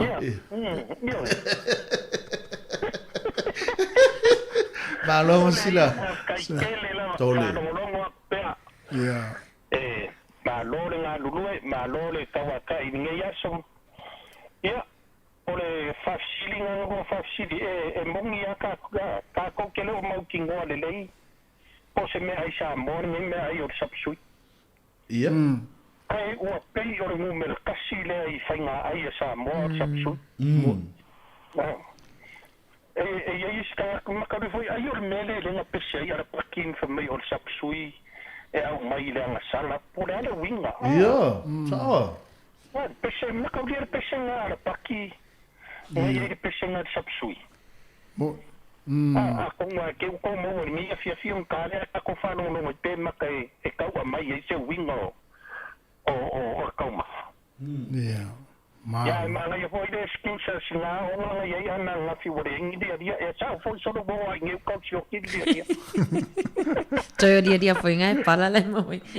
Wa ese toi ngai dia. Ayo ngi si lu mo le ngai fi fa so a tele lava. Ya, manguia foi no nei weekend. Papena foi. Ia, alo vatu no masila mo ia foi le weekend. Ya, foi foi ya. Foi foi. Ma ia so mai ia tama matu ole.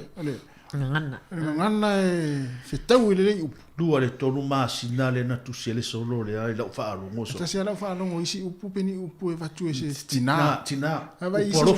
Upu alofa upu fa ma popo ia inga. Ia.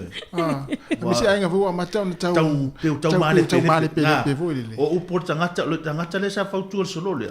O tangata o tina te le fa tu le. Le na le. Ia le foi te ino a te le te. Le te ino ba. Ari ana. Le te lo ma le ma. Tu so le na tusi ai luk matsila na ia solo. Ai le o ele ma fai ana tu mele tato loto le anga. No tala foi. Ele mana o ia. No tala foi atu foi ana fi le taimi tato programa ataltaia. Mata ile sia la leo ni sila na ole. Ia o le te ole la leo.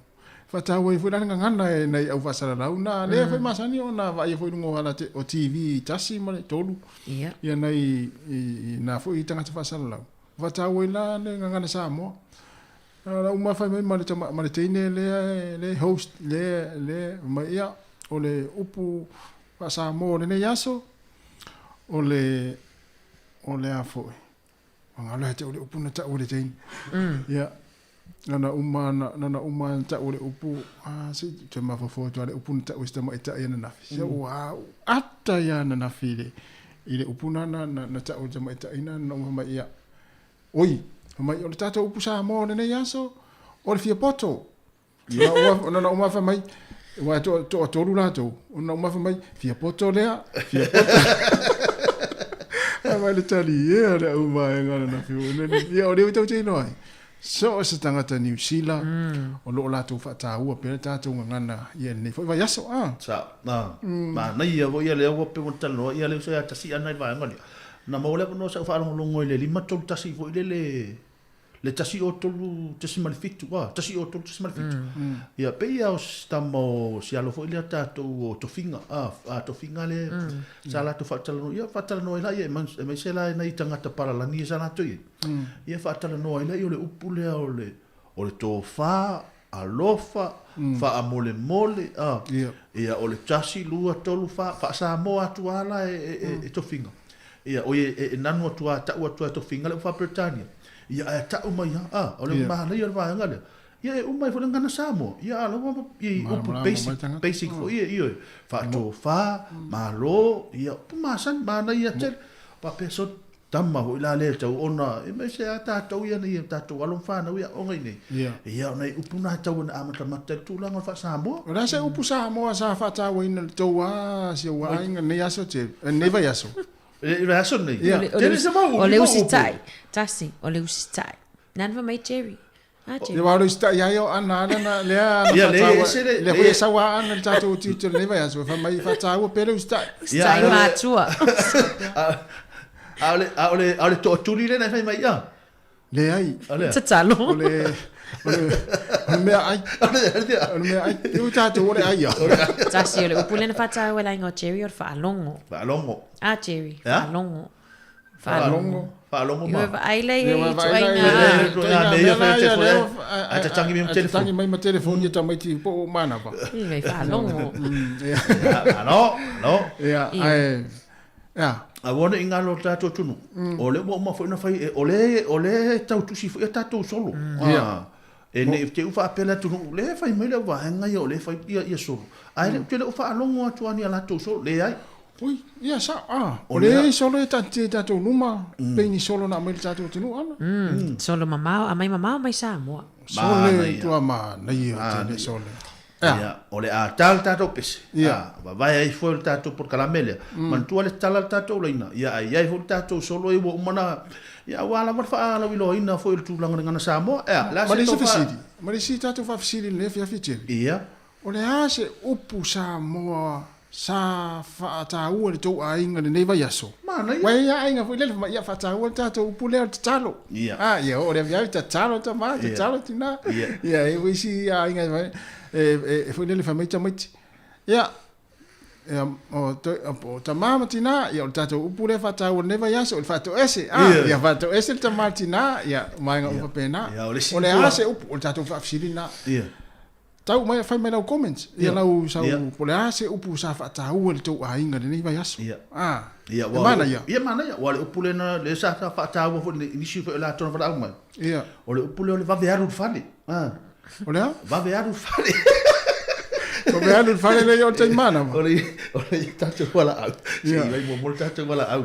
Ia tato tal no. Tele na upu le va vearu fale. Ole or foi. Or fa sa. Mano sai. Talo fa mano sai fo. Ala sai fo, nai ko ke pisa de kau fa ya kau. Sa fa mano ia sia na va. Le na wo mai tamasa. Tamasa ola ta vai. Le se ka ku ku fa ma fa ngan ma ko ai. Ia. Ai o e ko ke le la fa ngau lai. Ia. O pu fa ma fa nga fa sam, bo le no fa no fa. So ia. Ia. Ia o le so ia. Sai o mange de so o ka ni ka so ia. So ia. Ko se ta ngau le nga so ia. Sa ole le. Sa ole. Le la ko pu la ko o ia ma sang fai. So ia ko kiki o la ia le na mo panga fa no fai ya o ingo fa ya para fa lo ano sai mai malo foi tato fa son ne dai tele lo sunga lo fa te mai ia lo le fia sa de fia nei tamati ya ma ni na fia fi nama ya lo fa Wai vai na ia. Ba nei o pule. So ia. So ia.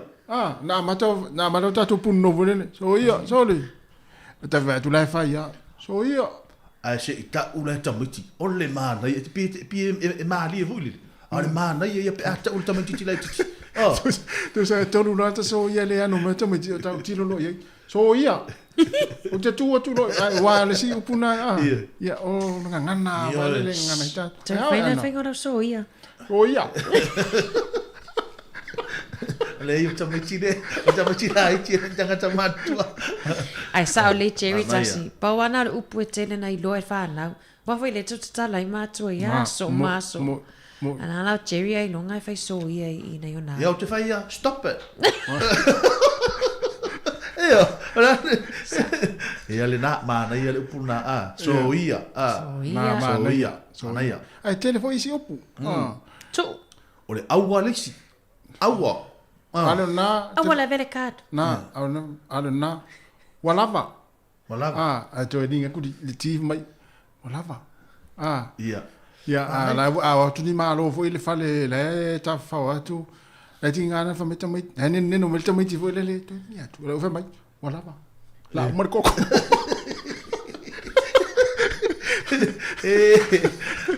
Sa le o pu e fa nga ya so uma.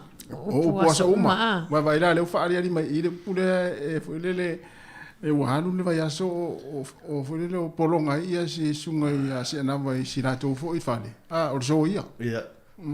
Mana ia te. Wa ni si upu fa man mole. Si ma upu. Ni ma upu. E mana ia. A pe. O le malo pe o fale tama. Pe o Jerry fale. Fa malo ia e tina lainga. Malo. Ia te le no fa ia so no. Ana le upu ma sin fa ia ne tai so ia pe mana mai. Hi han. Te luai loa. La ua lua e pezzaria uno maluzzi. Tato pese. Ia. Tato pese. Ia, la ulo tato solo a. Ia, ma na ia. Ia, la tato pese. Ia, ona fa penale o pen fa ni vanga fiaf. Malo no sai. Malo foi tato a fa fonga. Ia, malo foi ana ma. Tasi lo sai ni vanga fiafi. Malo.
Ia, ai na ia tātou whaafisianga nei vaenga o le awa uli, o le nei vaenga la fiafi ina ua te anei le afa o le 5 minute, 5 le nei vaenga la fiafi, ia e mamole a tele nganga wha malor ngā tele nganga whaftai, tele lava le tātou tunu ia ai tasi ma ana, ia o le te whaalongo atu, ia o le ia le tātou wala au le ilungo le tātou leina, ia se ia wala watu lea wanoa, ia malor sa i fua i lea fionga. Malo so iswa. Ya, malo la malo sa, il vanga na fiafi. Ya, wa. Ya, malo so iswa. Tasi. Ya, malo so iswa. Ana, ya. Vamos mole a, orko po kala mere sa mai loi. Weden konge po. Ya, so no. O fele wala mai fa mole tama. O ke wala ko le kilangi. O kilangi. Ya, o le si fonga la mo Wellington nei. Le ai. Se malo so iswa. Le la mo malos. Malo foi so iswa. Malo foi le. O ke kilo aku le po kala me lo ke makamaka o. Ke kilo aku ko po kala me o.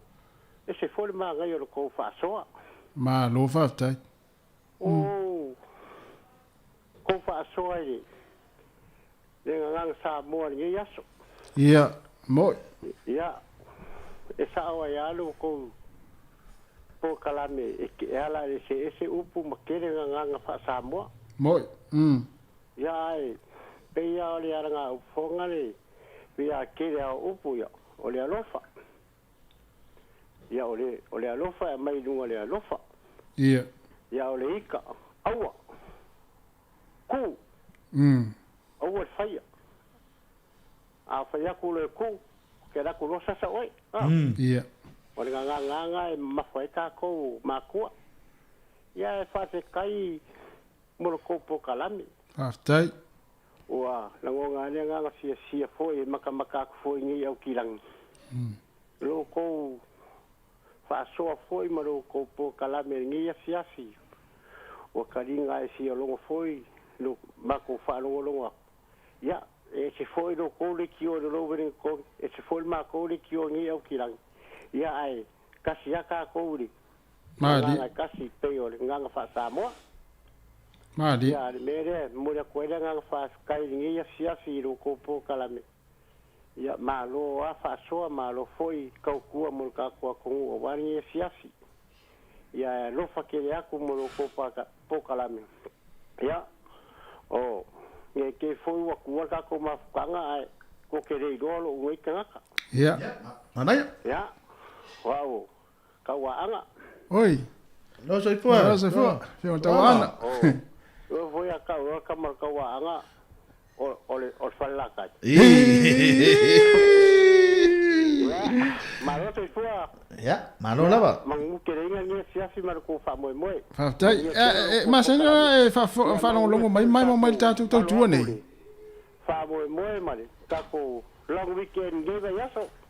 Ia ka ko mangia foi alo aku mo sapaki la sa ya tai ya mania foi le yaso mania foi anga ya tu fa ngol yaso ya ila ufio ngata wa ana tai la ya malo fa tai mana ya telel va ngale pe no sa no mai ia le fionga le tawa ana ya i ngai o kilan ia on tu langa fo i ole va ngale le pe to ya tawa ya lo mana tu fo ia o rua ma to fine ya ia pe o upu masani ya ia ta tala no ia ia wa na ufa no longo mai le tiu te ai fo la fionga ya la wa no le sata wa se ta sota malan tala no mai le mea lor tue whaaloalo tātou ia tātou. Ia mo. Ia wā pe ole e ta ole tūlanga ngana Samoa, ia ole tūlanga Masania. E le mawhai tu sa e le te tauna e tue whaaloalo oi ia te oi. Ia ai peila, e ia i o mea a tonu fwoi lau, ia ile asole nei ngana Samoa. Tau fwoi tātou sosoani il tūlanga lea, ia wā telin o mea whai on tātou whaalongoi. Wai telefona o whaalongoi, e niso la tātou e te fisilia tuelo. Ia, e o foi i lunga il tato li tio e tele na fa longo mai ia te fesilia tulo ia o le ava no le nei e tauna fa la wilo foi lo suafa po o ve mete malanga mai ia e tali mal tanga tale ia o lo suafa o lo suafa o ai o lo fio anga ia pe o le tulanga na ia ai o le uta o aone ia o te loa ele ala ngata tau ia ale tasi ma ana ia ele ia mo tatu masani ai le fina to fa lo sisi ia lo no winga ata fa ia tu lo ia fa la lo mai po ai lo suafa ia tonda fa pe ia o lo wingoa ia o Yeremia ia mai o so sera la fa ia a fa pe ala ia fa le tua ia ta pe na ia tulanga fo ia ma fai on tatu fa so ia fo i le tulanga atonu fo la no ta o le tatu ngana samo ia nei upu masani me o basic fo ia masani tutupu le o langa ni te o la mana ia tau fo tatu o mai tulanga ngana samo de isi mana ia ta te wono pule o ma ia la tatu solo ia watu ia o le fa formel tato tunu nei vanga le fiafi ia mai se pati ia ile tato solo mua ia mai le kolisi mo lunga o kolisi dela sa wana St Mary's ia le usa ya tasi so the St Mary's at ia la pa walo tangata ya St Mary's ia lana solo nei vanga le fiafi ia o solo nei o solo lena la fo mai sa mo le te tangata sa mo ia fa longo mai ma futa me tatu tua le fai la tu sao ma la fo mai la tu solo e tau te la wina ya usi mai era fa fonga yo solo nei mai Samoa mita e la ngana ma wa i lo fa sino mang o solo nei a mata ya wa fa mai ana ele tioa manu le tava e ona fulu ona e tau fa e ya pe ato ulu a ole tu si sa pe angalo o ya ta ita e sili o na ngungu pe pipi i lo talau lau faiva. E wha pe nā le tāngā ngana o na ua le wha ata waina. Au, ua le mau lau uu ma tā ofi le tā mea sina. Ai ala maia so ia le moe loa, wha ai loa lau suafa i lau ngana Samoa. Au a fisi au a ao ma teu i lau loto. Lona tā ua ne i mau le la pe a ngoto. Le ngana e se sua na upu. E oa i manatu malangona pe a whaatau no. E manatua e fitu vaenga o le tanga ngana. O le ngana wa sa uma ma le ngana tautala. O le ngana whaaloalo ma le ngana whaawinga lua. O le ngana o mate matenga e mate ai tupua. O le ngana tusi e iloa ai louto mai. E le fesiringia fo i le mawalunga o le iloa o loo e iai. E ese nuu i tūmaanga a e tasi i tātou i le tanga ngana. A lava le sila fia i le oa ma le tā ua o le ngangana e si itia lau tūlanga mai amana ia o e tangata. E le fesiringi o fo ilo whaasino manga pea e poto e fetu na i le ngangana. E te maua ai lau si o manga pe a loloto lau whaautanga. Tiu la ia whamatala oa e tiu maa fifi a wale tapua inga ia teu fatu launga ngana o se tasi o au mea sina. A wale palea ina ne ilelea ia malu ilo loto ma ia a pelepelea ia veo se la me pai susulu mo ata e au ai leanga li toi ave esea mai o lima o na ole whaatamala vao. Ia whaangana ina pia i tātou e lea tua whetalai i le oa ma le tā ua o le ngangana ua ia au mai. Manu ia tele le wha moe la tanga ngana ia wha tā ua ia te oe. Ia sanga i ane ai o le tai i la o tau wha atou wha la inga. Tapua ai ma wheu la atu le muli la i si o mātou pito whanua ma a inga. So i fua mai a manuia o le solo na tu si e Theodora wha au mu Malaysia mai pautasi whalea lina. No. Tasi whainga tēne ti whaleali. Sa ola ia tēne ti whaleali. Lei tele poto tēne ti whaleali. Ia ia ais tēne ti whaleali. Ia. Tēne. Tasis. Ia, tasi de la. Ia. Ia, e tuke mana o e whaalonga me solo le pe. Tamaiti korisi la le wā. Ia, tamaiti la, tamaiti tuai. Ia, o le solo lei. Ia, mai le korisi o asau. Ia, leo le atom whai atu. Ia, lei. O le niu. O le mavaenga le tuna ia sina. O lona ulu ia totoina. Aue. A tupu mai ai se la au. O lona alofa le nae whau. E mana tua ai le tā mafutanga na o sia i le tele o tausanga. Na whaatau nuu mo onga o le tuna. ai ola mai ai se la au tupu maualunga. Sa le mautonu le toa tele o tangata, ina ua tau nuu le atala. Ola mai se la au sili lona tā ua, sa lima tau matau iai tua a ana mua. Ole niu lona ingoa, ua lawi loa i le vasa loloa. O lona au ngae le tau whaamatalaina, o le to o manga lea o so o se ainga. Mai lona moe moe se ia pā ia o naa, e le hai se mea e tia ia e whao ngā umalava. O lona moe moe e la langa ai yola, maili, o se pūlau lau tele ma mea tau lima mō tamaiti. O lona la au mānolosi, e la langa ai ato ma pola vai. O au pola pola, pe filia i a mo se sua vai, o i ofi e fai i ona lapalapa a mamango o na lau, ua avea ma au lama. O na fua mamata o le vaisu lea o tangata, o mea sasami ma polo e ngā osi aile pe e lololo.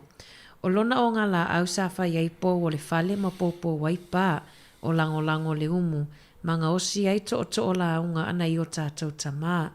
O popo ua umi o na taatitia ua avea maoo, sa faa o ngā e fai ai uu masui o le lolo.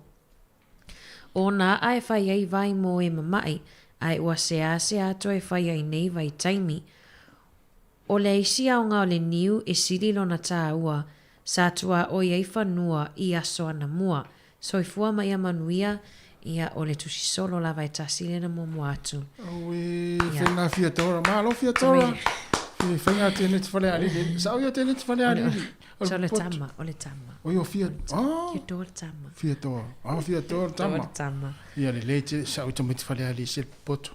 Ia, malo a whale ariri. Sa mai tato sona mai sa moa. Mana ia te le sole. Ia. E vai atu pe o tautangi cherry time lai lau e tā solo. Anga fui ala langa lai. O mawale anga ngore. Salamo. Leile upo le solo lai. Salamo. Lau te. Lau whetau i le soifuanga reo lai cherry. Ia. Ia. Sa oi lo la io na. Ia wa maua pe wa lo tata non vai ngale. Ona la unga sa lo la unga se tasu. O tama fu isa fa pena ona. Se tasi foi o tama ma sa ni ona. Fa fonga mal tanto wala le. Ah. Ia ona fai tau le autu o tama lo lessa. Fai tau ma no le autu lessa. E la vele e la vele autu. Me lo tama ma ia. O va ai atu ale autu.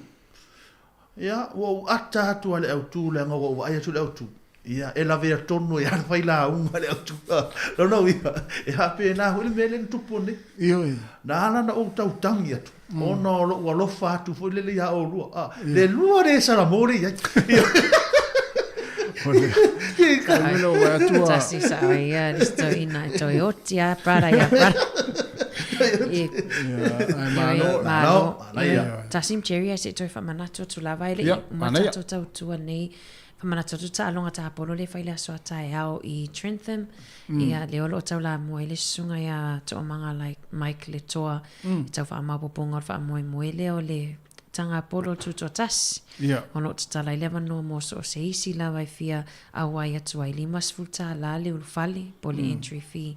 Ia whaiona e afale fitu tala leva no mo ristala pe fa pe le tele ristala ia matatongi la limas futa la fa foi so sa mo le fa mo moe ia i o ile kalapta polo Trentham ta leiva a matar fa mo moe ia watu e pongi fo ile fa mo moe na ia lom tam fa na sa mo ma na ia ma le fo ile o ia mo na tu o man stala cherry tata le tasi le ma le pe le ma le tau tai au io e cherry lo matana o le tapo ia o le ala o handicap na we cherry lo wa ile fia foi a urwai ana Balulima.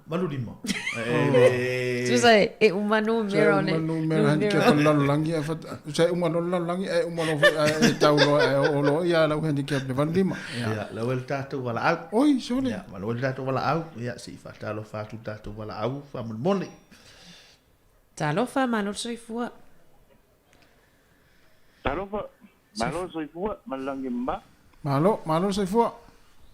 Malo soifua era Tuma tasi, ya rapena ko ile tau po le po kalami, ya matara po i se uso tu o fe ya cherry le va so ma bala le foto te va y to le so mai lunga do pokala Le tau so. Oile sa nova mole. Oh, Billy. Billy, oi, Billy. Ya. Ya. Oh, ma ko lunga ngai. Oi, o kiran. Ma fangale o kiran. Oi, sole, se manovio. Billy, sole, malo, me sino e mau mai cherry lunga il tato le tio. Yo, na ngata le taimile na tutuli fata si mai o lu o ile fi. O lo vai sa, o lo vai manga no vai de viu. Vale, ma le anga lo me fa il camera na le video cherry sola ko ngi. Malo viu. Malo. Ya, ma tu pitanu ne via fi. Ya, dai. Solo ngaman dia me uma pa uma fo ele. Fa bla tu na fo ele ngan sa boy. Iya. Todo di sini. Iya. Malo. Iya, pa ya ko po kala mi fa ngolong. Aftai. La venga o video kuai, ba ya fa ngolong. Iya. Sia u fa ka o ni so wa o ma ni va ya so fa ka o pa sa boy. Da fa. Iya. Ya ora u pula bu ya ya so. Ol ko kasia. Olha. Con Casia.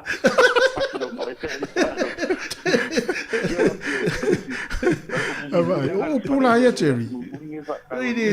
O pula ia le o mane, o fa mana tu mele sunga ya vi. Wa lu le ma con Casia. Ya za.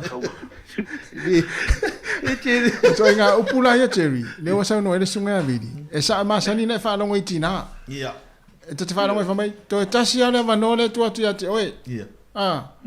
Ya le foi lá o. Ya wale fa te ele so ya vi. Ah, wale te le fa itina. Ah, ya lo te fa ngar wenga, ah, o man ngar wenga na e sa ro le. Ah, fa ya tu a fa so. To tasia la. Ia. To tasi lo ta. Ya, ma fa ya se uso ya che. Malo viose. Malo sol. Mana ya.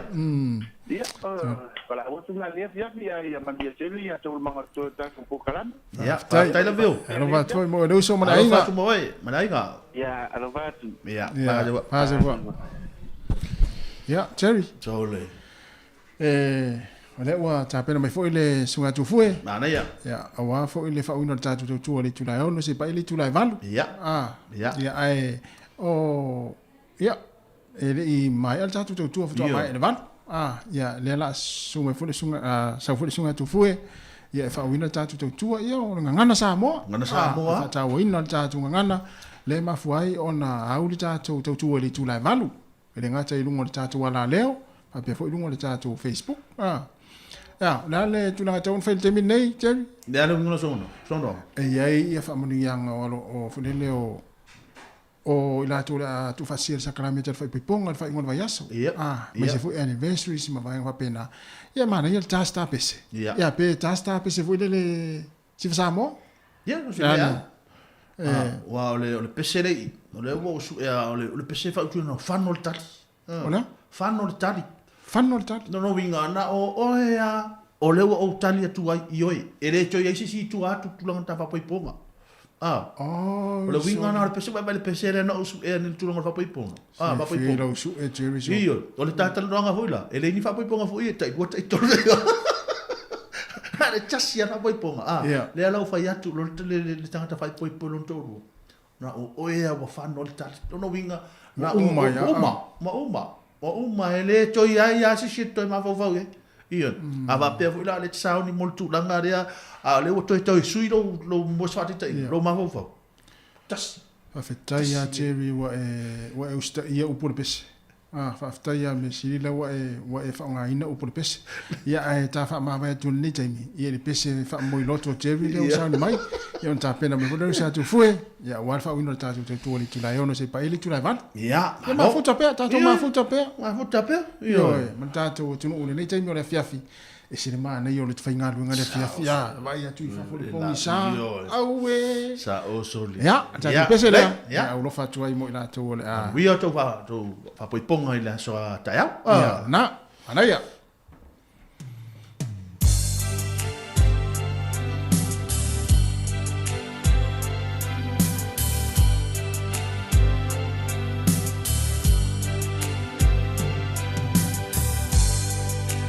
E ua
mo ila tau le la fai poi pola so atai to e tasi ala vano le la tu watu ava ia tu lo e fai so ala miole ia ona e lo lo me le la tu puia bueno ia manuia le tai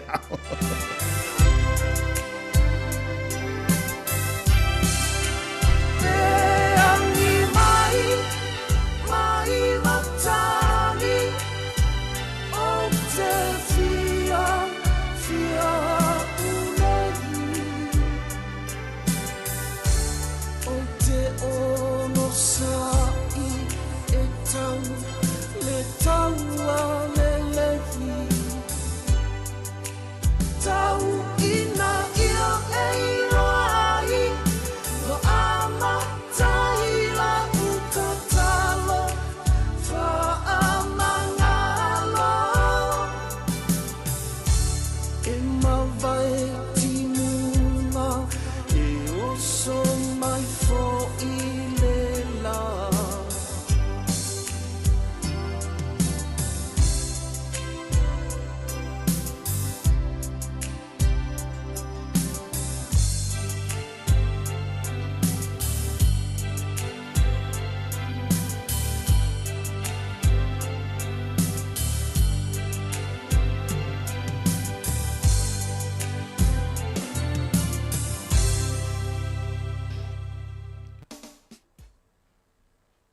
nai whawhiwhianga rene vaenga o le awhiawhi leo tātonu ale tūlai ono, ia o na tūlanga le tātou porkalame nei vaenga le whiawhi.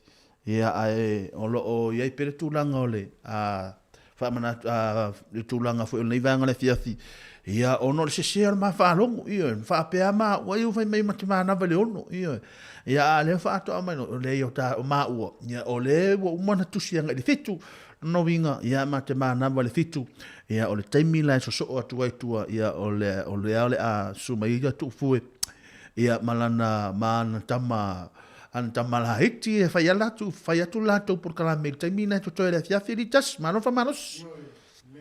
Na ia mo sunga tatou ame leo le ama fa wot pe ma le usia cherry ia po ia ria tapu mana ia tatou aunanga si pa ia le tu lai fitu ia le via finai ia ona sui me fole le usia tu fue ia malana au laiti tama ia le onga tama laiti ia e fa una tatou programa se pa ia le tu lai valu ia o ta ole la ta watu le me tau fitu ia ona sui me fole le au va ia fa mai na tatou tu ile tu lai valu ia le lo puntau loto puntau loto tam puntau loto fa sa mo ala wa ia ai vai lan mala ia tatu e vai fala ia sa mo ia eva mai tatu se o le vai aso muli o le ngana sa mo o le aso muli fo le ngana sa mo tatu eva tatu eva tatu tal no fa sa mo ia wa le na u sa ni le fiasi o fisili ia mari la me o tatu por kalame ni le ba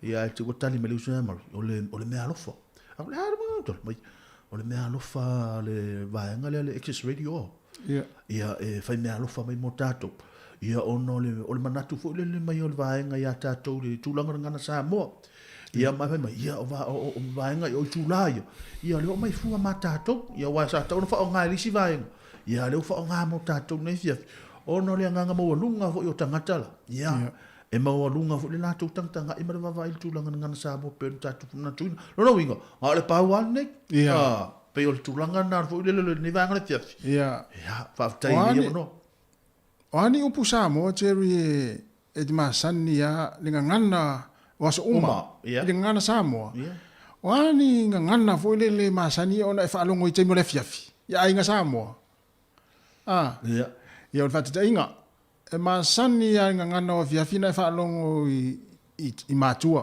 le lotu sole le lotu ia pe o le lotu fiafi lotu ia le na isi ngana masani le fa longo yai sole la po la po ia sawelo i maitua la po te ta ele la po te to ta ele ia o ngana na masani tatu fa longo i tatu matua ia ale yo sa mo la ia so ia cherry o ta ola e te sa mo o te mi a fiafi ma sen to fa longa to inga ngana le sole fa mo ia tama ia matua mo la po fa mo ia o ngana na ia na sole o fa fanga pua ia pe le fiaf ia o fa fanga pua le la po sa le fanga ina po ia wani singa ngana masani ona e fa fonga ia tatu te no inga ngana wa fiafi ia inga sa mo wa ula ele ngana te masani ia ba shala te ia tatu sa te mina le wota sa wa nei ile fiafi man tua e fai ale leonga leonga foi a tobule leonga sa e mau fo la e tate ia leonga tate sa fai fo le fe sai ia sa tau tu lota tu lota usai na sa fai ia lo straight away ia fai me o tamai ita tu lota pauana tu so ngana wa pi o ngana vule wa pi o le afia fi te mi do le afia pa wa lo te mi mo te lo tama sa o le ya che mo ngana vule le ma fa upunga te fa longo i te mi le afia te mi ana no to ta le longo lona lua vule le masani le tau le te mi fa ngana to le lotu Fafetai le atu pese ana pese tatu wa Ia, e la kapi ya ta lo le sa. Ta lo le ono, tu sa ta lo le ono, ia ma tu la ta tu sa, ia ta ilo e wa mato, e ta lo le ono, ili lo le pu. Ia, mua. Su lima lo te ele ono, ta lo le longo vo le finga no. E pese atu la ta, so ko fa longo, ia so le ma nei ia. O le si vai nga ta ua teri ia ta noi. O te mi le fiafi. Isa mo, ia sola. Tau te fa pene lo fa inta tu la kapi lu mal fa le se ainga. Le tupulanga. Ia tu titi a fa o ri e la kapi na ta na idi ale sa. Ia pe mo wai fo te mi finga lo le longo. E te va ile le fa le la kapi e luma. La o sa fa ye tu vo ile la usu peso le lotu. Lo lotu tu ai i ma la kapi ia vo le e pe o mo ia ta longo le fiafi. Ma na ia tu langa le wai fa so mai. Ma to ia so ia. Ia. E sa ni a fai lor sa ni mo si le wala. Tu sa la we man tua mo o. Ia e te sala te bina lima su seni. Da mala itira. Ia le mea lai fai. O le mana ia vo i we man tua lo. Ia e isi fale ta lo le longo e alu man tua e la tu si ai. Ia. E ese u mala tu tapo inga. Ia. Ale mana yo le hava no tonu ana. Te alo voi. La te awa o foi mata. Le mana ia voi. La vo sa foi pesole. Ese foi mana ia foi ngo o foi nga lo tu la vaenga. E we mantua. E talo le longo po fe ale fale te lata iai. Alu ato le ale ka pe e ka le sia le. O so tonu sa fa iai e lotu wa. Na tonu. Mana ia o vaenga tava ai foi la vaenga o le fiafi. Ia o le sina vaenga ia o le tūlanga pe o le mea aia. O le taimi au whainga ro tu taimi mana. Ia te vai pese mai le ainga lea. Pese mai le ainga lea o le pese metotisi. Ia o le si ainga le tatu le pese e whakasa. Ia o le si ainga le whaasanga ma le sipito le kare si katoriko. Ia na pe pese ale le mana ia whanongo. E pie mo le mea nai pie whelitau vanga po o ie leo tele. Whawheta. Ia leona. E le atu ane. Le se fuanga o Samoa. Le ma fai ona ngalo. Ia le si fil tato. Ia fa pe fu ona te sila fia ni ngana. Poli fa upunga i taimi le fiafi. Wala mai. Io. Ma le fa ilo mai tato. Tau te mana tua fo inisi o upu le tau te fa longo e taimi le fiafi. We fo ngana te fa longo e taimi le tai au. Ia misa o le fiafia ia pe o va ngana. So le la po. Fa mo mo. Ia le na le sala la airi le sa. Leonga, wa taulai o le si o to mantua. O lo o so matua. O ia sa fa ia special matua. Fa ia special matua sinoti fo ile le taimile. Ia. Na ona tare longona na uma na fa ile me ai. Pese. Pawa. Pese. Ia. Te mo le uru ia te alu pese o fe au ia era ia le salbe la ele o tai mo tu langa nen ma fo ia. Ia ai fi wala mai ta tu e beva. Ta tu e beva me fa. Ma na tu pe me fa ta o pe ta tu ngana. Ia ana ngana sa mo le va yaso. Ia ai ta sta pese. Mana ia. Ta pese le va ngala fiafi. Ia awala fo le tu langa pe ona ia ile ua iva ne mindu te le tu lai ono. Ia le tau tu ngana le tatu wala leo.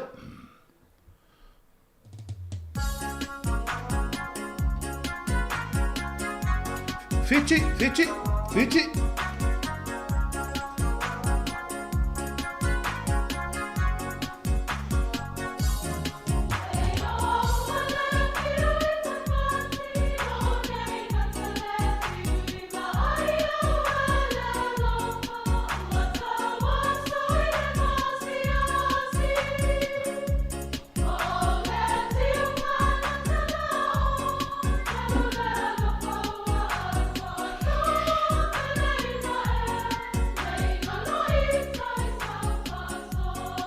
Just pe ole ile ta wala au nei vai ngole ole fiafi.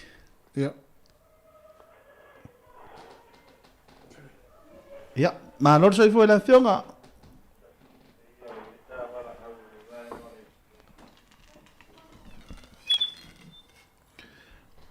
Ia, alo? Hello? Ia, ma lor soi foi nei vai ngole fiafi. Soi foi maguia.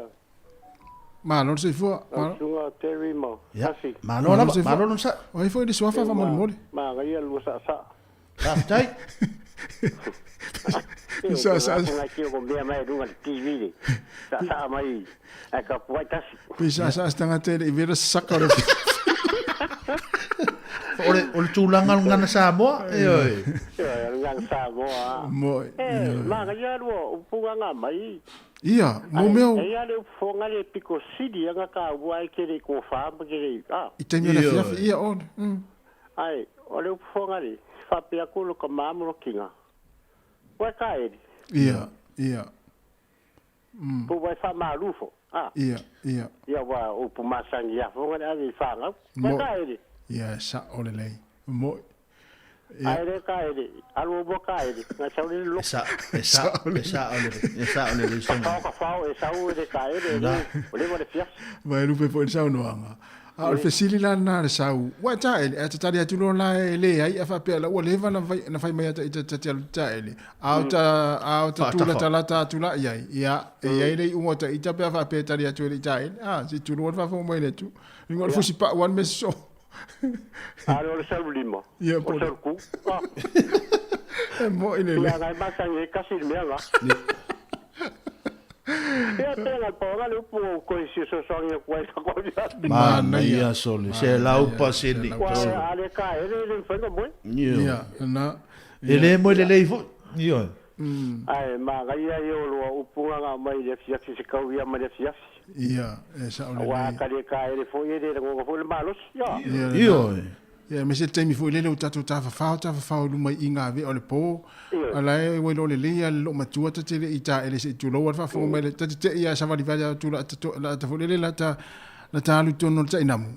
Ta te ia fa mai. Ei, furu vai se vai e pe fua o ma vai ale la. Ai pe fua, ala ko pe fua le vai ole. O se tem que for vale o malu solo e ko wa malo va tai ya moni tele la mole via lo fa karame ya va tai fa se fo mana ya o le o a foi le o tala no nei vanga se mo to ta mo bulta pesele na ia fa sole sa luma ia Nicola u le mai ia Nicola sole se pensinio le moli o ia se pensinio le moli o ia se pensinio le lama ia o le si fo ile sa la mo posui man watu sui povi ia le sofanua le man sa o le mana ia sa o le ia sole mana ia vai la tau te mo fia tanga te fo le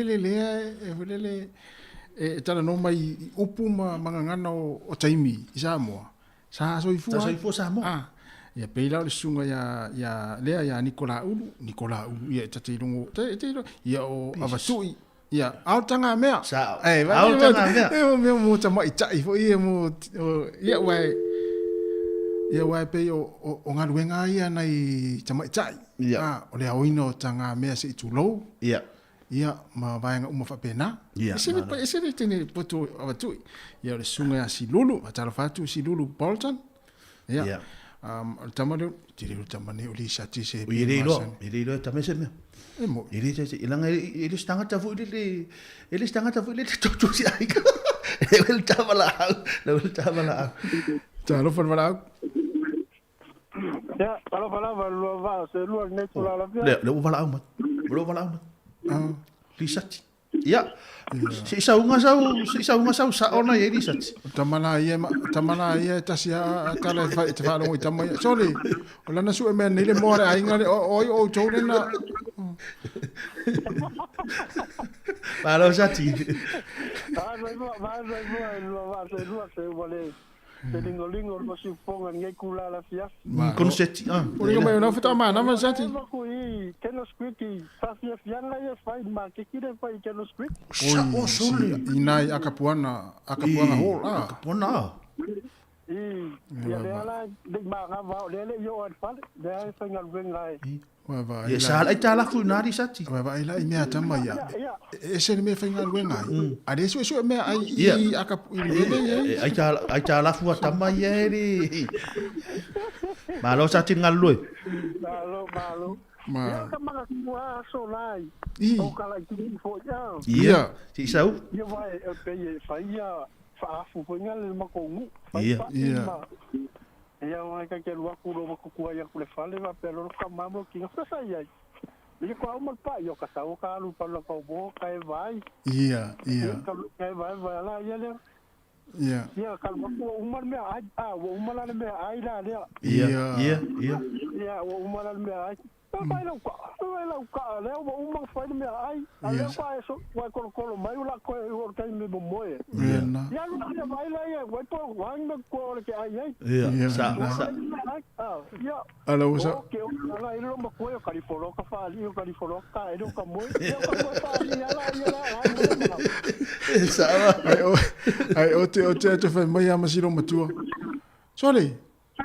La na su mai se vai o na sa mai se vai le fale si vai ngala le su mai se vai. Ali tu ave se vai si ta mai ti ya wa tala na fa ya. Ya mare si me fa pe multina. Bale ofu na te ofu mai ai. O te le fa ta wo se fa pe na ana e se le ofu na te ofu mai. Ma sa.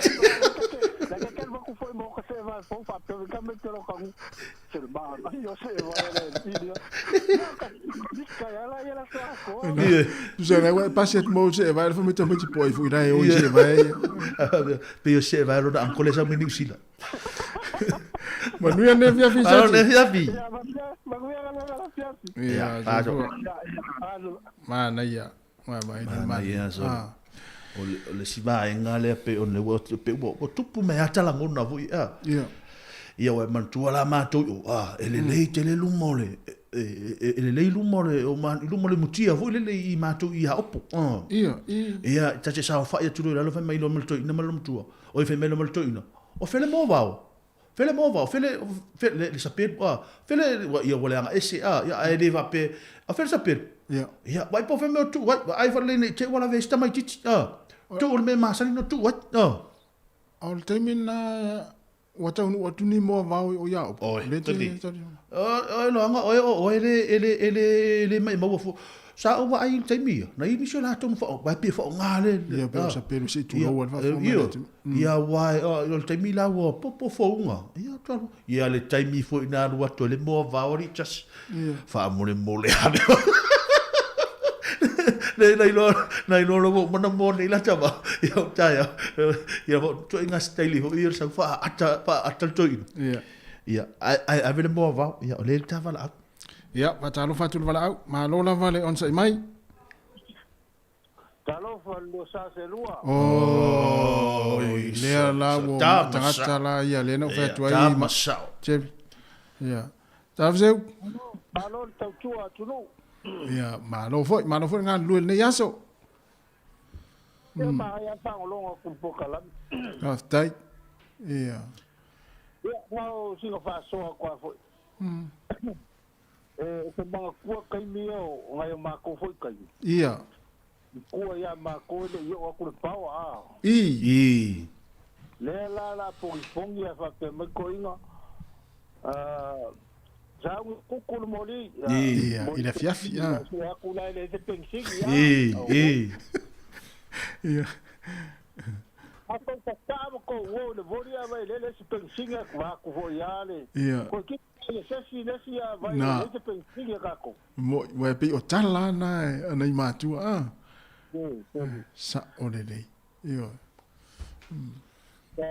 o le si vai eu fa pusa Ia, la storna, ia fila storna. Lava ia ni kawo le umu, la le mala ulu a wa ya wa fa le umu le kai ngao.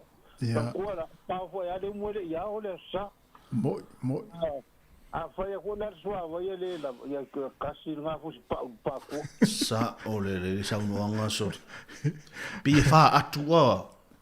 Yo que a fa bio a so kai nga o ma ko rima ba ko a ko fira o la mo ka fo yo popo mo. Ia. Au pai la le yo la ulu ya le si bu ka mer ko nga sa mo wa. A ora te me o fo ya si o kilo fai ma la ulu. Ia. La le fai la ulu. Ai sa ole le se. Pi o fulu au a te telefone te wa le umane a. Tao le ka. Ya kola ya vai ular ko ingo le seki me yo ka era sa un lo. Na. Yo orke me ko ma ko ka ele uma ko la bla. Na. Voy a terminar la y quiero po si de fia foi le uso ya kas. Ia. O ka di misa e Ia. Ia. Mo. Ai na vai a kurko inga ke o ye o ko misa o ko ia le.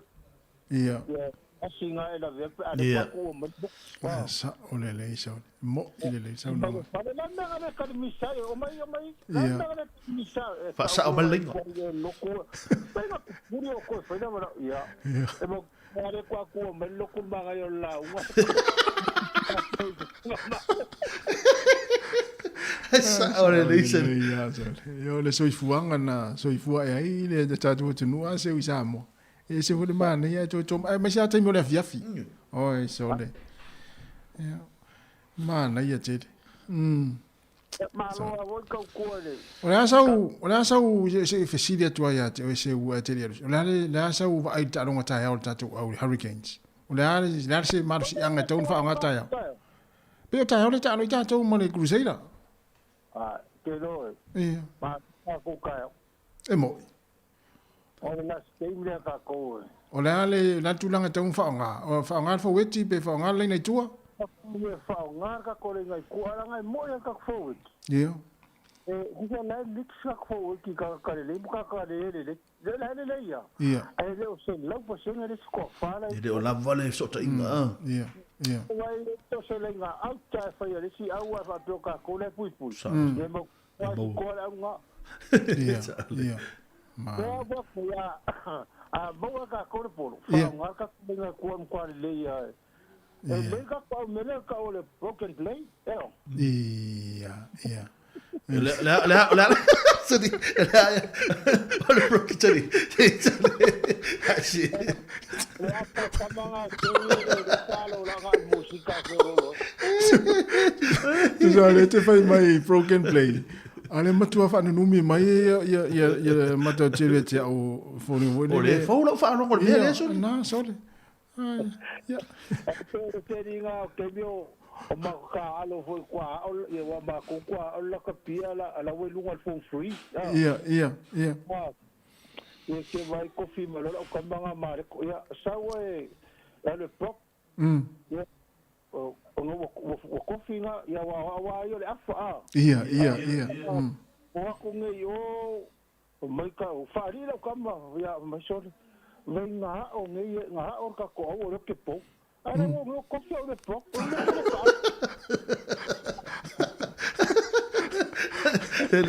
Oyo le turanga le afasa ta alo iseu. Ke lo la so le pelo la ukala yo fa o mai sina ka makwa o nga. Iya. Ke wai nga o a va ku sa o le afa le ke mai fa huka. Oh, sole. Ke mi kwa ka pi Ia. Kumalo ya fika yo o kausanga nga le fikurimba. Oh, iya. Sa taimi le pi. Ya. O nga makai ka o ya fikurimba lo. O aku ngai fa ya o ya o mbako ya ele lo mi la ka pi me le from school mo ya o. Kama vonga o le pule o ko rua o la ko alu le si mo le pu. Ia tu ta alo la o me o shot la kapi ituli no lo tuli ya aya ke vai le se vai la kapi ngo wa ma karo o ma ko ko ere pa ia ta alo la le pa ka ngo me kasi a ko fa ku le pa ka ngo me lu o vai suri o sala mo ki fa ma ko ka alo ya makamele fit for or the fourth fit second 15 15 ja doing my first 15 the second 15 man wa kulale ya ngar kasiara wa senga makolo ku la ngo se ukinga yo ngala nga makwa sa o ilo lo kalo ya wa nga sa mo na ku na vele no lo ma san ya yo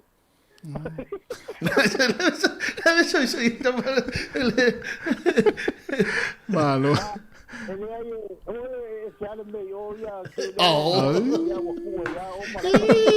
Se malo seu. Vai tele la so seu. Ya mo lo faso matengo fia ne fiafi. Vai Seu. Seu. Ya lo tele atu.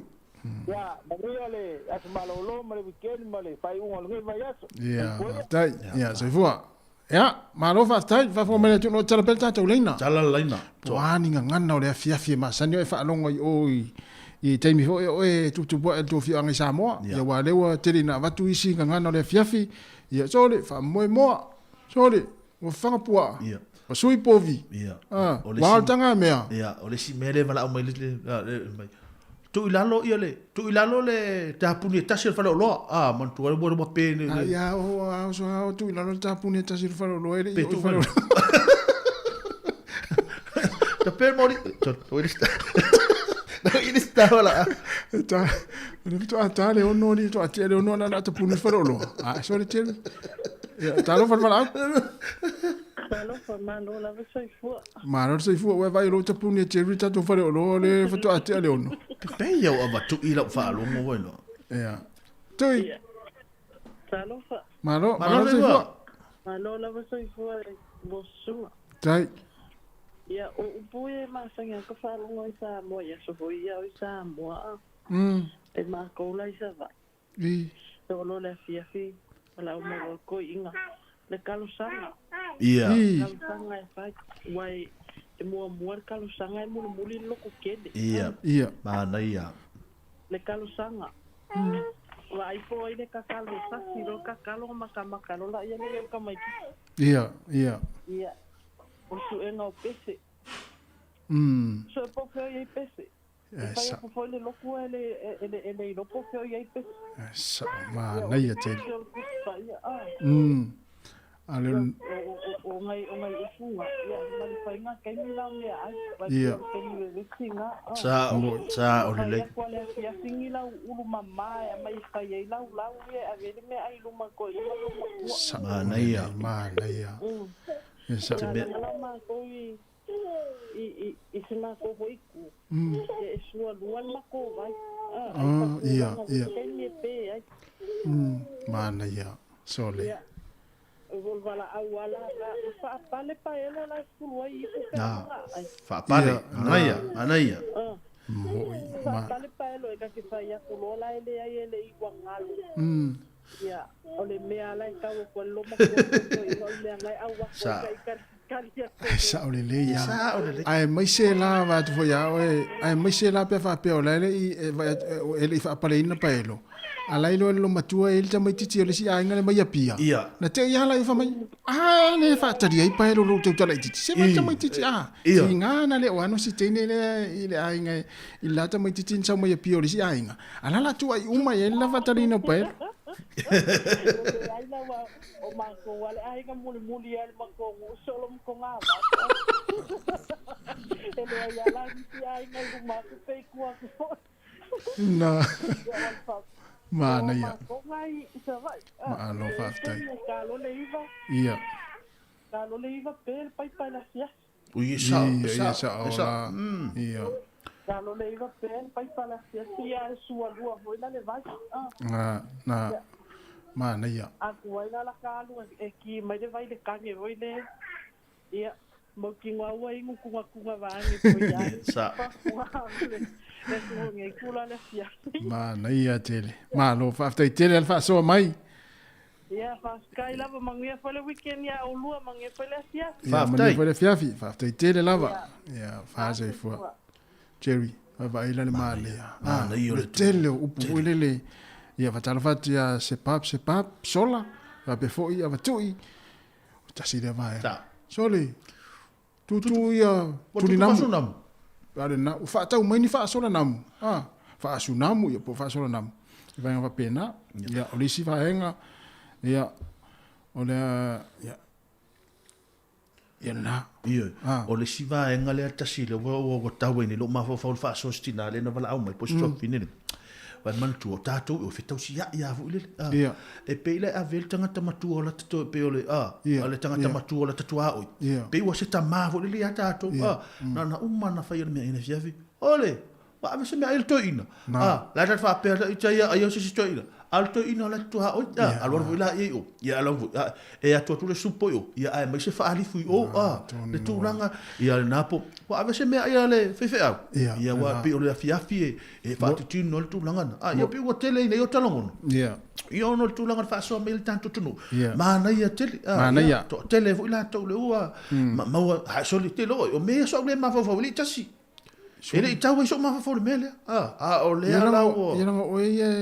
Ia o te ola fa palangi a. Te ola fa fatasi risi fai. Malo, ia lo tala pele tātou leina pe fia wala au mai ai, ia tātou tala noa. Fata ua le tātou ngangana. O vaenga ia mātou tala noa tu ai. Ia o vaenga le soifuanga fa sa mo. O le ngangana ma upu e fai leva i lea taimi ma lea taimi o raso. Ia pei fui rao na i lea fiafi. Ia, taimi na, ale na fa mai. La la usia tu pese po la ua po le lo tatalo lo tu po la usu pese o le fainga lo tu le fia lo fa mai ala fitang ista mai te fa mai fa ngata mai o le fele lo tu ia fa ngata mai o le fele lo tu ia pe le siva ngata o le na fa mai si to fini le fa pale wa man tu e umale vai e umale le suol pe pale iva po le iva por se fu po fa su pe fa pale pe na mo na ia tele. Ia. O le si vanga le... O le vatu. Ia. Mo, tala vatu ia kisi masi, whara ai. Ia, o teine ia. Ia, e te moa i tonu whatsa. Ia. Ia, wa pōtu ngā Samsoni whaila unga. Ia, ma le toa tēle le tātua tunu le mafuta mai. Ia. Tātua ue vaiwa. Ia, o haani vahenga i whiatala noa e le. Whatau e whale tātua ngangana. Ia. Ia, marau mai. Ia. Ia, fa pe foi polare ku kana fai. Mana ia tele. Ia, mana ia. O le o tele a fole ono i minute lu le vanga le fiafi. Ia, ma no tasilun sai. Ma no fa le ja tapsoa. Ia. Ia, ma sati, ia ma tele ila tu ia le ngata. Ia ropic. Nei ma tua ia wa tau foi, ia pola foi tonu ainga nei taimi, sauni foi fainga lo tu le fiafi. Ia, a me se foi nei ma tua fa longo mai tonu fa le tanga ma tua. Ia, alo, ia, o la vai foi le vanga le fiafi. Mana ia. Ia, a fa pe o nai e se va en o lo fa ma fa lo ma fa tau na e bana au mai o le aso le tau na e bana au mai ia ia o fo vai aso le ia to foi ta to ta ma sani ia ma le si va ngale o fai me sunga edi ropi se tamale edi tamale se tamale le tamale aso o sori e tali tonu ia uri e tali tonu ta va ia ta tale o edi e tale o pung sa wi tonu fale ia soli tonu fale tangi alis e va pe I ma no alis ia ma ta voi no ja tonu fale ia le si va ma tole ton fai tolu tusi ia o le tangata la e fiu e fo le turi e tawa na we atu te mil lotu ia e le te fia lotu ia tangata ni fa fa ya seka i lupo oi e te tale tonu tamono e le te ai longa ilo tamana o se pese lotu velo ia ta sta to pese vai fo le Terry ia mai le ni foloa tau si matua ia pe ona ile vanga fiafi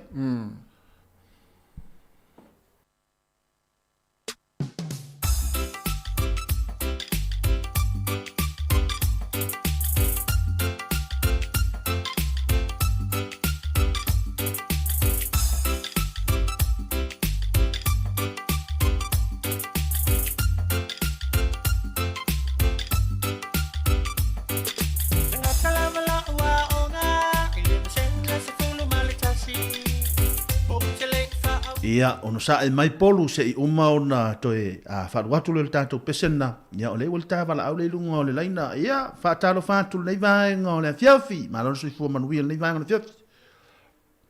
Tarafa. Ia, malon sui fua. Malon sui fua, tama. Ia, malon on sai. Ia. Malon sui fua lo sunga. Oi, fua, suafa. Ia, se veksinga ia soio kalaki. Ia, oi, fua, suafa, tama. Jacopo. Oi, Jacob. Ai, so. Malo sai fua, tasi. Malo sai fua, Jacopo. Malo. Aso ia o lekiki. I. O ia o ngai ko lana dua. Kua klona o ngai. Pameno le Kia ia o e kai mengia lalo le. Mi. Nani naia. Ia. Ai kai mengia lalo le mukuka. Ai pa o mai lo mai pa ke o le. Le aunga le. Kai sao. Ia a pe mai lo ki nga ia. O wa mengia lala. Wa ku ilo ia. Pero wa ka mai pa ke o le. Le aunga sa. Ia. O le aunga. Ia mo. Ia fiafi. Ia.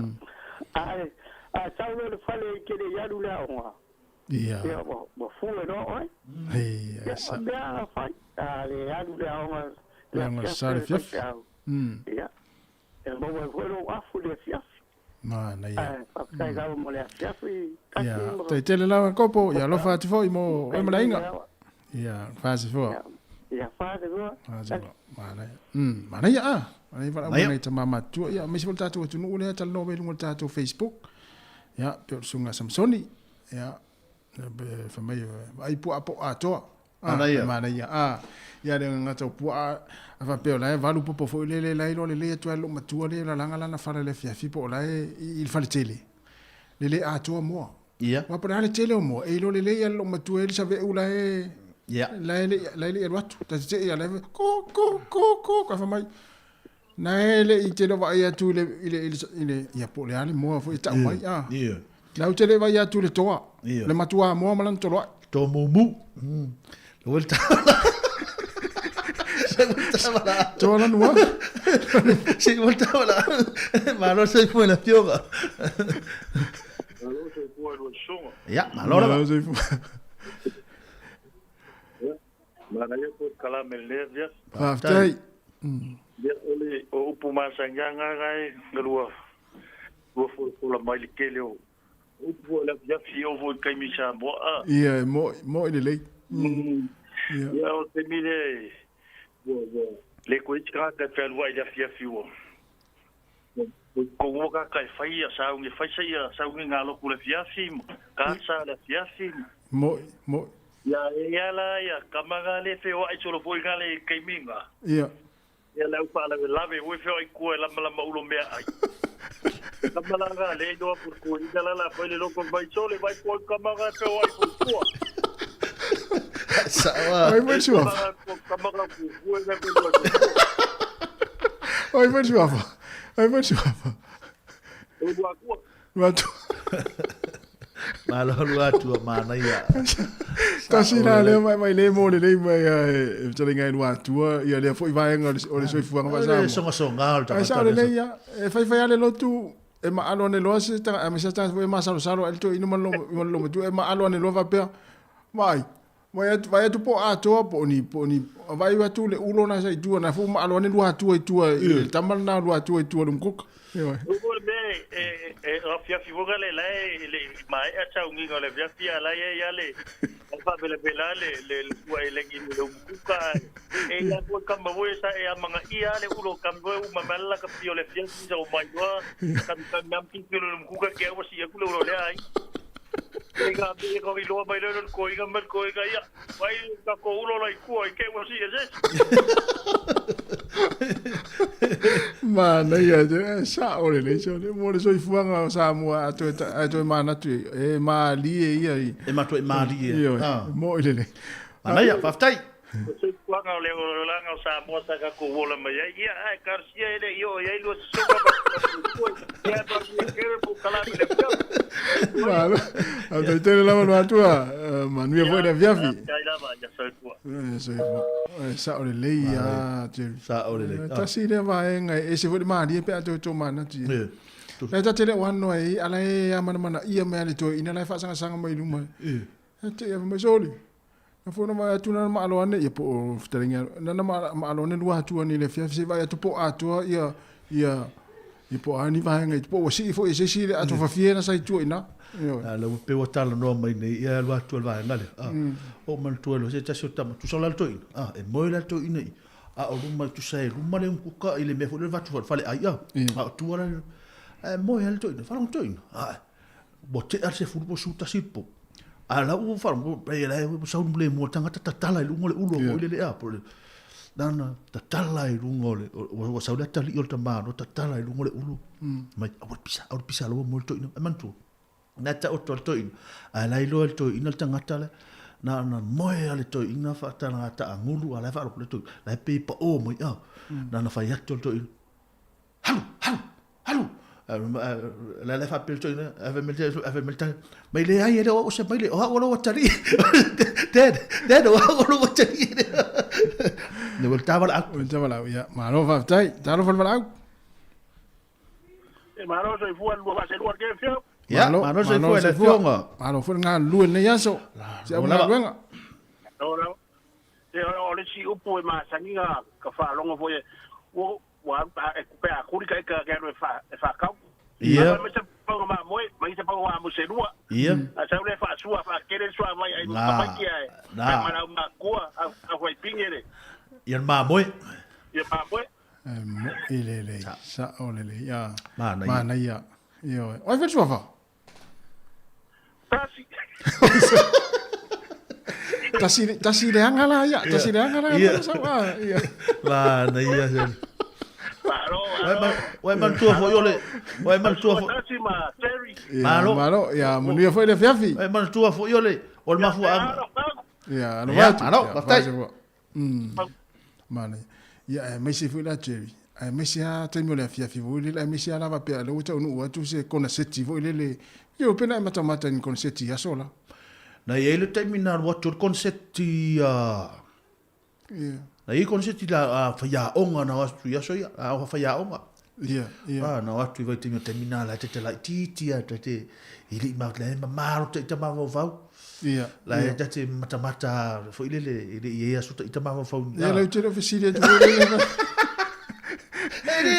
Ole tale tu oficina tu le po ani o winga sa tau ngai na la ngona ya so na. Ale fa mata la tu sai ala le winga no so. Tu Cherry tasile vaeng o se fuanga le afia ese fo i o langona pe va pe o uta unu atu kona seti fo le o le tonu le ala tata nei wa pe pongi le pole tu la pole fitu ia e wala tamana pe si o mo li pe ni sini fo ia te ia fa mal to pe fa ile me ai e la wa mata na pa o mai ia o u mato ule ai al demi na te pa wale me fio yo e pa wale me la me ai tu le to ilu mo to ina mo ma tu ta ni mo vo le ia na lo tu lo la ia la le amata nga solo tu tanga mata fo ile le mata concert o wala o te pito ilu mai ilalo mo livo i pensini ia ta te mana o te pito ilu mata ilu te me sauli ai me sia la con setivo ile le tupu ile talo tupu ile talo fo ile tupu mo le masiofo ai sole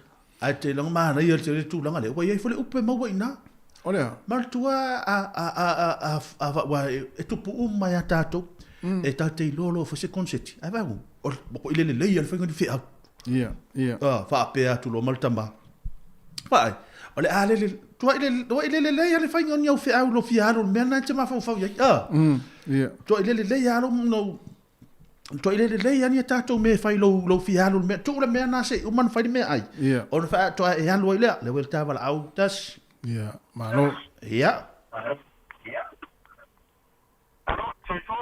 Ja, malo se fo. Oi fo sofa. Lo ko karango kong seki la. Ja, malo. Ja. Mangkua ngai foi ko inga ya so ia sa mo pa kan me wa fia fiu fa me ai. Ia. La wa ka kala ra pa rengi la si la fia le ko inga ma le hua ai ora pa Ia. Amo. La wa fa me ia. Amai ngi a se hua ma ro mo so va. Ya ai uma ko ya la ko yo le. Ama tu ma ya. Ku so ore sai fa pe ai o mo de fiku i ore apa de hua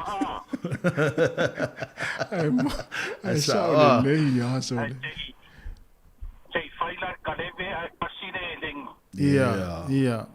Lo uma ka ko ai fale ore kaleve lengi mere o fai ara inga wa. Nongi sa o sole. Ia.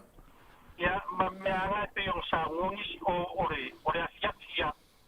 O fere me ke gori me la kapi ai. Ya ka kawa e sa fai fale kan me asia. Mo. Ya o inga fai me ai ka kere o ngofo ai. Ia. Ya upu e masangi ai e kauke Au ma ko ai le. Ai ma honga. Mo. Ai vai le ringa e loi. Está mata a vole ya. Ya. O ku sila fia o por faia ka ko pa le ye kanina. Sa ole le sole. Nga ya mai ka unga nga makwa sai mau se ia mai le kau ya ka for lom ko. Ai sa ole le. Te mi le fia. A me sia la upu voye, a me sia tato voye tamo voye e le anga ni fea. E o le fanga ino pua o le fainga o saka se tu lo e le tai o le mku. Tamala na le fai tala to ina Pai kala ko inga. Me voi la nga o nga lu kam ki kere ma sangi ram ku ka fanga mo ma fanga pua. Ia, ele. Ia mongia ya o kas sia kilor ko inga. Ngalo inga re pua fa fo su. Pero inga voi pua fa ma pua. Na tonua. Tele pua ai kanyor fanga. Ai lo ele misi se vai. Ne misi se mo e vai lom ko inga. Mo ilele. Ya mai sa tu ele tu ai ngai ka ko ma ko ya soya. Na tonua. Le ai o le falongo o taukala. Ia. Esa o inga ka ko. Mo ilele. Mo. Mo. E mala ka mai ki fa ka mala ia longa le falongo mo longa le uska. Ia. Mali. Ya preo ngai u ku sa ko ka ngoi ngai fia. Ia. Falongo ko le fa ka ore. Ngana. Ai ngore so ya Jerry la ko ia. Falongo. Falongo. Olea? O falongo. Falongo. Ia hala. Ia mo. Ia. Na. Ma lora so le sir ma ngai tere ka ko e banga o le ngai a o umi. Sa o so. Ia. Wa se mai ai foi o lua de oi pa tianga ka pa o ngai pia. Yes, sa o le se. Malo, ia mantua le mo foi fata simile sa tu foi. Ia ele tu lai ono. Aftai, ia lo fat foi sila. Ia sai fua. Mo ile. Ia me se foi la pe va pe ona e foi le ia o si vai upu masene fa lo ne fiafi. Sole. E fai neo mea onga. La uma karasini e fai ni mea onga. Ia. Na. Ala taimina o le mori tu, o le mori matangi, mori fangu. Ia, tamana. A moise karasini, bea fai ni mea onga. Ia o le perfo en sauna, le masila. E sa o le tūlanga le tamafu i le tuai atua. Awa o tala tu whaalongo. Tau sa sam, ai o tau, ia tala mo ngana fu le ia mar. Aia o to yo to ma ona. Tu o ai peltanga tata sa o talana tu falo. Tu ai peltanga tata sa wa ai tata. Io e se le mali o tala sa. Ai ta ya ai ta. Ai ta, ai anu ta ya. Io o no tu langa vul. Ia o upu ma sa ta to ma san ia i le fia. Ia le tu langa fo e pe ona tu na tu fo linga ngana le tau fa ma ma to tam ta politas. Ia wa telo o la ma ma le tu. Na tu no ia o lo fola e pe ona famtalino consit. Ia, si sau taimi o le fiafi, ia. Fato arangona la tu fia, ai pe al taimi o fulelo o faile siva muli le tawalunga. Le concept. Ai au ala ta mai ta ile sa i le te ba sa ni le pia. Ama tu vai lo tira ititi la. Tu as fulu to sanga. Ai mai le ia, le ta mai ta ia. Ala we to la ititi. Ya o le siva inga mali e tiri pe to mana tu taimi o mo concept. Ia. Wala matu fale la masa ni fen konseti luma matu nu wa ileo ne one vole ia la wata ape ia tanga tel konseti o matu me ia leo fale temile la wa mata ona su lima sene solo i ko ini lima ta to ulu il temio le siva mata mi konseti ia o vai nga pe on tel tano to yo ngana le fiafi ma fa upunga masa ni on tato fa longo ia ia fa fonga fo ia tenu ia sola ia samo ia ya le amvat ponta ta pese mana o le pese dia ya wo le singa ngana le sa ta tu fa longo ole le afia file wa le wa man wa ya le vanga le afia fi ma le sisi ya awala fo le vanga le manol ta tu no man tua ta le tu la fi tu yo fa ta se me fo yo tu fu ma man ta mana utili fu la hiti ya mo le la tu por kala me le afia na nei ya fa malo tu mo to